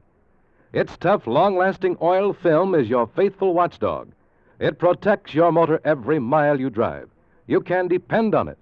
Moreover, Rich Lube motor oil combats carbon and other harmful deposits by its special cleansing action. It cleans as it lubricates your motor. Keep your motor young, keep your motor clean. See your Richfield gasoline dealer tomorrow. Ask him to change your oil to Rich Lube all-weather motor oil. Escape is produced and directed by William N. Robeson, and tonight is presented Poison by Roald Dahl and adapted for radio by James Poe. Featured in tonight's cast were Jack Webb as Woody, Bill Conrad as Harry, Jane Novello as Gandabai, and Charlie Long as the houseboy.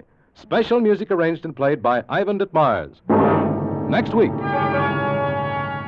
You are lost in the headhunter territory of New Guinea, fighting your way through the swamps in search of gold. With you is a giant brute of a man and his beautiful wife, who doesn't care which of you is killed or who kills him, and from whose evil treachery there is no escape. Next week at this time, the Richfield Oil Corporation of New York invites you to escape with an exciting story of evil and violence in the deadly swamps of New Guinea, as Jules Archer tells it in Two Came Back. Goodbye then until the same time next week when once again we offer you Escape. Tom Hanlon speaking over CBS, the Columbia Broadcasting System.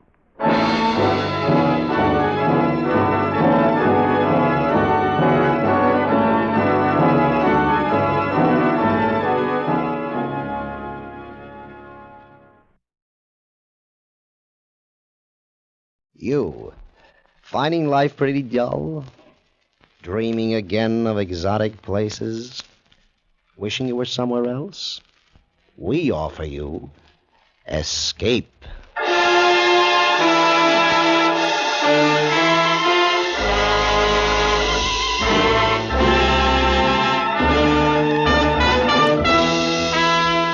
Escape, designed to free you from the four walls of today for a half hour of high adventure. Escape with us now to a puppet kingdom in the heart of the Belgian Congo, and a man who challenged that kingdom because of dream, as Gil Dowd and Anthony Ellis tell it in their most unusual story, The Power of Hammer.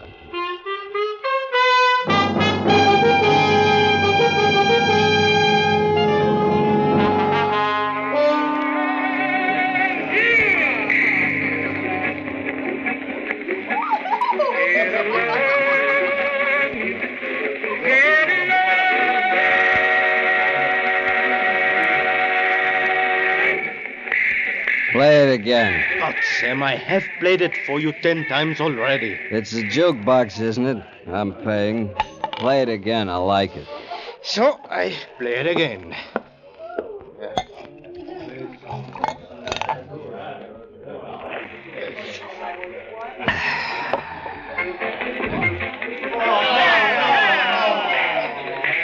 We hear something else now. Mule train. Mule train. Mister, I like that song.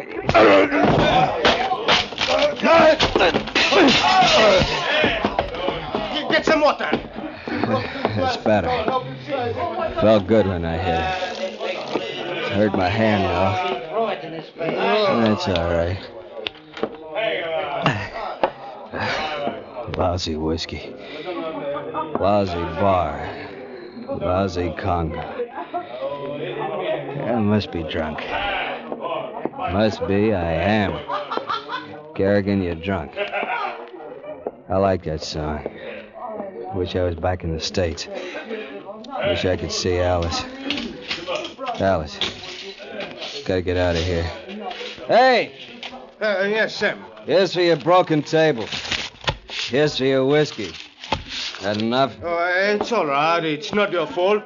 I have another mule train for you next time you come to Manano. Where do we go from here, boys? Where do we go from here? Hey, Sam, where you go? You strong man. You stay with me, and we have good time.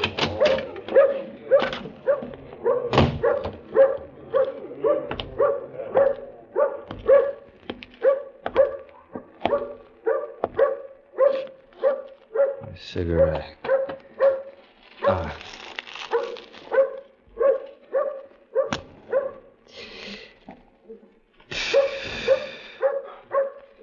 Hey, dog. You got a friend for me?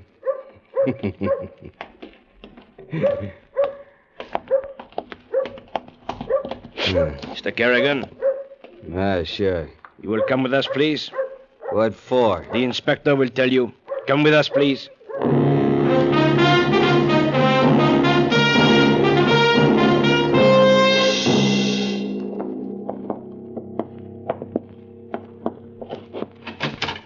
Inspector Farnack?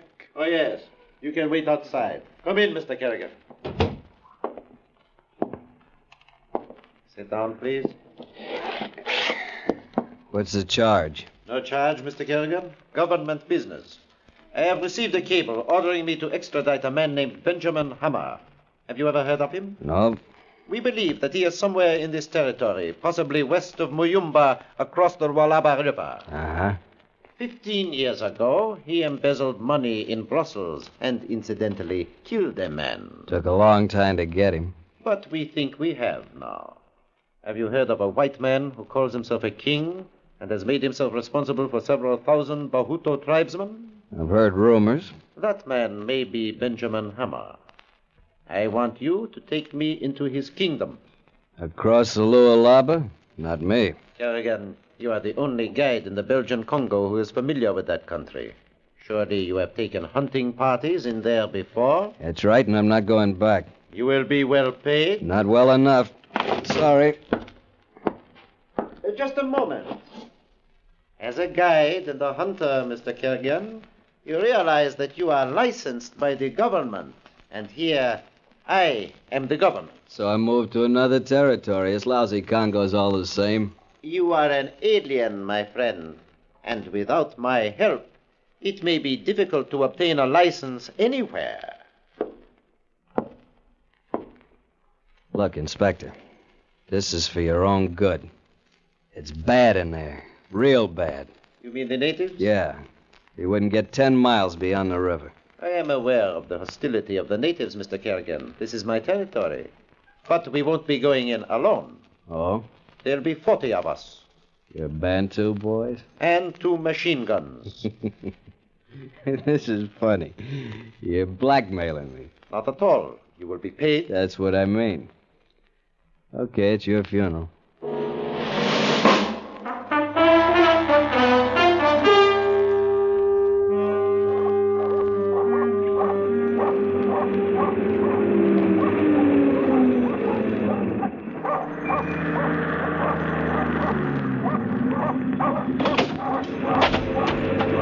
There's your stinking, polluted Lualaba River, Fernac.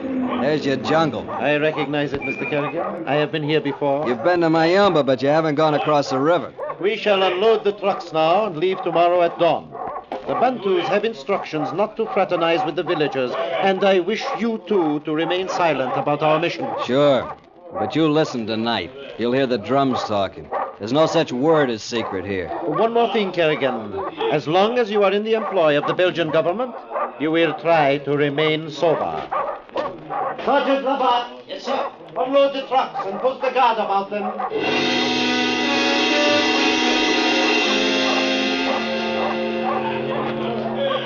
Careful with that box. Sure. Be careful of everything. Unload the trucks. Post a guard. Careful. If you really want to be careful, go back to Manono, boy. Back to Manono. But you won't go back, you fat little Fernac. And you may lose more than your weight.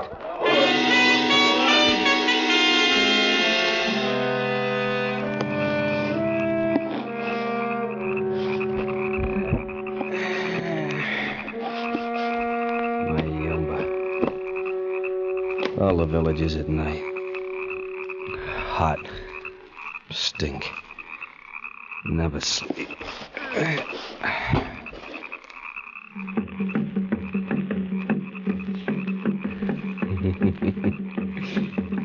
Wonder if Fernac's listening. Wonder if he's awake. You hear the drums, Fernac? Did you ever hear a drum talking? Well, I did. Many soldiers with guns crossing the river before the sun and come to the kingdom of Hammer. Can you hear that, Fernac? I better have a drink, maybe sleep.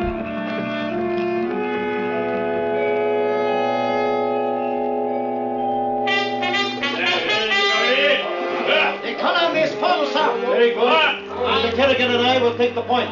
Instruct the men to maintain 2-pace intervals. At my whistle, take cover.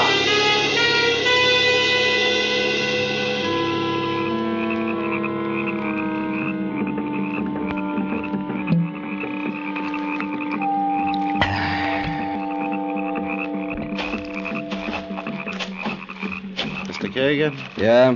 Were you asleep? No, just last smoke. Mr. Kerrigan, one of my Bantu sergeants says that he understands the language of the drums. Wouldn't be surprised. He says that they are telling the king that we are coming. I figures. The king's name is Hammer. And I guess you were right. I think that you have known that all the time. You were too anxious to stop us from coming here. You've got a suspicious mind, Fernac. I told you why I didn't want to guide you. It's dangerous. You don't know what you're getting into. Better go back to your desk and your rubber stamp. I have brought my stamp with me, the seal of the Belgian government. I am that government. On the other side of the river, maybe, but not here. There's a king by the name of Hammer. I have got 40 trained soldiers. What if his men are more loyal than your tame Bantus? At the pace we set today, how long do you think it will take us? Oh, with luck, 4 more days, maybe 5. Remember, I've never been here before. So you said. Good night, Mr. Kerrigan. Hey, Fernack! Yes?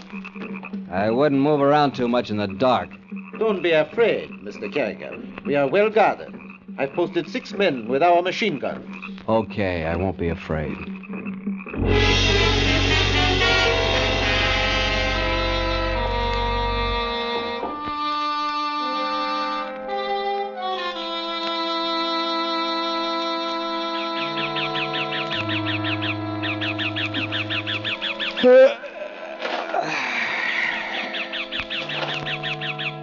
Too quiet.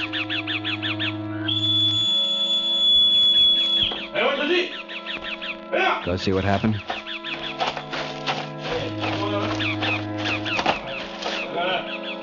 No. Their funeral, not mine. Inspector! Inspector! What is it, Sergeant? The Centralists, they are dead. All of them. Machine gun scar. What? Show me. This way, sir. Lucky it wasn't you, fat little Fernack. I told you it was dangerous. You wouldn't listen, would you? Hope you haven't had breakfast yet. You won't like what you see. Better go back. Back to Manono for you, boy. Kerrigan! Kerrigan! What's the matter? The sentries. Dead, huh? You look a little green. You are possibly more used to it than I am, Mr. Kerrigan. They were beheaded. The machine guns were stolen. Gonna turn back? No. I want you to take a searching party. I give you 10 men. Search for what? You're a hunter. You can follow tracks. Sure I can, and you know what I'll find? Not your machine guns. 6 heads stuck up on poles. That's what they did it for, to warn us off. They could have wiped out the whole camp if they wanted. You better go home, Fernack. We go on. Sergeant Labat. Yes, sir. Form the column as quickly as possible. We're moving on.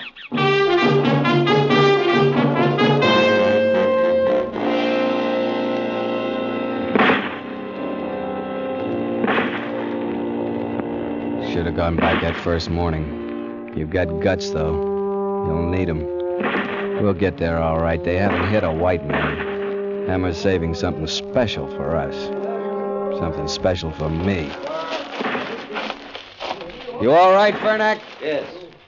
How many this time? I don't know. Sergeant? Yes, sir. Casualties? Yes, sir, sir. That leaves 3 Bantus, you, Labat, and me. What's the matter? You ready to turn around now? I want to get Hammer. If I do go back, it will only be to get 200 men. Forget it. This was the last attack. How do you know? Are you kidding? Why should he be afraid of you now? He's left us 3 Bantus for porters. How do you expect to drag him back to Manono with an army like that? He'll let us in, all right. Let's get moving.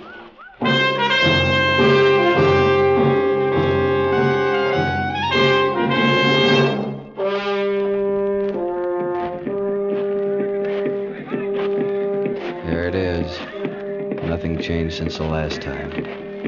Clearing, stockade, house. There's the room. A night I can't forget. Sam, don't go away unless you take me with you. I can't stand him. Oh, Sam, take me back. I want to be with you. You should have thought of that before. You wanted Ben. You got him. Wonder what you're like now. You're afraid of him. Sam Kerrigan's scared. You're scared. You're scared. You were right, Alice. I was afraid. I still am. Now I'm back.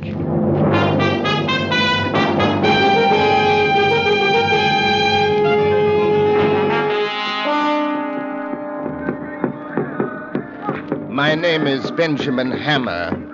You are Inspector... yes. The message of the drums was unable to cope with the name. Mr. Kerrigan. Hello, Ben. I'm surprised to see you. I thought I made it clear at our last meeting that I should kill you if you returned. You had your chance. Why didn't you? I don't understand. Skip it. Benjamin Hammer, I have here a warrant for your arrest on a charge of embezzlement and murder, to which will be added responsibility for the death of 37 government soldiers. Responsibility? Your responsibility, Inspector, not mine. You should have known better than to enter Bahutu country. Kerrigan knows how savage the natives are. Didn't he tell you? I suppose not. Mr. Kerrigan is a deceitful man. You mustn't trust him. I don't. Well, before you drag me off to my doom, I should imagine that a bath and a cooling drink would be in order. Come along. You too, Sergeant. I want you to meet my wife. My men will take care of your Bantus. Little fat man. You're not afraid of him. Are you crazy? How are you going to do it? How do you arrest a king? Hot bath, cool drink, supper, and then any hour, any day he wants it. Goodbye, Sergeant Labatt. Goodbye, Inspector Governmental Fernac. Goodbye, Kerrigan.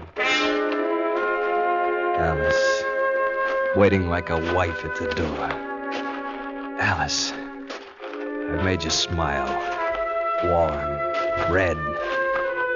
I know those arms. I know you, Alice. Soft, dark, gardenias. Frightened? Who are you looking at? You're looking at me. My dear, I should like you to meet Inspector Fernac. He's come to arrest me. How do you do? Madame? And Sergeant... Labatt. Labatt. Sergeant? Mr. Kerrigan, you know. Don't you? Yes, sir. Now run along and prepare food for our guests. Yes, sir. Inspector, I have prepared a room for you and the sergeant at the end of the corridor. Kerrigan, I don't imagine you'll mind going back into your old room, filled with memories, eh? Show them the way, will you? I don't mind. When you've had your baths and feel up to it, we'll take supper on the veranda. Why did you say you'd never been here before? What does it matter? You knew he was wanted, didn't you? No. To me, he was a guy who paid well for trade goods and told me to keep my mouth shut about his setup. I did because it was good business. How long have you known him? 5 years. 6. Haven't been here for over a year, though. Why did he speak of killing you if you returned? That's none of your business. I'll make it my business when we return to Manono. Yeah, you do that, Fernac, when we get back.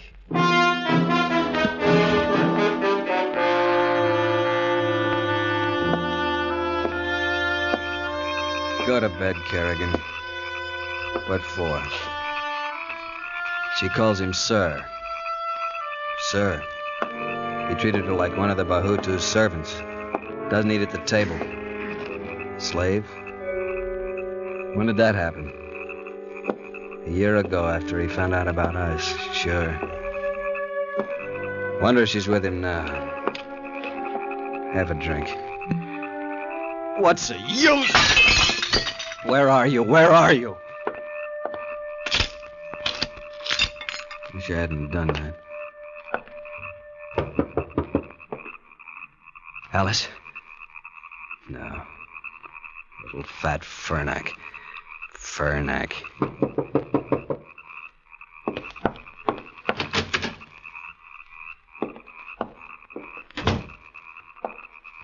No, don't touch me. Alice. Alice. No, you mustn't. I can't stand being touched. You don't know what it's been like with him since you left. Oh, why didn't you take me with you then? You know why. He would have had his natives on us before we'd gone a mile. But why did he let me go? Don't you know? So that he could do what he's done to me. So that I could think about you outside, alive, and want you. So that he could do these things that I can't tell. Look at me. It would have been better for both of us if we'd tried to run away and he'd killed us. Oh, it doesn't matter now. Yes, it does. We'll try it. Come with me. No, I couldn't go with you now. There might be a chance. Does he know you're here? I suppose so. He knows everything about me. He left you your guns, didn't he? Yeah, he would. You know that. I want you to give me yours. I can't do that. I've got to kill him. I've waited a year for the chance. It's made me want to live, to kill him. He's been so sure, so safe because he's so strong. But with a gun, I can kill him. I'll show him he's not a god. I'll show the natives he's not a god. Give me the gun. No. You loved me once. If you still do, do as I ask. I still do. That's why I want to take you away. You're afraid. You're still afraid. Give me the gun. I've got to. I've got to. Alice, no. Alice. No! Don't touch me. I can't stand you.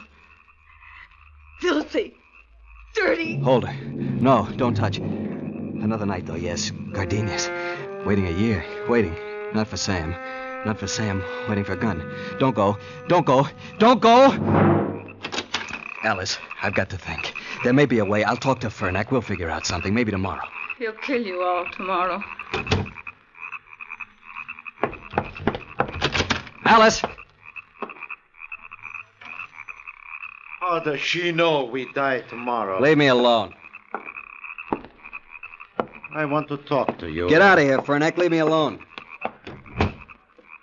What did she tell you? Nothing. You're lying. Get out! What did she tell you? Why did he leave us with our guns? Why have we still got our guns? Because that's the way he is. So we shoot him. How do you want to die after? It won't be easy like being shot. I've seen what the Bahutus can do to you. And he knows I've seen it. I do not want to die, Mr. Kerrigan, but the Belgian government has seen fit to name me as its representative. If I am unable to arrest Hammer and take him back for trial, I shall have to shoot him here. You wouldn't have a chance. You've seen his guards of honor. He's their god, the immortal king, Ben Hammer. That's how he rules them. They think he can't be hurt, and he can't. Mr. Kerrigan, knowing this about him, why did you come back? Don't you remember you blackmailed me into it? I don't believe that. It was the wife, wasn't it? Yeah. The wife. I guess I would have come back someday anyhow. It's strange, Mr. Kerrigan. We seem to have parallel missions. Mine to take him out, yours to take her. Yeah. Too bad, isn't it?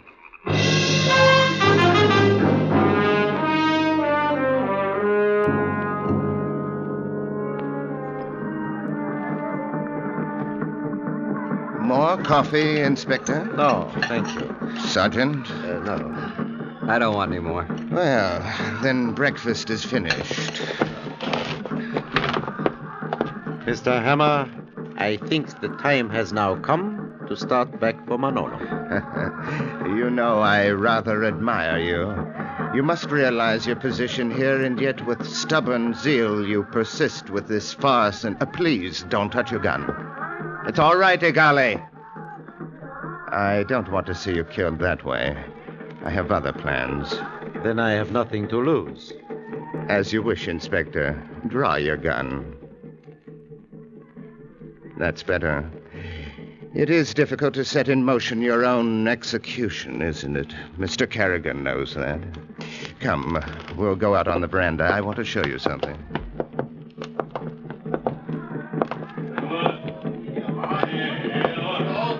These natives you see are the chieftains of my kingdom.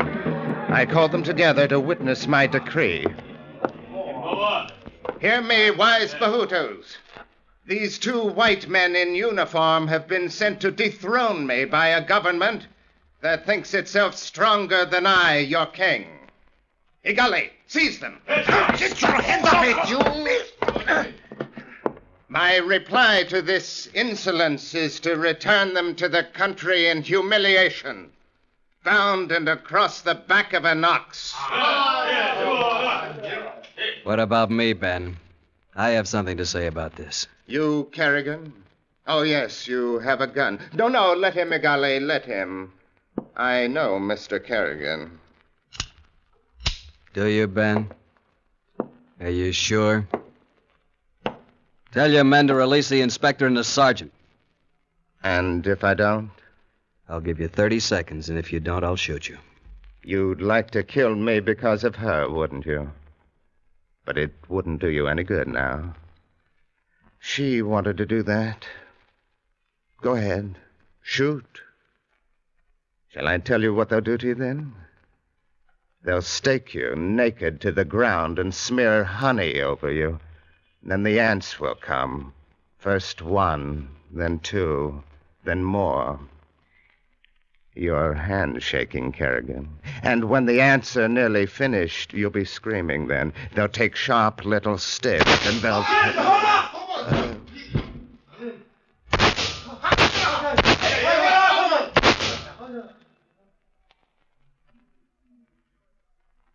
You, Golly. Let them go.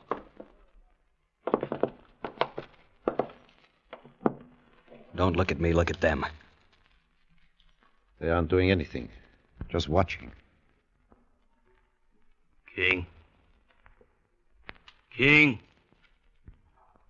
You stand up. Him not stand up. Him not dead.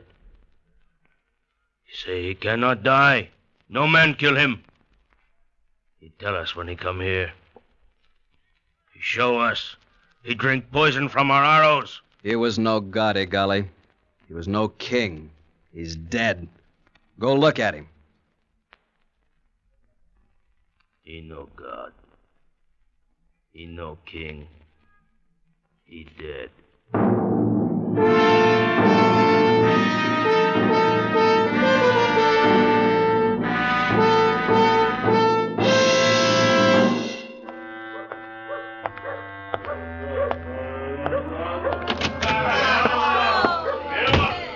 Strong man, you come sit with me. We have good time. Hello, Sam. For yourself. You've come back. Yeah. I didn't forget your song. You've come back so soon. I play you another you like. Okay.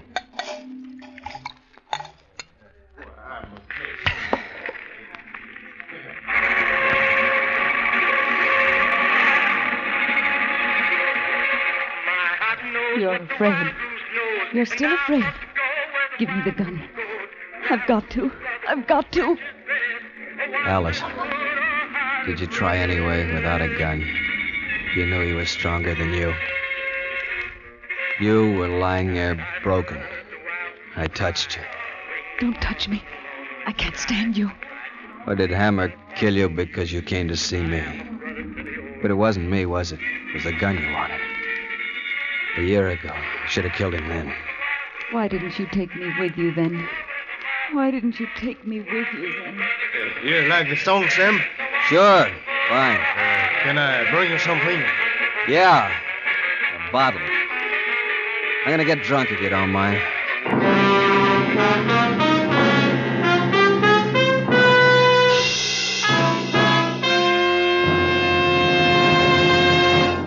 Escape is produced and directed by Norman MacDonald. Today we have brought you The Power of Hammer by Gil Dowd and Anthony Ellis, with Harry Bartell starred as Sam. Featured in the cast were Edgar Barrier, Vivi Janis, and Stan Waxman, with Ann Morrison, Jack Crucian, Lou Krugman, and Don Diamond. The special music for Escape was arranged and played by Ivan Ditmars. Next week, escape with us to the year 100,080 and a world where beauty and terror live side by side, as H.G. Wells described it in his immortal story, The Time Machine.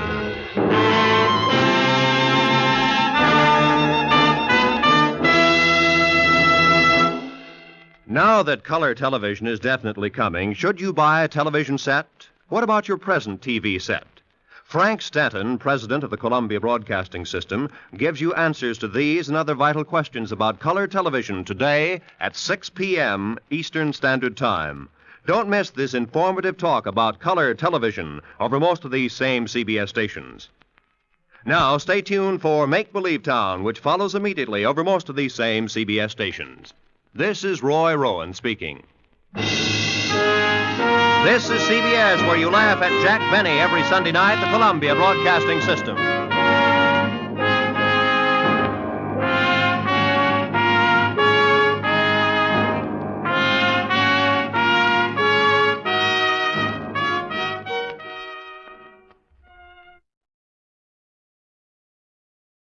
You, finding life rather dull, dreaming again of exotic places, wishing you were somewhere else?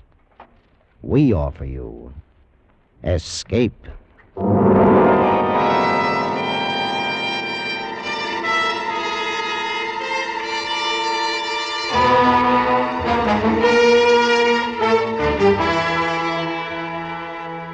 Escape with us now to the most evil city in the Orient and the story of a beautiful but unscrupulous woman who ruled it. as Herb Purdom tells it in his exciting story, Macao.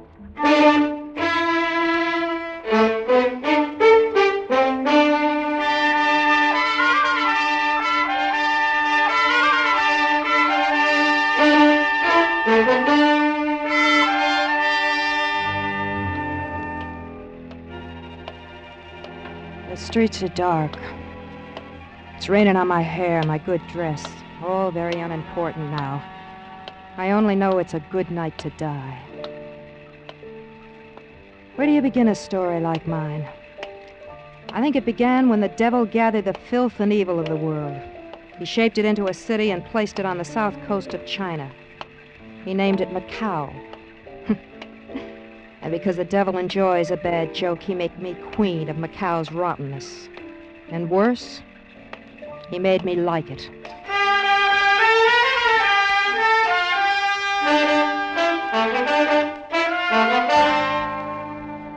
Maybe you've wanted something. Wanted something so bad you'd kill to get it. I did. I wanted a city. This city. I wanted to own every grimy cafe and waterfront dive in it. I did get some of it. A lot of it.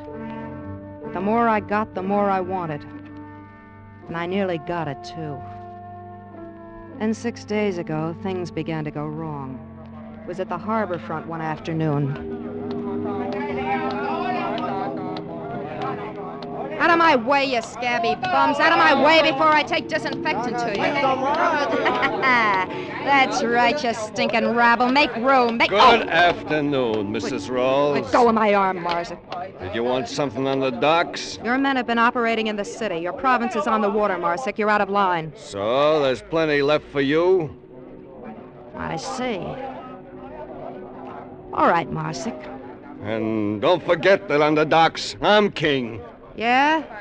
Well, long live the king, only don't bet on it. Goodbye, Marsick. Hey, wait. There's no reason for us to fight. I'll do anything. Goodbye, Marsick. Yeah, of course, only if I offended you, Mrs. Rawls. I'm sorry. We could be friends. I'm on your side. You just be sure you're on my side. Well, lady, that man bothering you? What? If you're unhappy with the way that big character's heart acts, maybe I can help. His heart? Sure. It just keeps beating and beating. It needs a rest. Oh? Who are you? Johnny Hook. Oh, don't bother to introduce yourself. Everyone in Macau knows Mrs. Connie Rawls. Then you should know I need no help. I have pretty good references. A fellow named Vic Rawls once wrote me I had a job here if I wanted to claim it. You knew my husband? Yeah, we were bunkmates in the AVG. Did a little smuggling together once. I heard he was killed. 2 years ago. Where have you been? I just finished a hitch with Lu Chan. The guerrilla leader? Yeah. The one they call the White Tiger? Well, the commies call him worse than that. Mao would hock his hammer and sickle to see old Lu Chan hanging by his heel. I know. Lu Chan's guerrilla army is still holding nearly half of southern China. That's right. Look, my headquarters, the Red Angel, is near here. We can talk there. Swell. Perhaps. If you're what you say, you may have a job. If not, well, at least you'll have a chance to taste Willie's punch of the devil. It's good.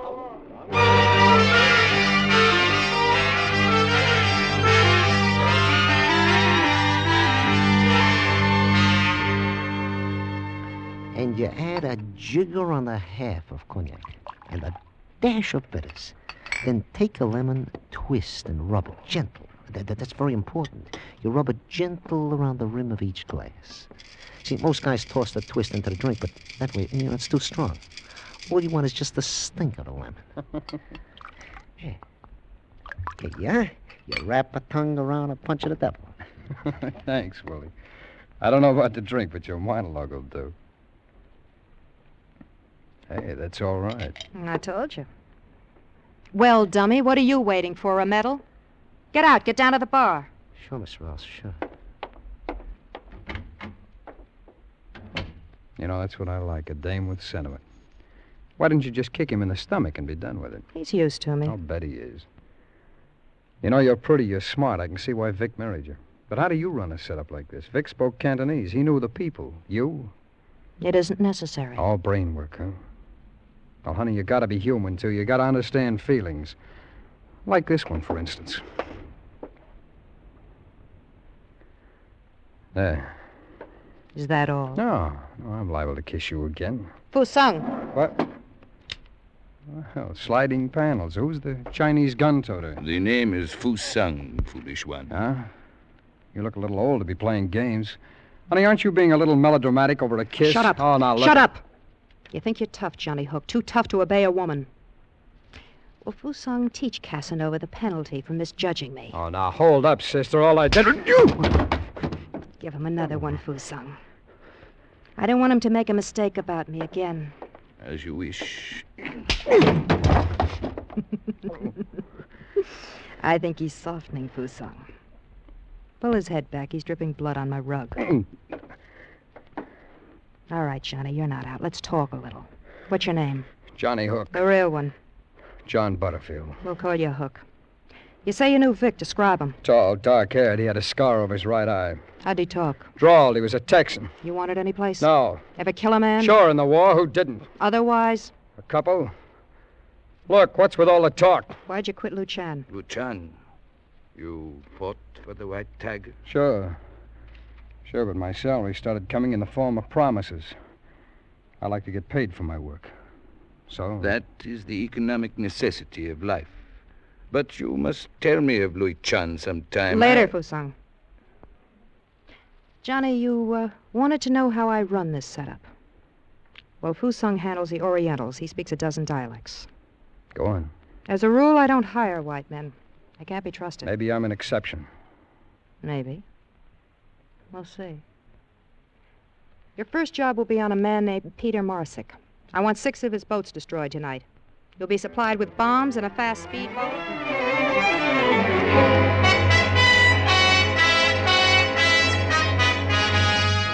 While I talked, I watched. I knew from watching him take Fu Sung's blows that Johnny was tough. I hoped he was tough enough, for I was lining him up for the world's most dangerous murder.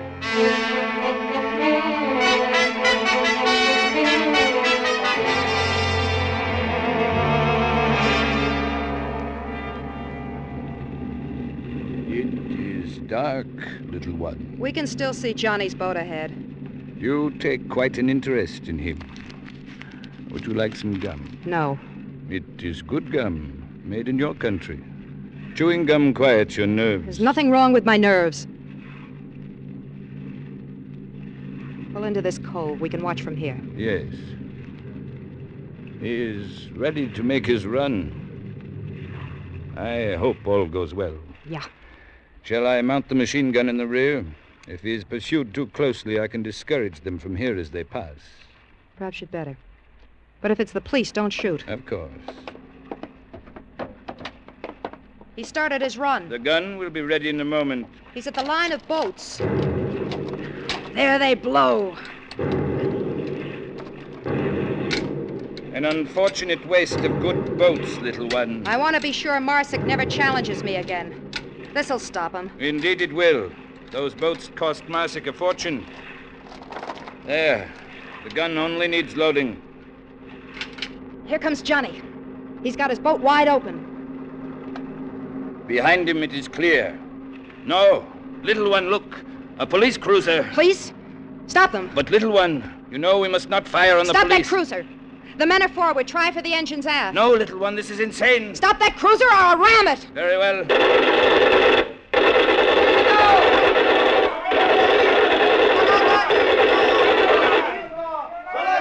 You did it. They're on fire. They're jumping. Please, little one, let us go. Yeah.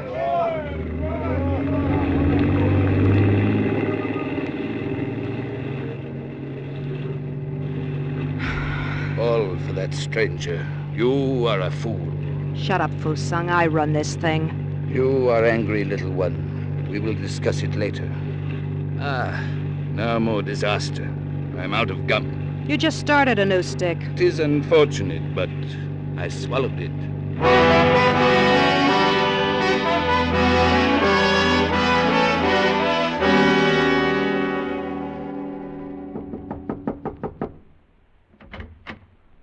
Hi, Connie. Everything quiet? Come in, Johnny. Well, honey, our 6 boats are matchwood now. Mrs. Rawls. Oh, Mrs. Rawls. I got away clean, but someone did a devil of a lot of shooting behind me. You idiot, you forced us to sink a police cruiser. I forced you... You mean that was you behind me? Fu Sung and I. You're not with Lu Chan fighting the communists now, Johnny. Fights cost me money. Oh, how? The cops.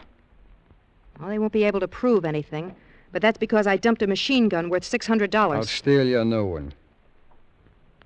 Forget it. You did a good job on the boats. Thanks. Little one, Inspector Kaiwan, downstairs in the club. Thanks, I'll be down. Johnny, you better get out of here and stay out for a day or so. Use the back stairs. Right. Oh, and Connie, Mrs. Rawls. Yeah? Thanks. For what? My life. It's not much, but I like it. You know, if I can keep you around, I may die a natural death yet. I gave Johnny 3 minutes. Then I went down to the nightclub. The Red Angel wasn't only a good front, it was something else. Something special. Just for me. It was smoky enough for a 5-alarm fire. And the combined smell of liquor, perfume, and unwashed bodies was enough to make a buzzard back off. But to me, the Red Angel had never lost its fascination. I wouldn't have traded it for heaven. Mrs. Rawls, Inspector Kaiwan. We've met. On many occasions. Yes, indeed. The number of our meetings has not dulled my enjoyment of your beauty, madam. Yeah. A drink? Thank you, no. It is my sad duty to try and discover proof of your activities last night. Yes. If you were I, would you use trickery or threats? Fu Sung has given me your alibi. Your boats, of course, have been prepared for our visit. Is that all? I would like to chat for a while. Perhaps I can trick you. You've had your visit. Unless you bring a charge against me, get out. Cops give the place a bad smell. Is it possible? Nevertheless, a year ago, you were more cautious with me, madam. You have given me hope at last. Hope?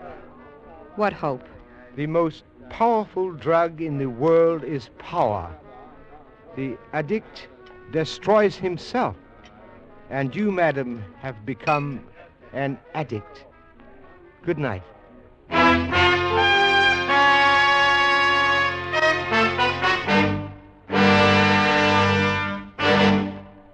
Escape, under the direction of Norman MacDonald, returns in just a moment.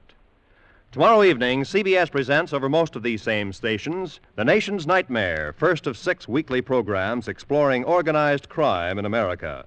First program in this series of hard-hitting exposés will be titled The Narcotic Evil.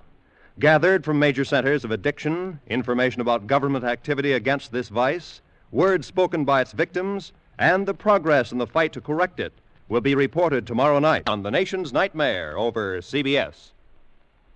And now, back to Escape.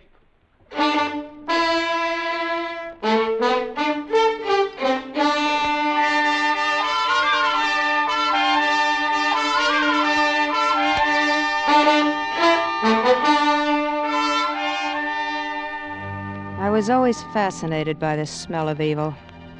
Even when I was a little girl, I used to pretend my dolls were... Well, no matter. Let's say I was bad to begin with. The only wages I wanted to earn were the wages of sin. Above all, I wanted to be bad in a big way. And in Macau, 6,000 miles from my hometown, I made it. It's only me, Mrs. Rawls. Willie. Well, come on in, dummy. Don't stand there. Yes, Mom. 2 drinks, Willie. And make 'em good. You oughtn't to talk like that to me, Mrs. Rawls. Call me a dummy. That isn't very nice. Oh, shut up. Just mix the drinks and turn on that blasted fan before I suffocate. Yes, ma'am. I'm going to leave you, Mrs. Rawls. I'm going home. Sure. The drinks, Willie. Dream about home tomorrow. I will. That's when I'm gone. I saved my money. Yes. See? It's all in this wallet. I'm going home after 10 years. Well, you really do have the money. Yes, ma'am. I'll make the drinks. Do that. Evening, Connie. Oh, hi, Willie. How's the drinking business? Oh, people still doing it. They always do it. I'm going home, Johnny. Tomorrow. Really? I'm Willie. going home after... Willie, Johnny's not interested. Get out. Sure, Mrs. Ross. Sure. What are you trying to prove, Connie? What do you mean? Kicking that poor guy around. Does it make you feel good? He's a dummy. He doesn't care. Help yourself to the drinks and hand me one. I'll call down and make amends to Willie. Yeah, you do that. Here you are. Thanks. Fusung? Willie's on his way down. Give him the night off and tell him the drinks are on me. Yeah, champagne. And listen, he's carrying a bankroll. See that he doesn't have it in the morning. Mm-hmm.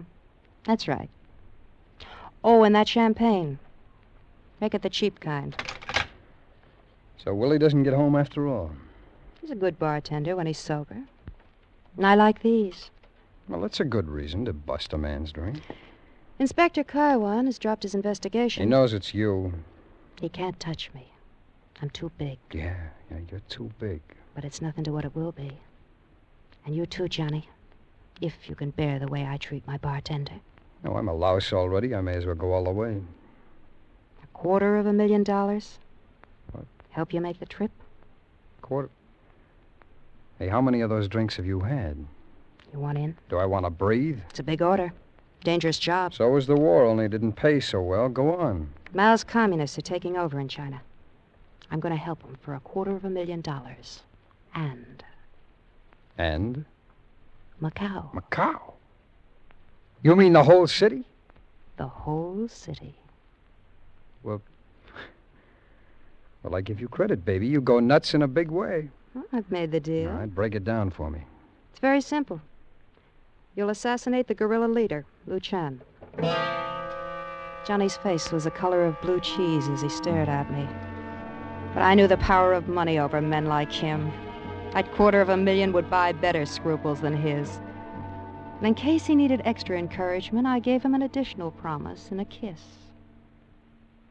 We both liked it. Oh, baby, baby. Johnny. Again. You love me? Yes. Yes, I do. Johnny, you'll do the job? Sure. I'll start making plans right away. Good. Keep in mind what you're working for. $250,000. Me. Now drink your drink, honey. The ice is melting.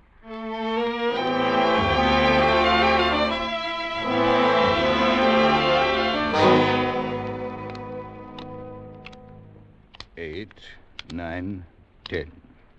Your play, little one. I should stop now. I never win against you, Fusung. 4 of diamonds. Mrs. Rawls, you gotta give it back to me. You stole my money. It ain't right.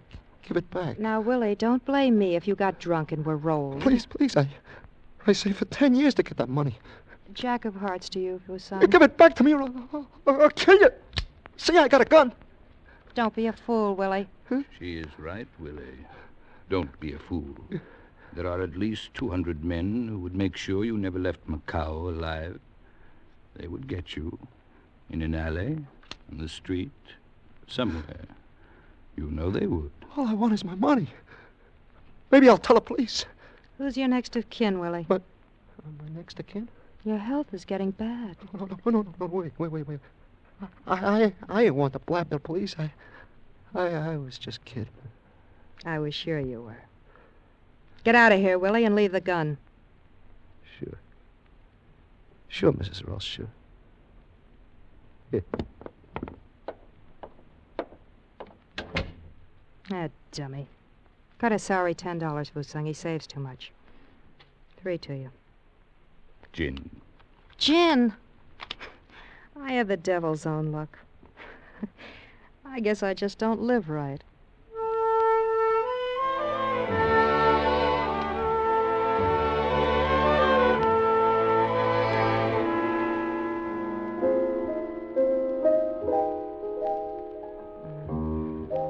That's nice, Frankie.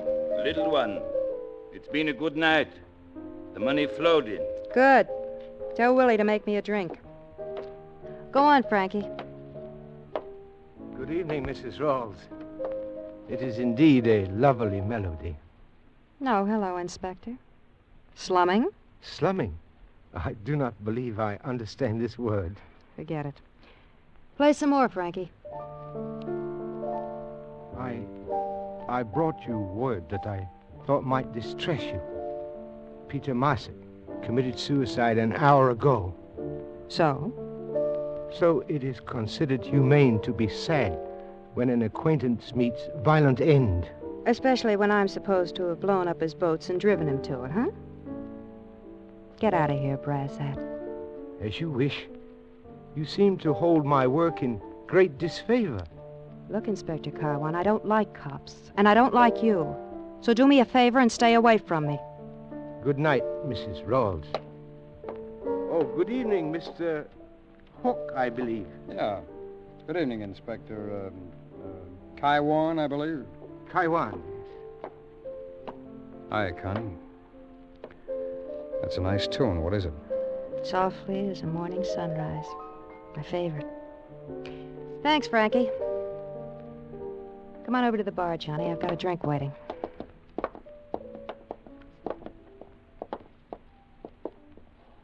Here's your drink, Mrs. Rawls.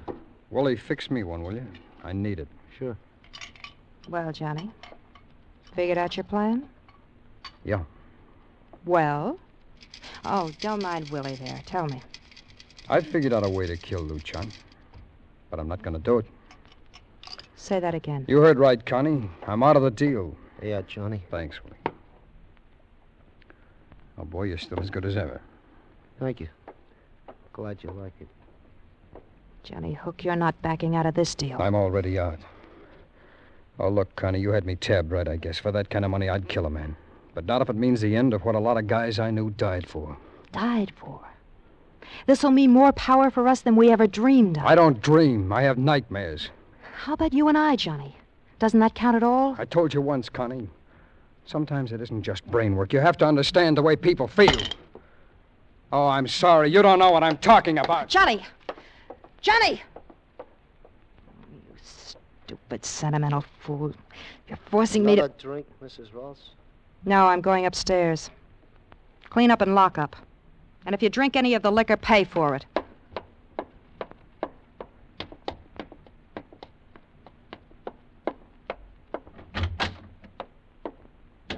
Ah, little one. I've just finished.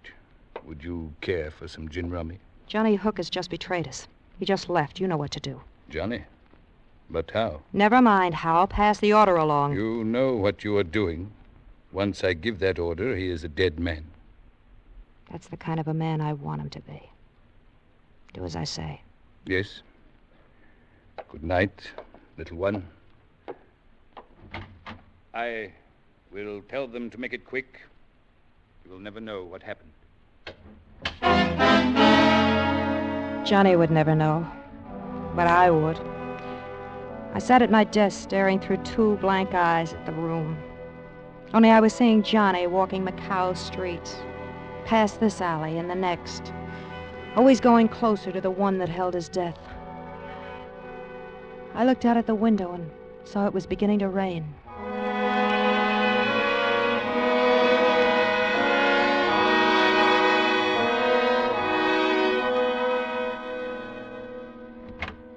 Mrs. Rawls. Go away. I give the order, Mrs. Rawls. Then go away.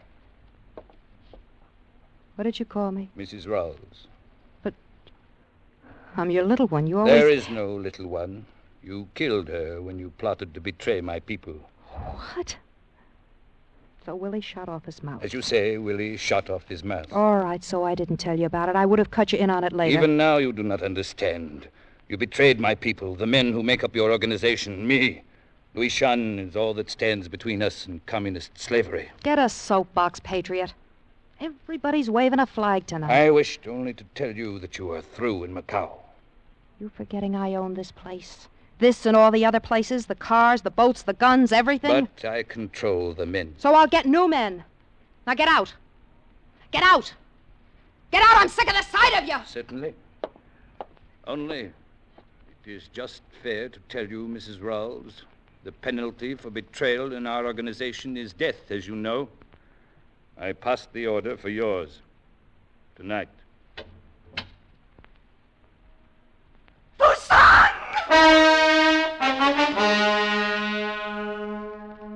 How could it happen? One moment I was all powerful and my plans were set to make me owner of Macau. And then I was alone, my power gone, and I was just another woman.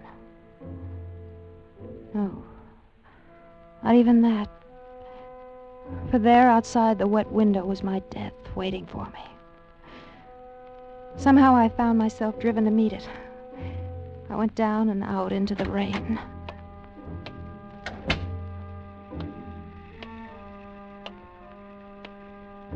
Well, hello there, cutie. How's about a nice warm drinky, huh? Hey, what's the matter? Too big to drink with a sailor? Snooty dame.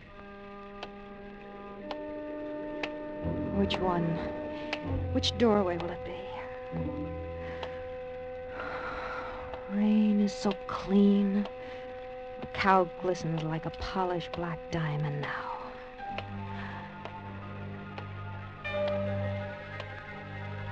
I wish I'd gotten up early more often. I never realized how wonderful it is to see a sunrise.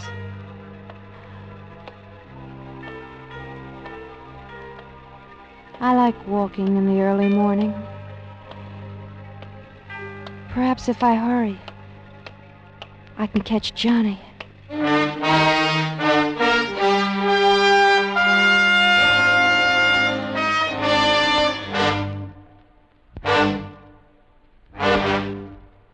Under the direction of Norman MacDonald, Escape has brought you Macau by Herb Purdom, starring Michael Ann Barrett and Stacey Harris with Raymond Burr. Featured in the cast were Lou Krugman, Charles Lung, Paul Dubov, and Frank Gerstle. The special music for Escape is composed by Leith Stevens and conducted tonight by Wilbur Hatch.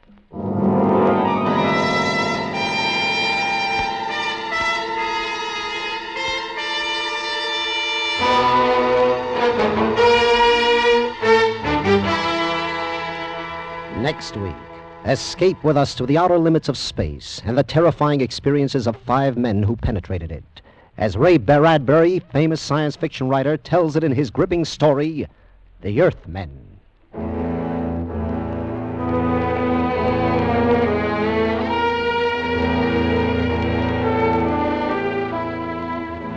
Immediately after station identification over most of these same CBS stations, yours truly, Johnny Dollar, played by Edmund O'Brien, investigates the Neil Breer matter for an insurance company. Finding his victim buried a week, Johnny Dollar goes to work uncovering one shocking fact after another. As his expense account mounts, so does the action and excitement. Stay tuned for Edmund O'Brien as yours truly, Johnny Dollar, next on most of these same CBS stations. Roy Rowan speaking.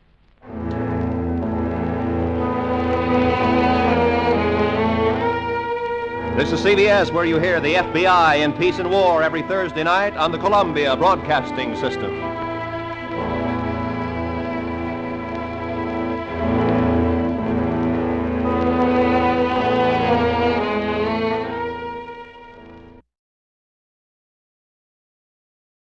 You, finding life rather dull, dreaming again of exotic places, wishing you were somewhere else? We offer you Escape.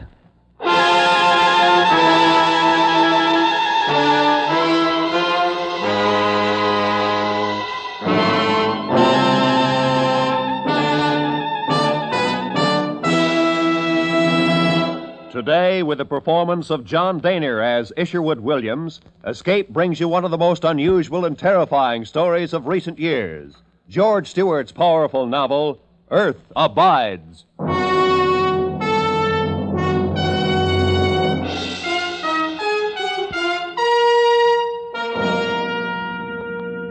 If you should awake some morning, tomorrow morning, let's say, If you should awake to a man-dead world where virtually all of human life had been destroyed from the face of the earth, leaving behind only buildings, bridges, machines, if you should awake to such a world tomorrow morning, what would you do? Where would you go?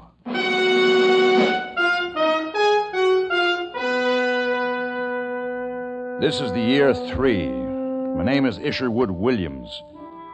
It's 3 years since I returned from the lonely mountain country of Northern California to find that mankind had virtually vanished from the earth. Some unknown virus had scourged him from his high place among animals.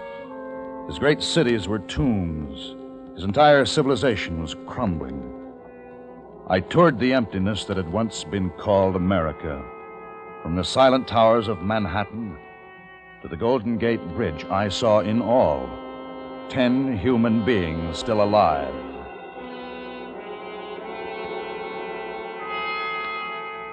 In the 4th month after my return to San Francisco, I saw a light on Nob Hill. It was there I found Em, who became my wife.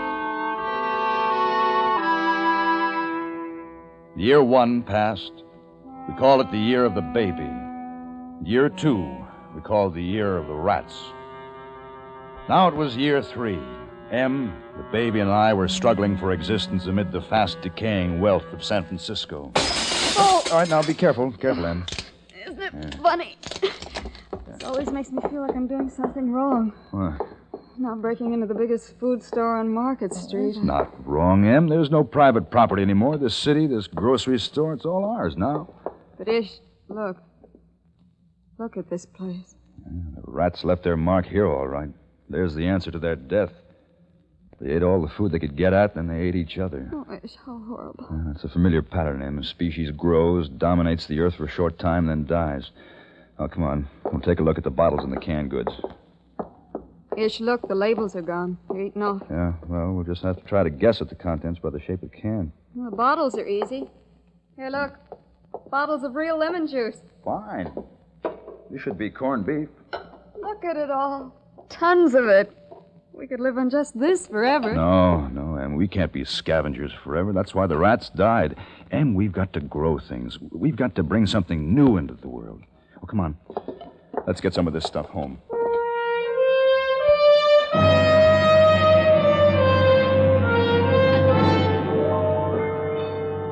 During that year, Em and I found whatever we needed for ourselves and the baby in the empty, silent stores of San Francisco. We lived on the spoiling supplies of 1 million people. One evening, just after dusk, I suddenly noticed a strange, wavering glow in the sky over the downtown area of the city. I called Em to the window. There was a smell of smoke in the air. Fire, Em! Ish. San Francisco is on fire! Ish. Isn't there something we can do? No. If there were, must be 3 square miles of flame. What started it, do you suppose? We'll never know. Oily rags in the basement, some gasoline explosion. Could be any one of 1,000 causes. Will it reach the house? No, I don't think so. Wind's blowing it away from us. It'll burn itself out in a day or 2. We'll come away from the window. Em. Em, do you smell gas? I don't know. Smells like it to me. Open the door to the hall. Yeah. Hey. Hey, the hall is filled with it. Hey, we've got to get out of here. Gas line must have burst. One spark and this place will blow up like a bomb. Baby, I'll get the baby. All right. We'll be safe from the fire escape. Hurry, Em. Here, I'll take the baby. Be careful. Now just hang on to the rail. Now walk slowly. Now, come on. We started down the fire escape. In the distance, the flames were gutting the heart of the city. Parts of Chinatown were already gone. Kept going down to street level, and then we started running. Any second, a spark could blow the building to dust, and we ran, our breath tearing in our throats. Back against the wall, Em. The shockwave.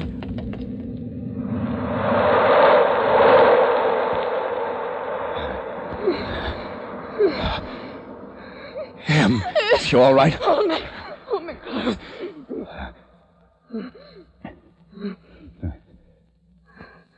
It's all over, Em. We're going to be all right.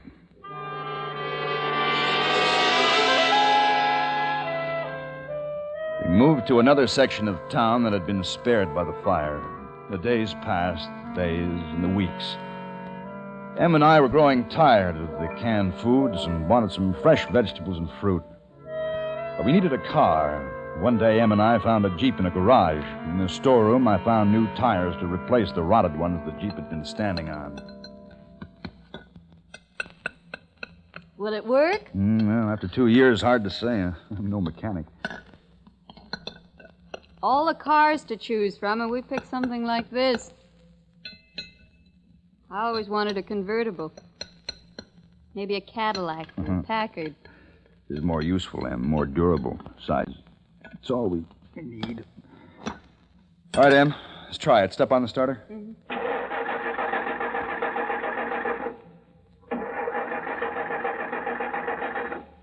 No. All right, now try it. Oh, come on. Come on, start. Oh.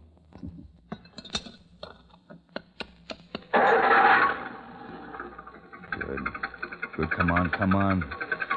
Good. Oh, come on. Ish, you did it.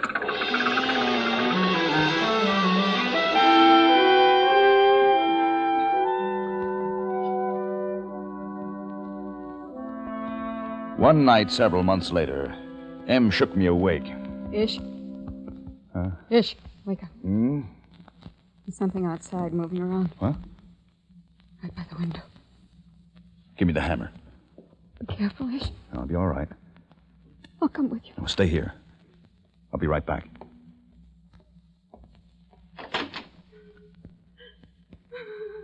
Who's there? Who's there? Girl. Come here. Oh, I won't hurt you. Come here. What are you doing? Eileen. My name is Eileen. Where are you from? Eileen. Hungry. Well, come on inside. Eileen? Oh, I've been looking all over for you. Eileen, where have you been? Okay, mister. You can put that hammer down. I ain't going to hurt you. Oh, sure. Well, come on inside. Em, somebody's here. Just Eileen and me. She's my adopted daughter. About a year ago, I found her on Main Street in Los Angeles. She was starving. Can't forage for herself, Eileen can't, so I got to take care of her. She can't think so good. Well, how long you been here? About 2 days, wandering around the city. Nice city, this San Francisco. Wished I'd have visited here when it had people. Reckon I really could have had myself a time. I'll get you two something to eat. Well, that's mighty nice. Oh, by the way, I sure am an impolite cuss. If my name's Ezra, I don't believe I caught yours. Isherwood. This is M. Well, I'm happy to know you. Eileen, looks like we've met up with some real nice people.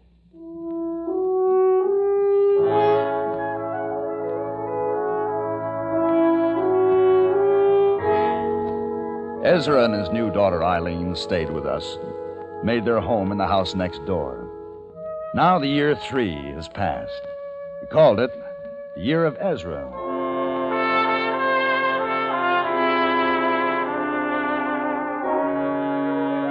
November, the year 4. A woman came a week ago. She had dark hair, dark eyes. She was alone. Ezra has taken her for his wife.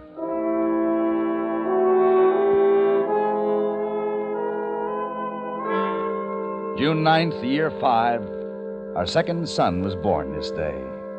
We named him Joey.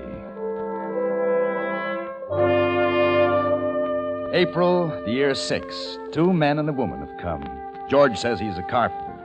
Harry worked in the bank. Well, he'll have to learn a trade. The woman is called Mabel.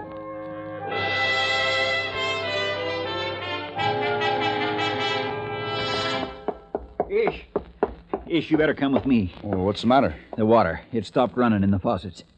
Well, maybe it's just a broken pipe in your place. No, I checked, and it ain't just my place. I've checked all the houses around, and there ain't any water running in any of them. Maybe it's a water main under the street. I don't think so. You know what I think? What? I think the water stopped way up in the mountains someplace.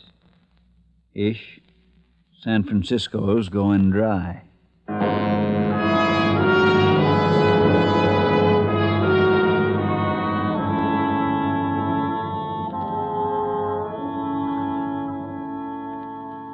In 2 weeks, not a drop of rain. Ezra, we can't go on boiling the water forever. If we're going to live, we've got to get out of here. Yeah, but there's still all them canned goods. That's what's wrong, Ezra. We've been living off the old instead of building something new. Look, we've got to forget that water ran out of faucets and vegetables come in cans. We've got to start growing things ourselves. We will when the time comes, I reckon. You better come quick. What is it, Em? Eileen, What's the matter with her? she must have been drinking polluted water. Typhoid.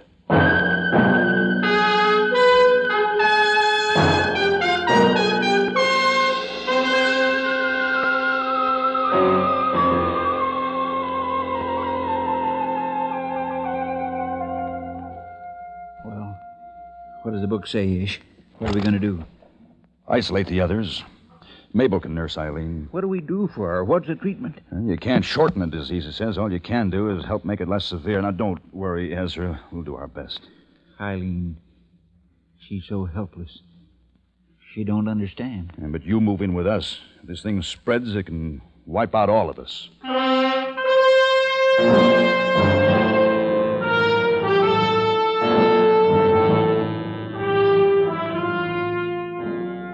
Hellish, another case. Who is it?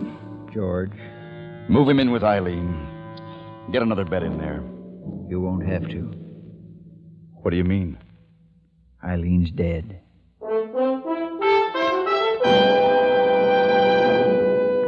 This is the year 6, a year of disease and death. I went to the drugstores, walking the misty, dark streets of the city armed with my medical text, my hammer. I raided the dusty shelves and the long, warm refrigerators of the pharmaceutical departments. The wonder drugs had long since rotted in their vials. Some sulfur was still potent, and I used it liberally. Yet case after case of typhoid broke out. Some lived, most died, including our firstborn. Our little community, upon which I had pinned the hopes of a new birth of mankind, had dwindled from 12 persons to 7. 5 adults, only 2 children. You've got to get some sleep, Ish. How many of us are left, Em? Count them for me. Ezra, George, Mabel. Our second son, Joey, and Ezra's boy. You and I. Oh, Em. And what's the good of starting again? We're being exterminated from the earth, every small being of us, so things can become green again. There are 7 of us, Ish. Once there was only me, and once there was only you. Alone and separated. There are still 7. Oh, Em. Em, what would I do without you? Go to sleep. Well, you won't make the mistake a second time. Won't be any looking back. We'll forget the trains that used to run, and the tall buildings, and the soft food. We'll go back to the earth. Back to the earth, Em. Back to the earth.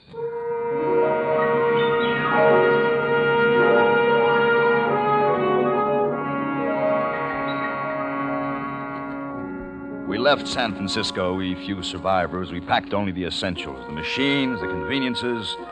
We left to the sun and the wind. From this time on, we'd work in the soil. The decay of the old times was behind us now. We went south and east until we came to a watered land, green with growing things. This would be our Eden. Here, without the memories of a dead people about us, we would begin mankind again.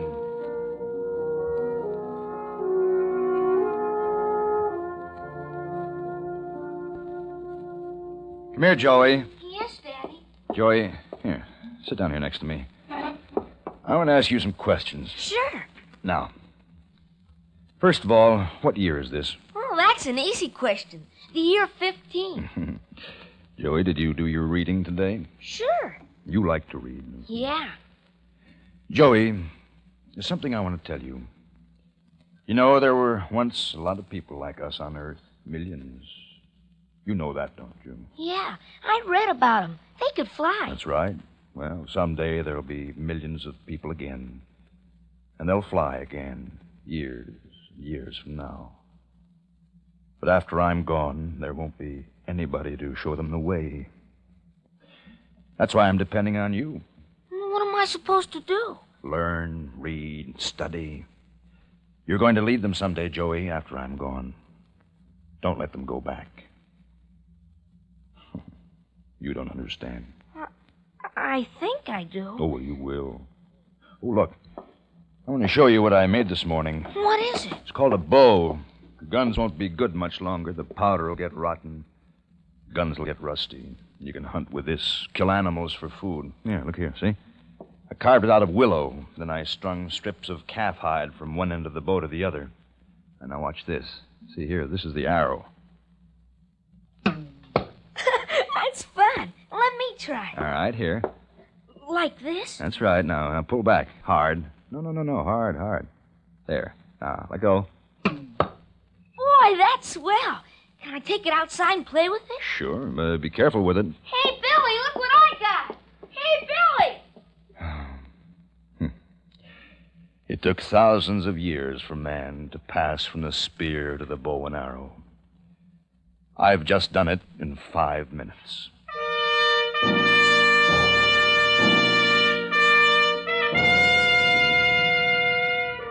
This is the year 19. I have gray hair. It's odd to think of myself as an old man. Well, I'm not really 51. There are 19 numbers in a smooth piece of rock in the meadow that I chipped in with my hammer and chisel. My hammer. What would I do without my hammer? Everything is going along well. Quite a farmer now. Community is growing. There are 45 of us. Strangers that drifted in. Babies born. Maybe man is something you can't quite kill off.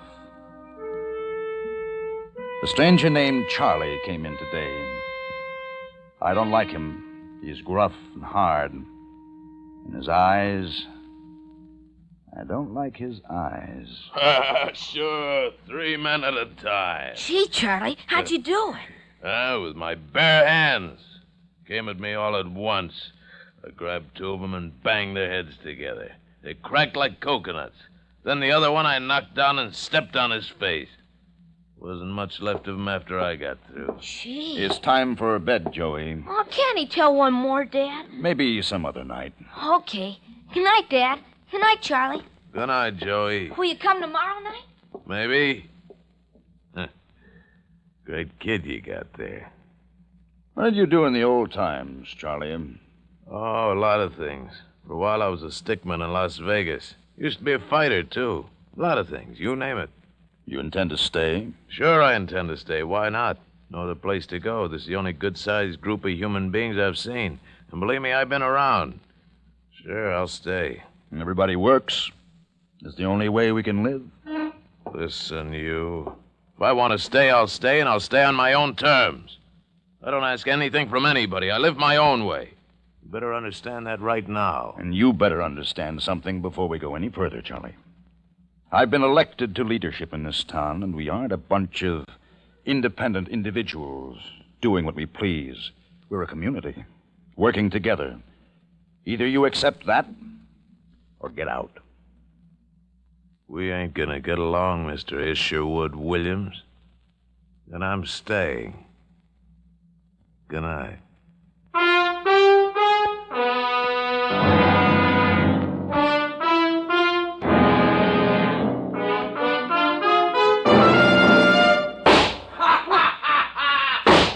Gunshots!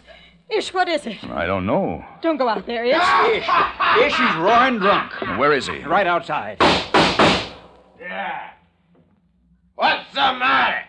Are you afraid? Come on out. Ish. Ish, don't go.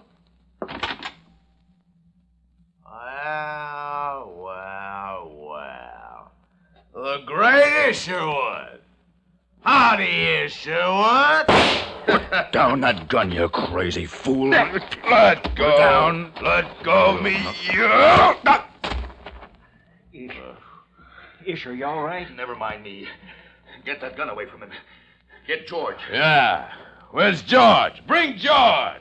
Let's see George take this gun away from me. Hey, George, come on and try to take this thing away from me. Hey, what's going on here? Charlie, give me that gun. Nobody's taking my gun away. It's mine. Charlie. What's mine is mine. Stay away. Give me that gun. Stay away, George. Stay away.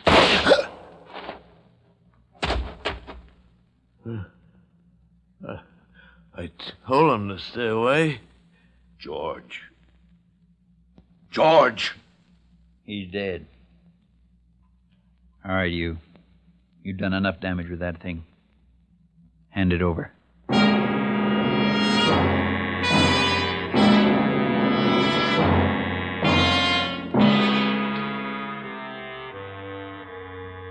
There's only one answer.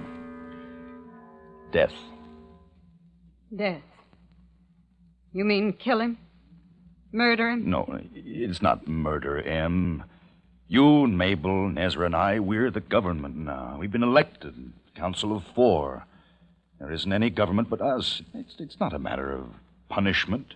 It's protecting the community from a menace, and that's what Charlie is. But he was drunk. All the more reason he might do it again. Afraid so, Em. We can't take the chance. We're like a jury. Let's vote. We've got all the facts. The vote's been called. Any questions? Ish, is it right? Is it right to take a human life? To save many lives, yes, Em, it's got to be right. We'll take a voice vote. You first, Mabel. What do you say? Death. Ezra? Death. Em? Well, how do you vote, Em? Death. It's unanimous. We'll carry out the sentence tomorrow morning. The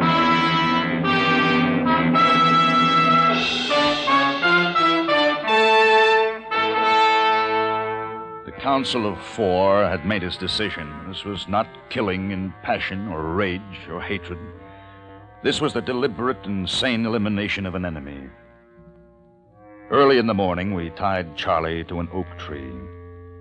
Ezra took Charlie's revolver. Charlie stared at him with childish disbelief.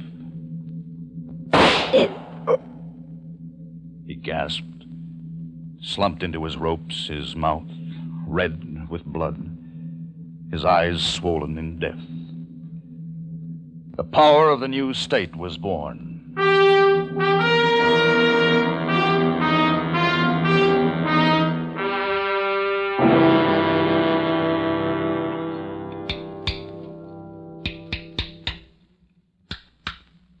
Grandfather? Is it the new year now? Yes, Carl. New Year. Here, carry my hammer for me. No. It won't hurt you. My hammer. Here. No, I don't want it. Why not? It's magic. Magic? My hammer? Aunt Phyllis says your hammer's magic. She says you're magic. Carl, it's just a plain, ordinary hammer. No, now, Carl, don't be afraid. No, it's magic. You're magic. Dad. Hello, Joey. Carl, go and play. Sure, Dad. Goodbye, Grandfather. Joey, what's the matter with them? They say I'm magic. My hammer is magic. You're a legend, Dad. You're the only one left out of them all. Ezra, George, Mabel, Mother M, all gone now. Only you. The hammer's a symbol. Symbol of leadership. Yes. Yes, that's the way things happen. You're the only one that's lived through from the old times. The only one. The only one. Joey. Yes, Dad? I'm old. Very old. And I can't see very well. Did I make the numbers clearly? Yes, Dad. 48. The year 48.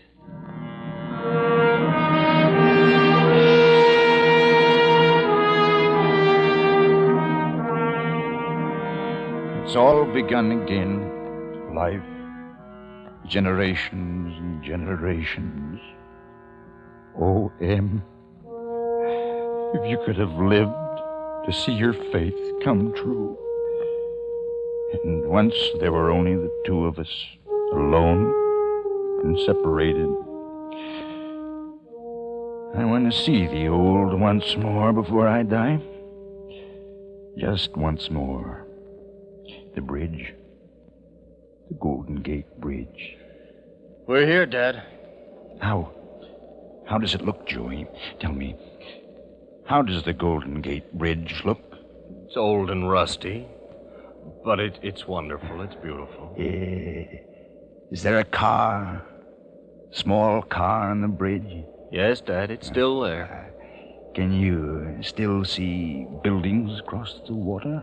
Only a few, Dad. It's mostly overgrown. But the hills behind the city are beautiful today. Good. Joey, here. Here's the hammer. Yes, Dad. You're the new leader now. And the hammer has always been the symbol. Pass it on to the best of them. And, Joey, don't let them make a god of you. Let knowledge be the watchword. Oh, will you understand, Joey? I understand, Dad. Know the earth, Joey. Know the earth.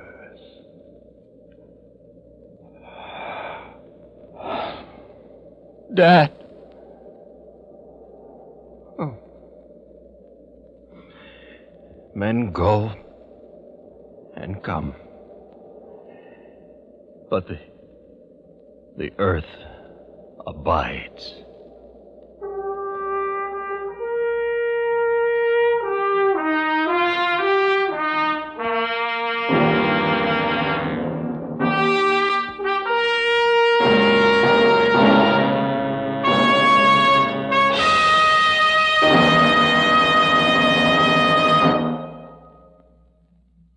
Escape is produced and directed by Norman MacDonald. You have just heard Earth Abides by George Stewart, especially adapted for Escape by David Ellis.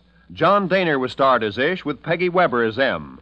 Featured in the cast were Michael Ann Barrett, Parley Bear, Jeffrey Silver, Paul Frees, Lou Krugman, and Larry Dobkin.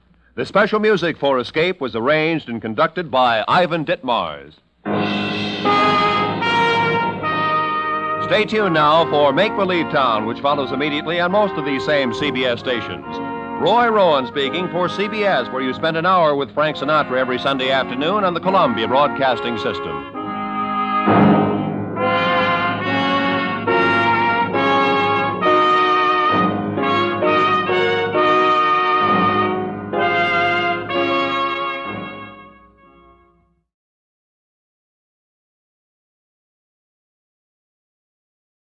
You, finding life rather dull, dreaming again of exotic places, wishing you were somewhere else?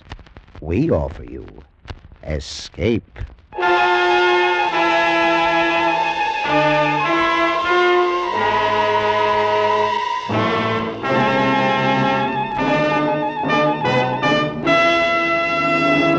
Escape with us now to a small freighter in the China Seas and a sinister traveler who brings destruction to crew and ship alike, as Ella St. Joseph tells it in his most unusual play, A Passenger to Bali.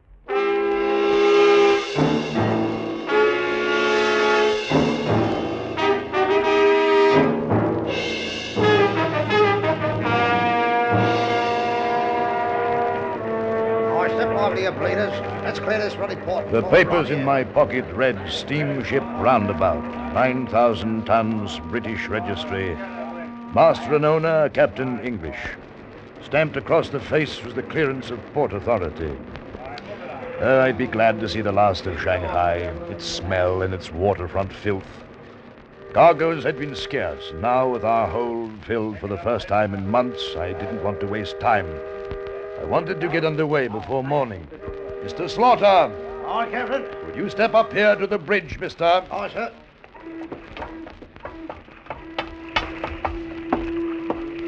Are we ready to sail, mister? All secure, sir. All hands on board? Aye, sir. Good. Let's clear port, Mr. Slaughter. Yes, sir. Mr. Wrangle, stand by the castle. Stand by. Stand by. Let go the stern spring line. You there on the dock. Pike that line forward. Forward, you lump of meat. Here, you can't board now. But, my good fellow, I am aboard. The ship is about to sail. Who is it, Mr. Slaughter? Oh, someone who insists he talk with you, sir. Stay there. I'll be down.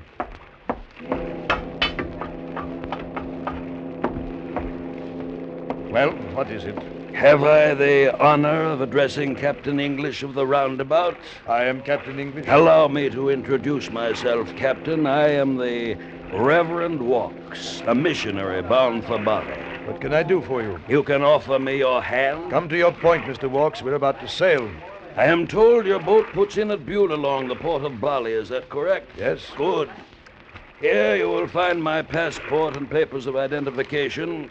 If the papers and myself shall meet with your approval, we can settle the matter of money, and I shall sail with you tonight. You've been misinformed, Mr. Walks. The Roundabout is a trading steamer. We've no accommodations for passengers. You'll find I need little. I'm sorry, but it's impossible. Good night, sir.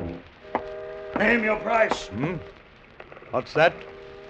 The customary fare from Shanghai to Bali is $100. I'll double it. Sorry. Don't tell me there isn't room in your cash box for $200. That's a lot of money, Mr. Walks.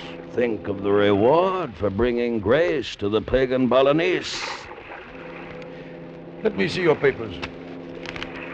Well, your passport seems to be in order. A photograph. You. And the money, Captain English. The money is also interesting. Is it not? Where is your luggage, Mr. Walks? On the dock. 2 cases of Bibles. I'll see to them. Mr. Slaughter, take Mr. Walks forward. And tell Mr. Wrangle to get the luggage aboard. Aye, sir. Thank you, Captain English. You won't regret your choice.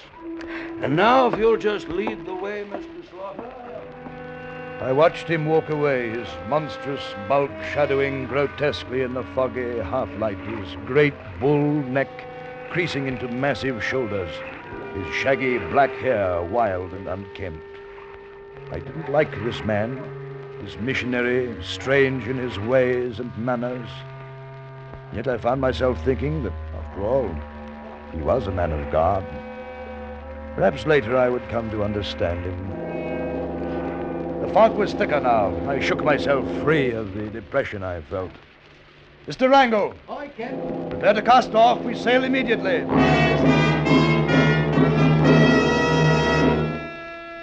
was the 3rd night out of Shanghai when Mr. Slaughter brought the first trouble to my cabin. I found her in the afterhold, sir. Come on board in Shanghai. Obviously, Mr. Slaughter. Come here, girl. I won't hurt you. Come here. What is your name, girl? I don't think she understands English, sir. Probably Chinese from the looks of her. I understand. What are you doing aboard this steamer? Must come on ship. What do you mean, must come on ship? Why? Must come. Now, look here. Do you know what is done with stowaways? Always? Yes, people who sneak on board a ship without paying. I do not know. There's no place to put her ashore, sir, until we reach Bali. I know, and yet she can't have the run of the ship. We could lock her in the empty cabin, sir. You forget, Slaughter. There is no empty cabin now. Mr. Walks is in it. Misa walk. Misa walk. No, Mr. Walks, girl? Oh, Misa walk. Mr. Slaughter, would you ask Mr. Walks to step into my cabin, please? Aye, sir. I'll only be a... Gentlemen, I couldn't help but hear my name being spoken. May I be of service to you, Captain? I don't appreciate eavesdropping outside my cabin. Eavesdropping? My dear Captain, you do me an injustice. I was merely passing by. As you say, Mr. Walks. Mr. Walks, do you know this young girl? Have you ever seen her before? What a charming child. What a delight. I'm sorry, Captain. I'm afraid I cannot help you. I have never seen her in my life. Miss O'Rourke, you tell me long. After all, Captain English, you could hardly expect a man like myself to know a girl from what must obviously be a sordid livelihood. I have never seen this girl before. She came aboard this boat to be with you. Did she tell you so? No, but it's obviously so. Even though I am dedicated as a missionary to aid and comfort the distressed, I do not feel obligated to lie merely to smooth the path for another's crime. This girl is obviously far beyond any spiritual help or material comfort that I could give her. Good day, gentlemen. Girl, did you know this man in Shanghai? Yes, Did you know him well? very well. He was my... Yes, very well.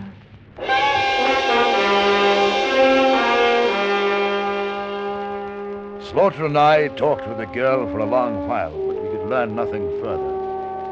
After more questions, useless ones, I had the first mate take her forward, feed her, find her a bed. I would talk with Mr. Walks in the morning.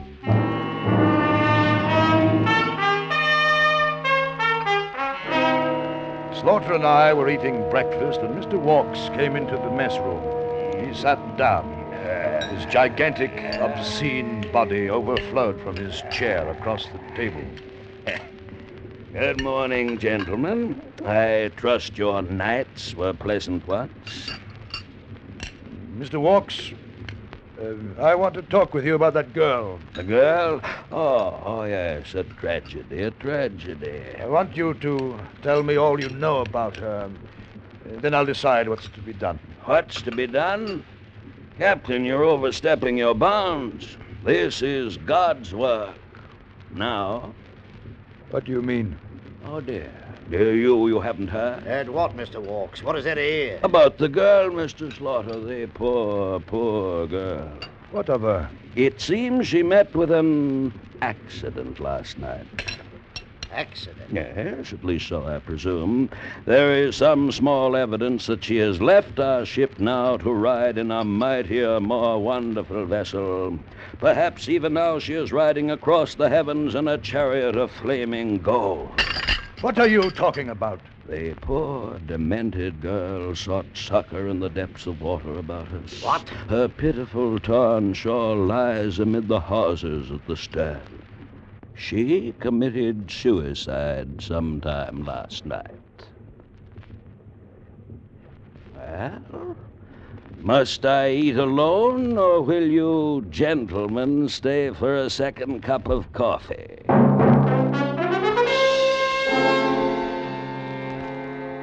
In my own mind, I knew what had happened, and I'm sure Slaughter did. I felt certain Walks had killed her and thrown her overboard. But there was nothing I could do.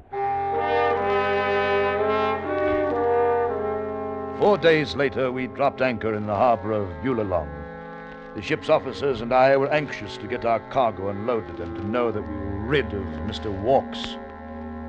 I was in my cabin going through the routine of bills of lading and ship's papers with the port officer, Mr. Matzius, new at the job and overcautious. About your passenger. He is a missionary? Yes, he came aboard in Shanghai. Captain, since there have been certain changes in Bali, we now have no need of such a person. This man's name is what? Walks, the Reverend Mr. Walks. You do not usually carry passengers, Captain? No, we don't. Could I speak with this man? Yes, of course. Merely a formality. Of course, I'll have the mess boy locate him. Be only a minute. Captain English? Oh, I was looking for you, Mr. Walks. For you. The port officer would like to see me. I overheard. But first, let me give you this. $200. What's this for? The use of a lifeboat. What are you talking about? A lifeboat, Captain. I need one to get ashore. You wouldn't have me swim. The port officer wants to talk with you. Come along. Wait, Captain. Walks, I'm as anxious to have you off my boat as you are to leave. You can only go ashore in the proper way at the proper time. This is your last chance. Yours as well as mine. Let me go ashore now or take the consequences. You'll search the four corners of the globe looking for this minute. Don't let it slip through your fingers. There's an eternity in it.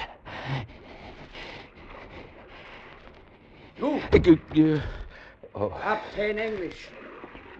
This man is not a missionary. His name is not Vox. All Indonesia is close to him. What? You mean he can't land?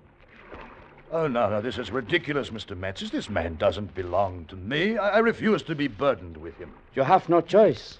He is on your ship. He belongs to you. This man booked passage from Shanghai to Bali, and I refuse to take him further. I am sorry, Captain English, but this is not my concern. During the time you are in port, a police guard will be placed on this man. He will not be allowed out of his cabin. When you sail, he will sail with you. Who is this man? Call him a murderer, an anarchist, a revolutionary. It does not matter.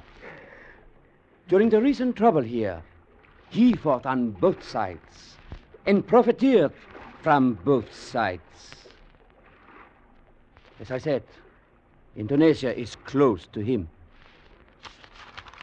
Your papers are in order and stamped, Captain. Good day. I warned you, Captain. You should have let me go. You should have let me go ashore in the lifeboat. For now and the time ahead, you are going to see a great deal of your passenger to Bali. Yes, a great deal.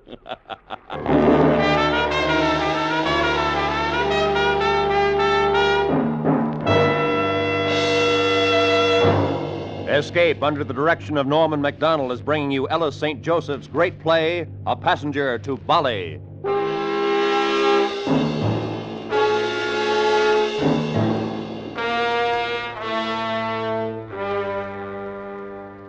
It was the 6th week, 42 days before we had taken on a passenger in Shanghai bound for Bali. 3 days after he boarded the ship, he had murdered a young girl, a stowaway. We all knew he had, but we couldn't prove it.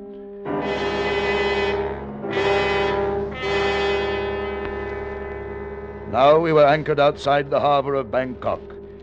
I was in the deck house, and Mr. Slaughter rapped on the door. Well, Captain, what's the news? Bad, I'm afraid. Walks hasn't been refused again. Again? Just as he was in Makassar and Lembang and Batavia. The same words, the same reasons as in Bali. Captain English, there was a fight in the forecastle this morning. One of the men hurt bad, and it was because of Walks. Who were the men? Able Seaman Coles and Duncan, sir. Coles and Duncan? Oh, they're friends. Yes, sir, they were. It's all Mr. Walks' doing, sir. The three of them were arguing about something, and sudden like the fight starts. Duncan was cut heavy in the chest. Walks just sat by. Where is he now? In the mess, sir. I'll be right back. Wait here.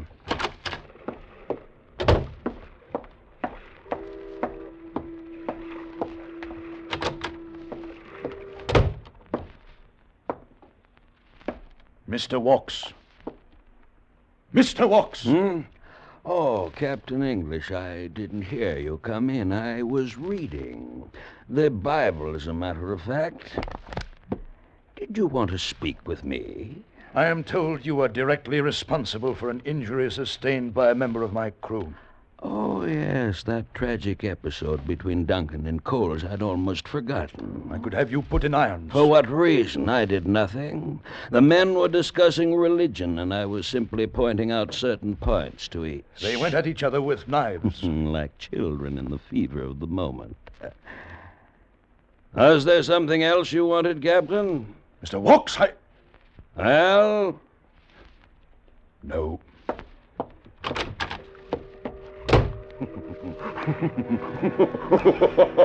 Walks had dismissed me. Dismissed me on my own ship. I had to get rid of this man. His personality was infecting us all. In the past month, he had come to order about the lesser members of the crew. He had his meals served whenever and wherever he wished. He drank liquor from my own locker. As I watched the harbor traffic of Bangkok, I knew there was only one thing to do. Mr. Slaughter. Aye, sir. We will weigh anchor. How do we shape our course, sir? Southeast by east, 3/4 south. Aye, sir, southeast by... Well, that's Shanghai, Captain. Yes, Mr. Slaughter, that's Shanghai.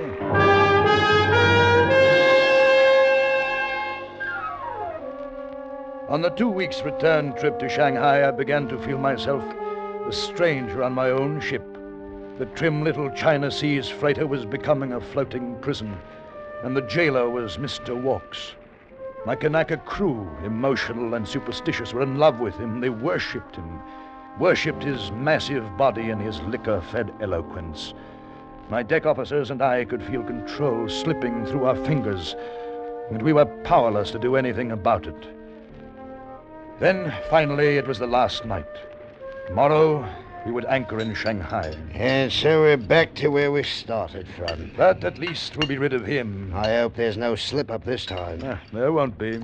They want him, eh? Yes, Shanghai is as anxious to capture him as every other port was to reject him. They won't risk his escape. What's he done, Captain? Walks has been mixed up in something foul in every country he's touched. Heaven only knows what crimes he's committed. But shortly we'll be free of him. Now, let's have a drink to that. I don't mind, Captain. Get a new bottle out of the sideboard, will you? Here are the keys.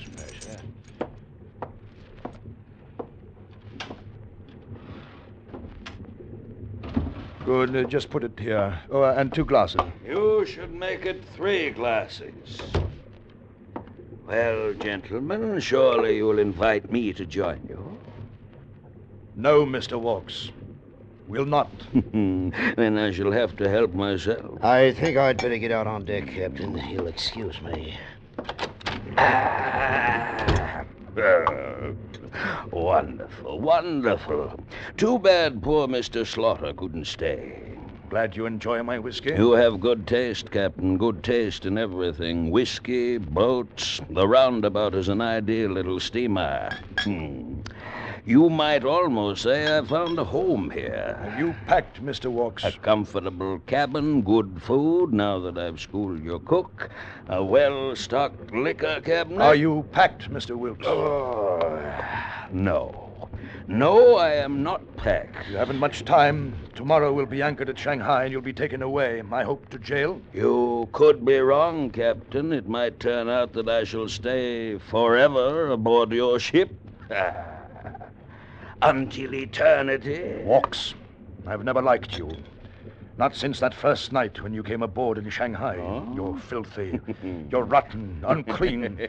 You're a murderer by your own influences. This is no time for heated argument. Drink a toast with me, Captain. You've got into the very core of this ship with your rottenness. A toast, Captain. You've seduced the whole crew, the Kanaka deckhands, the mess boys. Every day they're becoming more slovenly, more lax. Very well, I shall drink a toast myself. To the roundabout, may the comforts I've come to enjoy be not lost too soon. I'd sink my ship before I'd allow you to stay aboard her one day longer. Perhaps Shanghai will present an answer to surprise us both. When this ship leaves Shanghai, Mr. Walks, it will leave free of you. Now, good night, sir.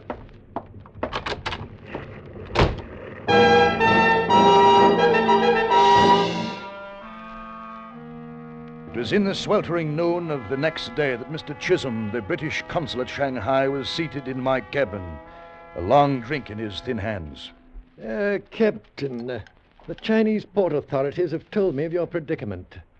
I am to handle it in my own way, according to their instructions. I don't understand. Well, it's extremely simple.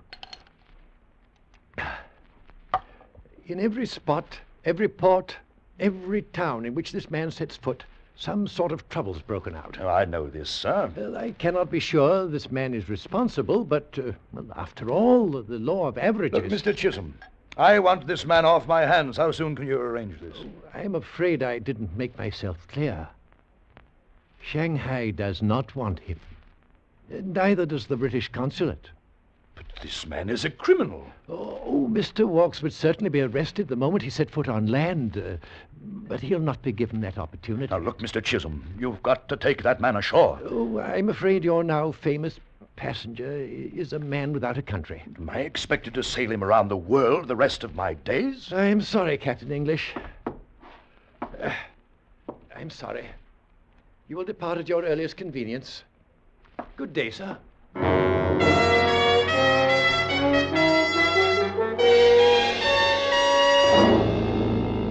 And so we sailed from Shanghai, the Roundabout, and Mr. Walks. In the weeks that followed, a great shadow lay over the ship. Wrangle, the second mate, fell ill, stayed in his cabin. Slaughter began drinking even during his watches. The ship seemed to smell of evil. Mr. Walks became the real captain of the Roundabout.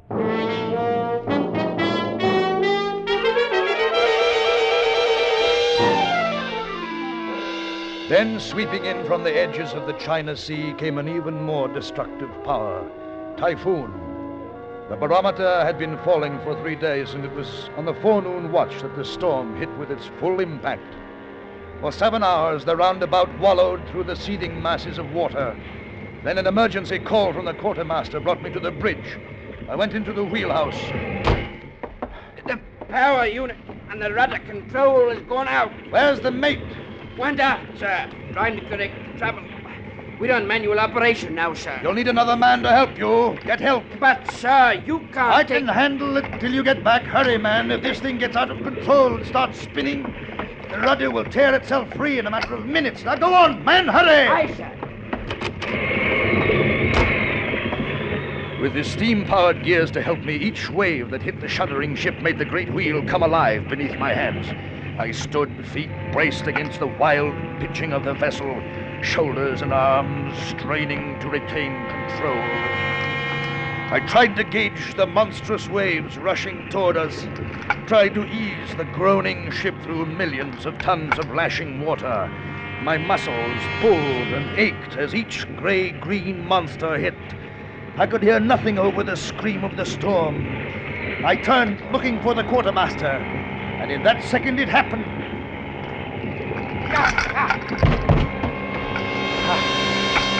I had been flung off the wheel like a marionette, and now it spun free, spinning one way and then the other with each roll of the ship. I tried to get to my feet, but my leg was twisted under me. My ship! What have you done to my ship? Walks! Get a rope. Stop the wheel. I'll stop it. No. It'll chop your hands off. Get a rope. No time. Get a rope, you fool. It'll kill you, Walk. Stay away from it. I'll stop it if I have to smash it.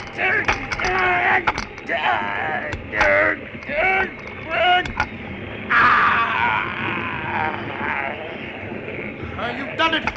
You've got the wheel on your back. I've got more than the wheel.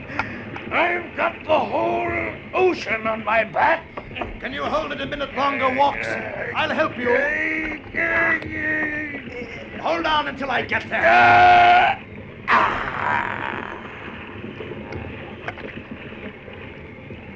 Never mind, Captain. It will not be necessary. What? What did you say? The rudder has just snapped. I'm holding nothing.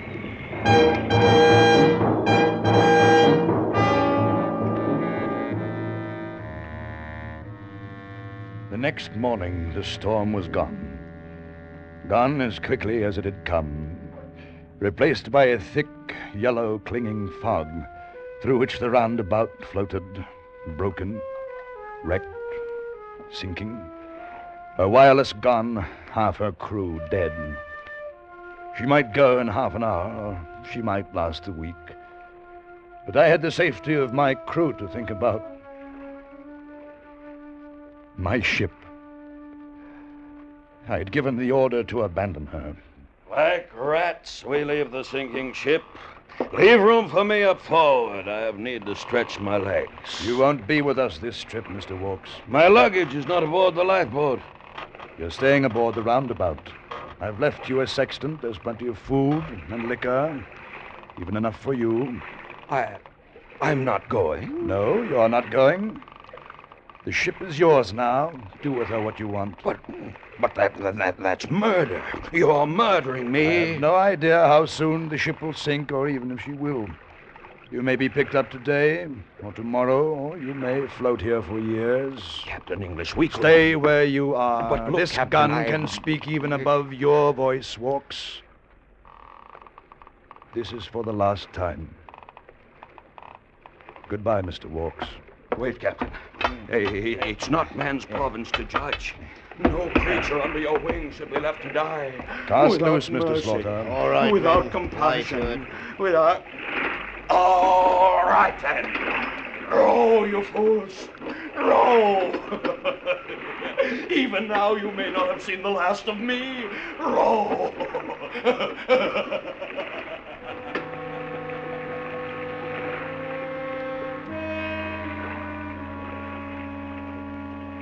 And so I left the roundabout. I left everything I owned. Everything except my freedom. The roundabout grew dimmer in the fog, and the figure of a man, standing well forward in the bow of an empty ship, was the last thing I could see before the fog closed in.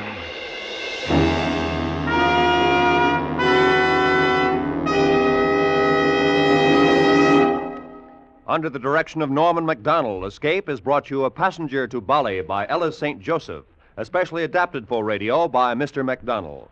John Daner was starred as Captain English, with Lou Merrill as the Reverend Mr. Walks. Featured in the cast were Lou Krugman, Michael Ann Barrett, Wilms Herbert, and Bruce Payne. The special music for Escape was composed and conducted by Ivan Ditmars.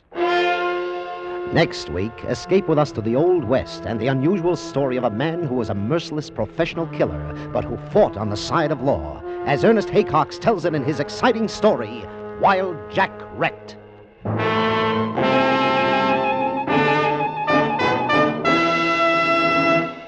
Stay tuned now for Make Believe Town, which follows immediately on most of these same CBS stations. This is Roy Rowan speaking. This is CBS, where you spend an hour with Frank Sinatra every Sunday afternoon on the Columbia Broadcasting System.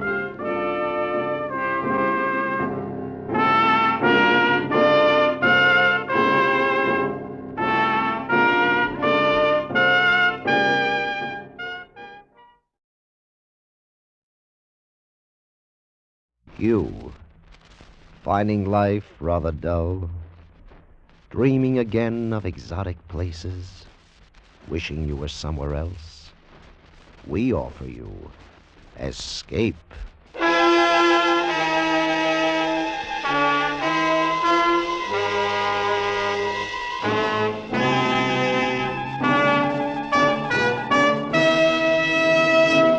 Escape with us now to the barren wastes of northern Mexico and the story of a fortune in cash to be had for the asking, as Anthony Ellis tells it in his exciting story, This Side of Nowhere.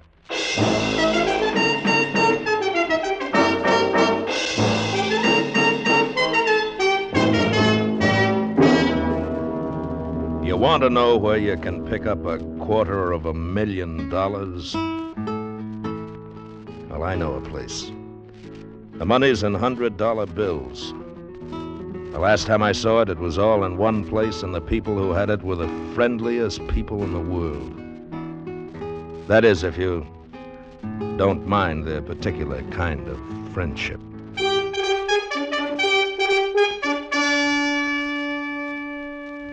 There hadn't been much business in Missouri. Too much competition, and the yokels were spoiled taking rides in the new stuff flying around. My old Stinson didn't look like much, and I couldn't risk doing tricks in her. With me, when the customer paid $3 for a ride, that's what he got. A ride. So there wasn't much business in Missouri. I've been luckier in Kansas, though. Hit a couple of towns where a plane is still a fancy contraption. As I headed west, I was a couple of bucks ahead. About 50 miles east of Wichita, I put down in a grass field outside Willing. And I figured a day or so here would get me enough to buy a new tire for the right wheel.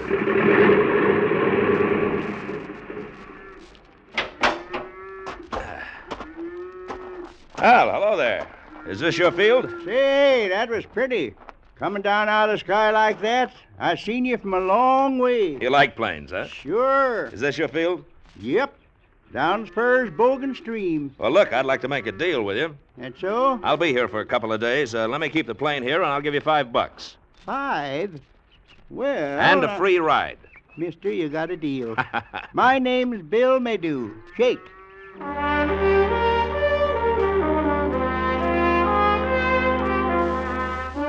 I put up my posters in town and waited, and by 6 o'clock that night, I made $36. It looked as if the town of Willing would keep me around for maybe 3 or 4 days.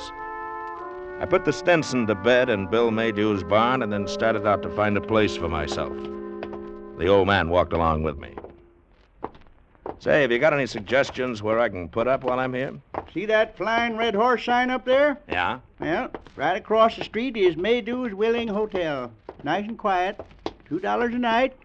Breakfast 50 cents. Oh, yours, huh? Yeah, it ain't fancy, but it's restful. Got a city woman staying there, down from Kansas City. No? Taking a rest. Oh, that sounds fine. Hey, we're having steak for dinner. I'll get the wife to put on an extra one for you. With the steak inside, I felt pretty good. And about an hour after dinner, I got a look at the hotel's other guest. She was tall, with a big city, dry, crisp figure, and special-looking, too. She didn't seem to notice me as she went over to the desk and started to write a letter. It got quiet, and along about 9 o'clock, I was ready to hit the hay.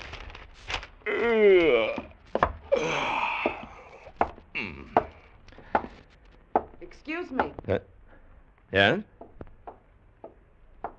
You're the man with the plane, aren't you? Yes, that's right. Name's Gannett. Mr. Maydew told me about you. Oh? I'm Phyllis Naylor.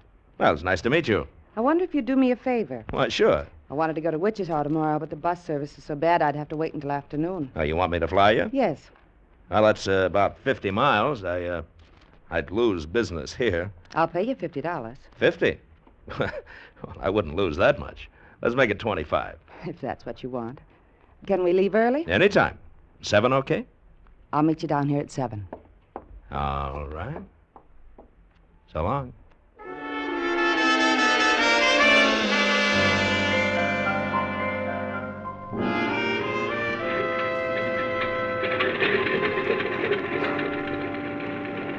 You all set, Miss Naylor? Shall I put your suitcase on the plane? Oh, no thanks, Mr. Maydew. I can manage. We'll miss you. Come and visit us again sometime. Yes, I will. Well, let's go. I could come along and keep you company, Mr. Gannett. Okay, it's all right with me. No, I'd rather he didn't. Well, it's your ticket. Anything you say. I'll take you up when I come back, Bill. A couple of hours, huh? I'll wait for you. Hustle me up some business, huh? So long.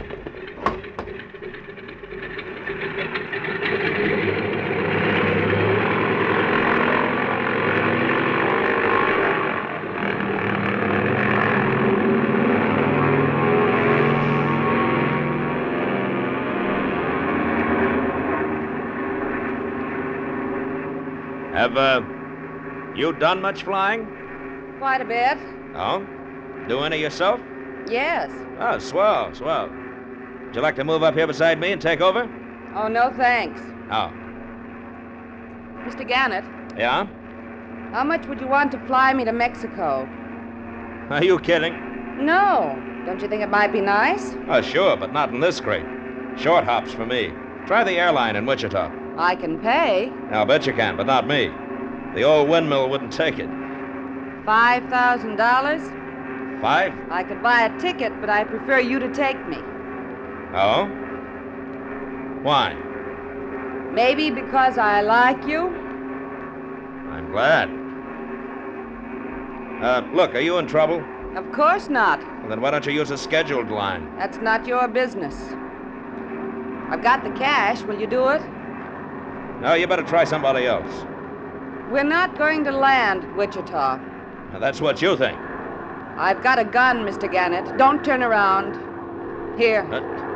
Hey, look, now be a good girl, will you? We've only got enough gas to get to Wichita. You're lying. The gauge says full. Well, it's broken. I'll take a chance. We can't make it in one hop. I'll have to come down sometime. That's all right.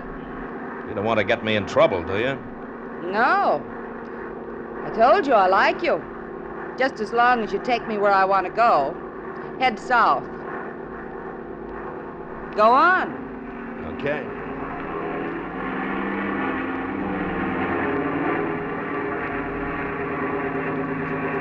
Where do you want to go? Torreon. Well, that's over 1,000 miles. We'll never make that. I think we can. Where do you think you'll have to stop to refuel? I guess we can make Dallas if we don't blow up. All right. Please remember, Mr. Gannett, I'm quite serious. I can easily shoot you and fly myself. I'd rather not. Yeah. I'll remember.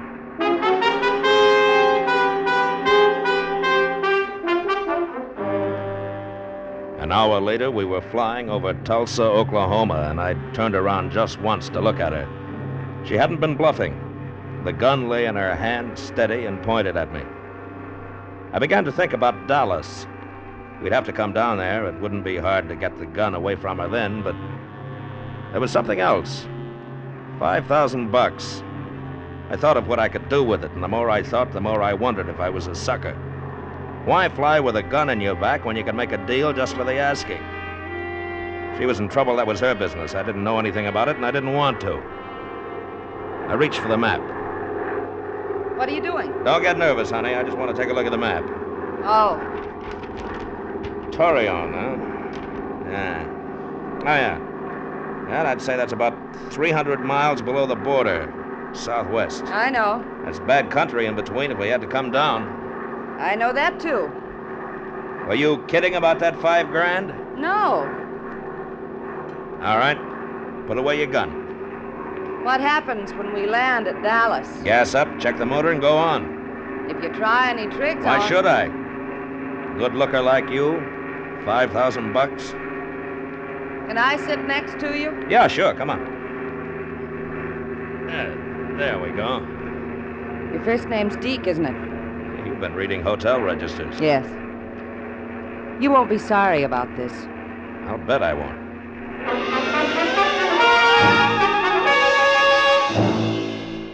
I was proud of the old windmill. I never thought she could make it, but by 5 o'clock that afternoon, we landed at a town a little north of Laredo. We talked about how we were going to get across the border.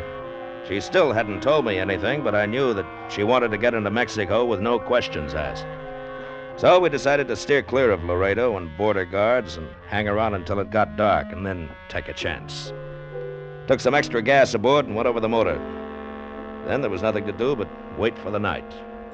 We went to a cafe to eat.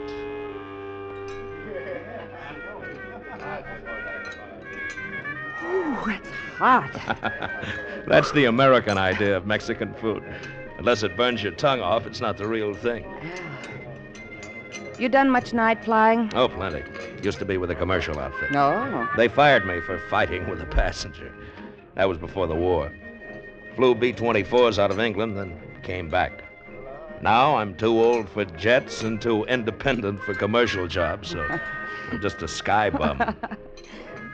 What's so funny? Oh, you. You sound so tough.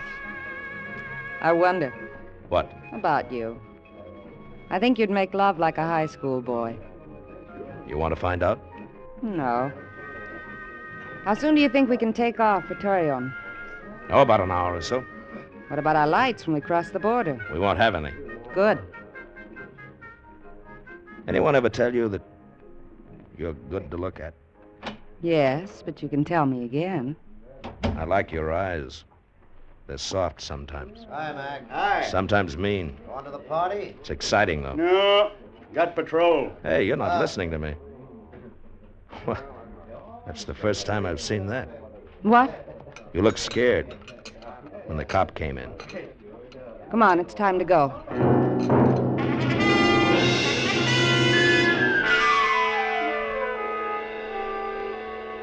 We took off soon after dark. I took her up to about 8,000 feet, and we crossed the border. Next stop, Torreon.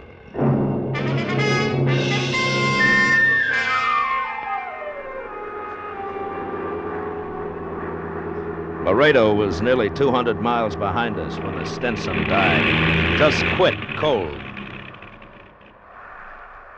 We went down nice and easy. I couldn't see anything below. All I knew was that we weren't going to make Torreon. Phyllis didn't scream. She just watched me. Then before we hit, grabbed a suitcase up and held it in her lap. I remember thinking then it was a funny thing to do. And that was all for a while.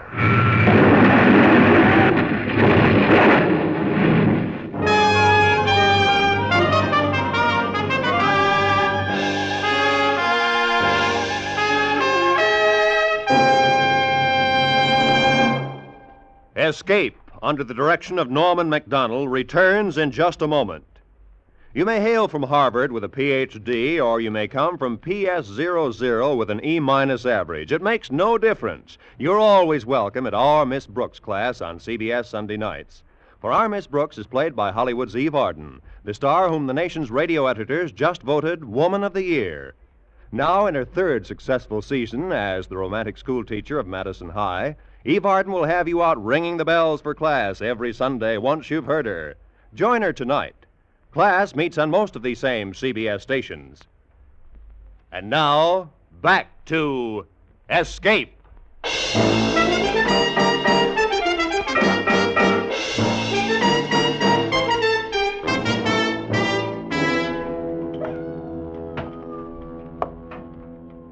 I woke up. For a moment, everything was a surprise. I was alive, and it was getting light. A lock of the girl's hair was falling over her eye. I reached out for it, felt it. It was wet, bloody. She was alive, but I couldn't tell how much. I looked at my watch. It was 4:30. As the gray light came through the broken window, I saw something else. A suitcase. It had broken open and spilled out 4 or 5 neat green packages. The thing was full. Packages of new $100 bills. Must have been $250,000. Phyllis? Phyllis? Phyllis, you okay? Come on. Come on. Come on, now, can you sit up? Oh. You all right? Oh, my head hurts. Well, take it easy for a while. Here, now, give me your gun. No. Come on, come on. I want to have a look outside. All right. I'll be right back.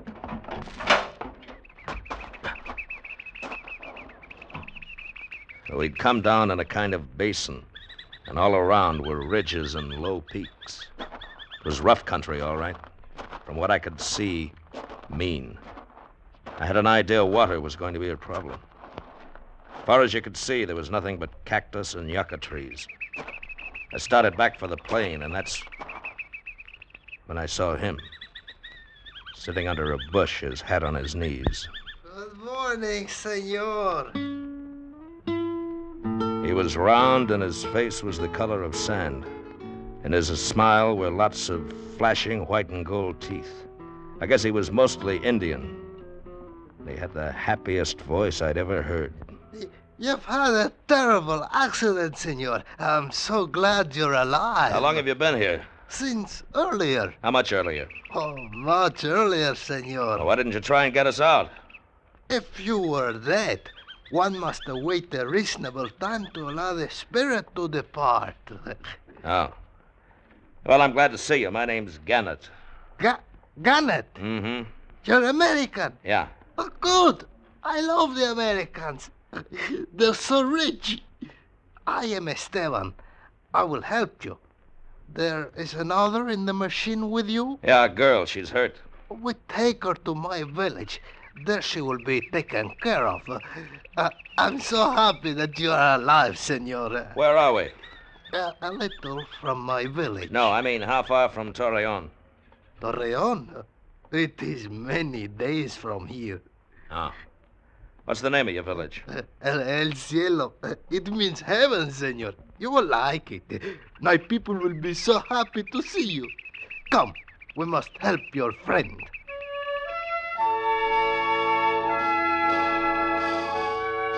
When we got back to the plane, Phyllis was on her feet, and I noticed that the suitcase was closed again. She had a cut on her head, but otherwise she was okay. She let me carry the case, and we followed Esteban for about a mile to a little canyon. And there we saw El Cielo. A dozen adobe huts sprawled over the canyon floor. Let me take your suitcase, senor. I will put it where it will be safe. No, thanks. I'll take care of it. As you wish. Once you step in here, I will bring you food and water. Thank you. Oh, it is a pleasure. I love Americans. You are our guest. We are happy to see you. How do you feel? Oh, much better, thank you. I'm not so sure about that guy. I've heard about these Indians. They're not usually very fond of Americans, or any strangers for that matter. Do you think he'll help us get to Torreon? I don't know. From the way he talks, it must be about 100 miles from here. Oh. Listen, honey, it's none of my business, but that suitcase of yours. What about it? Now, there's no sense kidding. I know what's in it. Oh. It's a good idea not to let these people know. They steal, not the way we do, but because they feel it's right. Americans are rich, and anything they've got must be valuable. They see nothing wrong in it. We've got a gun. As soon not have to use it. You want to tell me about the suitcase? No. Okay. We let it go at that. Esteban brought us food, and afterwards we met the rest of the village. They were very polite. Too polite. I couldn't figure it out. Maybe I don't trust people, but nobody can be that happy to see a stranger. Yeah, they gave us a hut for the night, and after the dogs had quieted down, it got very quiet. You asleep? No. How's the head? It's fine, thanks. I'm sorry about this. It's all right. We're going to have to get out as soon as we can. These people are... You think they'll make trouble? I don't know. They're just too happy. There's something wrong, the way our fat friend looks at you. Maybe he thinks I'm pretty. Yeah, maybe. What are you going to do about it? Look, in the morning we're going back to the plane. There's a chance I can do something to fix it up. Just a chance. Oh? Yeah. Well... You were telling me something back at the cafe in Laredo. About me? Yeah, I was, wasn't I? I guess you're not very scared about all this, are you? I don't want to think about it. You ought to be thinking about it. Deke. Look, we're in a tight spot. I don't care. But I do. Maybe if we ever got out of here, that... All right, high school boy. Good night.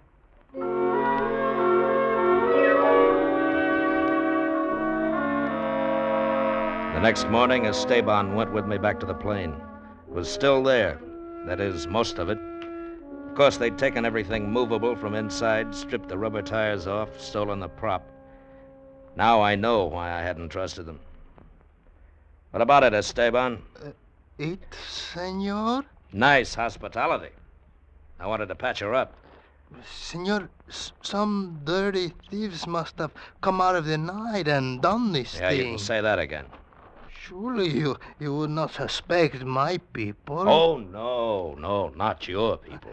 I'm so happy then. Well, we'll have to rent a couple of your mules. Maybe you'll guide us to a town that's got a bus or a railroad or something. You have money to pay for these things? Little, yeah. We talk about it maybe tomorrow. Now we go back to the village.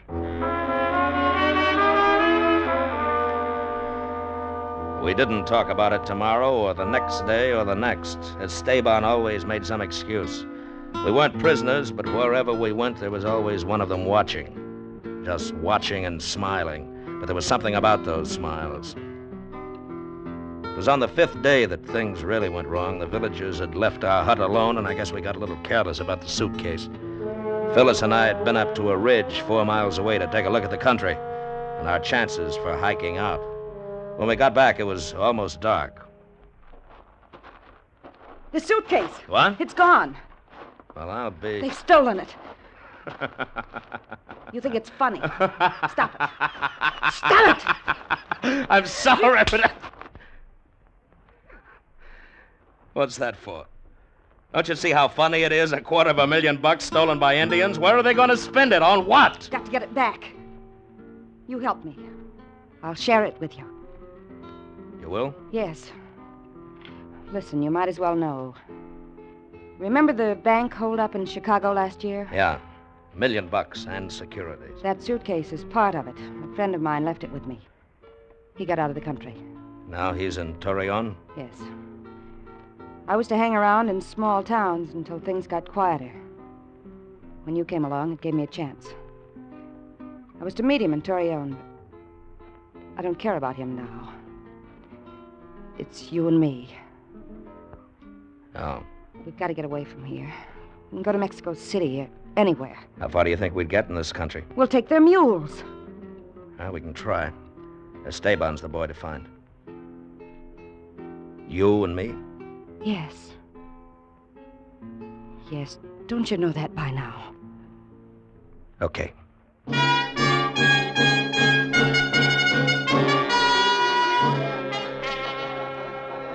Senor, what can I say?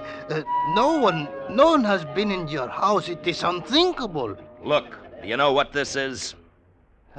It is a gun, senor. Yeah.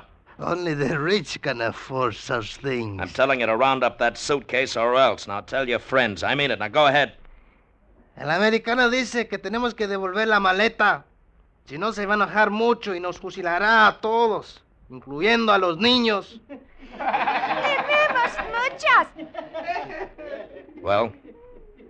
They say they are very much afraid. Get me the suitcase. We brought you here when you might have died in the desert. Surely you would not harm us. That's a lot of double talk. You brought us here to steal us blind. Senor, you have made a terrible accusation. We're very unhappy. Perhaps you would care to search the village. You get that suit. Now, what's the use? And there wasn't any use. I couldn't shoot them down in cold blood. I knew I'd never find the suitcase. I also knew that we had to get out of there. We'd lost the money, but at least for the moment we still had our lives. I asked Esteban for mules. Senor, a terrible thing has happened. Last night the mules strayed away. We have none left. It is a great loss. So I could call him a liar. He was, too, but I couldn't find the mules. That decided it. I'm afraid of them. Yeah, I don't like the way Esteban's been looking at that ring of yours. We're going to have to make it out on foot. Well, anything's better than staying here. Oh, if I only had that map. Oh, well, I don't think they'll try to stop us. We'll start tonight when it gets cool. You better get some sleep.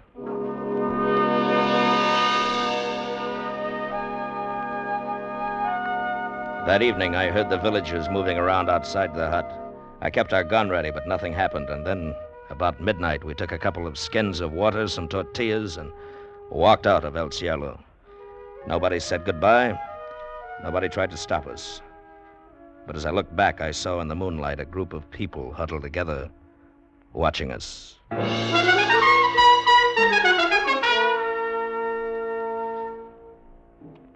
We walked for 3 days. Desert, heat, night, and cold. Then the water was gone. How you doing? Oh, all right. I'm thirsty. Try not to think about it. Can we rest a minute? Hey, better not. Not yet. Try to get to the hills. It's only a few miles. Oh, it's hot. It'll be hotter. Now save your breath. Dick! What? Don't move. Don't move. It's a Gila monster. All right, now, fellas, don't move. Just don't move, and I'll blow his head off. Now, keep still. That's it. Keep still. It's bitten me! It's bitten me! Oh, Deke! Ah! Ah!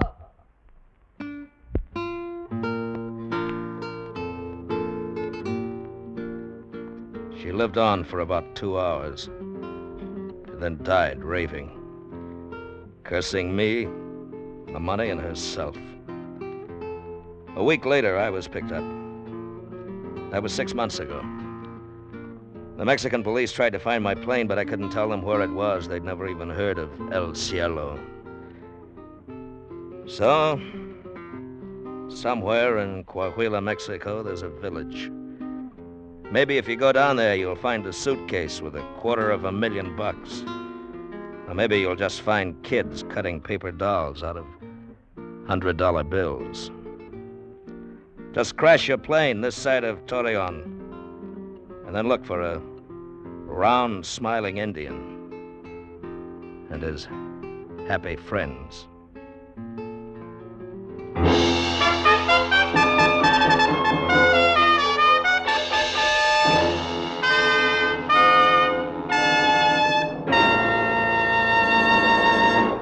Under the direction of Norman MacDonald, Escape has brought you This Side of Nowhere by Anthony Ellis. William Conrad was starred as Deke, and Virginia Gregg as Phyllis, with Don Diamond as Esteban. In the supporting cast were Lou Krugman and Ralph Moody. The special music for Escape was composed and conducted by Ivan Ditmars. Next week, escape with us to a small freighter in the China Seas and a sinister traveler who brought destruction to crew and ship alike, as Ellis St. Joseph tells it in his most unusual play, A Passenger to Bali.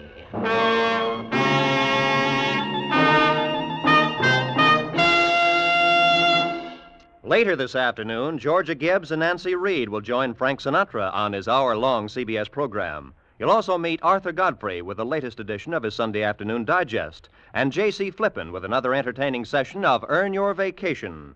Make Believe Town will bring you a Hollywood adventure entitled No Job for a Lady. So stay tuned now for Make Believe Town, which follows over most of these same CBS stations. This is Roy Rowan speaking. This is CBS, where you spend an hour with Frank Sinatra every Sunday afternoon on the Columbia Broadcasting System.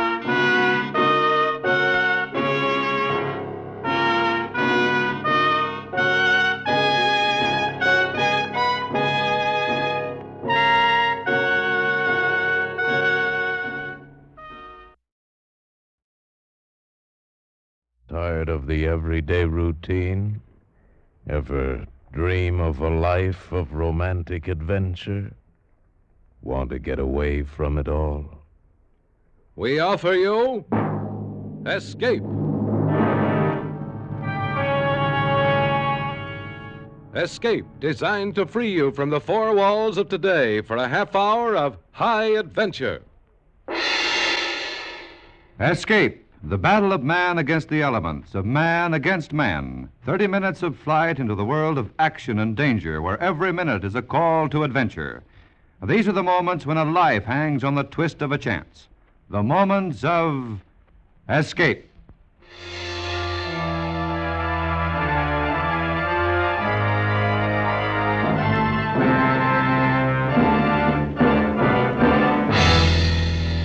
Tonight, we escape to the wildest mountains of Idaho, and the story of love and murder in the midst of a raging forest fire, as Anthony Ellis tells it in The Red Forest.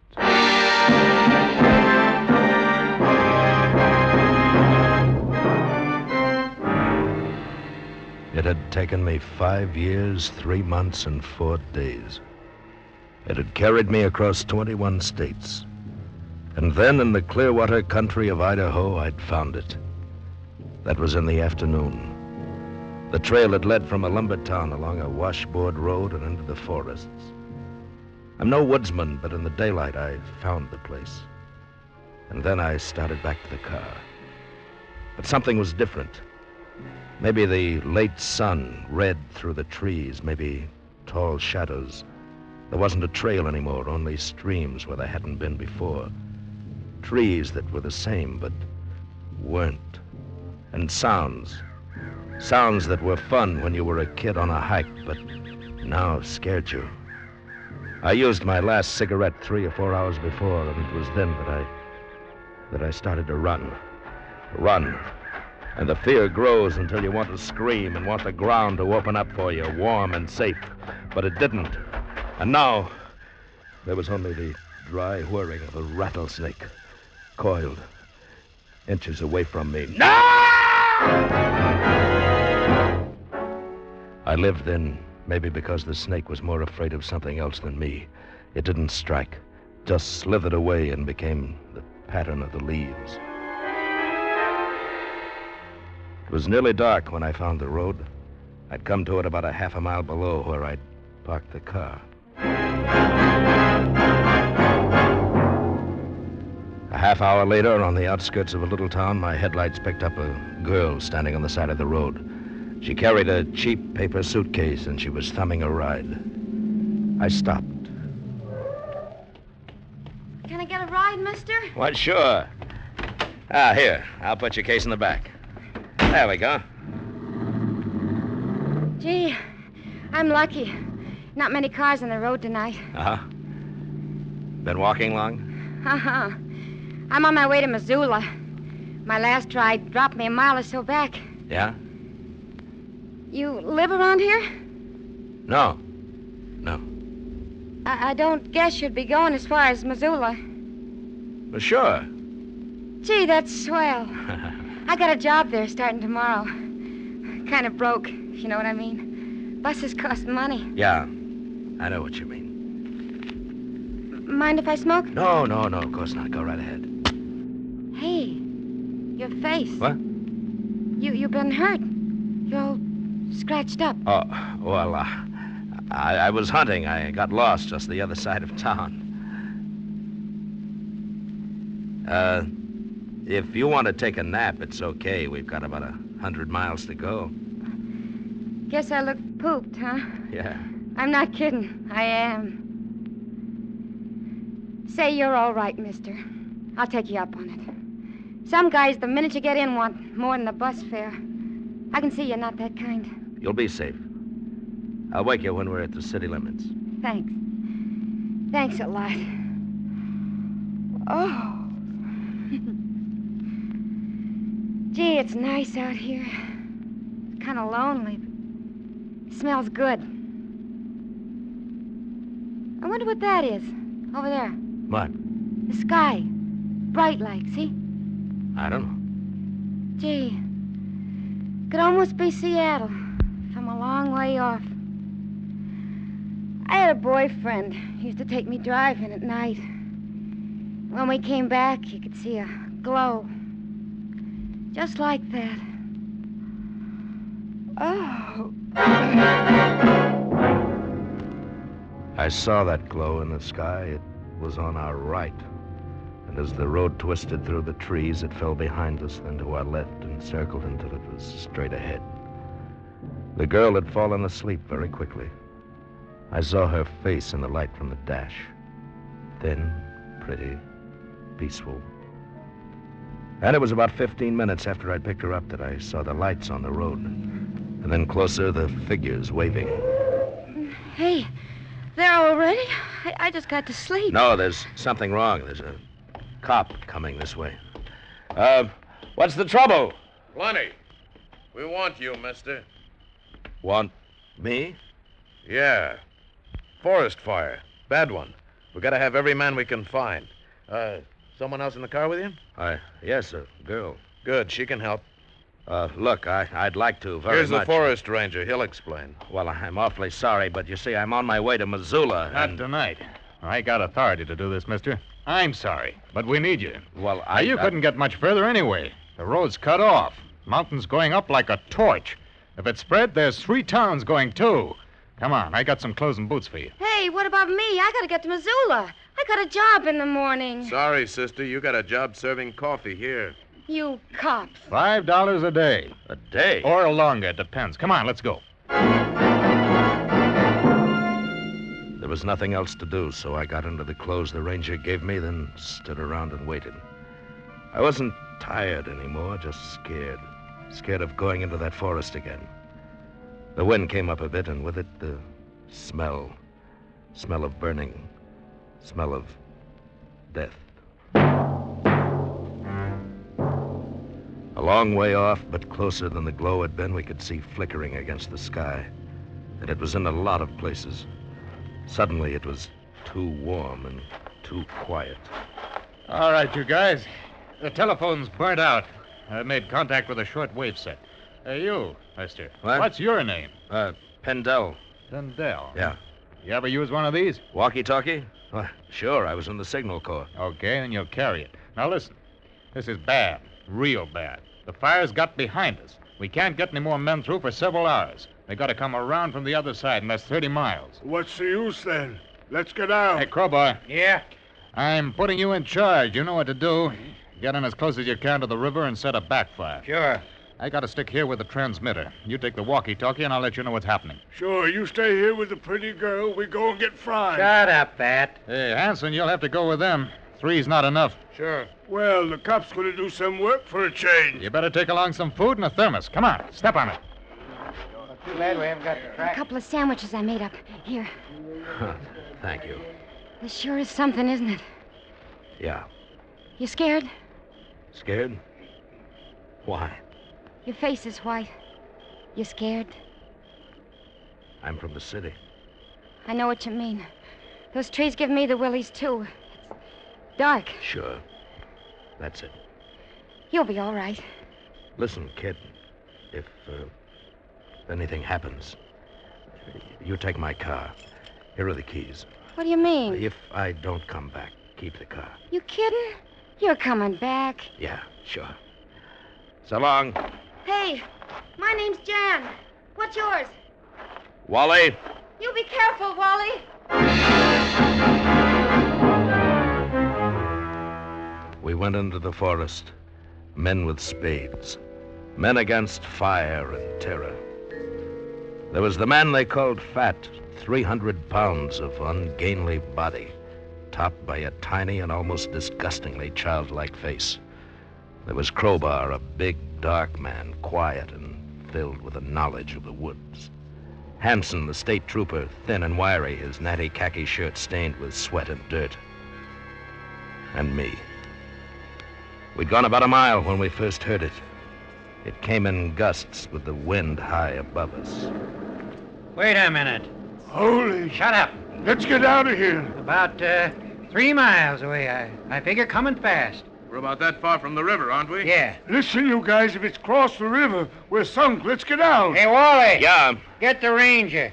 Tell him it's coming this way pretty fast. All right. Look, Sparks up there, see? Sure, Pat. Sparks, fire. You Hello. chicken? Oh, lay off. Hello. Pendel calling Row. Pendel calling Row. Over. Row. This is Row. Over.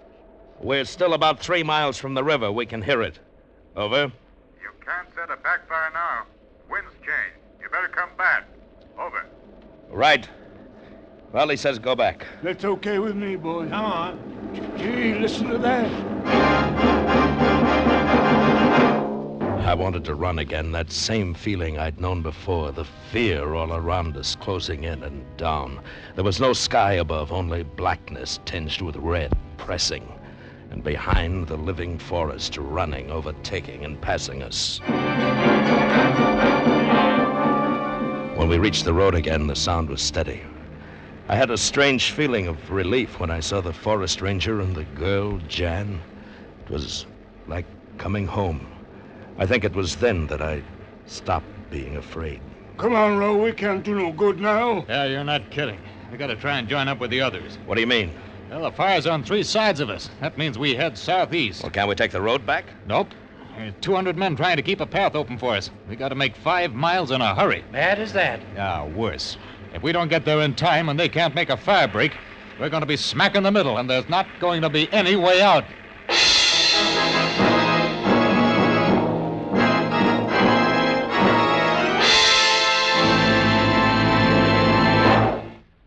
Our country faces a critical problem: excessive hoarding and purchasing by thoughtless people. Panic buying is senseless buying. It helps no one and creates situations which are as dangerous as they are unnecessary. The American Grocery Manufacturers Association reports that we have a surplus of 450 million bushels of grain. Stocks of lard are 189 million pounds above what we had last year. Production of vegetable oils is above the average of the last 10 years. Quantities of fresh and canned vegetables are 10% above normal. Supplies of sugar are 950,000 tons above last year's figure. There's a surplus of eggs growing at the rate of 15 million dozen every month. The only shortages are temporary local shortages, so don't help to create them. The good citizen is the thoughtful consumer. Buy what you need, don't deny yourself the things to which you're accustomed, but don't take somebody else's share. You'll buy what you need if you need what you buy. The size of your shopping bag is the test of your allegiance to your country. Now we return you to Escape. We didn't carry anything but canteens. It was hot, and because it was hot, it made you thirsty even when you didn't need water. The going was rough, and we could only head in what we thought was the general direction of safety. It was at the ridge that we lost the first man. The wind's changing again, Crowbar. Which way? I can't tell. It's haywire with this fire. Do we go straight ahead? Might as well. Oh, wait a minute. See that ridge? Yeah? Now, why don't I get up there? Shouldn't take more than 10 minutes, and I'll be able to get a better look. Give me the flash, and I'll signal to you. I don't know. We haven't got much of a start. Fire's behind us and a lot faster. Well, it's better than walking toward it. Remember, it's on 3 sides. Okay, you make it fast, Crowbar. Sure. Good luck. Hey. What do we do? Just sit and wait? Yeah, that's right. Listen, you're the ranger. Why don't you go? What'd you send Crowbar for? He's fought fires before, and he knows. He's a better man to climb up there. He's faster than me. Yeah, I'll bet. Hey, kid. Kid, are you okay? Sure, Wally. Just fine. Guess I'm not used to walking, though. These high heels don't help. Yeah. Take it easy, huh? My feet feel like they did once at a dance I went to. Some big lunk climbed all over me. Guess you won't have a job in Missoula, huh? If I get out of this, that's all I care about. Yeah, it's tough. I'm scared. Give me a hand, will you? She held onto my hand tight. It wasn't the darkness that frightened her now. There wasn't darkness anymore, but a yellowish red light that came from everywhere. It was another kind of fear of something you could see, hear, and with every minute feel more and more. Well, we waited there 10 minutes, 11, 12, and then... You hear something? Yeah. Seemed to come from over there. From the ridge, maybe? Maybe. Listen, you think something got Crowbar? A lion or something? I'll go up. No, Pendel. What do you mean, no? No time. We waited too long now. Oh, but he may be hurt. Yeah, I know that. It'll take you longer than it took Crowbar to get there. Now, come on. Nuts. You couldn't find him in the dark? Who says he's hurt anyway? We'll move on and he'll catch up. I say we go after him. Not me. I'll put it to a vote, but hurry up now. Hanson. We go on. All right, Fat. Let's get out of here. And I say go on. That leaves you missing. I'm staying with Wally. All right. I'll go with you.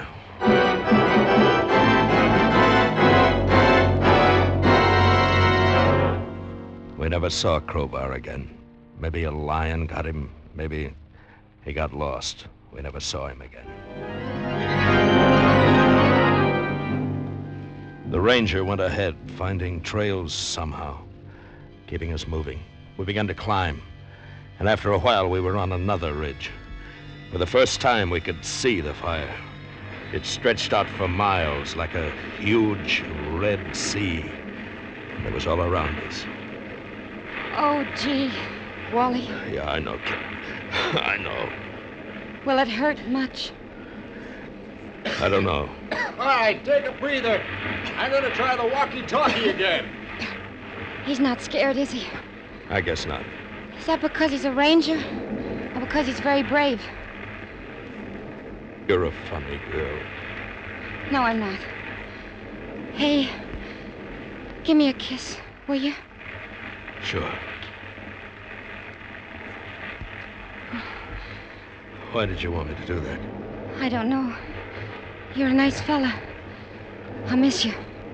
Listen, Jan, I want to tell you something. What? If we get out, maybe... Yeah? Look, I'm all right. I mean, we could have fun together. I know. I did something wrong once. I killed a man. Why? He framed me. Got me put away for something I didn't do. We were driving in the east and ran over a woman. He was at the wheel, but he took a powder and left me. But you didn't do it. That's what I say, but I'd been drinking and went to sleep. When I woke up, I was behind the wheel. He'd put me there. That's how the cops found me. I got 5 years. Oh. I was married. My wife killed herself. Ashamed, I guess. I lost my job and my friends. I swore I'd get my pal, and I did. He was a louse. He knew I was after him and ran, but I caught up with him. I don't care. Don't you? I don't know why I told you that. Maybe because if we do get out, Sure. I know. It's okay. Come on, Pindell. The Ranger's moving off. It was the state trooper, Hanson. I wondered how much he'd heard, but there wasn't any time to worry then. Rowe thought he'd seen a break in the fire, and we headed for it. When we got down in the trees again, I began to get a feeling that I'd been there before. It was nothing I could recognize, just a feeling. And then a couple of 100 yards along, I knew why. Hey, hold up! There's a shack! Looks like someone's living there. Better have a look. Door's open. Hey. It's a man. Give me a hand. Sure. Hey, he's being shot. Yeah. A few hours ago, from the looks of it. You think the man who did this might have started it? What do you mean? A fire. It started a few miles north of here. We figured somebody got careless with a match. Maybe the killer running away. I'd like to get the fella that did that. Maybe I will. Yeah, me too. Well, we can't do anything here. Come on. From there on, nobody talked. It was hard enough to lift your feet. Jan was nearly through, and I half carried her. If Rowe knew where he was leading us, he didn't say. We followed and knew that sooner or later we'd stop because we were too tired to go on. That was the first. Hey, listen, fellas. Wait a minute. Oh, you gotta go on. There's still a chance. No, rest. Just for a minute. No, get up. Please, 1 minute, that's all. Get up. No, I can't. I can't. Okay, you stay. No. Well, then come on. But I tell you, I can't. I'm sorry. You catch up to us and stay on the trail. No. All right, come on, Jan. We're gonna leave him. No, we have to. No, please don't leave me. I'm coming. Fellas, please listen away. Can we help him? Oh, we're almost dead ourselves. Fellas, please wait.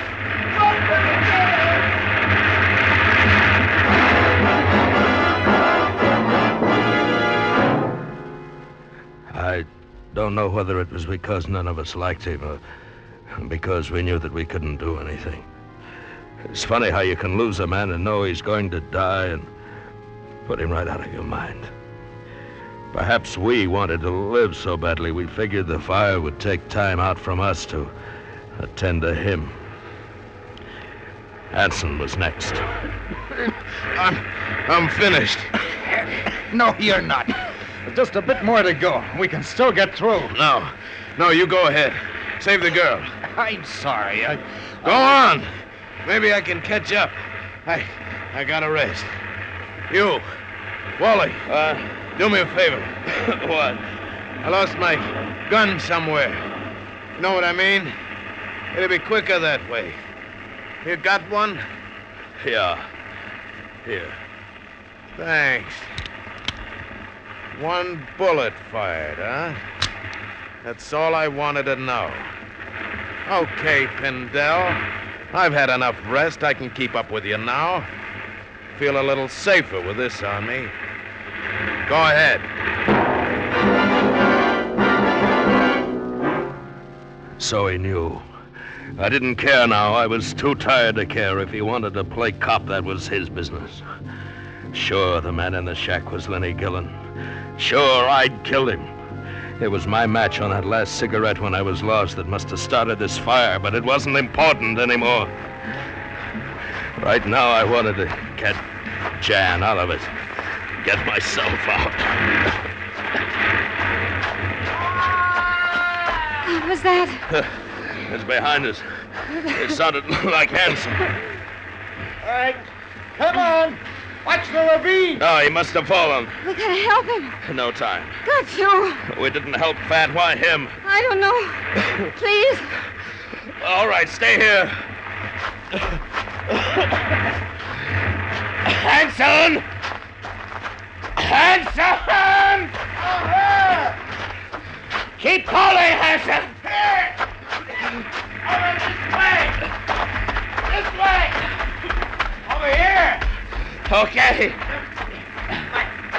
My leg. Can you get up? Oh, my leg. Broken, I guess. You know about me, don't you?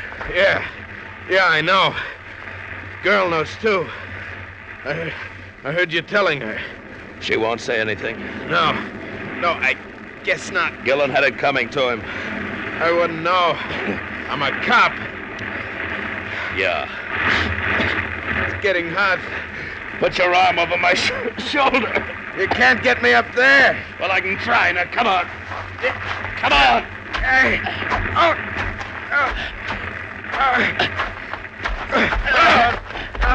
No, it's no good. We can't make it. I'll get the ranger and come back. No time. Go on. No, Get out of here. No, I can't. Go on. I've got your gun. Nobody will ever know. You can get away with murder. Hanson, I'm sorry. Go on, get out of here.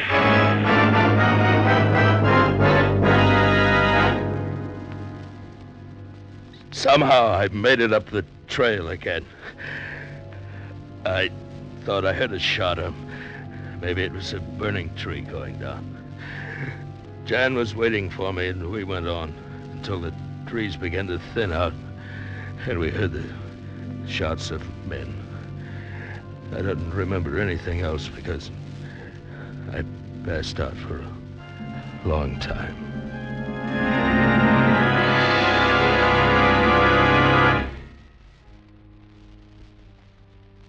When I woke up, Jan was sitting by my bed, and it was cool again.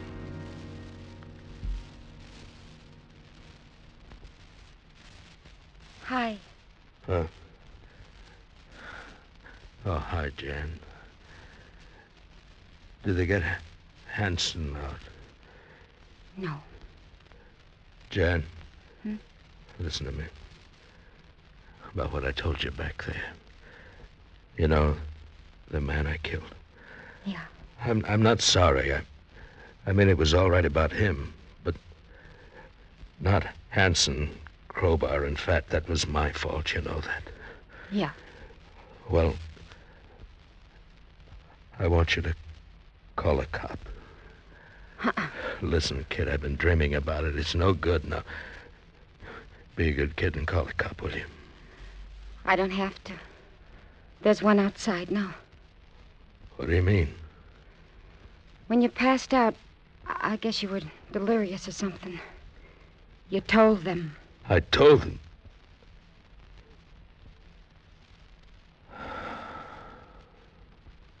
Oh, that's good. That's good. Oh, I'm glad. You want me to hang around? Well, that's up to you, I guess. I guess it is. I'll hang around.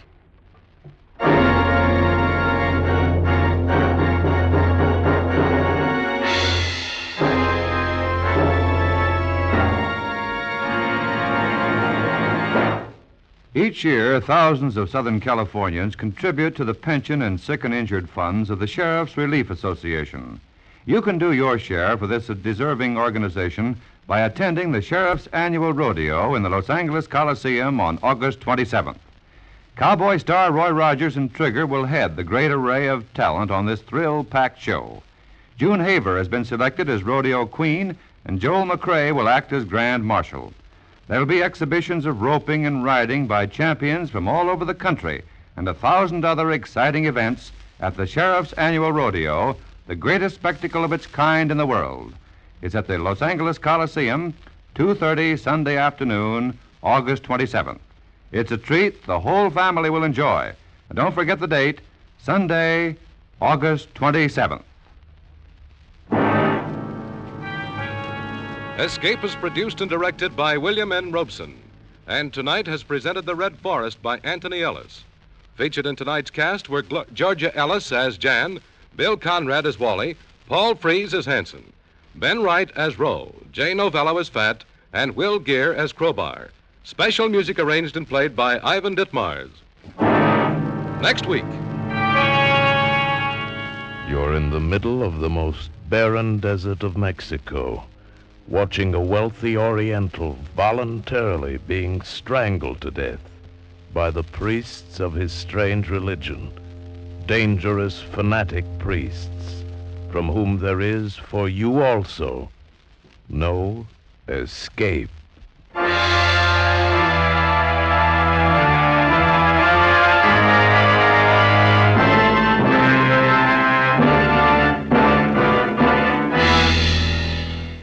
Next week at this time, CBS invites you to escape with an exciting story of a man trapped by the priests of a weird cult in the desert wastes of Mexico, as Gouverneur Morris tells it in The Footprint. Be listening. Goodbye then until this same time next week, when once again we offer you Escape. For radio entertainment at its best, keep tuned to your CBS station. This is CBS, the Columbia Broadcasting System. You, finding life rather dull, dreaming again of exotic places, wishing you were somewhere else? We offer you Escape.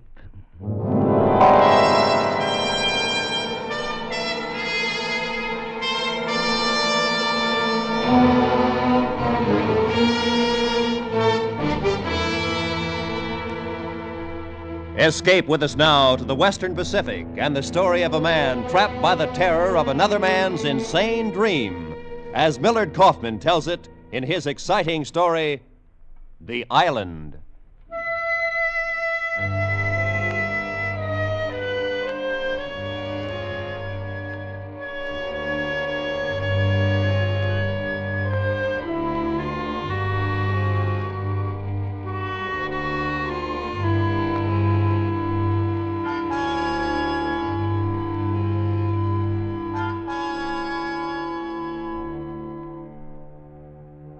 The problem was, what could I do with Robert Lacey? You happen to have a dream book handy with all the charts and categories precisely arranged in alphabetical order? In it, you'll find a dream for loneliness about girls in soft summery dresses. You'll find a dream for hunger, a 2-pound steak, perhaps smothered all over with lamb chops. There are dreams for the traveler of a hometown far away and long ago. But find me a dream of a place you've never seen, a place that doesn't exist. Awake or asleep, that was Lacey's dream. Corporal Robert Lacey, 2nd Battalion, 4th Marines. A harmless enough dream, I guess, and not to be taken seriously. Or so it seemed until that night when Lacey's dream became my problem. May it was, 1945. In a little wood on Okinawa.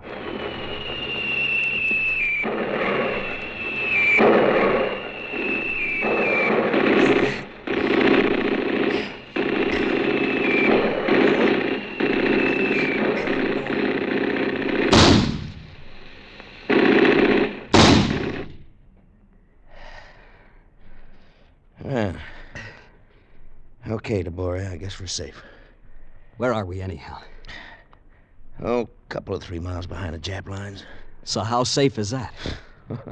You worry too much, pal. Even for a guy on his first patrol. I've been thinking of it as my last. Nah, relax like me. You'll live forever. Whoa. What's that? Yeah, it's nothing. Just a screaming Mimi. Got some kind of a tail adjustment that cuts the wind and sort of screams. Nips use it to scare us. Well, they sure succeeded. You scare easy, don't you, pal? Yeah, sure. I'm a pushover for that Schrecklichkeit stuff. Schrecklichkeit? What kind of jive's that? Means terror. Frightfulness. The Germans got a whole arsenal of terror weapons. Yeah, well, the Japs got a few themselves. Yeah, what do you say we sack in, huh? Here? That's as good as the next place. What a lash-up. 3 miles behind Jap lines. Got no more chance of getting back tonight than crawling through the hole in a lifesaver. Get knocked off if we try. You take a first watch. I'm going to sack in. You going to sleep? Oh, my. Oh, maybe I'll just sit down here and do a little dreaming for a while. You're sure picking a fine time for it. Hey, did I ever tell you about my island? Yeah, you told me. Well, there's this island, see? You must have told me 50, 60 times in the past month. Well, I'm going to tell you again. This island, it's a sort of a special place. There's no rain, and no jungle rot, no war. Just a quiet, cozy spot where a man can lay down under a banyan tree and live off the fat of the land. There is no such place. On this island, a man would never go hungry. All you got to do is fish a little bit with the natives, and they'll all be big men, and they'll be friendly, not like the Nips. And all the women will be beautiful. You read too many comic books. Yeah, that's where I'm fixing to go as soon as I find it. Never gonna go back stateside. Just gonna lay down under that little old banyan tree. I'll let him rave Rest a on. while. What else could I do? Argue with him? Maybe fish a little. There I was, 3 miles deep in enemy lines with a strange-o. It's there. His eyes narrowed in a 1,000-yard stare. His rush of words like a nervous twitch. He raved on about a place that don't exist, with big men and beautiful women. Real pretty. Different, you know? Like nothing you ever saw. I found myself listening sort of hypnotized.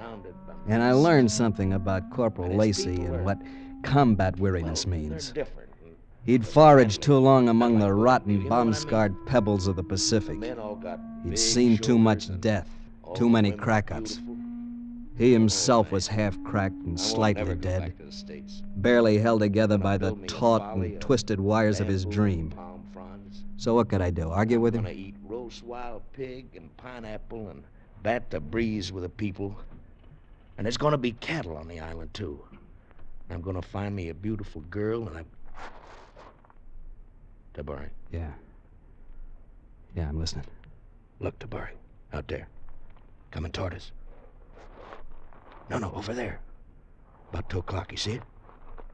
A bunch of them. No, it's not a bunch, it's just 4. 3 men and a woman. They're heading right for us. Hey, put down that rifle. What's the matter, you flip or something? They're not Japs. Men are too big. It's funny, though. Woman with him. Maybe his eyes were better than mine, but how could I trust that brain of his, all festered with dreaming? But I tell you, they're not Japs. And that woman's beautiful. If I had only listened to Lacey, then if I had only known. But Japs or no Japs, I was taking no chances. I raised my rifle and... Knock it off, you jerk. You hit the woman.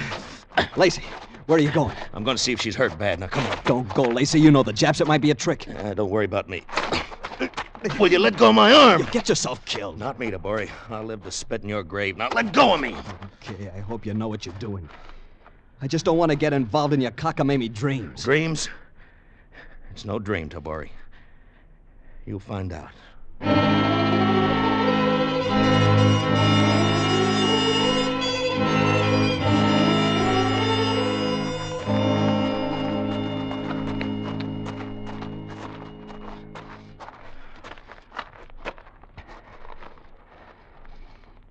Okay, Lacey. So where is she? That's funny. Must be around here somewhere. Maybe she... What's that? It's coming from over there. Come on. Now, here she is. She's scared of us. It's all right, lady. Go away. Go away. No, we ain't gonna hurt you, lady. I hurt you. I hurt you. Maybe she's armed. Nah, she's bluffing. Break out your first aid kit. Here. That's a boy. No, look, lady. Let me fix your arm, huh? See? We got bandages and adhesive tape and penicillin. She don't get what you're talking about. She gets the idea, all right. That's right, lady. Now, this is not gonna hurt you a little bit. There. And we put it around there. You just got nicked a little, that's all. Just a flesh wound.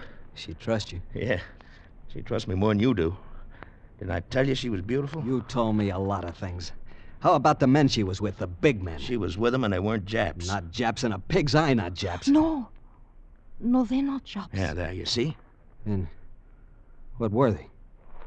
They were, how you say, my people. Who are you? What are you? What's your name? Name Taki. I know can't say in English, but please go away. Please, you go away fast. Now you scared her again. No, it's going to be all right, Taki. Everything's going to be all right. You just come on with us. No, now, huh? I go home. Must go home. So go home, scram, lose yourself. Oh, no, you don't.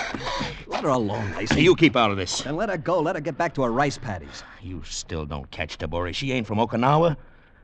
She's from that island I was telling you about. Look, Lacey, I don't care if she's from Mars. I'm not from Mars. No kidding. Also, I'm not from Okinawa. What? I'm from Yagachi.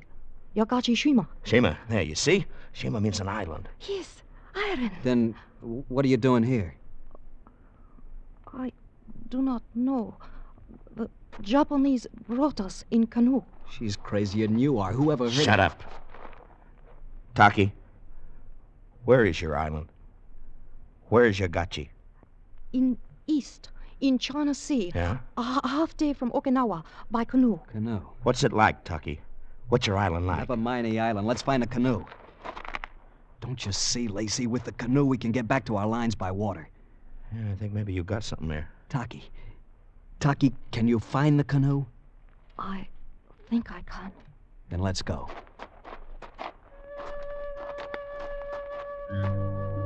She led us on through the wood. A lopsided moon came up, and its ray filtered through the clouds and down through the jagged trees.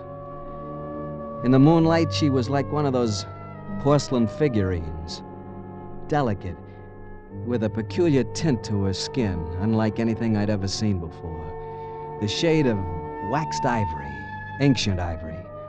Her hair was long and black and drawn tight over her head. She was straight and slim, and she walked with dignity. She was beautiful as a dream, Lacey's dream. But dreams don't come true, not like this. Yet here she was, just the way he described her. And the three men in the island. I couldn't figure it out. And just then I hadn't the time because... Lacey, listen to that. What? Yeah. Well, come on. Taki led us down a slope to the water. There were canoes, and leaning against the prow were two sentries. They were safe, they thought. 3 miles behind their lines, snug as 2 bugs in a mosquito net. They were so safe they didn't know what hit them.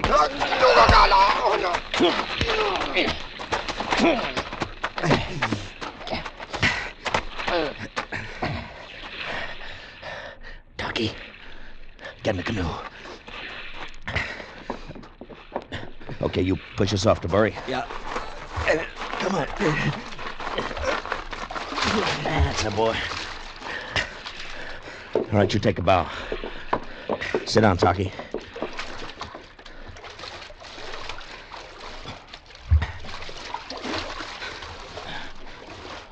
Where to? Straight out in the channel. You know what I think, Tabori? I think we're gonna make it.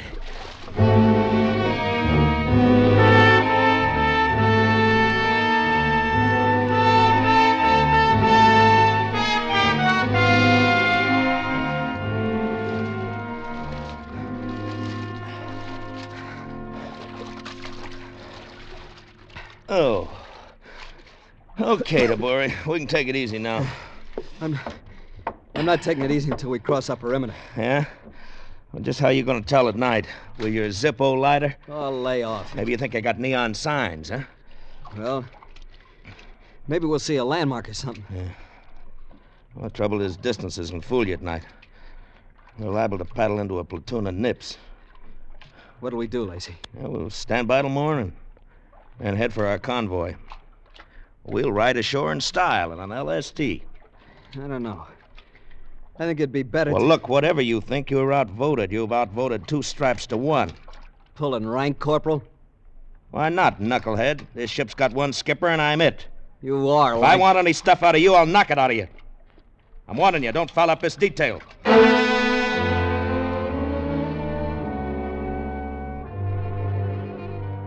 So what was I gonna do? Argue with him? Start a private firefight in the middle of the China Sea? I was getting a little combat weary myself. But Lacey, he was all charged up as though his crazy dream had come true. Lying on the narrow deck of the canoe, I could hear Lacey. The more I heard, the more confused I got. And it's not like the other islands, is it, Tucky? Is different. Yagachi. Yeah. I wish I could tell you how. Oh, I know. It's pretty, huh? Is very pretty, but Is the fishing good? it's good. And we have pigs. Yeah? Cows? Good cows. Oh, I knew it. Cows and pigs. And Lacey getting all hopped up about them. That's the last thing I remembered. I guess I fell asleep. And then suddenly it was daylight and... Tabori! Hey, look, Tabori. What? Look over there. What do you see? An island. Just an island. It's not just an island. That's my island. What's so special about it? Well, look at it. You see, it's surrounded by mist, just like I said. Tell it to the troops when we get back to Okinawa. Stand by for a ram, Tabori. We ain't going back to Okinawa. Now, wait a minute. I don't want any more trouble out of you. Then don't make any or I'll... Where? You looking for your rifle? Well, don't bother, because I got it right here. Now, you get up forward. You're crazy. Move! You know you're flirting with a Purple Heart. That's the boy. All right, now lean on that paddle. That's right. We're heading for Yagachi.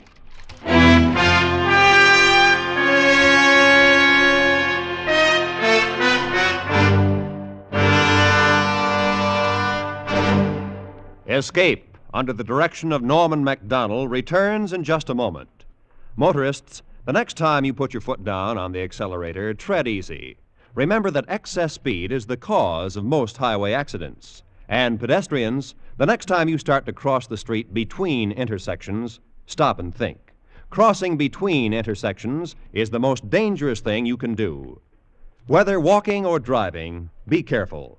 The life you save may be your own. And now, back to Escape.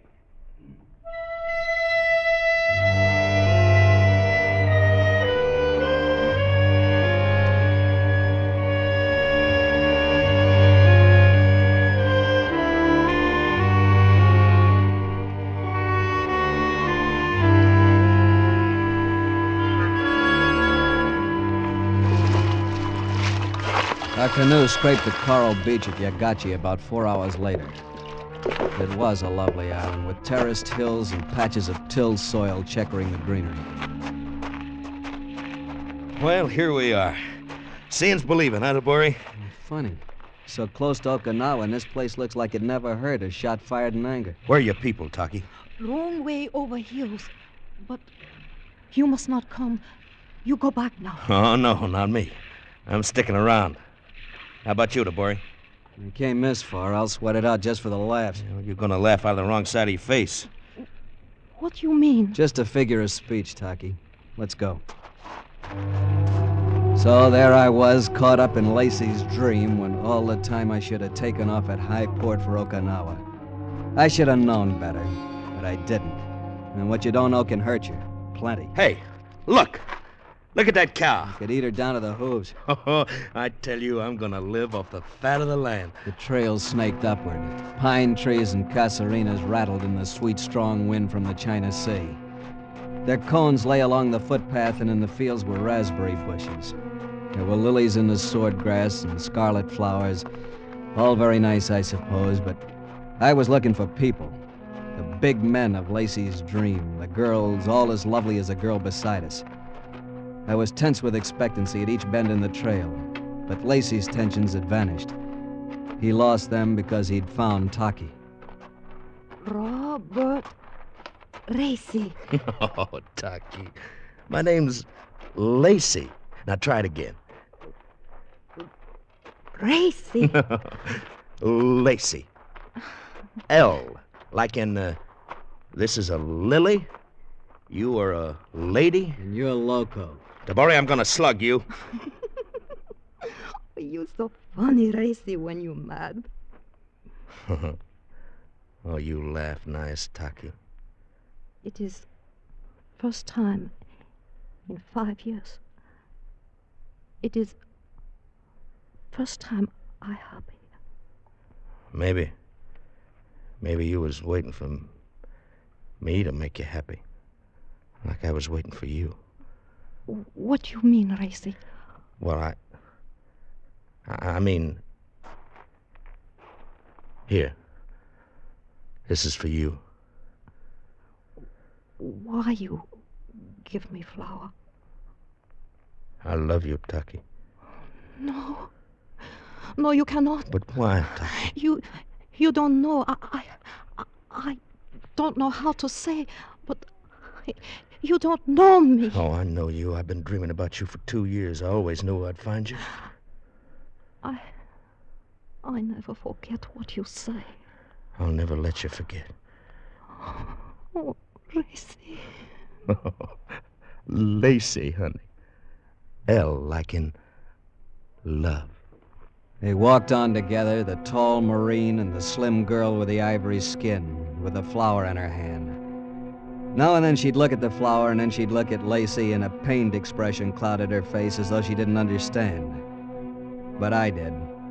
The loneliness, the weariness, the refuge in a dream.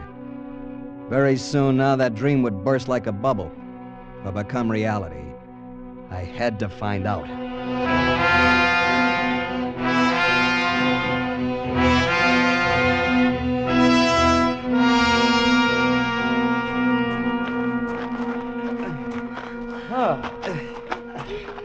Man, what a climb. It'd be easier for you if you give me back my rifle. Now, don't you worry about me. I'll get by. Hey, we got it licked. There's the summit. Yeah. It is highest point on Yogashi. See, down there, far away in valley. Hey, look. Look at them. They my people. I told you they were big men. How can you tell from this distance? Well, look how broad they are. Funny how they're all in a bunch. Hey, listen. Yeah. Maybe it's a sort of a ceremony or something, huh? It is. Maybe it's for us. I bet they know we're coming. No. It is for dead. What happened, you suppose? A war? The war not here. My people die. Everybody's people die. It's got to happen sooner or later. Yes. Sooner or later. It's like I always say, here today and gone tomorrow. I never heard it so well put. Oh, drop dead. Dry up. Let's go, Taki.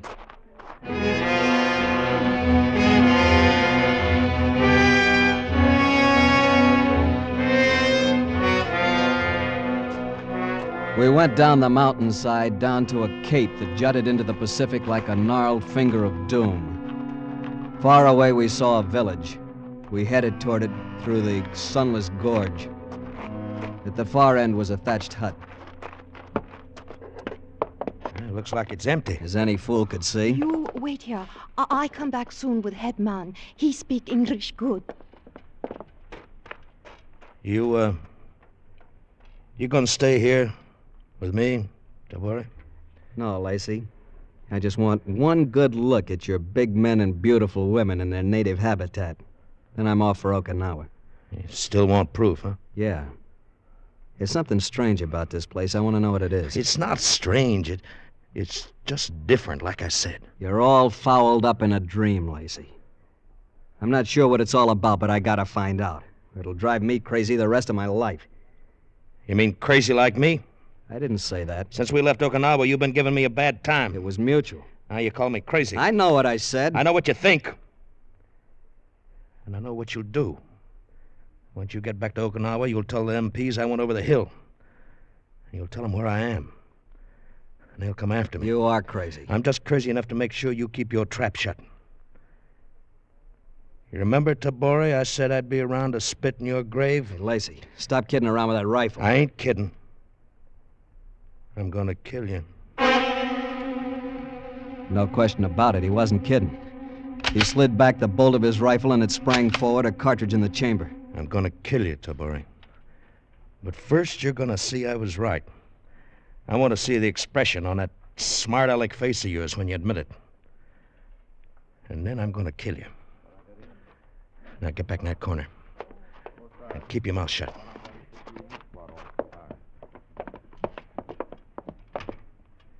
You the head man? I suppose you could call me that. His name Hiroshi. What can I do for you? Well, I want to stay here.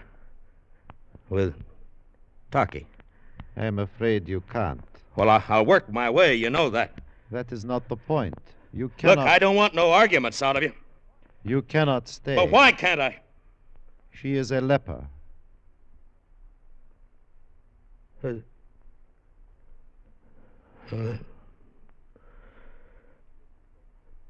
But she's so beautiful. I know, son. But in 3 years, 5 years... Taki?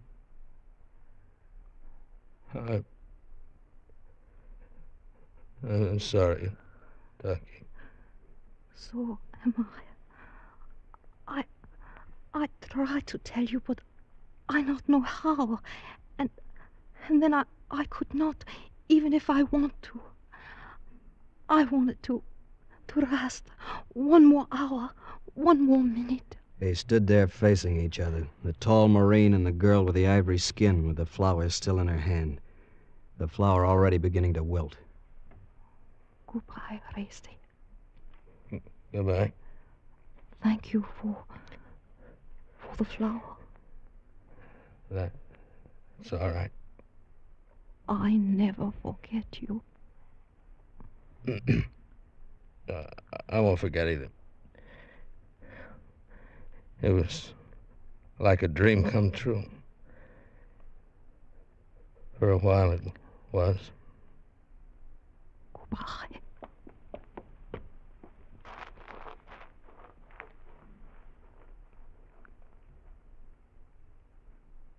Hiroshi, what's this all about? It is quite simple. 2 nights ago, the Japanese came to the leper colony.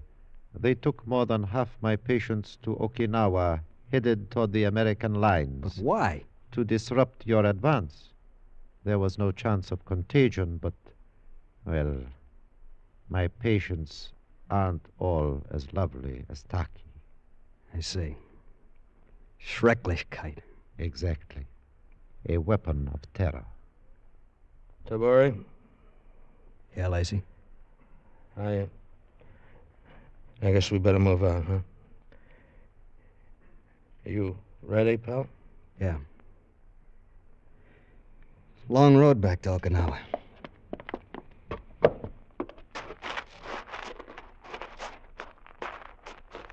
For me, the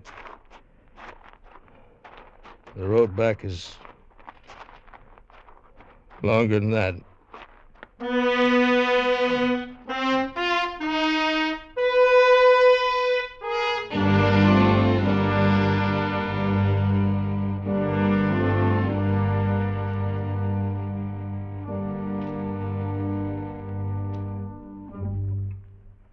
Under the direction of Norman MacDonald, Escape has brought you The Island by Millard Kaufman, starring Harry Bartell and Bill Conrad with Michael Ann Barrett and Edgar Barrier. The special music for Escape is composed and conducted by Leith Stevens.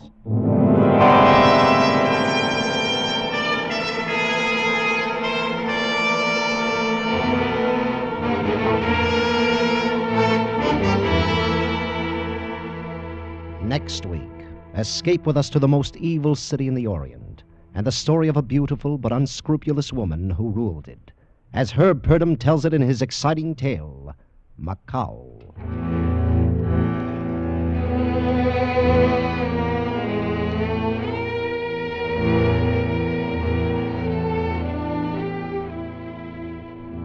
He's coming up next on most of these same CBS stations. Yours truly, Johnny Dollar. You want to hear every exciting minute of the Fairway matter in which 13 die when one man is marked for murder. It's one of Johnny Dollar's most exciting insurance investigations in which he turns in a masterful expense account as well as masterful deduction.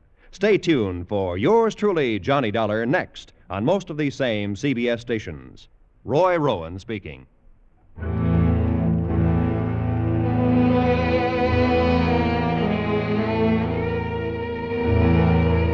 This is CBS, where you meet Mr. Keene, tracer of lost persons, every Thursday night, the Columbia Broadcasting System.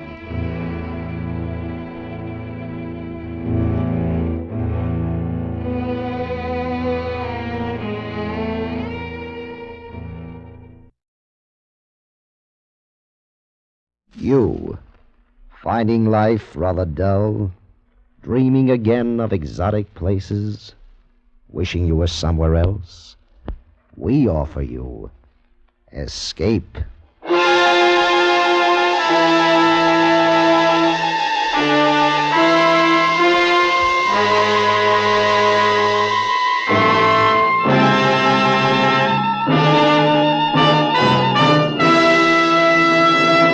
Escape with us now to Malaya, where a young doctor and a beautiful girl are faced with the horrors of plague and the bloody holocaust of a native revolt, as Charles Israel tells it in Funeral Fires.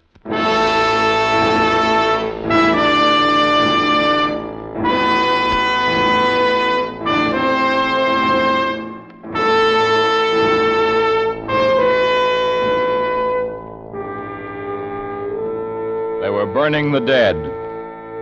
The column of flames sucked up against the night sky of the river town, leaned against it, held. And from far away, the dirge, the Malays mourning their dead. Then, drifting down to the landing where I stood, somehow the word, always the word in Malay and Chinese and English, plague. Plague had come to Lahore. Plague. That's why I was here. All the way from Delhi, I'd come. My plague serum and I. The police lieutenant who met me at the rickety little wharf had been there for 5 days already. He was very young, and he didn't like his job. Rather awful show, this. Don't you think so, sir? And it's going to get worse. You've brought serum, sir. That should do the trick. It should, but it's not that easy. Every time a native sees a needle, he takes off for the hills, thinks it's something to kill him quicker. Not these natives, sir. There was a plague epidemic here about 15 years ago. Serum wiped it out. The natives call it foreign devil medicine, but they respect it. That's good. It'll save us some time. Oh, there'll be a boy here in a minute for your luggage. Good. I'm glad you've finally arrived, sir. It's good to have a doctor here. Well, they told me there was a doctor here. A Dr. Grimes. It says doctor on his sign, sir. Fine. I need his help. I wouldn't count on it, sir. Why not? You'll see, sir. What are you talking about? Wait till you meet Dr. Grimes. If you want a bit of free advice, sir, I'd rely more on Miss Randall. Miss Randall? Who's she? An American, sir. An American? Well, what's she doing here? I don't know, sir, but she walked in and took over the whole ruddy show. Converted an old warehouse into a hospital. Been slaving day and night. Wonderful, sir. Lieutenant! Someone's calling you, Lieutenant. He'll find me. Who? A compatriot of yours. Oh, There you are, Lieutenant. I've looked all over town for you. Now I'd like to know who's allowed all this. You responsible for this, Lieutenant? Responsible for what, Mr. Ford? For this here funeral business. Every native in Lepore down there by that fire. Is there anything wrong with that, Mr. Ford? I'll tell the world there's something wrong. My whole night shift, every last man, down there singing and carrying on. I'm afraid I can't stop them, Mr. Ford. You'd better stop them, Lieutenant. Get down there and send them back on the job. He can't stop them, Ford. Huh? Who are you? My name is Donovan, Dr. Mark Donovan. So your name is Donovan. So that don't give you a right to... Hey, wait a minute. Holy smoke, man. You're an American. That's right. Well, now, that's different. Shake hands, Doc. Holy smoke, why didn't you say so? Ford is my moniker. That name's as American as the hole in a lifesaver. Oscar R. Ford, Cleveland, Ohio. Ever been to Cleveland, Doc? What are you doing in Lepore, Ford? Rubber. Own a rubber plantation near here. Best little outfit in the whole shebang. And you know why, Doc? Because it's run by an American, that's why. Efficiency. Say, Doc, you'll get my men back to work, won't you? I'm here to wipe out plague in Lepore, Ford. Oh, sure, Doc. That's what I mean. Wipe out the plague. We'll show 'em, Doc. And if you need help, you can count on Oscar R. Ford. Remember that, Doc. Yeah. I'll call you when I need you. Lieutenant? Yes, sir? I'll be going over to the hospital. Righto, sir. Straight down this road, sir. You can't miss it. Thanks. I'll let you know when we're ready to set up our serum station. Right you are, sir. I left him standing there with Ford and walked through the town. Everywhere I turned, I brushed against death. It got into my nostrils, crept into the lining of my clothes. The deserted streets shrieked of it. So did a ravaged face seen through the door of a straw hut. Plague. And only the serum I'd brought with me could stop it. I walked into the warehouse that had been converted into a hospital. Rows of people lying on the wooden floor, hundreds of them, the dying and the dead. And I saw her, the lieutenant's girl, on her knees beside a dying man. She looked up at me.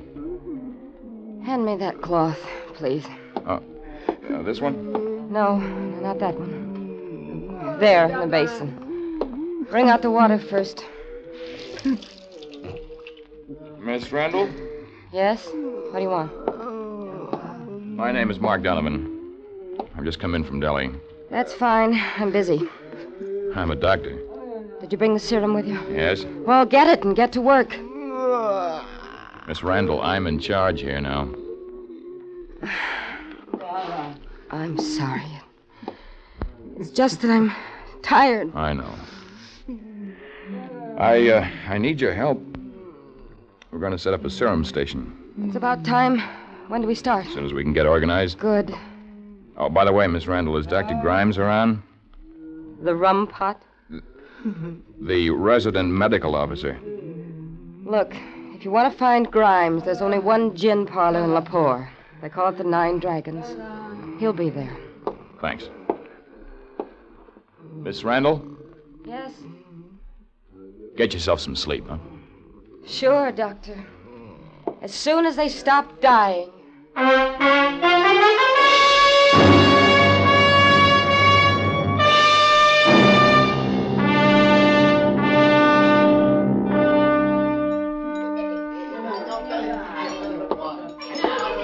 Hey, you there, boy. You seen Dr. Grimes? Dr. Grimes, sir, you will find him there, sir, at that corner table. Ah, thanks.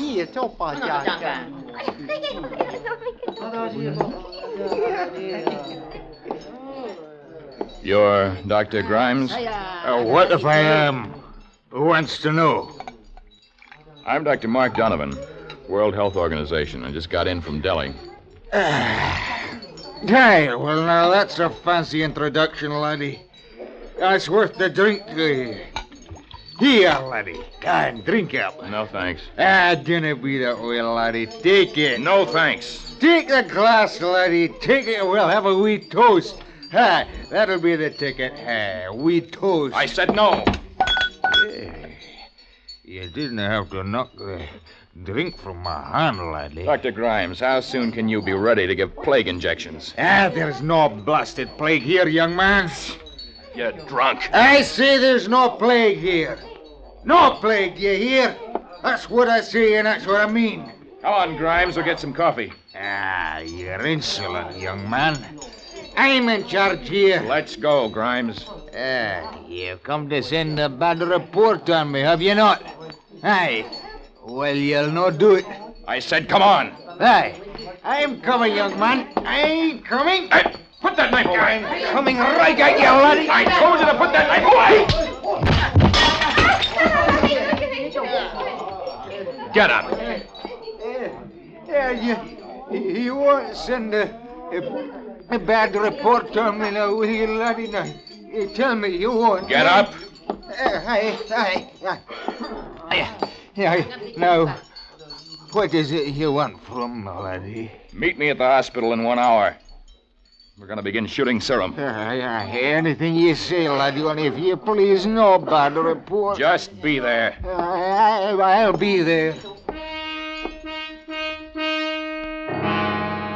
I looked back at him. He was standing propped up against the table, staring at me. And he was grinning like a great, evil cat. Grinning. I walked through the swinging doors into the street. Outside was silence. The cool silence just before dawn. I stood there, letting it surround me. Don't be rude, Mr. Wu. He stood barring my way. On his shoulder was perched a tiny black monkey. The Chinese leaned his face close to mine. Please to talk with me. And if you are kind, also with Mr. Wu. Another time, huh? I'm in a big hurry. Mr. Wu is my greatest friend, the ruler of King Tu's pet shop. I am Kung. Well, I'm sorry, Please, but... No, Dr. Donovan. It is to save your life that I desire to enter into conversation. How do you know my name? I know many things. Please to talk with me. All right. But make it quick. To waste time is not Comte's wish. To hoard time is his greatest ambition. Is it not, Mr. Wu? Go ahead, Mr. Kung. My father was Chinese. My mother, Malay. What the Chinese and love poor choose not to tell, I learned from the family of my mother. Look, Mr. Kung. If you value your life, leave La Poor. Leave at once. What are you talking about? Why should I leave? What a pity, Doctor. Mr. Wu says he's tired. Look, just a minute, Mr. Kung. We haven't finished talking yet. Another time, Honor Doctor. Mr. Wu says he must go now. Say goodbye, Mr. Wu. He backed away from me, nodding and bowing, the monkey on his shoulder doing the same. I turned and started for the hotel. Dawn was coming. The funeral fires were spent, the dirges finished, the Malays gone back to their huts to sleep. It was almost daylight when I climbed the stairs and walked down the hall to my room.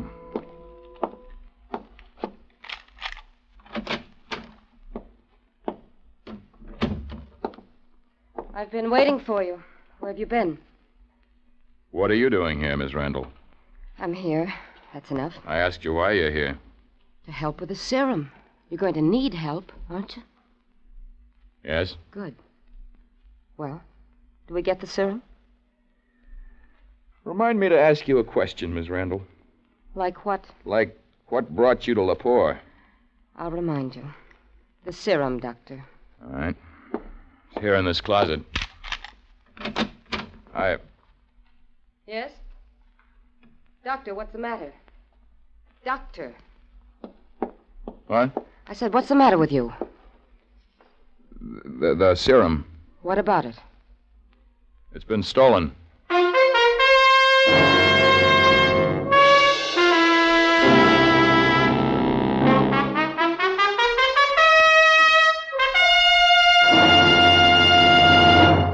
Escape under the direction of Norman MacDonald returns in just a moment. The new CBS comedy star, Frank Fontaine, will pay a visit to CBS's Jack Benny this evening. The young comedian, who's celebrated for his impression of a sweepstakes winner and for his other impressions, will be given a royal welcome, even though Jack believes in buying a sweepstakes ticket only when a single horse is in the race. Mary, Dennis, Don, Phil, and Rochester will be on hand, too. So join the fun that only the Jack Benny Show can bring tonight on CBS. And now, back to Escape.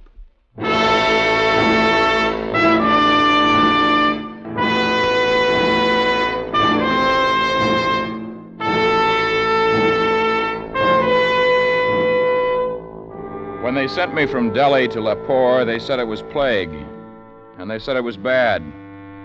Now I was here, and it was the way they said it would be, plague and bad. Only from here on, it was going to be worse, because the serum I'd brought with me was gone. Someone had stolen it from the closet where I'd locked it. Someone who wanted to keep the plague in Lahore. I stood there in my hotel room, staring into the empty closet. How long are you going to stand there, Doctor? I can't believe it. Face it, there's no serum. Well, it was there. I put it there myself, right next to that bromoquinine. Cold tablets won't stop a plague, Doctor. I said I put it there. I heard you, but I don't have to believe you. I don't care what you believe. Maybe you sold the serum before you ever came to Lahore. Maybe you're trying to cover yourself. Sold it? Why would I want to do that? How do I know why you'd sell it? You'd have an angle. All right, you've said what you wanted to say. Get out. All right, I'm going. Wait a minute. I want to ask you a question. And I'll give you an answer. The police, Lieutenant. That's where I'm going. How long were you in my room before I got here? I'm going to the police, Doctor. How long were you here? You won't get out of it. How long? I don't know. 15 minutes, maybe 20. Not very long. Long enough to take the serum yourself. Sure. I was here that long. Long enough to hide it and then come back here. You're forgetting something. Like what? I had no reason to take it. You've got a reason. Like what? What are you doing in Lahore? Maybe I write books. Maybe you steal serum. You'd better get that serum back, Doctor. There are people dying. It's your fault. Get it back. Goodbye, Doctor. And I had a couple of things to do. Ask the lieutenant to organize a search patrol. Cable Delhi for more serum. 4 days it would take to get here. 4 days of raging death. And because I had no serum, people would die before the sun went down. People didn't have to die. And Miss Randall had said it. It was my fault.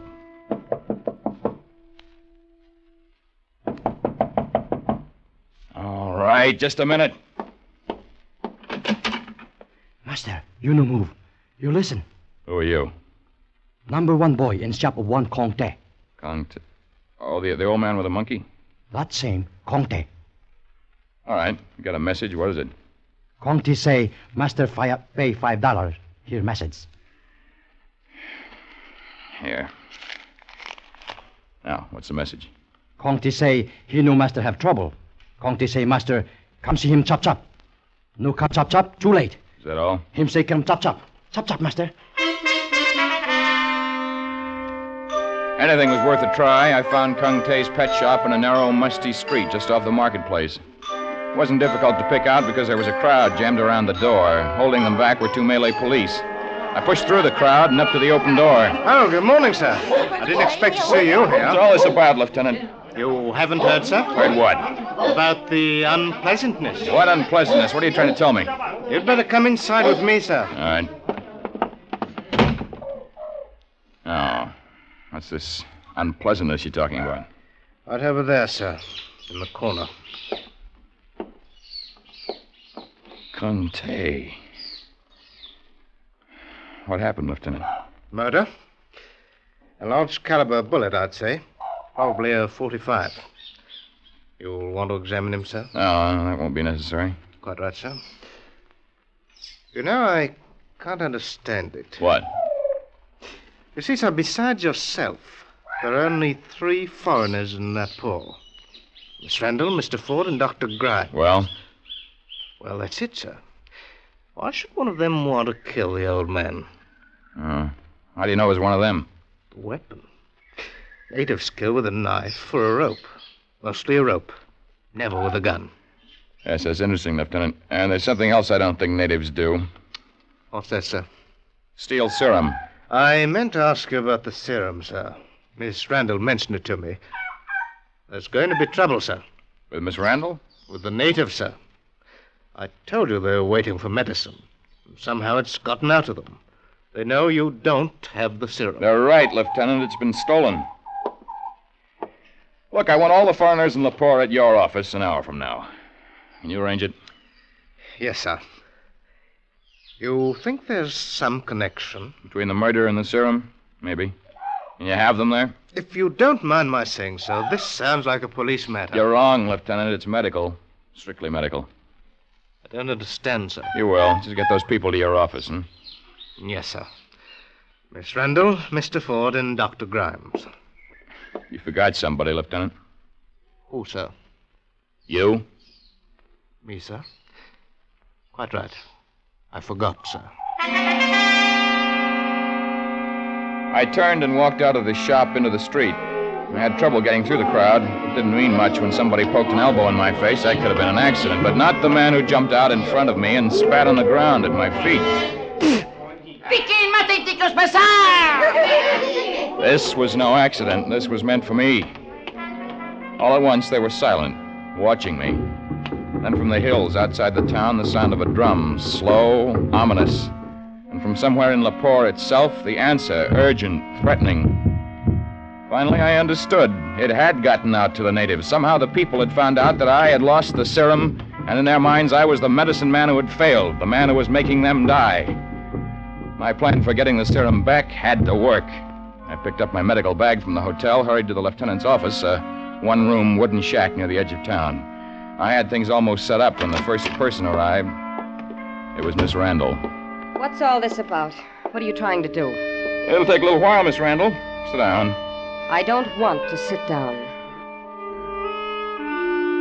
She stood and watched me take things out of my bag and place them on the table. The hypodermic syringes, needles, alcohol, and finally the little vial of colorless liquid. Then Dr. Grimes came in, cold sober. He walked across the room, sat down where he could look at me. The natives know something, laddie. Something you didn't want them to know. They're heading this way. Aye. Take your hands off! I had a little trouble with this one, sir. And you're gonna have more, so help me. Sit down, Ford. Why, you little two-bit quack, I said sit down! Well, That's better. Well, laddie, you've got us all here. Now perhaps you'll tell us why. There is an epidemic on. I'm going to inoculate all of you with plague serum. What are you talking about? You haven't got any serum. Just this one vial from my bag, Miss Randall. The rest was stolen. All right, Ford, you first. Roll up your sleeve. Yeah. That's right. Now. It wasn't that bad, Ford. All right, now you, Miss Randall. You're gentle, Doctor. Grimes. Aye, laddie, get it over with. Yeah. Okay, Doc. Now we've had the shots. I'll be going now. Now, just a minute. Nobody leaves here. What? Oh, wait a minute. I said nobody leaves here. Lieutenant, stand by the door. Yes, sir. What's the big idea? This morning, somebody stole plague serum from my room. I want that serum back. That's your worry, Doctor. Yeah. My worry and yours now. All of you. Because one of you took that serum. You're off your rocker, Doc. Maybe you took it, Ford. You got a rubber plantation. You could shoot your workers full of serum. What would I want to do that for? Oh, efficiency, Ford. The workers on the other plantations would die, and you'd have the field to yourself. Or you, Grimes. You were afraid I'd tell your head office about you. I know you're wrong, laddie. You've had it pretty good till now, haven't you? No work, plenty of gin. You were afraid I'd spoil it. So you thought you'd make it look bad for me, too. No, laddie, you've got it wrong. All right, Doc, you've got us here. Now, what are you going to do? I've already done it. You've done what? That injection I gave all of you. It wasn't serum. That was plague bacteria. Straight plague. So, what does that mean, Doc? It means I have to get that serum within an hour. Otherwise, every one of you is going to get plague. That's right. You think about it. Plague. Pain a human can't stand. Then when you get used to it, you die.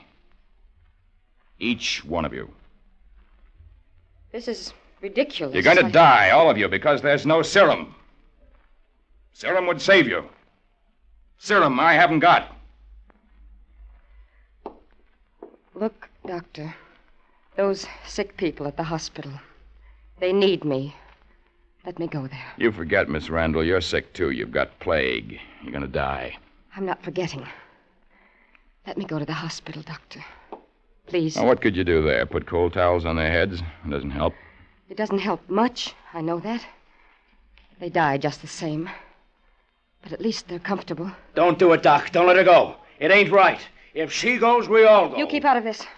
Doctor, please. I can't, Miss Randall. Mr. Ford says it wouldn't be right to let you go. Keep her here, Doc. Here with the rest of us. I told you to keep out of it. Want a weasel on me, don't you? You're a fool. Fat and a fool. Yeah. I'd be a fool to let you get out of here. Doctor? You'll stay here, Miss Randall. But there's no point in... You heard what the doc says. Stay here. This is your fault, Ford. Shut up. It's all your fault, the whole thing. I said shut up! You're going to say something, Miss Randall? I've got nothing to say. All right. We'll wait. We'll wait here as long as... Hey, there's rooks, laddie. They're throwing rooks. Ford, What do you want? how do you feel? I feel all right. That's funny. You're sweating. But if you say you feel all right, fine. Because in a little while you won't feel so good. And you won't feel anything. You'll be dead. Have anything to tell me, Ford? All right. We'll wait. Doctor, Uh-huh. Nothing. All right.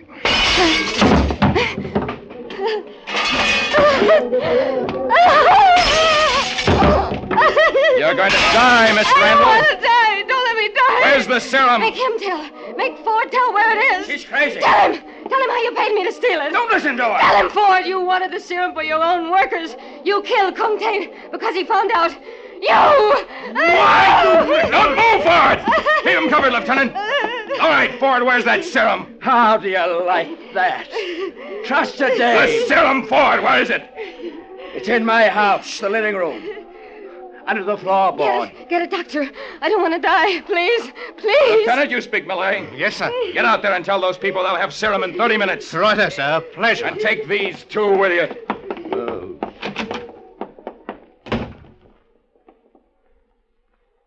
Aye, you're a hard one, laddie.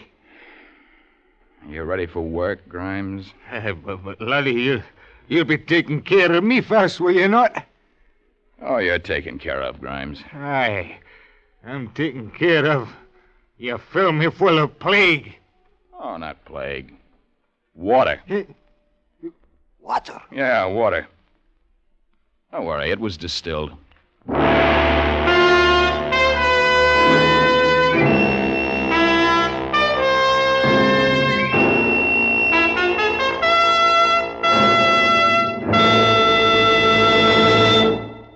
Under the direction of Norman MacDonald, Escape has brought you Funeral Fires by Charles Israel.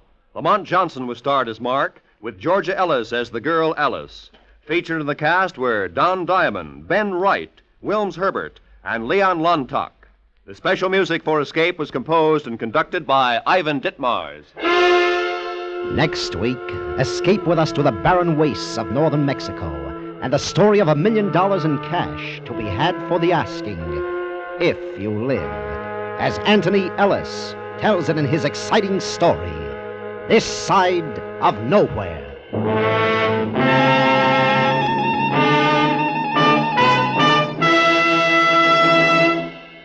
Wouldn't you like to help wipe out tuberculosis? Wouldn't you like to help those now afflicted with the dread disease and prevent others from getting it?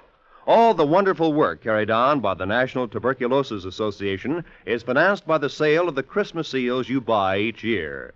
So don't forget, help to fight TB by putting a Christmas seal on every letter you write. Escape is one of the fine programs the CBS brings you every Sunday afternoon. On most of these same stations, you can also hear the New York Philharmonic Symphony, the Symphonette, the Arthur Godfrey Digest, the new Meet Frank Sinatra Show, Earn Your Vacation, and Make Believe Town. Stay tuned now for Make Believe Town, which follows immediately on most of these same CBS stations. This is Roy Rowan speaking. This is CBS, where you spend an hour with Frank Sinatra every Sunday afternoon on the Columbia Broadcasting System.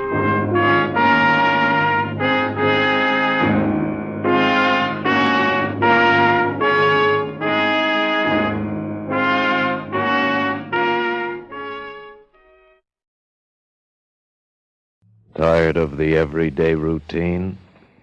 Ever dream of a life of romantic adventure? Want to get away from it all? We offer you Escape. Escape, designed to free you from the four walls of today for a half hour of high adventure. Escape, brought to you by your Richfield gasoline dealer and the Richfield Oil Corporation of New York. Marketers of Richfield gasolines with Xylene, Rich Lube all-weather motor oil, and other famous petroleum products. Look for the Richfield Eagle on the cream and blue pumps.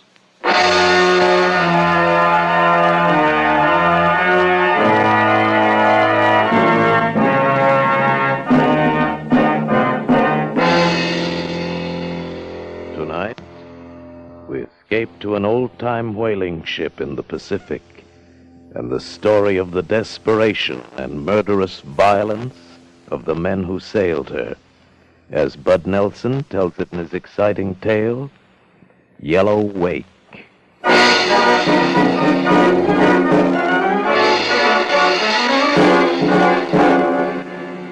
Panama, great chests of gold, the end of Sanford's rainbow. Stupid Sanford. Whiskey loose Sanford. And he put it right in my hand.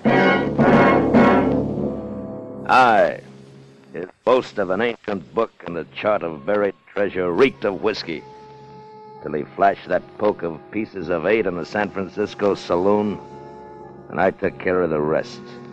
There was no time before I was walking up the gangplank of his ship, the whaling vessel Congo Queen, knocking on the door of the captain's cabin. Who's there? Captain Thixton? Aye. What is this?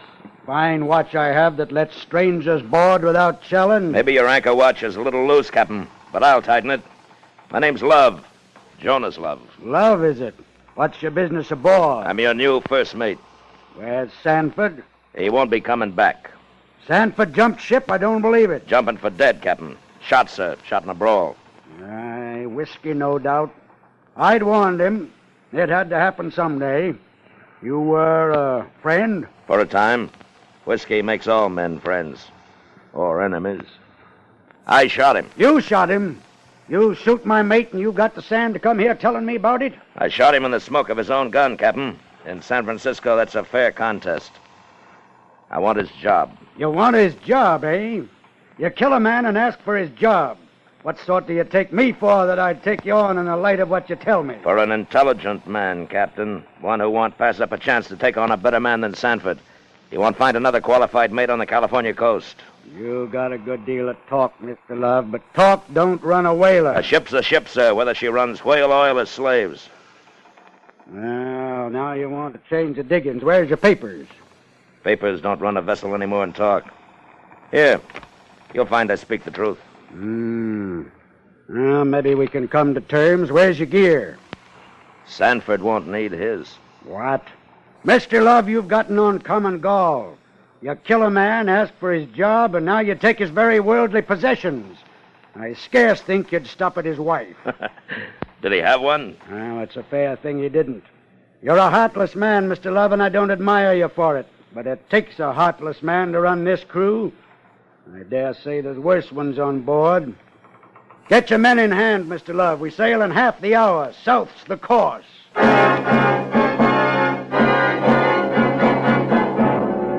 All hands on deck. Bear a hand below there. Starboard watch, man the captain. Port, stand by to make sail. Lively now, men. And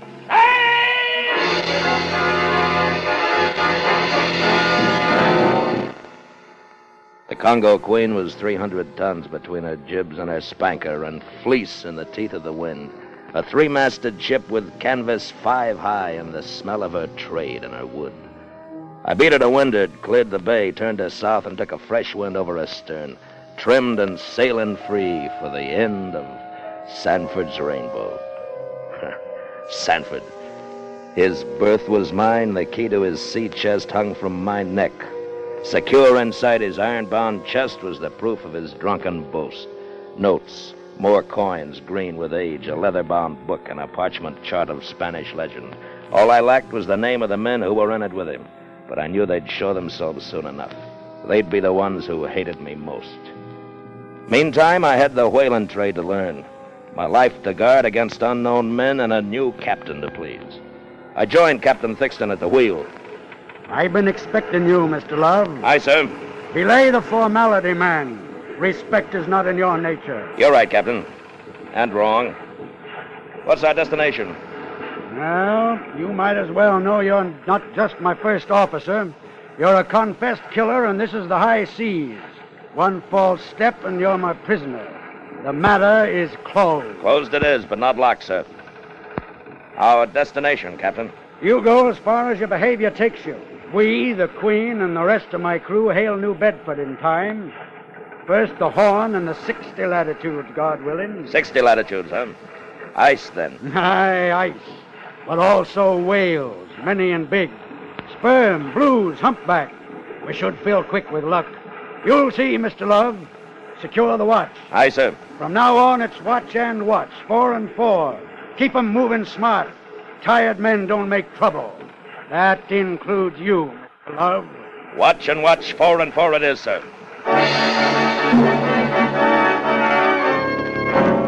She was a tight ship under Thixton. Still, I added my bit to the squeeze. I drove the crew hard, made them hate my guts, and spit at my back. They left me alone, and that's what I wanted. Kept my cabin secure inside or out while I fit Sanford's plan with my own.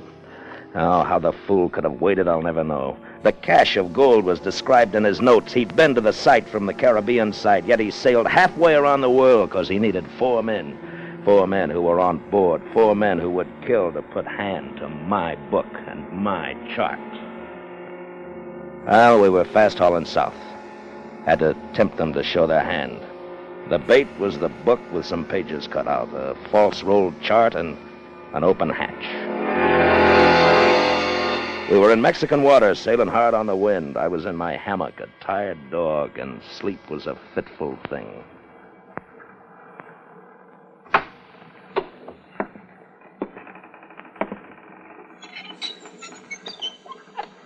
Hold there! Hold in your tracks, you thieving ape! I groped like a fool for my pistol, and my man got away in the night. He'd come to open Sanford's chest. Next time, he'd come to kill. Another week passed while I studied the crew. 4 men and 30, all keeping their thoughts in their beards. Some were mean, some were meek, some mutinous, some too willing in their work. Under 4 of those beards were Sanford's men. Another 2 days, and Lady Luck sent me to my quarters in the middle of the day. I needed to fill my pipe. Johnson, what brings you to my quarters? Mr. Love, sir, I was just putting things in order. I see. Now, come on. Get up on your feet and talk. Come on up. Now, what are you looking for, Johnson? Well, like I say, I What was are you just... hiding in your shirt? Oh, it's just a book, sir. Just a book it is, huh? Give it to me. Just a book for certain. And what else? What else in your shirt? A land chart of Panama, is it? You read maps, too, huh, Johnson? I was just... Save the lies, Johnson. You're looking for Sanford's secret. No. You might as well know that it's mine now. I know you were in it with Sanford. In with Sanford, Mr. Love. I don't follow. You will if you hope to make any good from Sanford's plan. Aye, you'll follow me, and the other three will, too. Oh, you're talking in riddles, man. Riddles, is it, huh? Well, you took the bait good, Johnson. I've been expecting you to come prowling. I set the bait, and you took it. But it's wrong, Johnson. Here. Here's the pages that tell the story, Johnson. Read them. I don't read, sir. Tannehill, he reads, sir. I'll read it to you, but listen well. Peleg, Sanford, 1838. It says right here in his own handwriting. Now listen to this.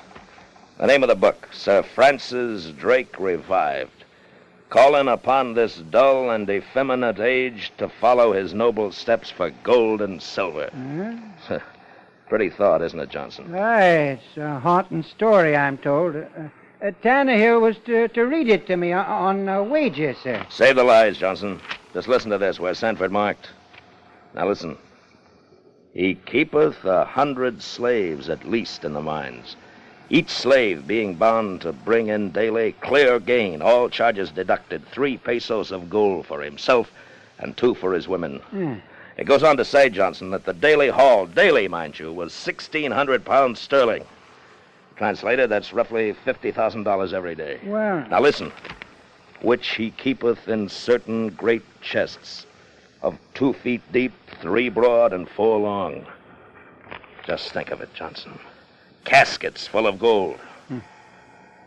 Now, you were in with Sanford, Johnson. What does this mean to us? Oh, to us, I don't understand, sir. Oh, it's just a tale to amuse. That's all I wanted, sir. The hours are long in the forecastle, sir. That's enough of your simpering, Johnson. Now, who are the others?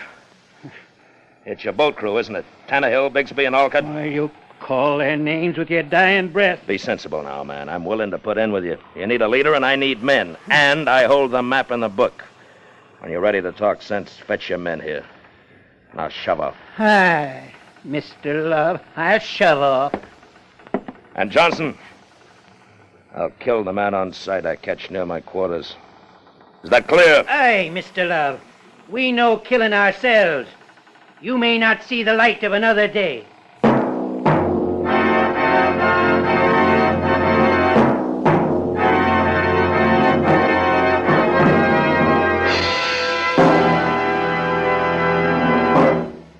Motorists, do you realize how many practical improvements science has given you for your car?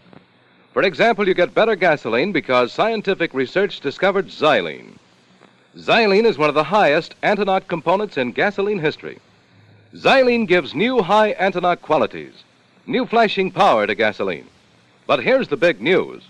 Today, every gallon of Richfield gasoline contains xylene. Let me repeat that. Every gallon of Richfield gasoline contains xylene. Xylene for split-second pickup in traffic, for smooth, knockless power all the time. Moreover, your Richfield dealer offers you a choice of 2 great Richfield gasolines, both containing xylene. Get Richfield High Octane at regular price for the average motor, or Richfield Ethyl for best results in the highest compression motors. Each is a champion in its class. Stop where you see the Richfield Eagle on the cream and blue pumps. Get Richfield gasoline with xylene. And now we return you to Escape. I let Johnson go because I needed him. I needed his men to be my crew, to sail a ship, to fight a jungle, to move a mine. I thought I could wait till they came to me, but the devil's bait is a gilded hook. When it catches your flesh, you can't shake it loose. So I read and reread and traced and retraced in my mind, and it grew and it grew and it grew, and it said, gold. Well, we were south of Mexico, and time was growing short. I went to Johnson on deck and took a desperate move. Johnson? Aye, sir. This is your last chance. Show up tonight with your men, or I pick my own and leave you out. Now, don't be a fool. You'll kill it for all of us. All but me, Johnson. Well, I'll take you in if it's all right with my crew, my men. Your crew, huh? Your boat crew. Just as I thought. Do I use yours or get my own? We'll talk it out. I'm losing my patience, Johnson. Bring your men to my cabin at 8 bells, or I get my own. If the men agree, we'll be there at 8 bells.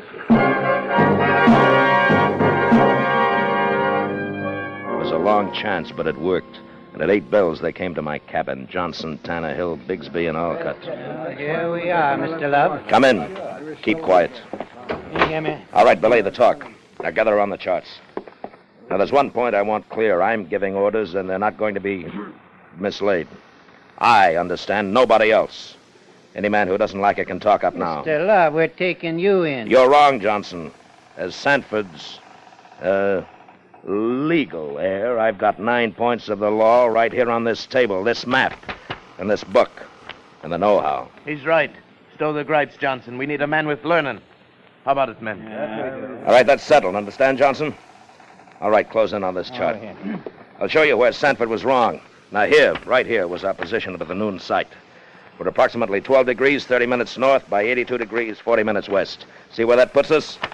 Not over 4 degrees off the coast of Panama, you see? Aye, man, but you still got to round the horn. The maps from the other side. Sure, the Spanish chart shows a bearing from the Caribbean side, but look, carry that bearing on across Panama into the Pacific. Now look where we are. Oh, we ain't a day But away. then we don't have to round the horn. Sanford never thought of that. No, we don't have to go through with any whaling. Look, between these 2 mountains is a saddle. That's the mine.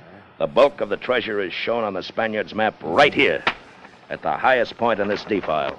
Boy, that ain't a day's march overland. Right. We can forget whaling. We don't have to round the horn, and this side fits my plan much better. What is your plan about the boats and all? Boats be hanged. I say, take the ship. What are you talking about, man? Mutiny? Call it what you want. This half of the world won't be a healthy place for any of us. I say, take the ship, get the gold, and head southeast. Lands, big lands, new lands, and gold talks in any of them. You got a good opinion of yourself, Love. We're 5 against 25. 26, counting the captain. We can't take ship. You're wrong, Johnson. You forget we're whalesmen. We've seen whales every day lately. The order was given, 5 boats out after whales would take care of 25 men. The captain won't take whale till we're south of the Horn. He'll never give the order. That's the first time you've been right, Johnson. He won't give the order, but I will. 5 boats out, take care of 25 men, and I'll see that it's none of us. 5 boats with salt in their water breakers, and no ship to come home to. Do you follow me? The current will take him to sea. From there on, it's Davy Jones' worry. We get the gold, head south, scuttle the Queen, and as far as everybody knows, all hands are lost. Then it's every man to his own pleasure, with plenty of gold to buy it. I say we got the right man to lead us. My odds then with him. He is a smart one. Before another night falls, men, we'll have us a ship. In a week, we'll have gold for ballast, enough to buy us a kingdom. Now break it up quiet and mind your actions. As far as Thixton's concerned, there's nothing changed. And I'll still flog the man that fouls an order. Now lay down to quarters, sharp and quiet. I'll pass the word when the time comes. All we need is a whale, men. 1 whale and the ship is ours.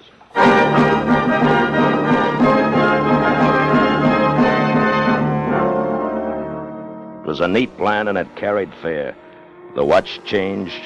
Day broke gray. Johnson was at the helm.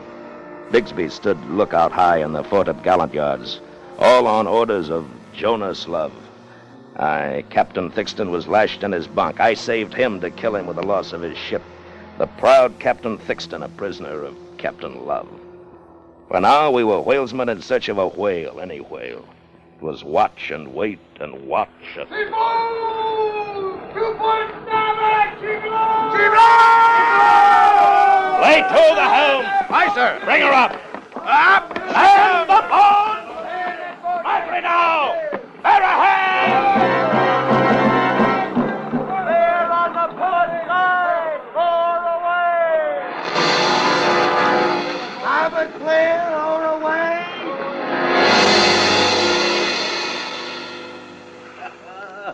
Oh, clockwork, Love. That's what it is. I've got to hand it to you. Did you tend to my orders, Johnson, about the water breakers? And I'd like to see the face of the first thirsty man. I gave 'em side meat, too. Good salt hog side to whet their thirst. They won't last 2 weeks. If they're picked up before, it won't make any difference to us. All we need is a Jolly Roger from our Royal Yards, Love. Not quite, Johnson. Thixton's still with us. Tannehill. Aye, sir. Carried fair, sir. You got your knife, Tannehill. Thixton's tied in his cabin. Make it fast and sure. Aye, sir. Fast and sure it is. Do I bring her about, Love? You'll bring her about when I tell you to, Johnson, and you'll belay the mister when I tell you to, not before. Is that understood? Aye. Well, that's it. Bring her about, Johnson. East by south, steady as you go. Our next step is Panama, man. Golden Panama. It'll pay you to know, love. Now all our stations is equal. It's 4-1 against you, and all of us views the same. Johnson, it'll pay you to know that the man who crosses me cuts those odds by 1. Now fill out on your course. The wind took us east and the current went west, carrying before it the crew of the Queen. 5 drifting whaleboats of hopeless men lay at our stern. Our bow, like a finger, points to fortune's door, Panama. A land green-black with tropic growth and our treasure cradled in a mountain nest on our backbone. I put into fair anchorage in the lee of a point, paid off the hook and called my men. We ride out tonight here in this bay, men. Well, there she is, right up the mountain. The low point between those two peaks. We still some daylight, love. I say move now. You'll do no saying, Johnson. We move now right enough, but we'll do it on board. We provision the whaleboat for 10 days. 10 days? Why, it scarce looks a league. That it does, Tannehill, but it's a stormy course. That's jungle growth. We'll have to fight it all the way to the top. And we'll have no more crossing. Bigsby, look to provisions. Load the whaleboat. Tannehill and Alcott, break out the forge and fashion knives from flensing tools. Make 'em short in the handle and keen on the edge. You 3 men staying aboard. You'll take up the work till me and Johnson cast off. We'll need our strength. Us staying aboard? You take us for fools? You'll stay aboard. That's an order. The man who thinks different, step up and speak. You got the map, Mr. Love. The men don't like it that way. Well, what say you, men? It ain't fair. What's to keep you from going straight out the other side? Yes, how do we know you're coming back? Hold it. Aye, I've got the map. You're right.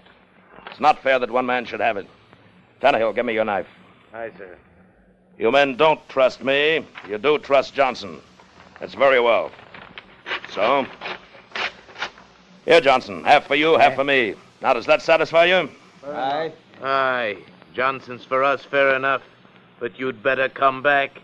We'll follow you to the gates of hell if you don't. It's fools who'd leave a ship unmanned. You'll get your share when we open the trail, Johnson and me. All right, now, turn to. Bear a hand. There's a fortune waiting the dawn.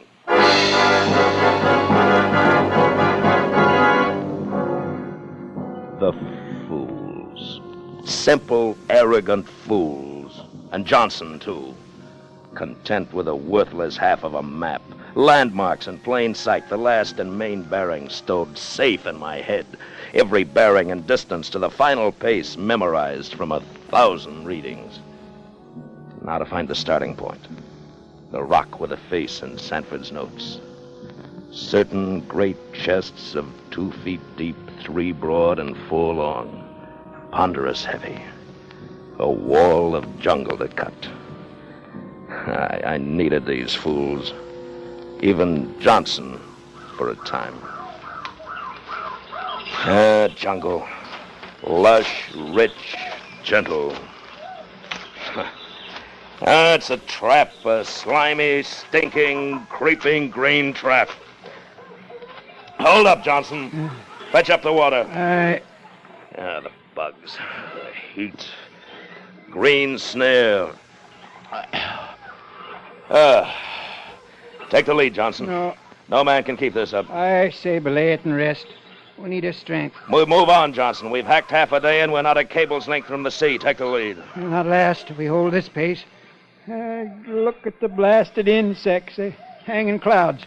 I say make camp. Likely tomorrow we'll get our second wind. We'll get it on the move, Johnson. There's still 3 hours of day. Now take the lead and swing that knife. For 5 killing days, it was hack, slash, hack. Move up the gear, creep on at a tortoise pace. The 6th day, the mountain fanned out on our course, and we rose above that green wall of jungle, and we could see the sea. The masts of the Queen waved gently, not 4 leagues down the slope. The sea breeze caught us and cooled our brow. The jungle's web thinned, and we rested. We ate and we smoked. We've passed the worst of it. Another day at the most, Johnson. No more. You look bad, Johnson. Too much for you? There's a powerful gripe in my back. Don't be feeling sorry for yourself. I don't feel schooner rig myself. Now take up your gear. No. We're moving on. I can't move on. You want gold, don't you, Johnson? Fall and you're right in your tracks. There's more for the rest of us. Now move out. No. Nothing's stopping me now. The great bearded Johnson with the strength of 2 men. He spent his strength with harboring hate, and he fell to blithering. His big, bloody eyes cast up the trail. Useless he was. Weak and out of his mind. Chop the lines. She's sounding. She's sounding. What is it, Johnson? You're drooling black. She'll get 1,000 barrels if it drops, sir. Sperm whale.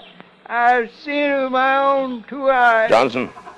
Johnson, do you know me, man? Aye, Captain Thixton. You're through, Johnson. I'm moving on. The rock's in sight. I've no time for you now. That's due south 50 paces to such a point as... But there! It's the cave! Johnson's the cave! Sanford's cave, Johnson! My cave! I found it! It's here. Great chests of gold. Johnson! Johnson, we found it! Chests of it, Johnson! Johnson, look, Johnson. I brought back a handful. Gold. Johnson, look, Lord of mercy. Dead he is. Dead of the fever. And yellow as gold. His face, his hands, all yellow like gold. Oh, my hands. No, it's not the blight like Johnson. It's just gold dust. It'll wash off. It's not the blight.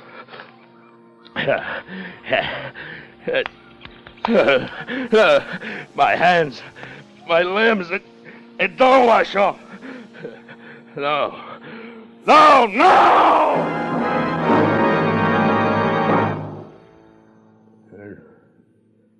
It's the devil's bait on a gilded hook. This fever's the devil's breath. I can feel it now, boiling out my bile and painting me gold. Aye, it'll cook out my soul and leave me poor. This fever, this devil's yellow blight.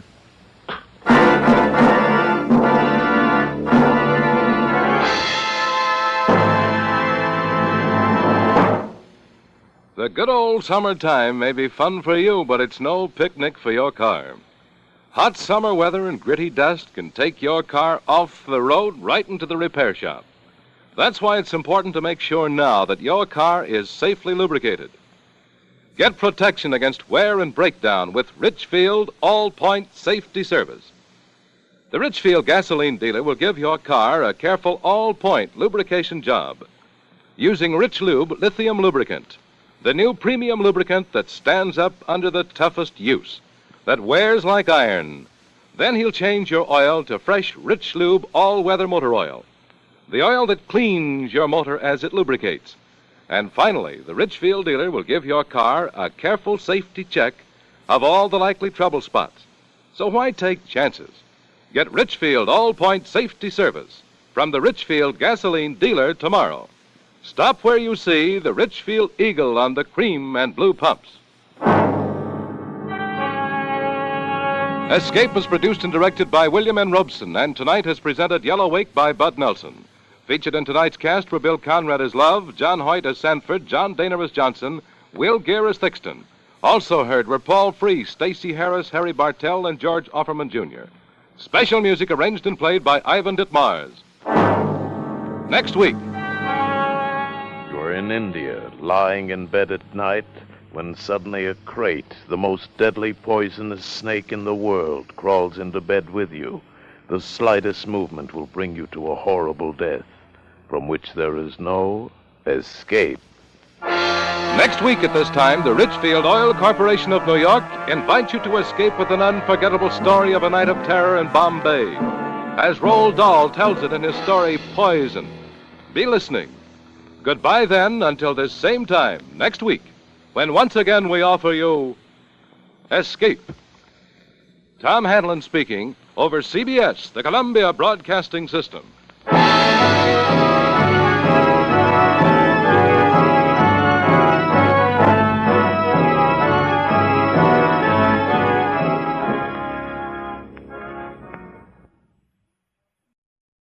You, finding life rather dull, dreaming again of exotic places, wishing you were somewhere else, we offer you Escape.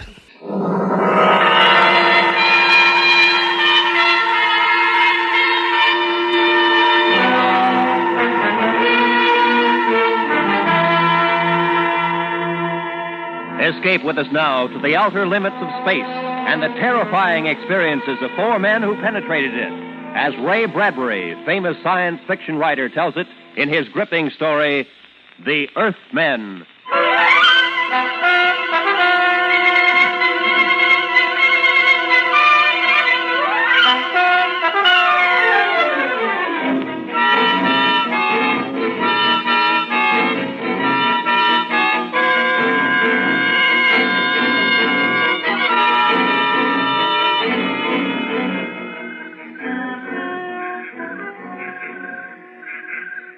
You ready, Clitheroe? Yes, sir. Communication number 1. Mission accomplished. Yes, sir. You better make sure you pause after that. Give them a few seconds to get over their excitement down there. They'll go crazy. Be bigger than New Year's Eve. New Year's Eve? Be bigger than the armistice. Only one celebration will top it in our lifetime. What's that, sir? The one they throw when we get back. All right, now where was I? Mission accomplished. Yeah. First rocket expedition to Mars landed upon Mars 12:03 Earth time. Estimated position of landing, approximately longitude 345 degrees, latitude -7 degrees. Yes, sir. Landed without incident at edge of forest. Atmosphere, what's a good word to say it's all right for breathing? Optimal? Yeah. Found atmosphere optimal. Descended from rocket. Captain Williams. Yeah?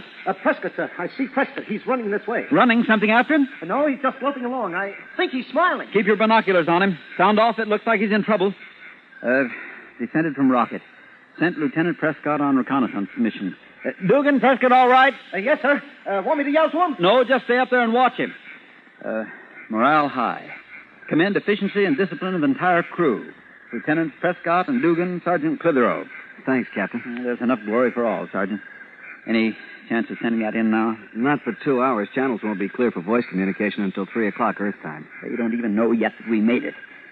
I'd like to be down there when they get that message. What excitement. Sirens, bands playing, artillery salutes. Here's Prescott, sir. Good. Come on down, Dugan. Prescott, you all right? People. Here, sit down. Catch your breath. People.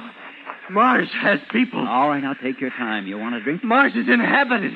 People, just like home. Any women? Let him talk. What sort of people? Ordinary-looking people. Men, women, kids. Hostile? I don't think so. I came down a road, a country road, followed it at right angle into a paved highway. Yeah? Before I could decide whether to go right or left, I heard a buzzing sort of sound. I ducked behind a bush. Vehicle rolled past.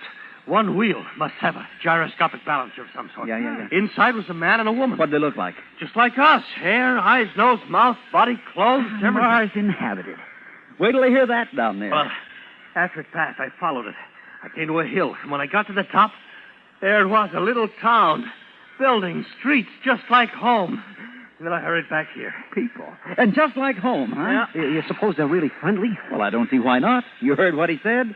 Civilization up here resembles the one down there. What would they do on Earth if Martians came down and established contact? They'd make a pretty big thing out of it. The people up here will probably treat us the same way. Even so, we're not going to take any chances. We'll be armed. We're going into town? Right. As soon as we camouflage the rocket.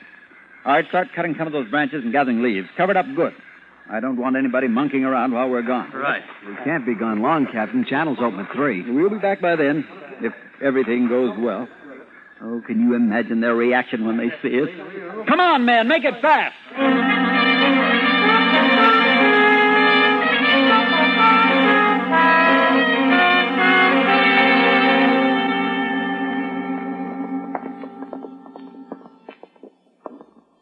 All right, men, dress it up. I'm going to knock on the door now, and keep smiling to show we're friendly, and let me do all the talking. Understand? Yes. Right, sir.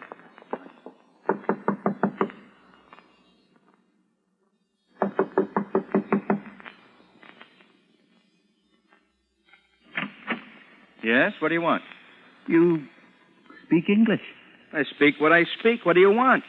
Martian speaks English. We're from Earth. I'm Captain Williams, commander of the first expedition to Mars. And you are the first Martian we've met. Martian?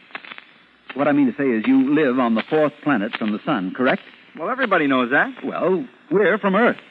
Where? It's never been done before. What hasn't? How is it you speak such good English? I'm not speaking, I'm thinking. Telepathy. Now, what is it you want? We're from Earth. From Earth. Some other time, Mac. I got my own problems. How do you like that? You didn't look very bright. I know, but... Well, try it again. Knock on the door. I'm in command here, Dugan. I'll do all the thinking. Yes, sir. I'll knock on the door and try it again.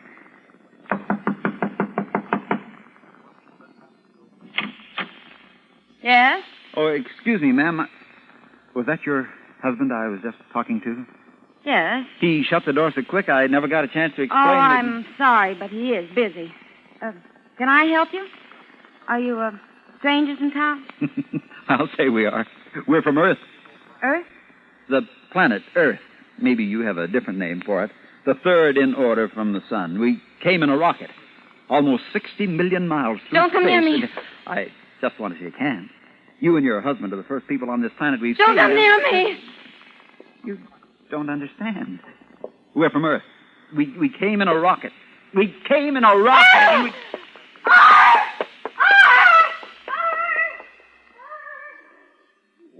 What'd I do, Captain? Don't you think we'd better get away from here, maybe? Well, all I did was... How far is it to town, Prescott? Quarter of a mile.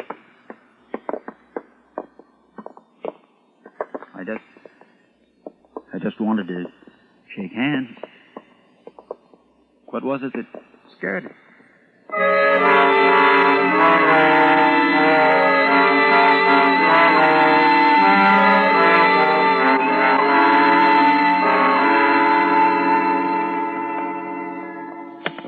All right for us to smoke, Captain? Sure, smoke, yell, unbutton your buttons, do whatever you want.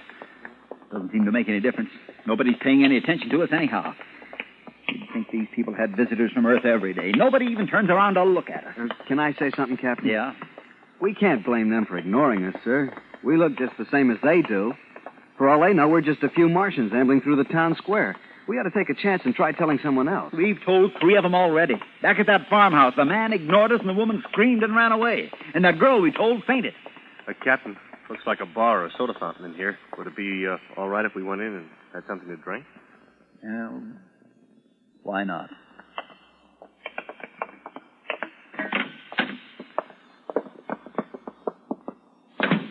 Good afternoon. Good afternoon. Could we get something to drink here? Got some nice fruit crystal. It's all right. The same for everyone. It's art. I don't think I've ever seen you fellas around. You strangers? We're from Earth. Where? Earth. Third planet from the sun. Oh, clumsy of me. Earth, huh? Well, what do you know? You mean you understand what I'm trying to tell you? Sure. That we're the first men from Earth ever to reach Mars, that it's never been done before? That we came 60 million miles in a rocket? Sure. 60 million, huh? Rocket, you say? Well, I'm proud to make your acquaintance. I'm Captain Williams. This is Lieutenant Prescott, Sergeant Clitheroe, and Lieutenant Dugan. Well, I'm honored. I'm honored. Do you mind if I bring my son in to meet you? This is an occasion. Sure. Bring him in. Son, come in here. Rocket, eh? All the way by rocket. Say now. You understand what we went through, the chances we took. Sure. Why, you're real heroes. Let me shake hands again. You call me, Doc? Son, these men are from Earth. From Earth. Understand? Yes, Pop. We're the first men from Earth ever to reach Mars. Isn't that wonderful, son? Think of it. It's wonderful. Go tell everyone. You don't mind if he tells people, do you? Mine. I should say not. Oh, we'd like him to. As many as possible. Go ahead, son. Hurry. Think of it, all the way from Earth. There were times in there when I didn't think we'd make it, I can tell you. Hey, I'll bet there were. Turbine conked out when we hit the stratosphere. I began to sweat the big drop. I can imagine. Turbine, it's pretty serious. Well, even before we left, we were told we only had about 1 chance in 3 of making it. Hey, I don't see where you found the courage. We didn't even know what we'd find when we got here. You see, it's never been done before. Never. Let me shake your hand again. Lots of men were killed trying, but they never succeeded. It was an honor for our little town. You're the first to know, really. The very first. Oh? Your name will go down in history in all the school books with ours. Yes, and the monuments on both planets. Hey, what is your name? Hey, wait a minute. Hold on. What's up, Skipper? Outside. All those people. Looks like the whole town. Why, they must have heard the news, the glorious news from my son. Yes, they've come to welcome you. Hey, hold your fire, men. Welcome us. It doesn't sound like they've come to welcome us, Pop. Why, that's the man we first spoke to, the one whose wife got scared. Gentlemen, please don't shoot. There must be some mistake. I'll just ask them why they're behaving in such a... Here, come back here. Come back here, you old... Come back here. Ran out on us. What do you make of that? Captain, I don't understand this, and I don't like it. Dugan, the back way out. See if it's clear. Prescott, you fire when I say fire, not before. Lower your gun. They're all around us, Captain. We'll make a break for it. 1 volley at my command. Captain Williams. Yeah? Look, there's a little guy out there giving them all what for. What? They're starting to disperse. Let me see. Clear this square immediately. Immediately, I say. Go on now. Go on, all of you. Go on home. He's coming in. Now, I'll do all the talking. Put your guns away, but stay on your toes. Dugan, let's keep our eye on the back, huh? Gentlemen, may I apologize for the unforgivable actions of my fellow townspeople. They've acted barbarously. Barbarously. We didn't do a thing. We were as friendly as we could be. Well, they're ignorant, just ignorant. No reverence for science, none whatever. We're from Earth. Did they tell you? Oh, yes. A great honor, sir. This is without a doubt the most memorable moment of my life. As a man of science, I greet you. What have we done to make them so hostile? Oh, no, please, put it out of your thoughts. They're dolts, idiots. Simply because 2 women were stupid enough to be frightened. My apologies, my sincere apologies. Believe me, sir, I would never have forgiven them if they had harmed so much as a hair of your head. A scientific marvel, and they would do you harm. This is unforgivable. Oh, we're wasting time. The members of the Institute are waiting. Institute? The Institute of Science. We have sole jurisdiction in such matters. The members have already been informed and are eagerly awaiting your appearance. It will cause a sensation. Well, that's a little more like it. This way, if you please. I have transportation waiting. And have no fear of these rustics. You're in my care now. I'm Captain Williams, sir. Who are you? I'm president of the Institute. My name is Dr. Boo. This way, gentlemen. This way.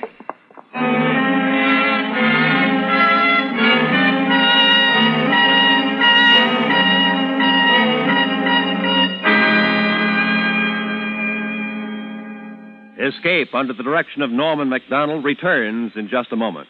How the gambling machine works, the far-reaching effect of legal and illegal gambling, domination of entire areas by racketeers. That's this week's topic on The Nation's Nightmare, tomorrow night on CBS. And now, back to Escape.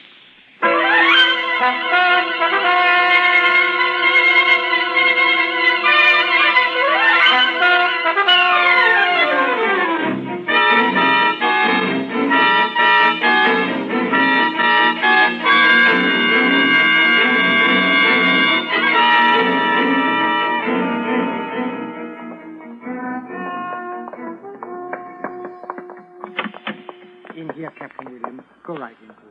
I won't make a speech, you understand. Just a few informal remarks. The members of the Institute will listen to you with the greatest interest, no matter how informal your remarks.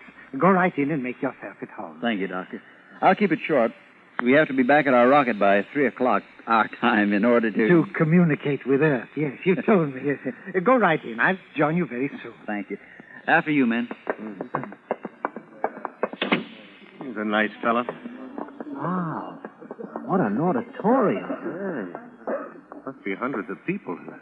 I wonder how they managed to get them together at such short notice. Straighten up, men. They're looking at us. Good afternoon. Good afternoon. I am Mr. And I'm Captain Jonathan Williams of New York City, on Earth.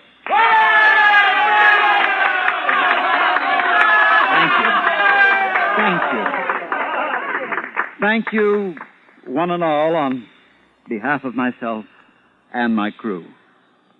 Thank you. Well, it's good to see another man from Earth. I am from Earth also. How was that again? There are many of us here from Earth. You from Earth? Yes. But is that possible?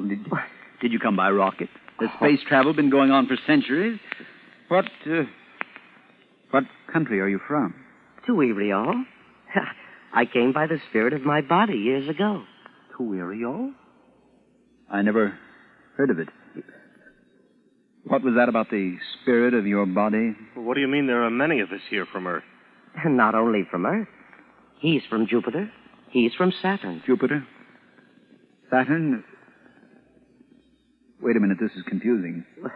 Where on Earth is this Tuiriol? Tuiriol? Is it near America? America? What is America? You never heard of America? No. You say you're from Earth and you never heard of America? Earth is a place of seas and nothing but seas. There is no land. I am from Earth, and I know. Earth is a place of all jungle. I am from Orion Earth, a civilization built of silver. Silver? Men, come over here a second.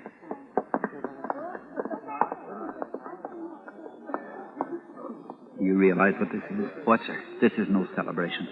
These aren't members of the Institute. This isn't a banquet or a surprise party. Huh?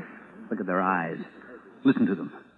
Now I understand why the woman screamed, why the girl fainted, why the old boy in the soda fountain ran out on us, why the crowd was hostile, why they brought us here. Oh, where are we, sir? In an insane asylum. They think we're crazy.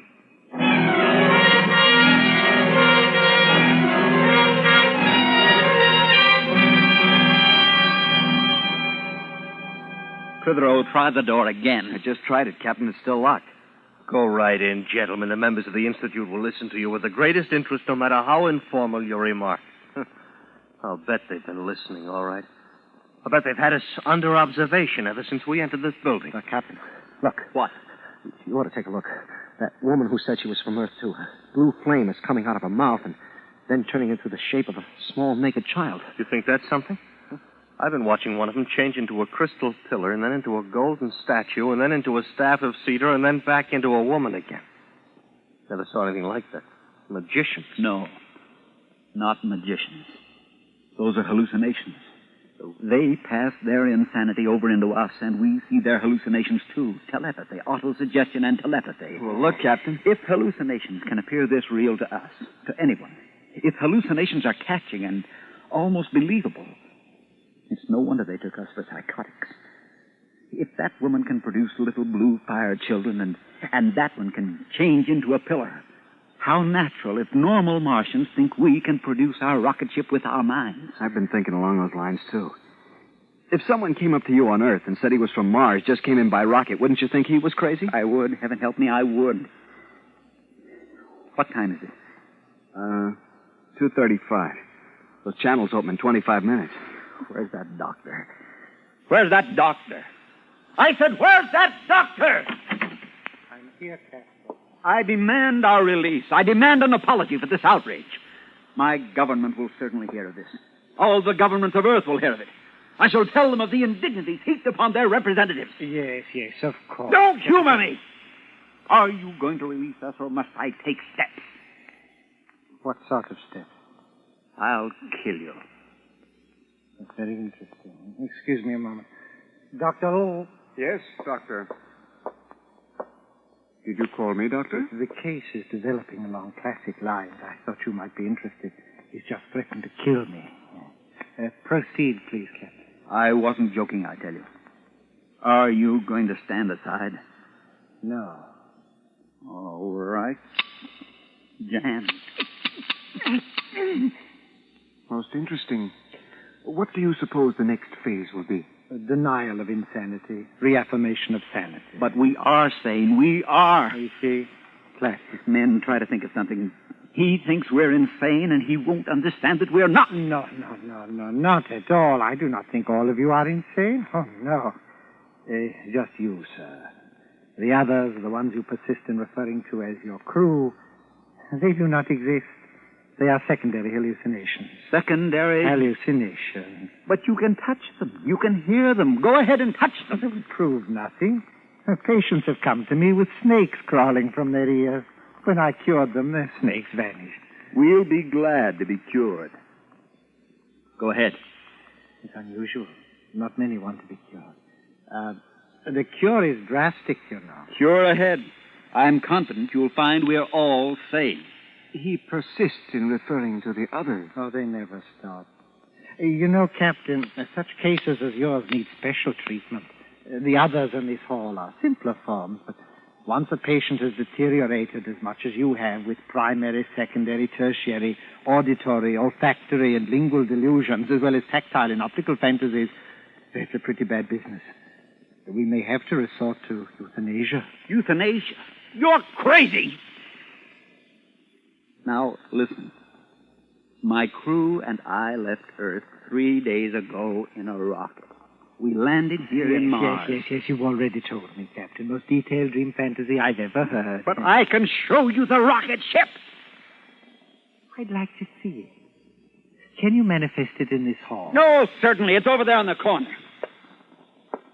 I don't see it. Of course you don't. It's not there. Why did you tell me to look if the rocket isn't there? I was joking, idiot. Joking. Really? You have an odd sense of humor. If you give us transportation and come with us, I can show you the rocket. It's in a small forest near that town where we first saw you. Be rather interesting to observe his reaction at the failure to show it to us. Yes. Would you care to accompany me, Dr. O? Oh, I'd be delighted. Very well, Captain. Lead us to your rocket.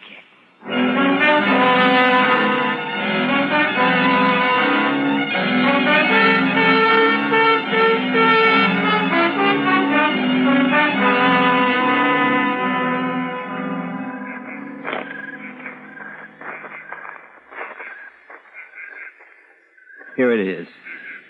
Here's the rocket. Now are you satisfied? Now are you convinced? I see nothing resembling a rocket. Dugan, Prescott, Clitheroe, clear away the camouflage. Hurry! You'll see, Doctor. You'll see. All right, there. There. Okay, men, that's enough. There you are, Doctor. That's the main hatch. Now, are you convinced? Wonderful manifestation. Wonderful. But like the manifestation of your gun when you threatened to kill me, completely unreal and non-functional. I've been thinking about why your gun jammed, Captain. I think it's a change in atmosphere. I suppose he allows his hallucinatory companion to offer the rational because the reality is too painful for him to offer it himself. Yes, precisely, Doctor. It's a rocket. It's a real rocket. See? I can touch it. May we look inside? I insist that you look inside. Come along, Dr. Lowe. This is one of the most...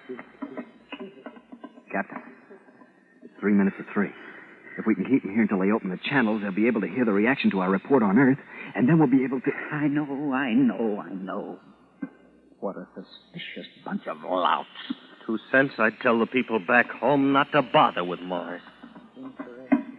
Fascinating. I've never seen anything like it. All right, now do you believe? Why, this is the most incredible example of sensual hallucination and hypnotic suggestion I've ever encountered.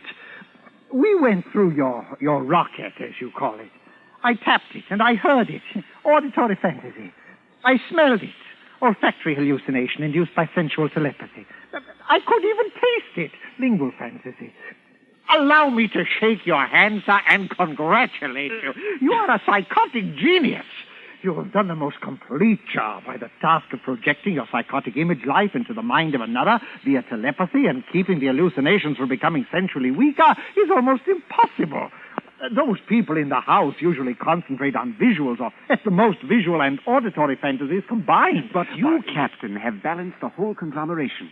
Your insanity is beautifully complete. My insanity? Yes, yes. What a lovely insanity. Metal, rubber, foods, clothing, fuel, nuts, bolts, 10,000 separate items we've checked on your vessel, sir. Never have we seen such a complexity. Why, there were even shadows under the bunks and under everything. Such a concentration of will. Let me embrace you, sir. I write this into my greatest monograph. I'll speak of it at the Martian Institute next month. Doctor, he's incurable, of course. Of course. You poor, wonderful man. You'll be much happier dead. What? Have you any last words? Wait, no, don't shoot. Oh, you poor, sad creature. I'm afraid you are far beyond any psychiatric therapy. You're an incurable case. No. I shall put you out of this misery which has driven you to imagine this rocket and these three men. I did not. It will be most engrossing to watch your three friends and your rocket vanish once I've killed you. Doctor. And then I will write a paper on the dissolution of neurotic images, from what I observed here today. I'm from Earth. My name is Jonathan Williams, and these men are... Yes, I know. From Earth. Honest. Captain Williams. They continue to exist. Superb. Hallucinations with time and spatial existence. I wonder how they will react to a bullet. What? No. Oh, no. Put on that gun. No, don't. An auditory appeal, even with the patient dead. Run!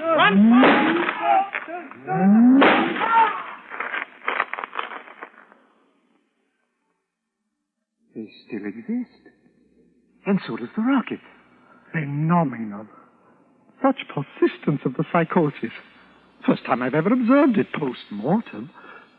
But it will fade. It will all fade.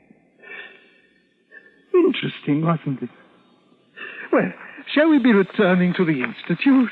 I should like you to explain certain aspects of the case to the members of my department. Oh, gladly, my boy, gladly. You see, this patient...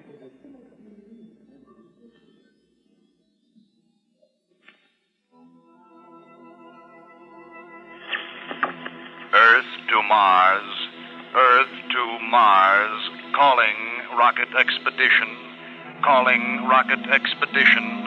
Do you read me?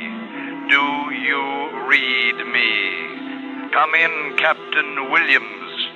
Come in, Captain Williams. Earth to Mars, Earth to Mars.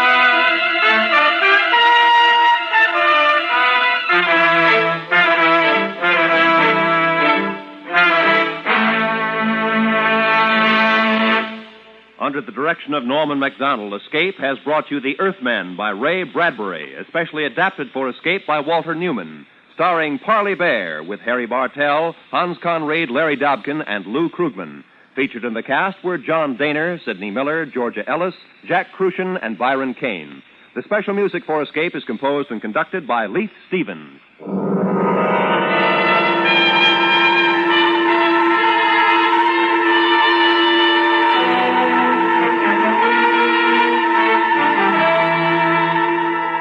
Next week, escape with us to an island off the northwest coast of Africa, and the story of a man whose quest for happiness was blocked by a giant, a madman, and a beautiful girl, as Millard Kaufman tells it in his exciting story, The Gladiator.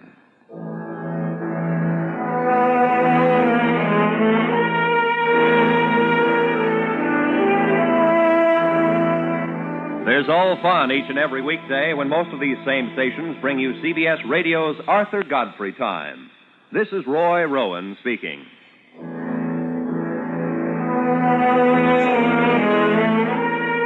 This is CBS, where you hear the FBI in Peace and War every Thursday night, the Columbia Broadcasting System. If you want to take it easy and you want to take it right, then you'll get a Regal Pale and you'll always know you're right. It's a light and better. Better get her. Mellow, mellow brew, Regal Pale. Never fail. It's a better, better brew for you and you and you and you. It's a better, better brew for you.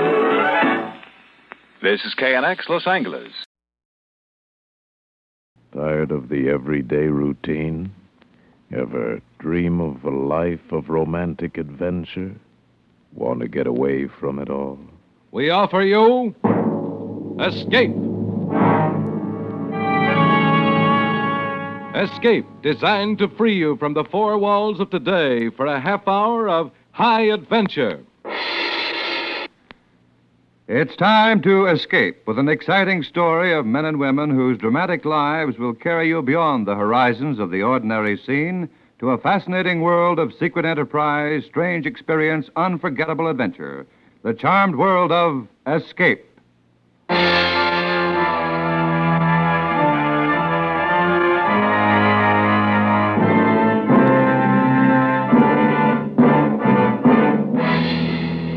Tonight, we escape with the most unusual story of suspense and terror in occupied Paris, as Marcel Aimé tells it in his unforgettable tale, Crossing Paris.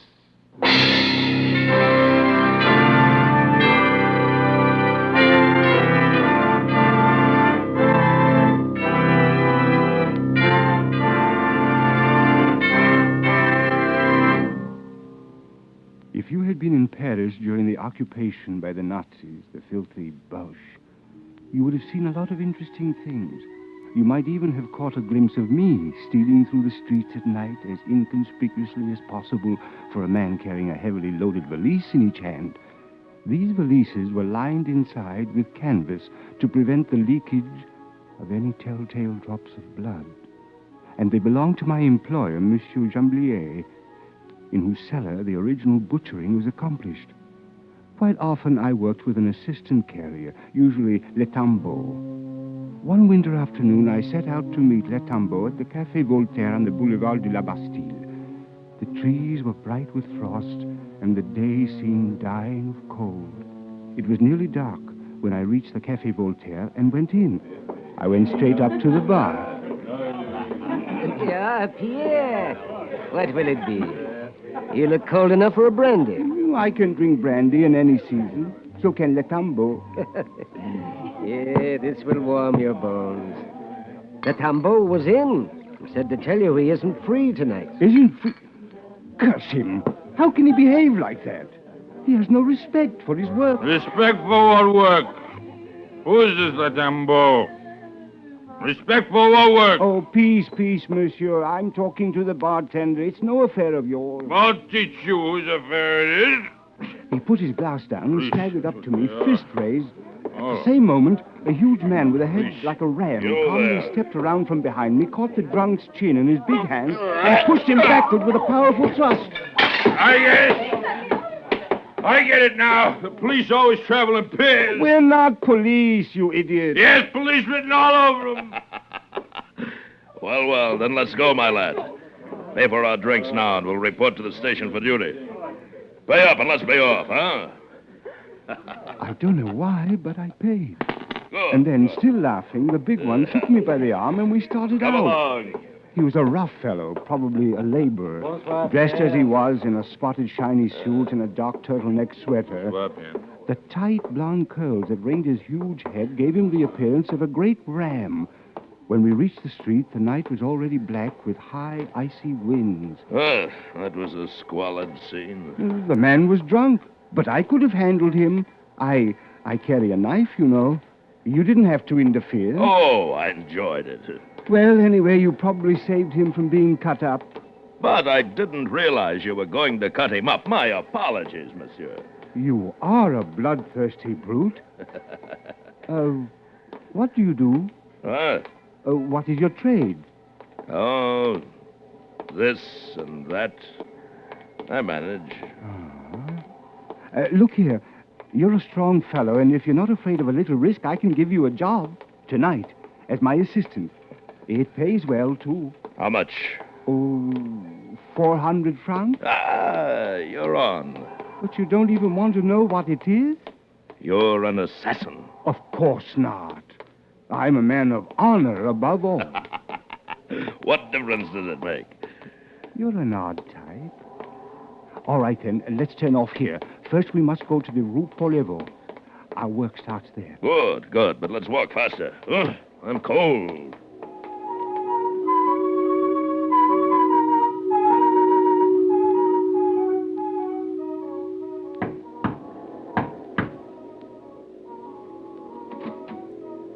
Who is it? It's me, Pierre. Who's the other one? Le Tambo ducked out on me tonight, so I've asked my friend Grand Gilles here to take his place. He's all right. Hurry then. You're late. We followed Monsieur Jamblier across the cellar to a thick table where stained white cloths cover a shapeless form. He proudly removed the shroud, revealing a whole hog which had been cut neatly into a dozen portions. Then he stood back and allowed us to feast our eyes. He's a beauty. No? Ah, how much does he weigh? 200 pounds.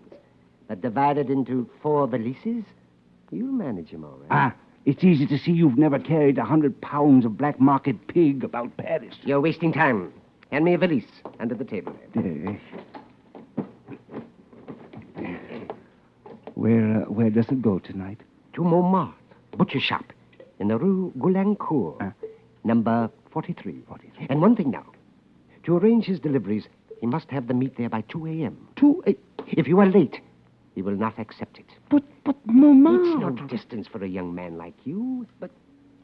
How much are you giving us? Now, Pierre, a bargain is a bargain. But, Montmartre, that's a different matter. You know perfectly well I can't risk keeping the pig here, and it's too late to get anybody else to carry it. Carrying 200 pounds of black market meat all the way across Paris in the dead of night with the police lying there in wait for us at every turn along the way. All right. You get 50 francs more. I want respectable pay for my work. No, not just a tip. 500 then. But not a sou more. It is hard work, and it involves great risk. 600 francs. Monsieur Jamblier, tell me, is this really number 45? Why do you ask that? For no reason at all, because I know the answer. Monsieur Jamblier, 45 Rue Polevo. Who is this man, Pierre? D'Angers, you will do me the courtesy of keeping your mouth shut. I do the talking here. Now, you agree then to 600 francs? Monsieur Jamblier, 45 Rue Polevo, my share will be 1,000 francs. Are you mad? Don't pay any attention to him. He's my assistant, so you just give me 2 times 600 francs, and I'll settle with him later. All right, then here, take it. I can't have you here all night. Jamblier, 45 Rue Polevo, now my share will be 1,500 francs. Jamblier stood as if frozen, his jaws clenched. The ram was not even looking at him, but instead he walked nonchalantly around the cellar, examining the foodstuffs stored there. He spied a string of sausage hanging on the wall, jerked it off, stuffed it into the pocket of his jacket. Then he found a large paper sack and burst it with the end of his index finger. A stream of lentils ran out through the hole and onto the floor. Monsieur Jamblier, 45 Rue Polevo, give me 2,000 francs. Or shall I wreck this place? Jamblier looked at him fearfully for a moment. Then he pulled a fat billfold from his pocket and handed 2 notes of 1,000 francs each to the ram, who pocketed them calmly and caught a third one on the fly. I started toward Grand Gilles to make him return the money. Leave him alone. I can't afford a row here. I don't want a row, but after all, he's my assistant. And this is my cellar. I paid out enough money to have peace here at least. You can settle it with him later. Right now, we've got to finish packing the valises. It's late. All right. You're the boss. Come on, let's get it done. I'd postpone this whole thing if I could. We went back to the table and finished wrapping and fitting the sections of pork into the valises. Grand Gilles sat across the cellar on a wine barrel, eating a thick slice of ham he'd found. When we were packed, he got up, came over to pick up his 2 valises. This apparent willingness seemed to impress Jamblier, and when we reached the door, he stuck a pack of cigarettes into the ram's pocket. That's for the 2 of you. for the trip. Cigarettes at night, a fine way to get ourselves picked up. Oh, come now, Pierre. Don't worry so. I have to have 2,000 francs more. Not a sou. Not a single Give me 2,000 francs, for heaven's sake, Jamblier! Jamblier, 2,000 francs, Jamblier! Stop it. You'll have the police on us. You blackmailer. Here, take them and go. But shut up in the name of Mary. Shut up. Here, you devil. Open the door. Let's get out of here. I'll settle with you later, my fine friend. Jamblier! Jamblier, I now have to have another 2,000! Quiet. I tell you, stop it. Now, don't you dare pull anything like that again. What's the matter with you, anyway? Do you want to go to jail? I'm warning you now. Stop chirping at me, or I'll pinch your head off and let you bleed. Well, I don't want any trouble, but after all, I've given you a job. This is my work, and you should have some respect for it. That's for your job. I've got it. Yes. Come on, little one. Let's get it over with, huh? Come on. Come on, I said.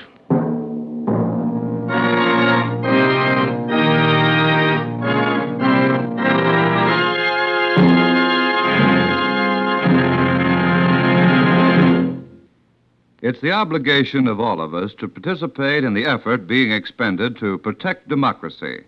Our national security and the current United Nations police action in Korea demands that the size of our armed forces be increased. If you're between the ages of 17 and 34, support the United Nations police action by enlisting in the United States Army or Air Force.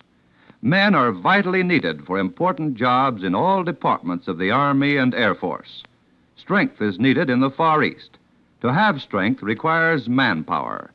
Young men who are eligible for selective service have the vigor and imagination that are necessary for an effective Army and Air Force. Volunteer to serve your nation.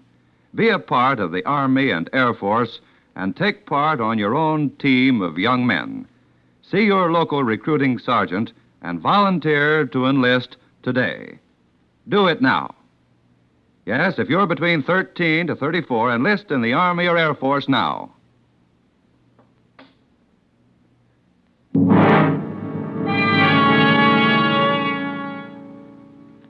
This Grand Gilles was a sinister character. He'd blackmail Jamblier out of 5,000 francs and then threaten me with I don't quite know what. Still, there was nothing to do but follow him. It was too late to get anyone else to help me carry Jamblier's black market pig to Montmartre. Besides, when I start a job, I finish it. A frozen wind whistled down the Rue Porevo, stiffening our fingers on the valise handles. We walked slowly with heads down. Where do we cross the river? We'll have to go up to the Ile Saint-Louis. Too near the railway station down here. Too many police patrols and German soldiers around here. Well, let's hurry then. My hands are turning to stone. The oily water in the Seine was black as coal, and along the banks the bare trees stood bleak and spectral. Finally, we reached the Ile Saint-Louis, and with a cord turned into the first side street for a moment's respite from the paralyzing north wind. It's a wonder that air doesn't freeze. Why in the name of heaven do you work at this job? I make my living this way. Every man to his trade. Well, it's not much fun. Plowing around in the night with valises full of lead, your face cracking with the cold, and all for the benefit of a thieving rascal like that Jamblier. You made out all right with Jamblier. Huh? You want some of it? If it had been just between you and Jamblier, all right. But I'm the one that brought you there. In my work, I am strictly honest. Let us go. Wait just a moment. Now tell me, how much can you get for pork in the black market? Forget it. 75 francs a pound? Forget it, I'm sure we could sell Jamblier's pig at 75 francs a pound. That would give us 30,000 francs. 15,000 apiece of easy money. So instead of killing ourselves in this... Listen, a patrol. Stand absolutely still. Not a sound now. Oh, fine. Very good. Thank you, Rescue. You could only have a cigarette and it's cold. You know we can't smoke on duty. It would help to warm us a bit. There That was close. Come on, let's get out of here. Follow me and hurry, or we'll never make it by 2 a.m. We walked along silently.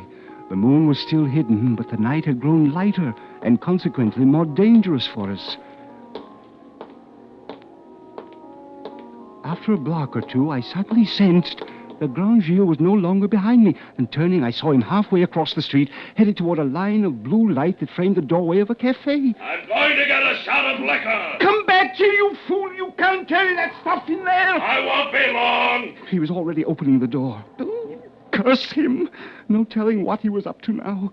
But in any event, I couldn't leave him there with Jamblier's pork. So I crossed over and followed him inside. Several men who looked like clerks were playing cards at a table. The proprietor's wife sat knitting a sock behind the cash register and looking suspiciously at Grand Gilles, who was already standing at the bar, one foot resting on his valises. Proprietor, give us some mulled wine. This is my closing time. Give us some mulled wine. You're not running into my place with the police at your heels, are you? Give us some mulled wine. No, don't cause a row. With me, the... Mulled wine, proprietor, mulled wine. Shut up, Grand Gilles, shut up, I tell you. If you quiet down, monsieur, I'll get it for you. Oh. Thank you, madame. The proprietor's wife went out through a low door at the back, and Grand Gilles turned and stared at the 4 clerks who had stopped their card game. You! All right. There are 4 of you sitting there. You're half-starved on rotten carrots and sawdust pudding. You're smoking corn silk, all of you. And there's enough good, fat pork in these valises to make you rich. Well, what's to keep you from making off with it? You know well enough we're in no position to report it. In the name of heaven, Grand Gilles, come to your senses. Get out of here, you filthy paupers! Get out and howl against the black market! You rebel scum! What good does it do to make laws if they're not respected? You're blackguards, anarchists, disloyal Frenchmen, all Stop of it, you! Grand Gilles, have you lost your mind? Maybe you don't care what happens to you, but I do. You don't say. You there, proprietor. Where did your lobster of a wife go? I can't wait all night. Get us some brandy. Get us some brandy, I said. 1, then. 1, but please, no more. It's past closing time already.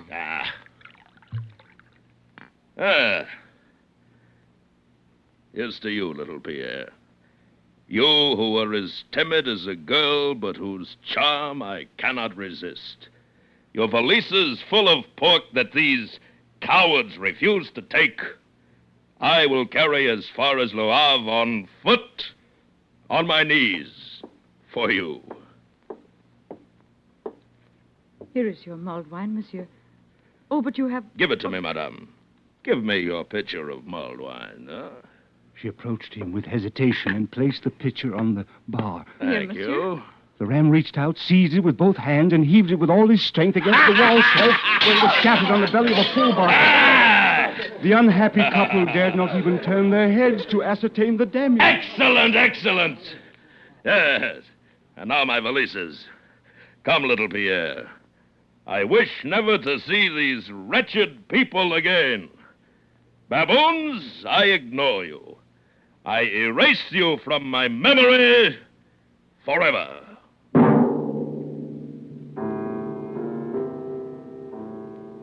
I followed him out, wondering how in the world I could keep this monstrous madman from getting us picked up by the police. The moon had come out now, and the center of the street looked like an arrow of brightness, while the shadows along the sidewalk offered dangerous possibilities of surprise. Grand Gilles threw away his cigarette as we approached the first street crossing. We had just reached the opposite curb when a man's voice rang out from the dark only 3 yards in front of us. Stand where you are. No tricks now. What are you carrying in those valises? Oh, before taking that tone, you'd do well to identify yourself. It's the police. You saw me well enough. The police? Well, I'm certainly glad we ran into you. I've been looking for somebody to show us how to get to the Rue Sévigné. You're going away from it, and I think... You don't tell me. Did you hear that? The Rue Sévigné is behind us. Well, then we'll just have to turn back. Later, perhaps. Right now, you're going with me to the station. Oh, maybe rest a moment first. We've walked a long way looking for the Rue Sévigné. Perhaps I can explain. No need for that. Come along now. I put my valises down anyway, thinking it would give me a chance to talk him out of this. And the ram, bending his knees slightly, put his down also, and then suddenly straightened up, smashing the gendarme on the jaw with his huge fist. The poor man doubled to his knees and fell flat. Grand Gilles bent over him for a moment, then grabbed his hat and threw it into the middle of the street. The visor shone there in the moonlight. Well, let's go. That was smart. As soon as he comes to, he'll grab his whistle. In 5 minutes, all the police in the arrondissement will be after us. That would surprise me. I have his whistle in my pocket. Air raid alert. Now what will we do? We don't dare go into a shelter with this meat. I live only 2 blocks from here. Come on. In spite of carrying 100 pounds apiece of that cursed pig, we ran all the way. But at last, with bursting lungs, we made it. I stopped a moment inside the door to catch my breath before climbing to the top floor where he said he lived. The ram went on ahead, and his door was open when I finally arrived. Come in, come in. I'll have a fire going in the stove in a moment. It was a large, comfortable studio. I set my valises down near the door and stood there until Grand Gilles drew a blackout curtain over the window and turned on the light. There were several easels in the room, and on a table near the window were spread out a number of drawings and paintings. Surprised? You're a painter? Yes, I'm a painter. You did all those? I sell most of them around Montmartre. But since the German occupation, amusingly enough, not always for money, I barter. Only last week, for example, I sold a woman wearing nothing but high-heeled shoes and an opera hat. And do you know what I got? A ham. But here's one I've been commissioned for that'll bring 100,000 francs. Do you like it? No. Because it's the portrait of a Nazi? Perhaps. And because it's no good. You're still angry with me, aren't you? I don't know what to think of you. Think what you like, then. I'm going to eat something. The stove had commenced to glow, so I sat down in a big easy chair next to it and soon became drowsy in its pleasant warmth. And then a bell started ringing somewhere and woke me out of a sound sleep. Ron Sheila speaking. Susie. I'm sorry I couldn't make it. No, Pierre Martin and I... What? No, you don't know him. Pierre Martin is a little gutter rat who works in the black market. Yes. He gave me a job, the poor idiot. Oh, I had great fun. Wore dirty clothes, played the role of a tough, a Satanist, a thief. Oh, it was very amusing, I assure you. What? So that's it. Oh, no. Slumming. He was slumming. I must tell you all about mocking it. It will me. amuse you. Making fun of my work. Wonderful. Laughing to himself all the time. I'll show him. Pierre, such temper, little one. Oh, now, don't be angry. You dog! And I thought you were hard up. I wanted to help you. And you, the gentleman, treating himself to a taste of what I suppose you call the underworld. Like a stinking tourist. Is there a reward out for you, Pierre? It's stealing, that's what it is. You should have left the work to a man who needed it. You have no honor. No respect for work. You're a filthy rat. Oh, but I have. Come over here. Look, I drew a portrait of you while you slept. Perhaps you will like this picture. I don't even want to look at it. What do you think I am? Me, I earn my keep. I work hard. You and your Nazi 100,000 franc commissions, you've done everything to make trouble for me. My work is amusing, eh? Well, I'll show you what I think of you! Here, what are you up to? I ran across the room to the easel that held the portrait of the Nazi, plunged my knife into it as a top, and ripped down. No! I was about to slash it across the middle when Grand Gilles' huge body smashed into me, and we fell heavily to the floor. He had me by the throat. I was slowly choking my life out with his thick fingers. I began to beat the floor in agony with my open hand, when suddenly I struck the knife with one hand and seized it. My eyes were turning back in my head as I slashed out at his wrists. He let out a howl and sat back watching the blood drip from one hand. I was too weak to move, so I lay there holding my knife over my chest, pointing it at him. Suddenly his eyes went white with insane rage, and before I could move, he threw himself on top of me again. And then rolled over with a faint moan. My knife had been driven straight into his heart. His legs twitched a little, and then he lay still. I looked at him unbelievingly. I had never killed. I never wanted to kill any man. And then I covered my face with my hands. Oh!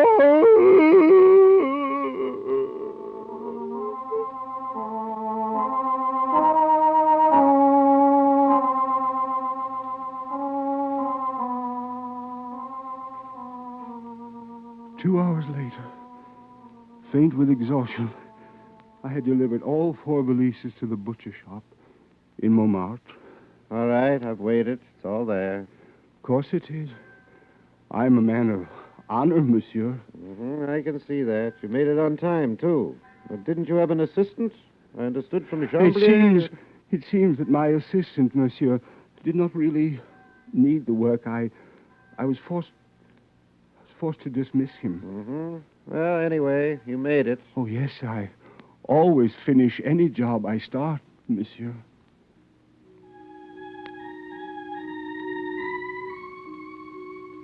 It was only then that I remembered that Grand Gilles had said my name to his girl over the phone, and that my portrait sat waiting for the police in his studio.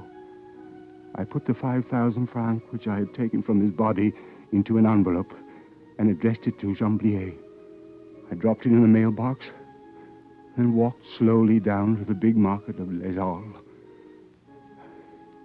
It was almost dawn when I reached it, and the heavily loaded pushcarts were stacked up in the side streets, smelling of green vegetables and berries. The gutters were slippery with garbage, and a lonely woman in pink satin pumps was staggering wearily through the filth at the end of an all-night souse. I sat down on a curb and watched her and said to myself, we none of us do what we wish to do. Believe me.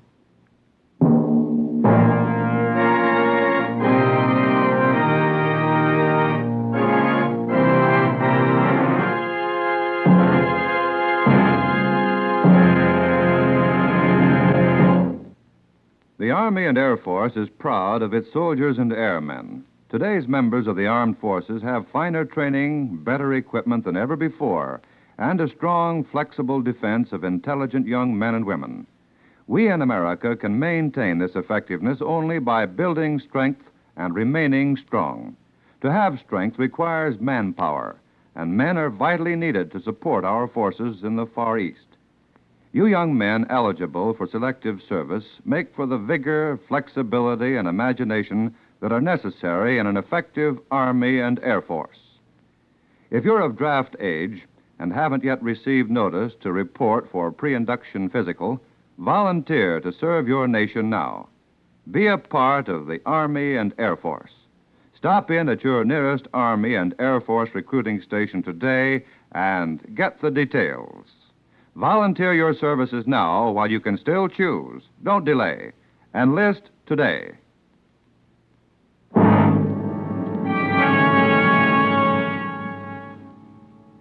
Escape is produced and directed by Norman MacDonald, and tonight has presented Crossing Paris by Marcel Aimé. Adapted for radio by John Meston and starring Jay Novella with Bill Conrad. Featured in tonight's cast were Howard McNear, Barney Phillips, Edgar Barrier, Vivi Janis, and Paul Frees. Special music was arranged and played by Ivan Ditmars.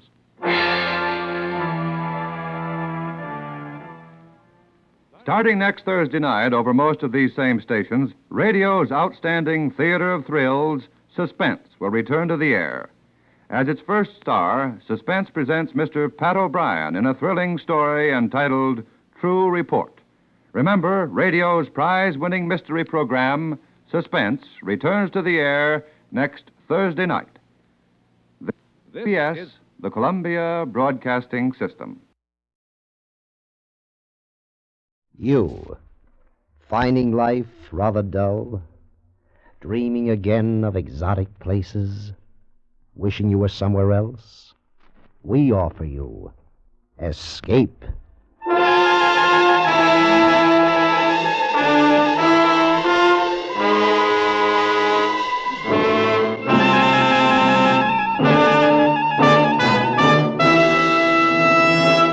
Escape with us now to Istanbul, the nerve center of Balkan intrigue and violence, and the story of a man caught in the fatal web of the most cold-blooded political organization on earth, as Eric Ambler tells it in his famous tale, Journey into Fear.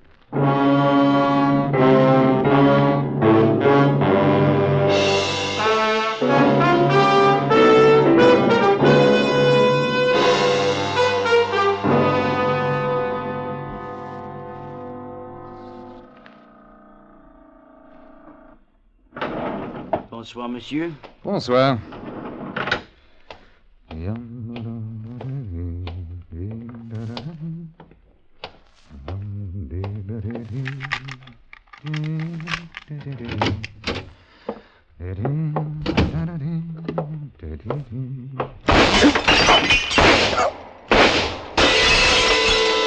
It seemed as if a bar of white-hot metal had been suddenly pressed against my hand. And then it was numb, but I could feel the blood beginning to trickle through my fingers. There wasn't a sound. And as I crouched against the wall, I became dimly aware that the window was open and that someone was moving by it. And then my eyes, becoming used to the darkness, saw that whoever had been at the window had left by it. I reached for the light switch and found it. The hand hurt like the very devil.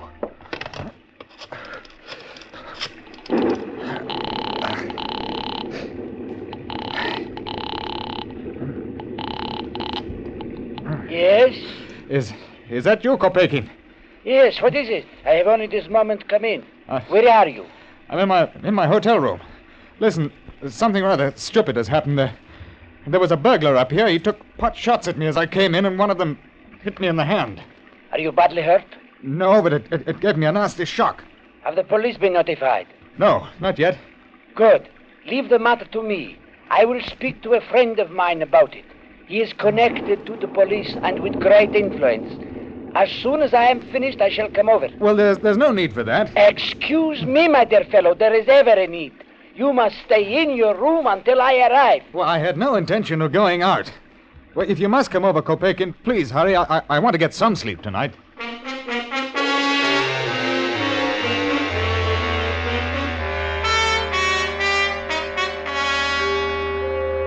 Does it occur to you that this man was shooting to kill you and that he came here for no other purpose? Oh, that's nonsense. The man was a thief. Why should anyone wish to kill me? I'm the most harmless man alive. Are you? Remember I told you that I was going to telephone a friend of mine? Yes? We are going to see him at once. Oh, well, I'm jolly well not. I'm tired. I want to go to bed. Unfortunately, I have official instructions. A man tried to murder you tonight. Something must be done about it at once. Murder? Are you out of your mind? I am sorry, my dear fellow. I can understand your feelings. But this friend of mine is Colonel Haki. He's the head of the Turkish secret police. Oh, now, look here, Kopekin. What's this all about? I thought you were my company's Turkish representative. And now you talk about secret service and all that rubbish. Please, I cannot tell you anything more. It is to our mutual interest that we go at once to Colonel Haki. You must believe me. All this hysteria of absolutely nothing. My dear fellow, it is most certainly not nothing. Get your overcoat. It's cold out.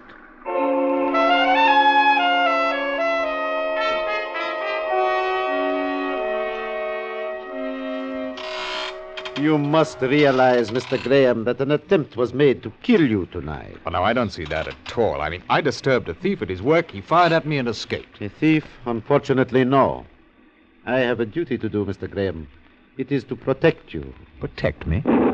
From what? You are in the employ of Vessels Cater and Bliss Limited, the English armament manufacturers. Yes. You are, I believe, Mr. Graham, a naval ordnance expert. I'm an engineer, and naval ordnance happens to be my subject. Exactly. And your firm has contracted to do some work for my government. Certain new guns and torpedoes to rearm our naval vessels. Well, that's true. It is also true that our government stipulated that the work should be completed before spring. Yes? Exactly. Due to the international situation, we must have the equipment in our dockyards by that time. Let us suppose, then, that your thief had not merely grazed a hand, but had killed you. Well, naturally, my company would send another man out. Which would take time, Mr. Graham? Unless, of course, there exist sketches, drawings, and all that they need to know about our ships. Oh. No. I mean, I was forbidden to put certain things on paper. Ah. Then, if you were to die, it would take a great deal of time for another man to accomplish what you have already done, no? And when spring comes, our Navy's strength is still precisely what it is now. Do you know, Mr. Graham, that our enemies will do anything to see that it is so? Anything, Mr. Graham. Do you understand? Oh. Quite so. I have here, Mr. Graham, a photograph of a man. I am aware you did not catch a glimpse of the assassin's face, but I want you to cast your mind back over the time you have been in Turkey and tell me if you have ever seen him before. All right. Hello. Yes. You are sure? Positive. Have a look, Kopekin. He was at the cabaret you took me to tonight. I remember him at the bar. Yes, he was there. Excellent. Banat, Romanian. A hired murderer. We know him well. His price ranges from 50,000 francs upward. His employer is a man named Voroshin, who in turn is hired by his country to eliminate you. Unfortunately, we possess no photograph of him. I begin to understand. Of course you do.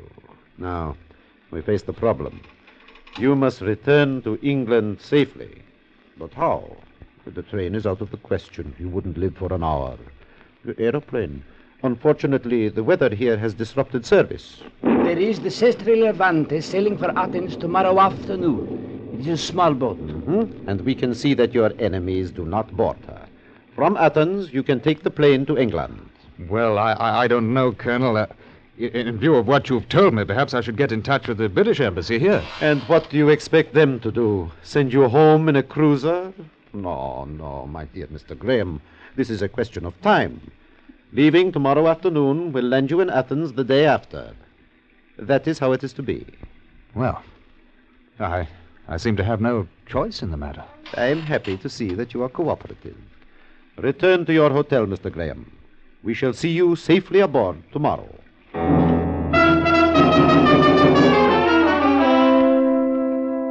The next afternoon, Kopekin and Colonel Haki saw me aboard. As a bon voyage gift, they presented me with a bottle of Johnny Walker and a small pistol, both of which I put in my suitcase. Besides myself, there were 4 other passengers, all of whom Colonel Haki assured me were harmless. The gangway went down, I felt the ship sway gently, and the journey had begun. My companions were an odd assortment of continental travelers. There were the Matis, who occupied the cabin next to mine, a middle-aged French couple who argued incessantly.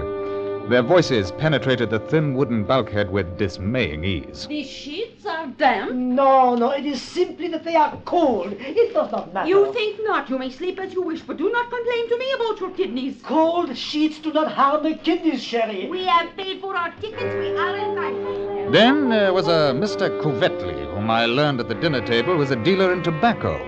A short, heavy man with a smile fixed like that of a ventriloquist doll. I go to England. Trade in tobacco is very good. England buys much tobacco from Turkey, you know. With American dollar so expensive and possibility of war, it is good business, Mr. Mati. So, I arrange a good deal of transportation for tobacco companies. What company do you represent? Passar of Istanbul. Passar? I must say these ravioli are exquisite.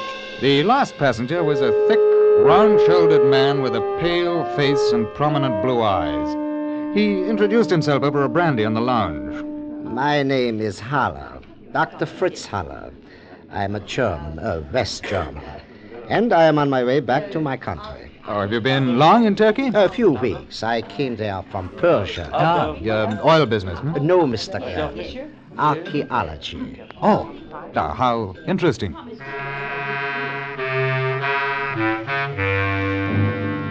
Those were my fellow passengers. At 9 o'clock that night, the cutter came out from Kanakkale to take off the pilot, and with it came a telegram. It was from Kopekin in Istanbul, and it read, H requests me to inform you that Banat left for Sofia on train. All well. Safe journey to England. Best wishes. I thought of the pistol in my cabin, and I laughed to myself.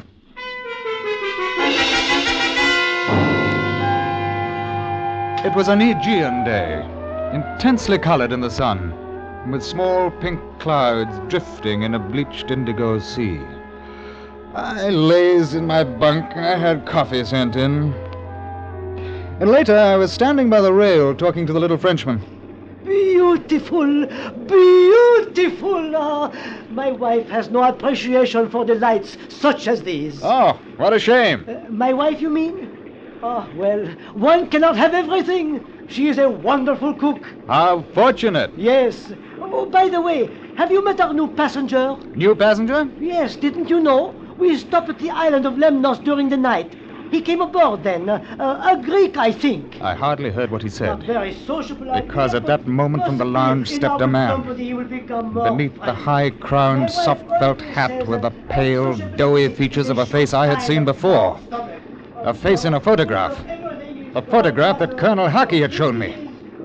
It was the man who had tried to kill me. The Romanian. Banat.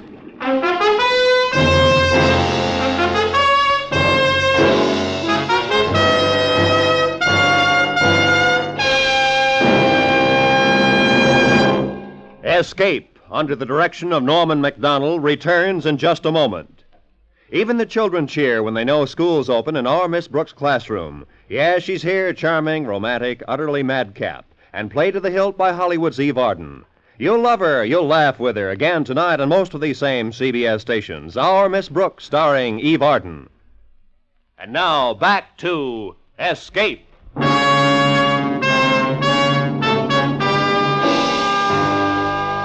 I heard Matisse' voice as though from a long way off. Monsieur, do you not feel well? Then I turned, and without looking at the man who had just come on deck, I went below. Somehow, Banat must have learned that I was on the Sestri Levanti. He had taken the train for Sofia, and then as soon as it had crossed the Greek border, left it. It was a simple thing to fly from there to Lemnos. I thought of the telegram. Oh, well, those idiots. And now I was caught. Banat wouldn't miss twice. He was a professional murderer. I had to get help, and so I went to the purser's office. He was a precise little man who smiled when I talked to him. Look, I found out there is a man on this ship who is here for the express purpose of murdering me. Indeed? And what is his name? Banat. B-A-N-A-T. He's a Romanian. Banat? One moment, sir. And now look here, you don't suppose he'd give his real name, do you? Banat, no. There is no one of that name or nationality aboard. He got on during the night at Lemnos. Oh, there is Mr. Mavrodopoulos. He's a Greek businessman. That may be what his passport says. His real name is Banat, and he's a Romanian. Have you proof of that? Have I proof? Now look, if you'll just radio Colonel Haki of the Turkish police at Istanbul, he'll confirm what I say. As I say, sir, we do not have radio for that purpose. I suggest that you leave the matter until we reach Athens. But can't you understand that man intends to kill me? No, sir, I do not understand. Nobody on this ship is going to murder you. There are too many people about. Oh. You have had bad dreams. It is ridiculous. I want to see the captain. I am extremely busy, sir. If you will close the door as you leave. I was almost sick with fear and anger as I left, and I went back to my cabin. Well, I could still go to the captain, but I could well imagine his reaction to my story. There was no proof, and these people were loath to stir up international complications. No. I was alone with my murderer somewhere on the ship with me. And then I remembered the revolver Kopeikin had given me. I'd never handled a gun before, but at least it would give me a chance. It was something. I went to my suitcase and I opened it.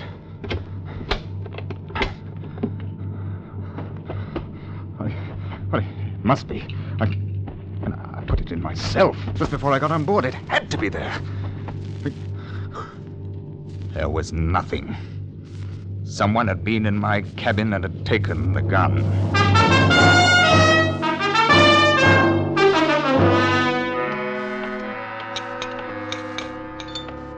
Mr. Graham, we were all worried about you. I told them that you had the sickness. Too much sea. Oh, oui, c'est toi. Oui, ma chère. Well, I'm sorry. I had rather a bad headache. I hope that it is nothing serious. No, thank you, Mr. Haller. Have you met Mr. Mavrodopoulos? No. I haven't had the pleasure. This is our English friend, Mr. Graham. How do you do? Nice. The soup is nauseating, Monsieur Graham. I suggest that you do not partake of it. When this Must you keep on? Sorry, my dear. Tell me, Monsieur Mavrodopoulos, are you bound for Athens, or do we enjoy your company as far as Genoa? I go to Athens. Then perhaps I continue on. Or perhaps not. A difficult decision, eh, Mr. Mavrodopoulos? Yes. And notice your hand, monsieur. It is bandaged. An accident? Nothing serious. A bullet wound, to be exact. Some dirty little thief took a shot at me in Istanbul. Dirty little thief, huh? You must look after yourself carefully. You must be ready to shoot back. Next time. Oh, I shall. There's not the slightest doubt of that. To carry a pistol, huh? Naturally. That is good. One must be so careful. You should be very careful. I don't think it's necessary. That sort of scum doesn't risk his skin with an armed man. The grin that had been on the Romanian's face faded. He hadn't liked that. And then I thought of something. Banat had taken my gun. It must be somewhere in his cabin. If I could slip away for 5 minutes, there was still a chance. As soon as the luncheon ended, I excused myself and I wandered off. I could see Banat engaged in conversation with Mati, and I prayed that it would be a long one. Banat's cabin was strangely bare. A gray raincoat hung with a soft hat behind the door, and a battered suitcase was under the lower berth.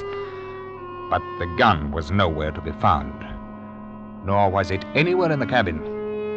I went to my quarters feeling helpless and needing a drink to steady my nerves. I have been waiting for you, Mr. Graham. Oh, Mr. Haller. I rather think that you have been looking for something. A gun, possibly? Would this be it? Well, I don't understand how you... No, Mr. Graham. Please, don't come any closer. Sit down. I came to have a little talk with you. Sit down. You know, Mr. Graham, poor Mavrodopoulos, or should I say Banat, is quite upset as I am. You have caused us a great deal of trouble and money. Yes, I begin to see now. I wonder if your name happens to be Voroshin and not Haller. Oh, dear me, I had no idea that you were so well informed. Colonel Haki must have been in a very talkative mood. And did he know I was in Istanbul? I don't think so. I thought not. You see, in order to take care of you, I had to take a hand myself. Banat was extremely careless at your hotel. When I found yesterday morning that you were to leave on this boat, I had to move very quickly. Luckily, there was a man named Haller who had booked passage with his assistant 3 days ago. Therefore, I took over his ticket and passport. Poor unfortunate. But it would have been awkward to book passage at the last minute without attracting Colonel Haki's attention. Yes, I imagine it would. Well, now, supposing you come to the point. Certainly. It must be clear to you that we cannot allow you to return to England. The obvious method of ridding ourselves of your presence is to shoot you the moment you land. But that could become complicated. Yeah, it could. The other alternative is to induce you to take a holiday for 6 weeks or more. I see. In other words, you hold up my return to England so that my company's work would be delayed to the point of uselessness for the Turkish government. You have a keen mind, Mr. Graham. Tonight, we reach Athens. If you like the idea, you will live to see your England again. And if I refuse to take this holiday? Then things will be complicated, will they not? I think you're bluffing. Hasn't it occurred to you that I shall repeat this conversation to the captain? It has occurred to me. As a matter of fact, the purser was telling me about your little talk with him this morning. I'm afraid that the ship's officers, including the captain, have enjoyed the joke very much. They call you the Mad Englishman and laugh. Well, Mr. Graham, which is it to be? If I take this holiday, where will it be? In a charming villa near Athens. You will enjoy all the comforts of home, I assure you. I shall give you an hour to think about it. Remember, we are not at war, Mr. Graham. You are not a soldier. In reality, you are doing your country no disservice. No one will ever know. He left me alone. It was not a pleasant choice he had given me. I knew that Banat and he could keep their promise to kill me when I landed. And I was equally sure that the holiday Voroshin spoke of would be a very long one. That either way, I should never return to my wife or to England. And I sat for half an hour smoking and trying to think. And then I remembered. Matti!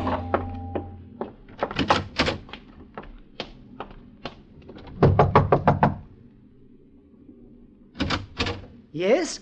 Oh, Monsieur Graham. May I speak to you for a moment? But of course. What is it? Monsieur Graham, ma chère. Would you come into my cabin? Certainly. I shall be back in a moment, my dear. I need your help. I thought that you looked serious. Is it money? No, I want you to take a message for me when we dock at Athens. A message? Monsieur Matti, you are the only man aboard I feel that I can trust. I am honored. Listen. I'm employed by a British armor manufacturer. I'm working in joint service with the British and Turkish governments. No. When I get off the ship tonight, an attempt will be made to kill me. This is true? Yes, I'm afraid it is. What I want you to do is to go to the Turkish consulate in Athens and give him a message for me. Will you do that? I will do it. You realize the message is highly confidential. I will say nothing. Thank you. All right, then, this is it. Inform Colonel Haki, Istanbul, that Graham is forced to accompany Soviet agents Voroshin and Banat, traveling with passports of Halle and Mavropolis. Is it possible? Unfortunately, it is. Well, go on. In the event of my death, please inform the British consul that these men are responsible. Mon Dieu, so that is why you looked sick when I spoke of Mavropolis this morning. Well, why do we not together shoot down the filthy swine? I have my revolver. You have a gun? Here? But yes, when one travels... Well, then there is something else you can do for me. Huh? Let me buy your revolver. I will not sell it to you. I give it to you.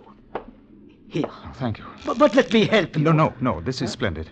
Oh, I am grateful, Monsieur Matti. And you will take the message? It is understood. Have no fear.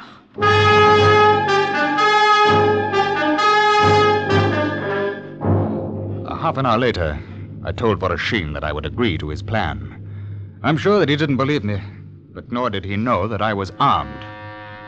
It was a forlorn hope. But if I was going to die, I would have the satisfaction of knowing that others would die with me. At 8 o'clock, the Sestre Levanti was approaching her berth. I had agreed to pass through customs and to meet Voroshin on the street. As I stood at the rail watching the quay drawing closer, I saw Banat standing to one side, hand in pocket and a fat smile on his face. He knew that he was going to earn his fee tonight. Voroshin stepped off the ship first, turned, waved cheerily to me. Banat followed him, and they both disappeared into the customs shed. I walked slowly down the gangway, and Mr. Kuvetli came pushing after me. Mr. Graham, please. Yes, what is it?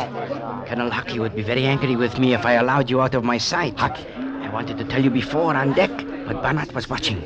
I did not dare to say anything earlier. Your face gives away too much, Mr. Graham. You, Kuvetli, you're a Turkish agent? One of Haki's men? Yes. I nearly gave the game away when I spoke of my non-existent tobacco firm. I thought you would know when the Frenchman questioned me. Colonel Hockey wanted to be sure that you got your plane safely. That is why I was aboard. But what can we do? Together we go through customs, and then we shall see. Customs inspection, as ever on the continent, was slow. Although I found myself wishing that it would never end. But it did. And if Cubetley had a plan, he evidently didn't feel it worth mentioning. He smiled at everyone. The plump little businessman who, to all appearances, would deal in ladies' finery rather than international intrigue. And we found ourselves, suitcases in hand, walking toward the street. So that is over. I find this inspection so tedious. Now, look here, Cubetley. I'm extremely grateful for your presence, but what are we going to do? Voroshin and Banat are waiting out there with a car. They're waiting for me. I know. It has all been arranged. What, you mean that we walk through those doors and do nothing? Absolutely nothing. You'll see. Well, I hope you have a gun. I have. Good. So have I. Oh? Yes, thanks to the Frenchman. There they are. Do we run for it? Go on walking, Mr. Graham. Keep your hand away from your pocket. That's it. Are you mad? They'll kill us. You, Mr. Graham, not me. Go on. Under my overcoat is a gun. Please do not make trouble. Go on. Oh, what a blithering idiot. You're one of them, too. We're ready, Voroshin. You've taken long enough. Hurry up. He's got a gun, Voroshin, left-hand pocket. Get in, Mr. Graham. Look out!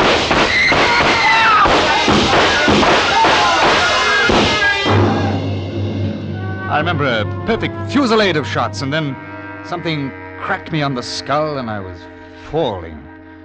It was all very dark and comfortable. Mr. Graham. Mr. Graham. Mr. Graham. He is all right. Mr. Graham, this Kopekin and Colonel Hockey. You are safe. Oh, good show. You've been unconscious. Really? You are at the airport now. You see, we found the bodies of two men in Ankara. They were archaeologists, Halar and his assistant. I realized that Voroshin and one of his men must have boarded the ship using their passports. Yes, I found that out. We flew a government plane here, Kopekin and I, to wait for you. The Greek authorities were kind enough to assist. Yes, very, very kind. Not at all. And now, my dear fellow, the plane is waiting to take you to England.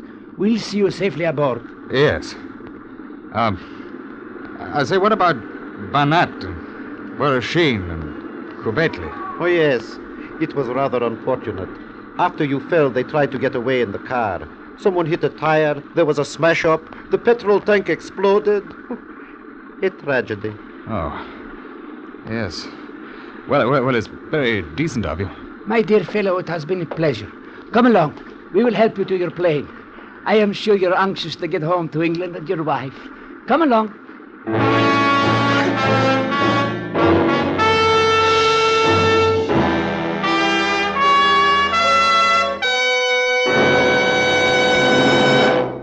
Under the direction of Norman MacDonald, Escape has brought you Journey into Fear by Eric Embler, especially adapted for Escape by Anthony Ellis. Ben Wright was starred as Graham. Featured in the cast were Wilms Herbert, Edgar Barrier, Rolf Sedan, Ann Morrison, Jack Crucian, Lou Krugman, and Shimon Ruskin. The special music for Escape was composed and conducted by Ivan Ditmars. Next week, escape with us to Malaya and the reeking-stricken city of Lahore, where a young doctor and a beautiful girl are faced with the horrors of plague and the bloody holocaust of a native revolt, as Charles Israel tells it in Funeral Fires.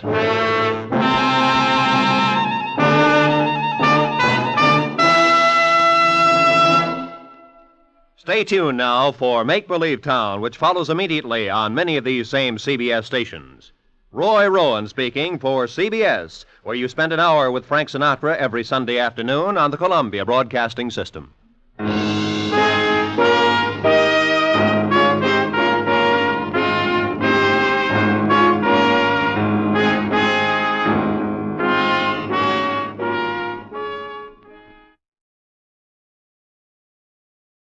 Tired of the everyday routine?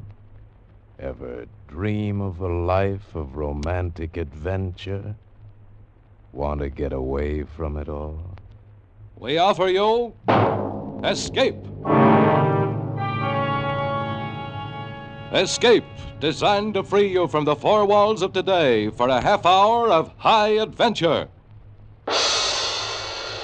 Escape, brought to you by your Richfield gasoline dealer and the Richfield Oil Corporation of New York, marketers of Richfield gasolines, motor oils, and other petroleum products.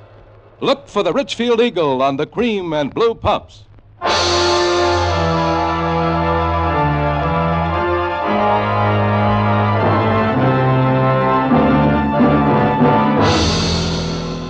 Tonight, we escape to the headhunter backcountry on the island of New Guinea, and the story of two men trapped there with a beautiful but treacherous woman.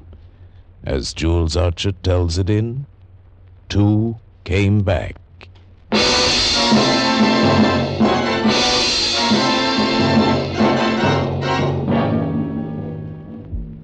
Suppose this big guy, 6'5", grabs your hand and says, "You're my pal, Johnny. There's $1 million jackpot and I'm cutting you in." And suppose this blonde number, all curves and green eyes, leans up soft and murmurs, Johnny, you're bad. Like me. I like you bad. Like me. And suppose this blonde number, all curves and green eyes, waits until his big back is turned and then leans up again. It can get to be a problem, you know what I mean? A problem. By the time we'd passed over the Golden Gate and were headed out over the Pacific to the west, I could see this business of Gabe and Lily and me was strictly for the squirrels, and I wanted no part of it. There was no backing out now. I'd tried that for a week before takeoff, and it hadn't worked. Johnny, don't talk crazy. You're my friend, aren't you? Aren't you? Sure, Gabe, sure I'm your friend, but I don't want to go, that's all. Oh, you gotta go, Johnny. It's $1 million strike, I tell you. Oh, and after what you done for me, I gotta let you in. I gotta. You really ought to come, Johnny. Well, I don't know. But I did know. I knew that $1 million strike or no $1 million strike, this was the time for me, John Walker, to stay home. You see, it was all because this pal, this Gabe, had been my sergeant on New Guinea.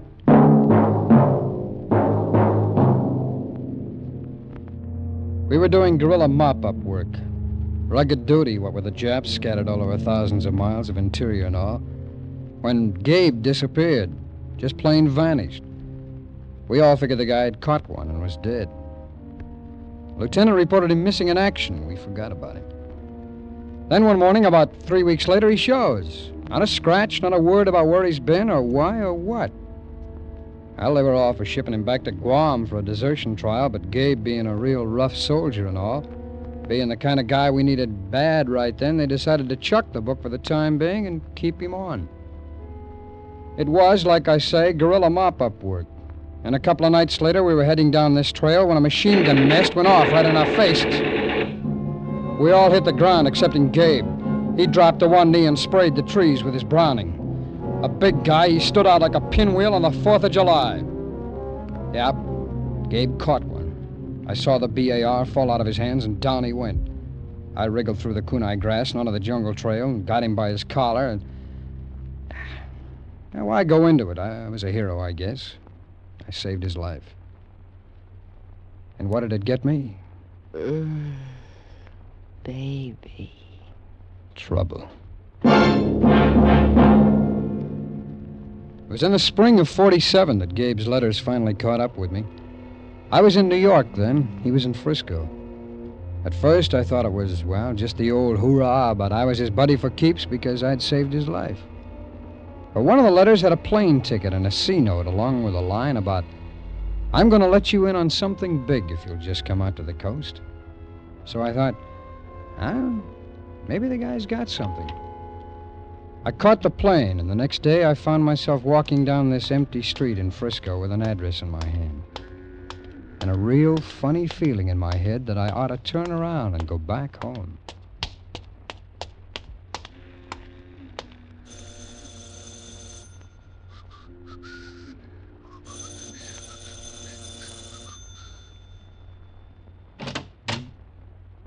Well, hello. Hello. Looking for somebody? Yeah. Who? Oh, it doesn't matter. I see I got the wrong address. Uh-huh. Hey, that's a real slick housecoat you got on it. This? Oh, no, it's just an old thing, you know. Well, on you, it looks like $1 million. Yeah? Yeah. What address was it you were looking for? Oh, 403. This is 403. Yeah? Yeah. Does Gabor Krilovich live here?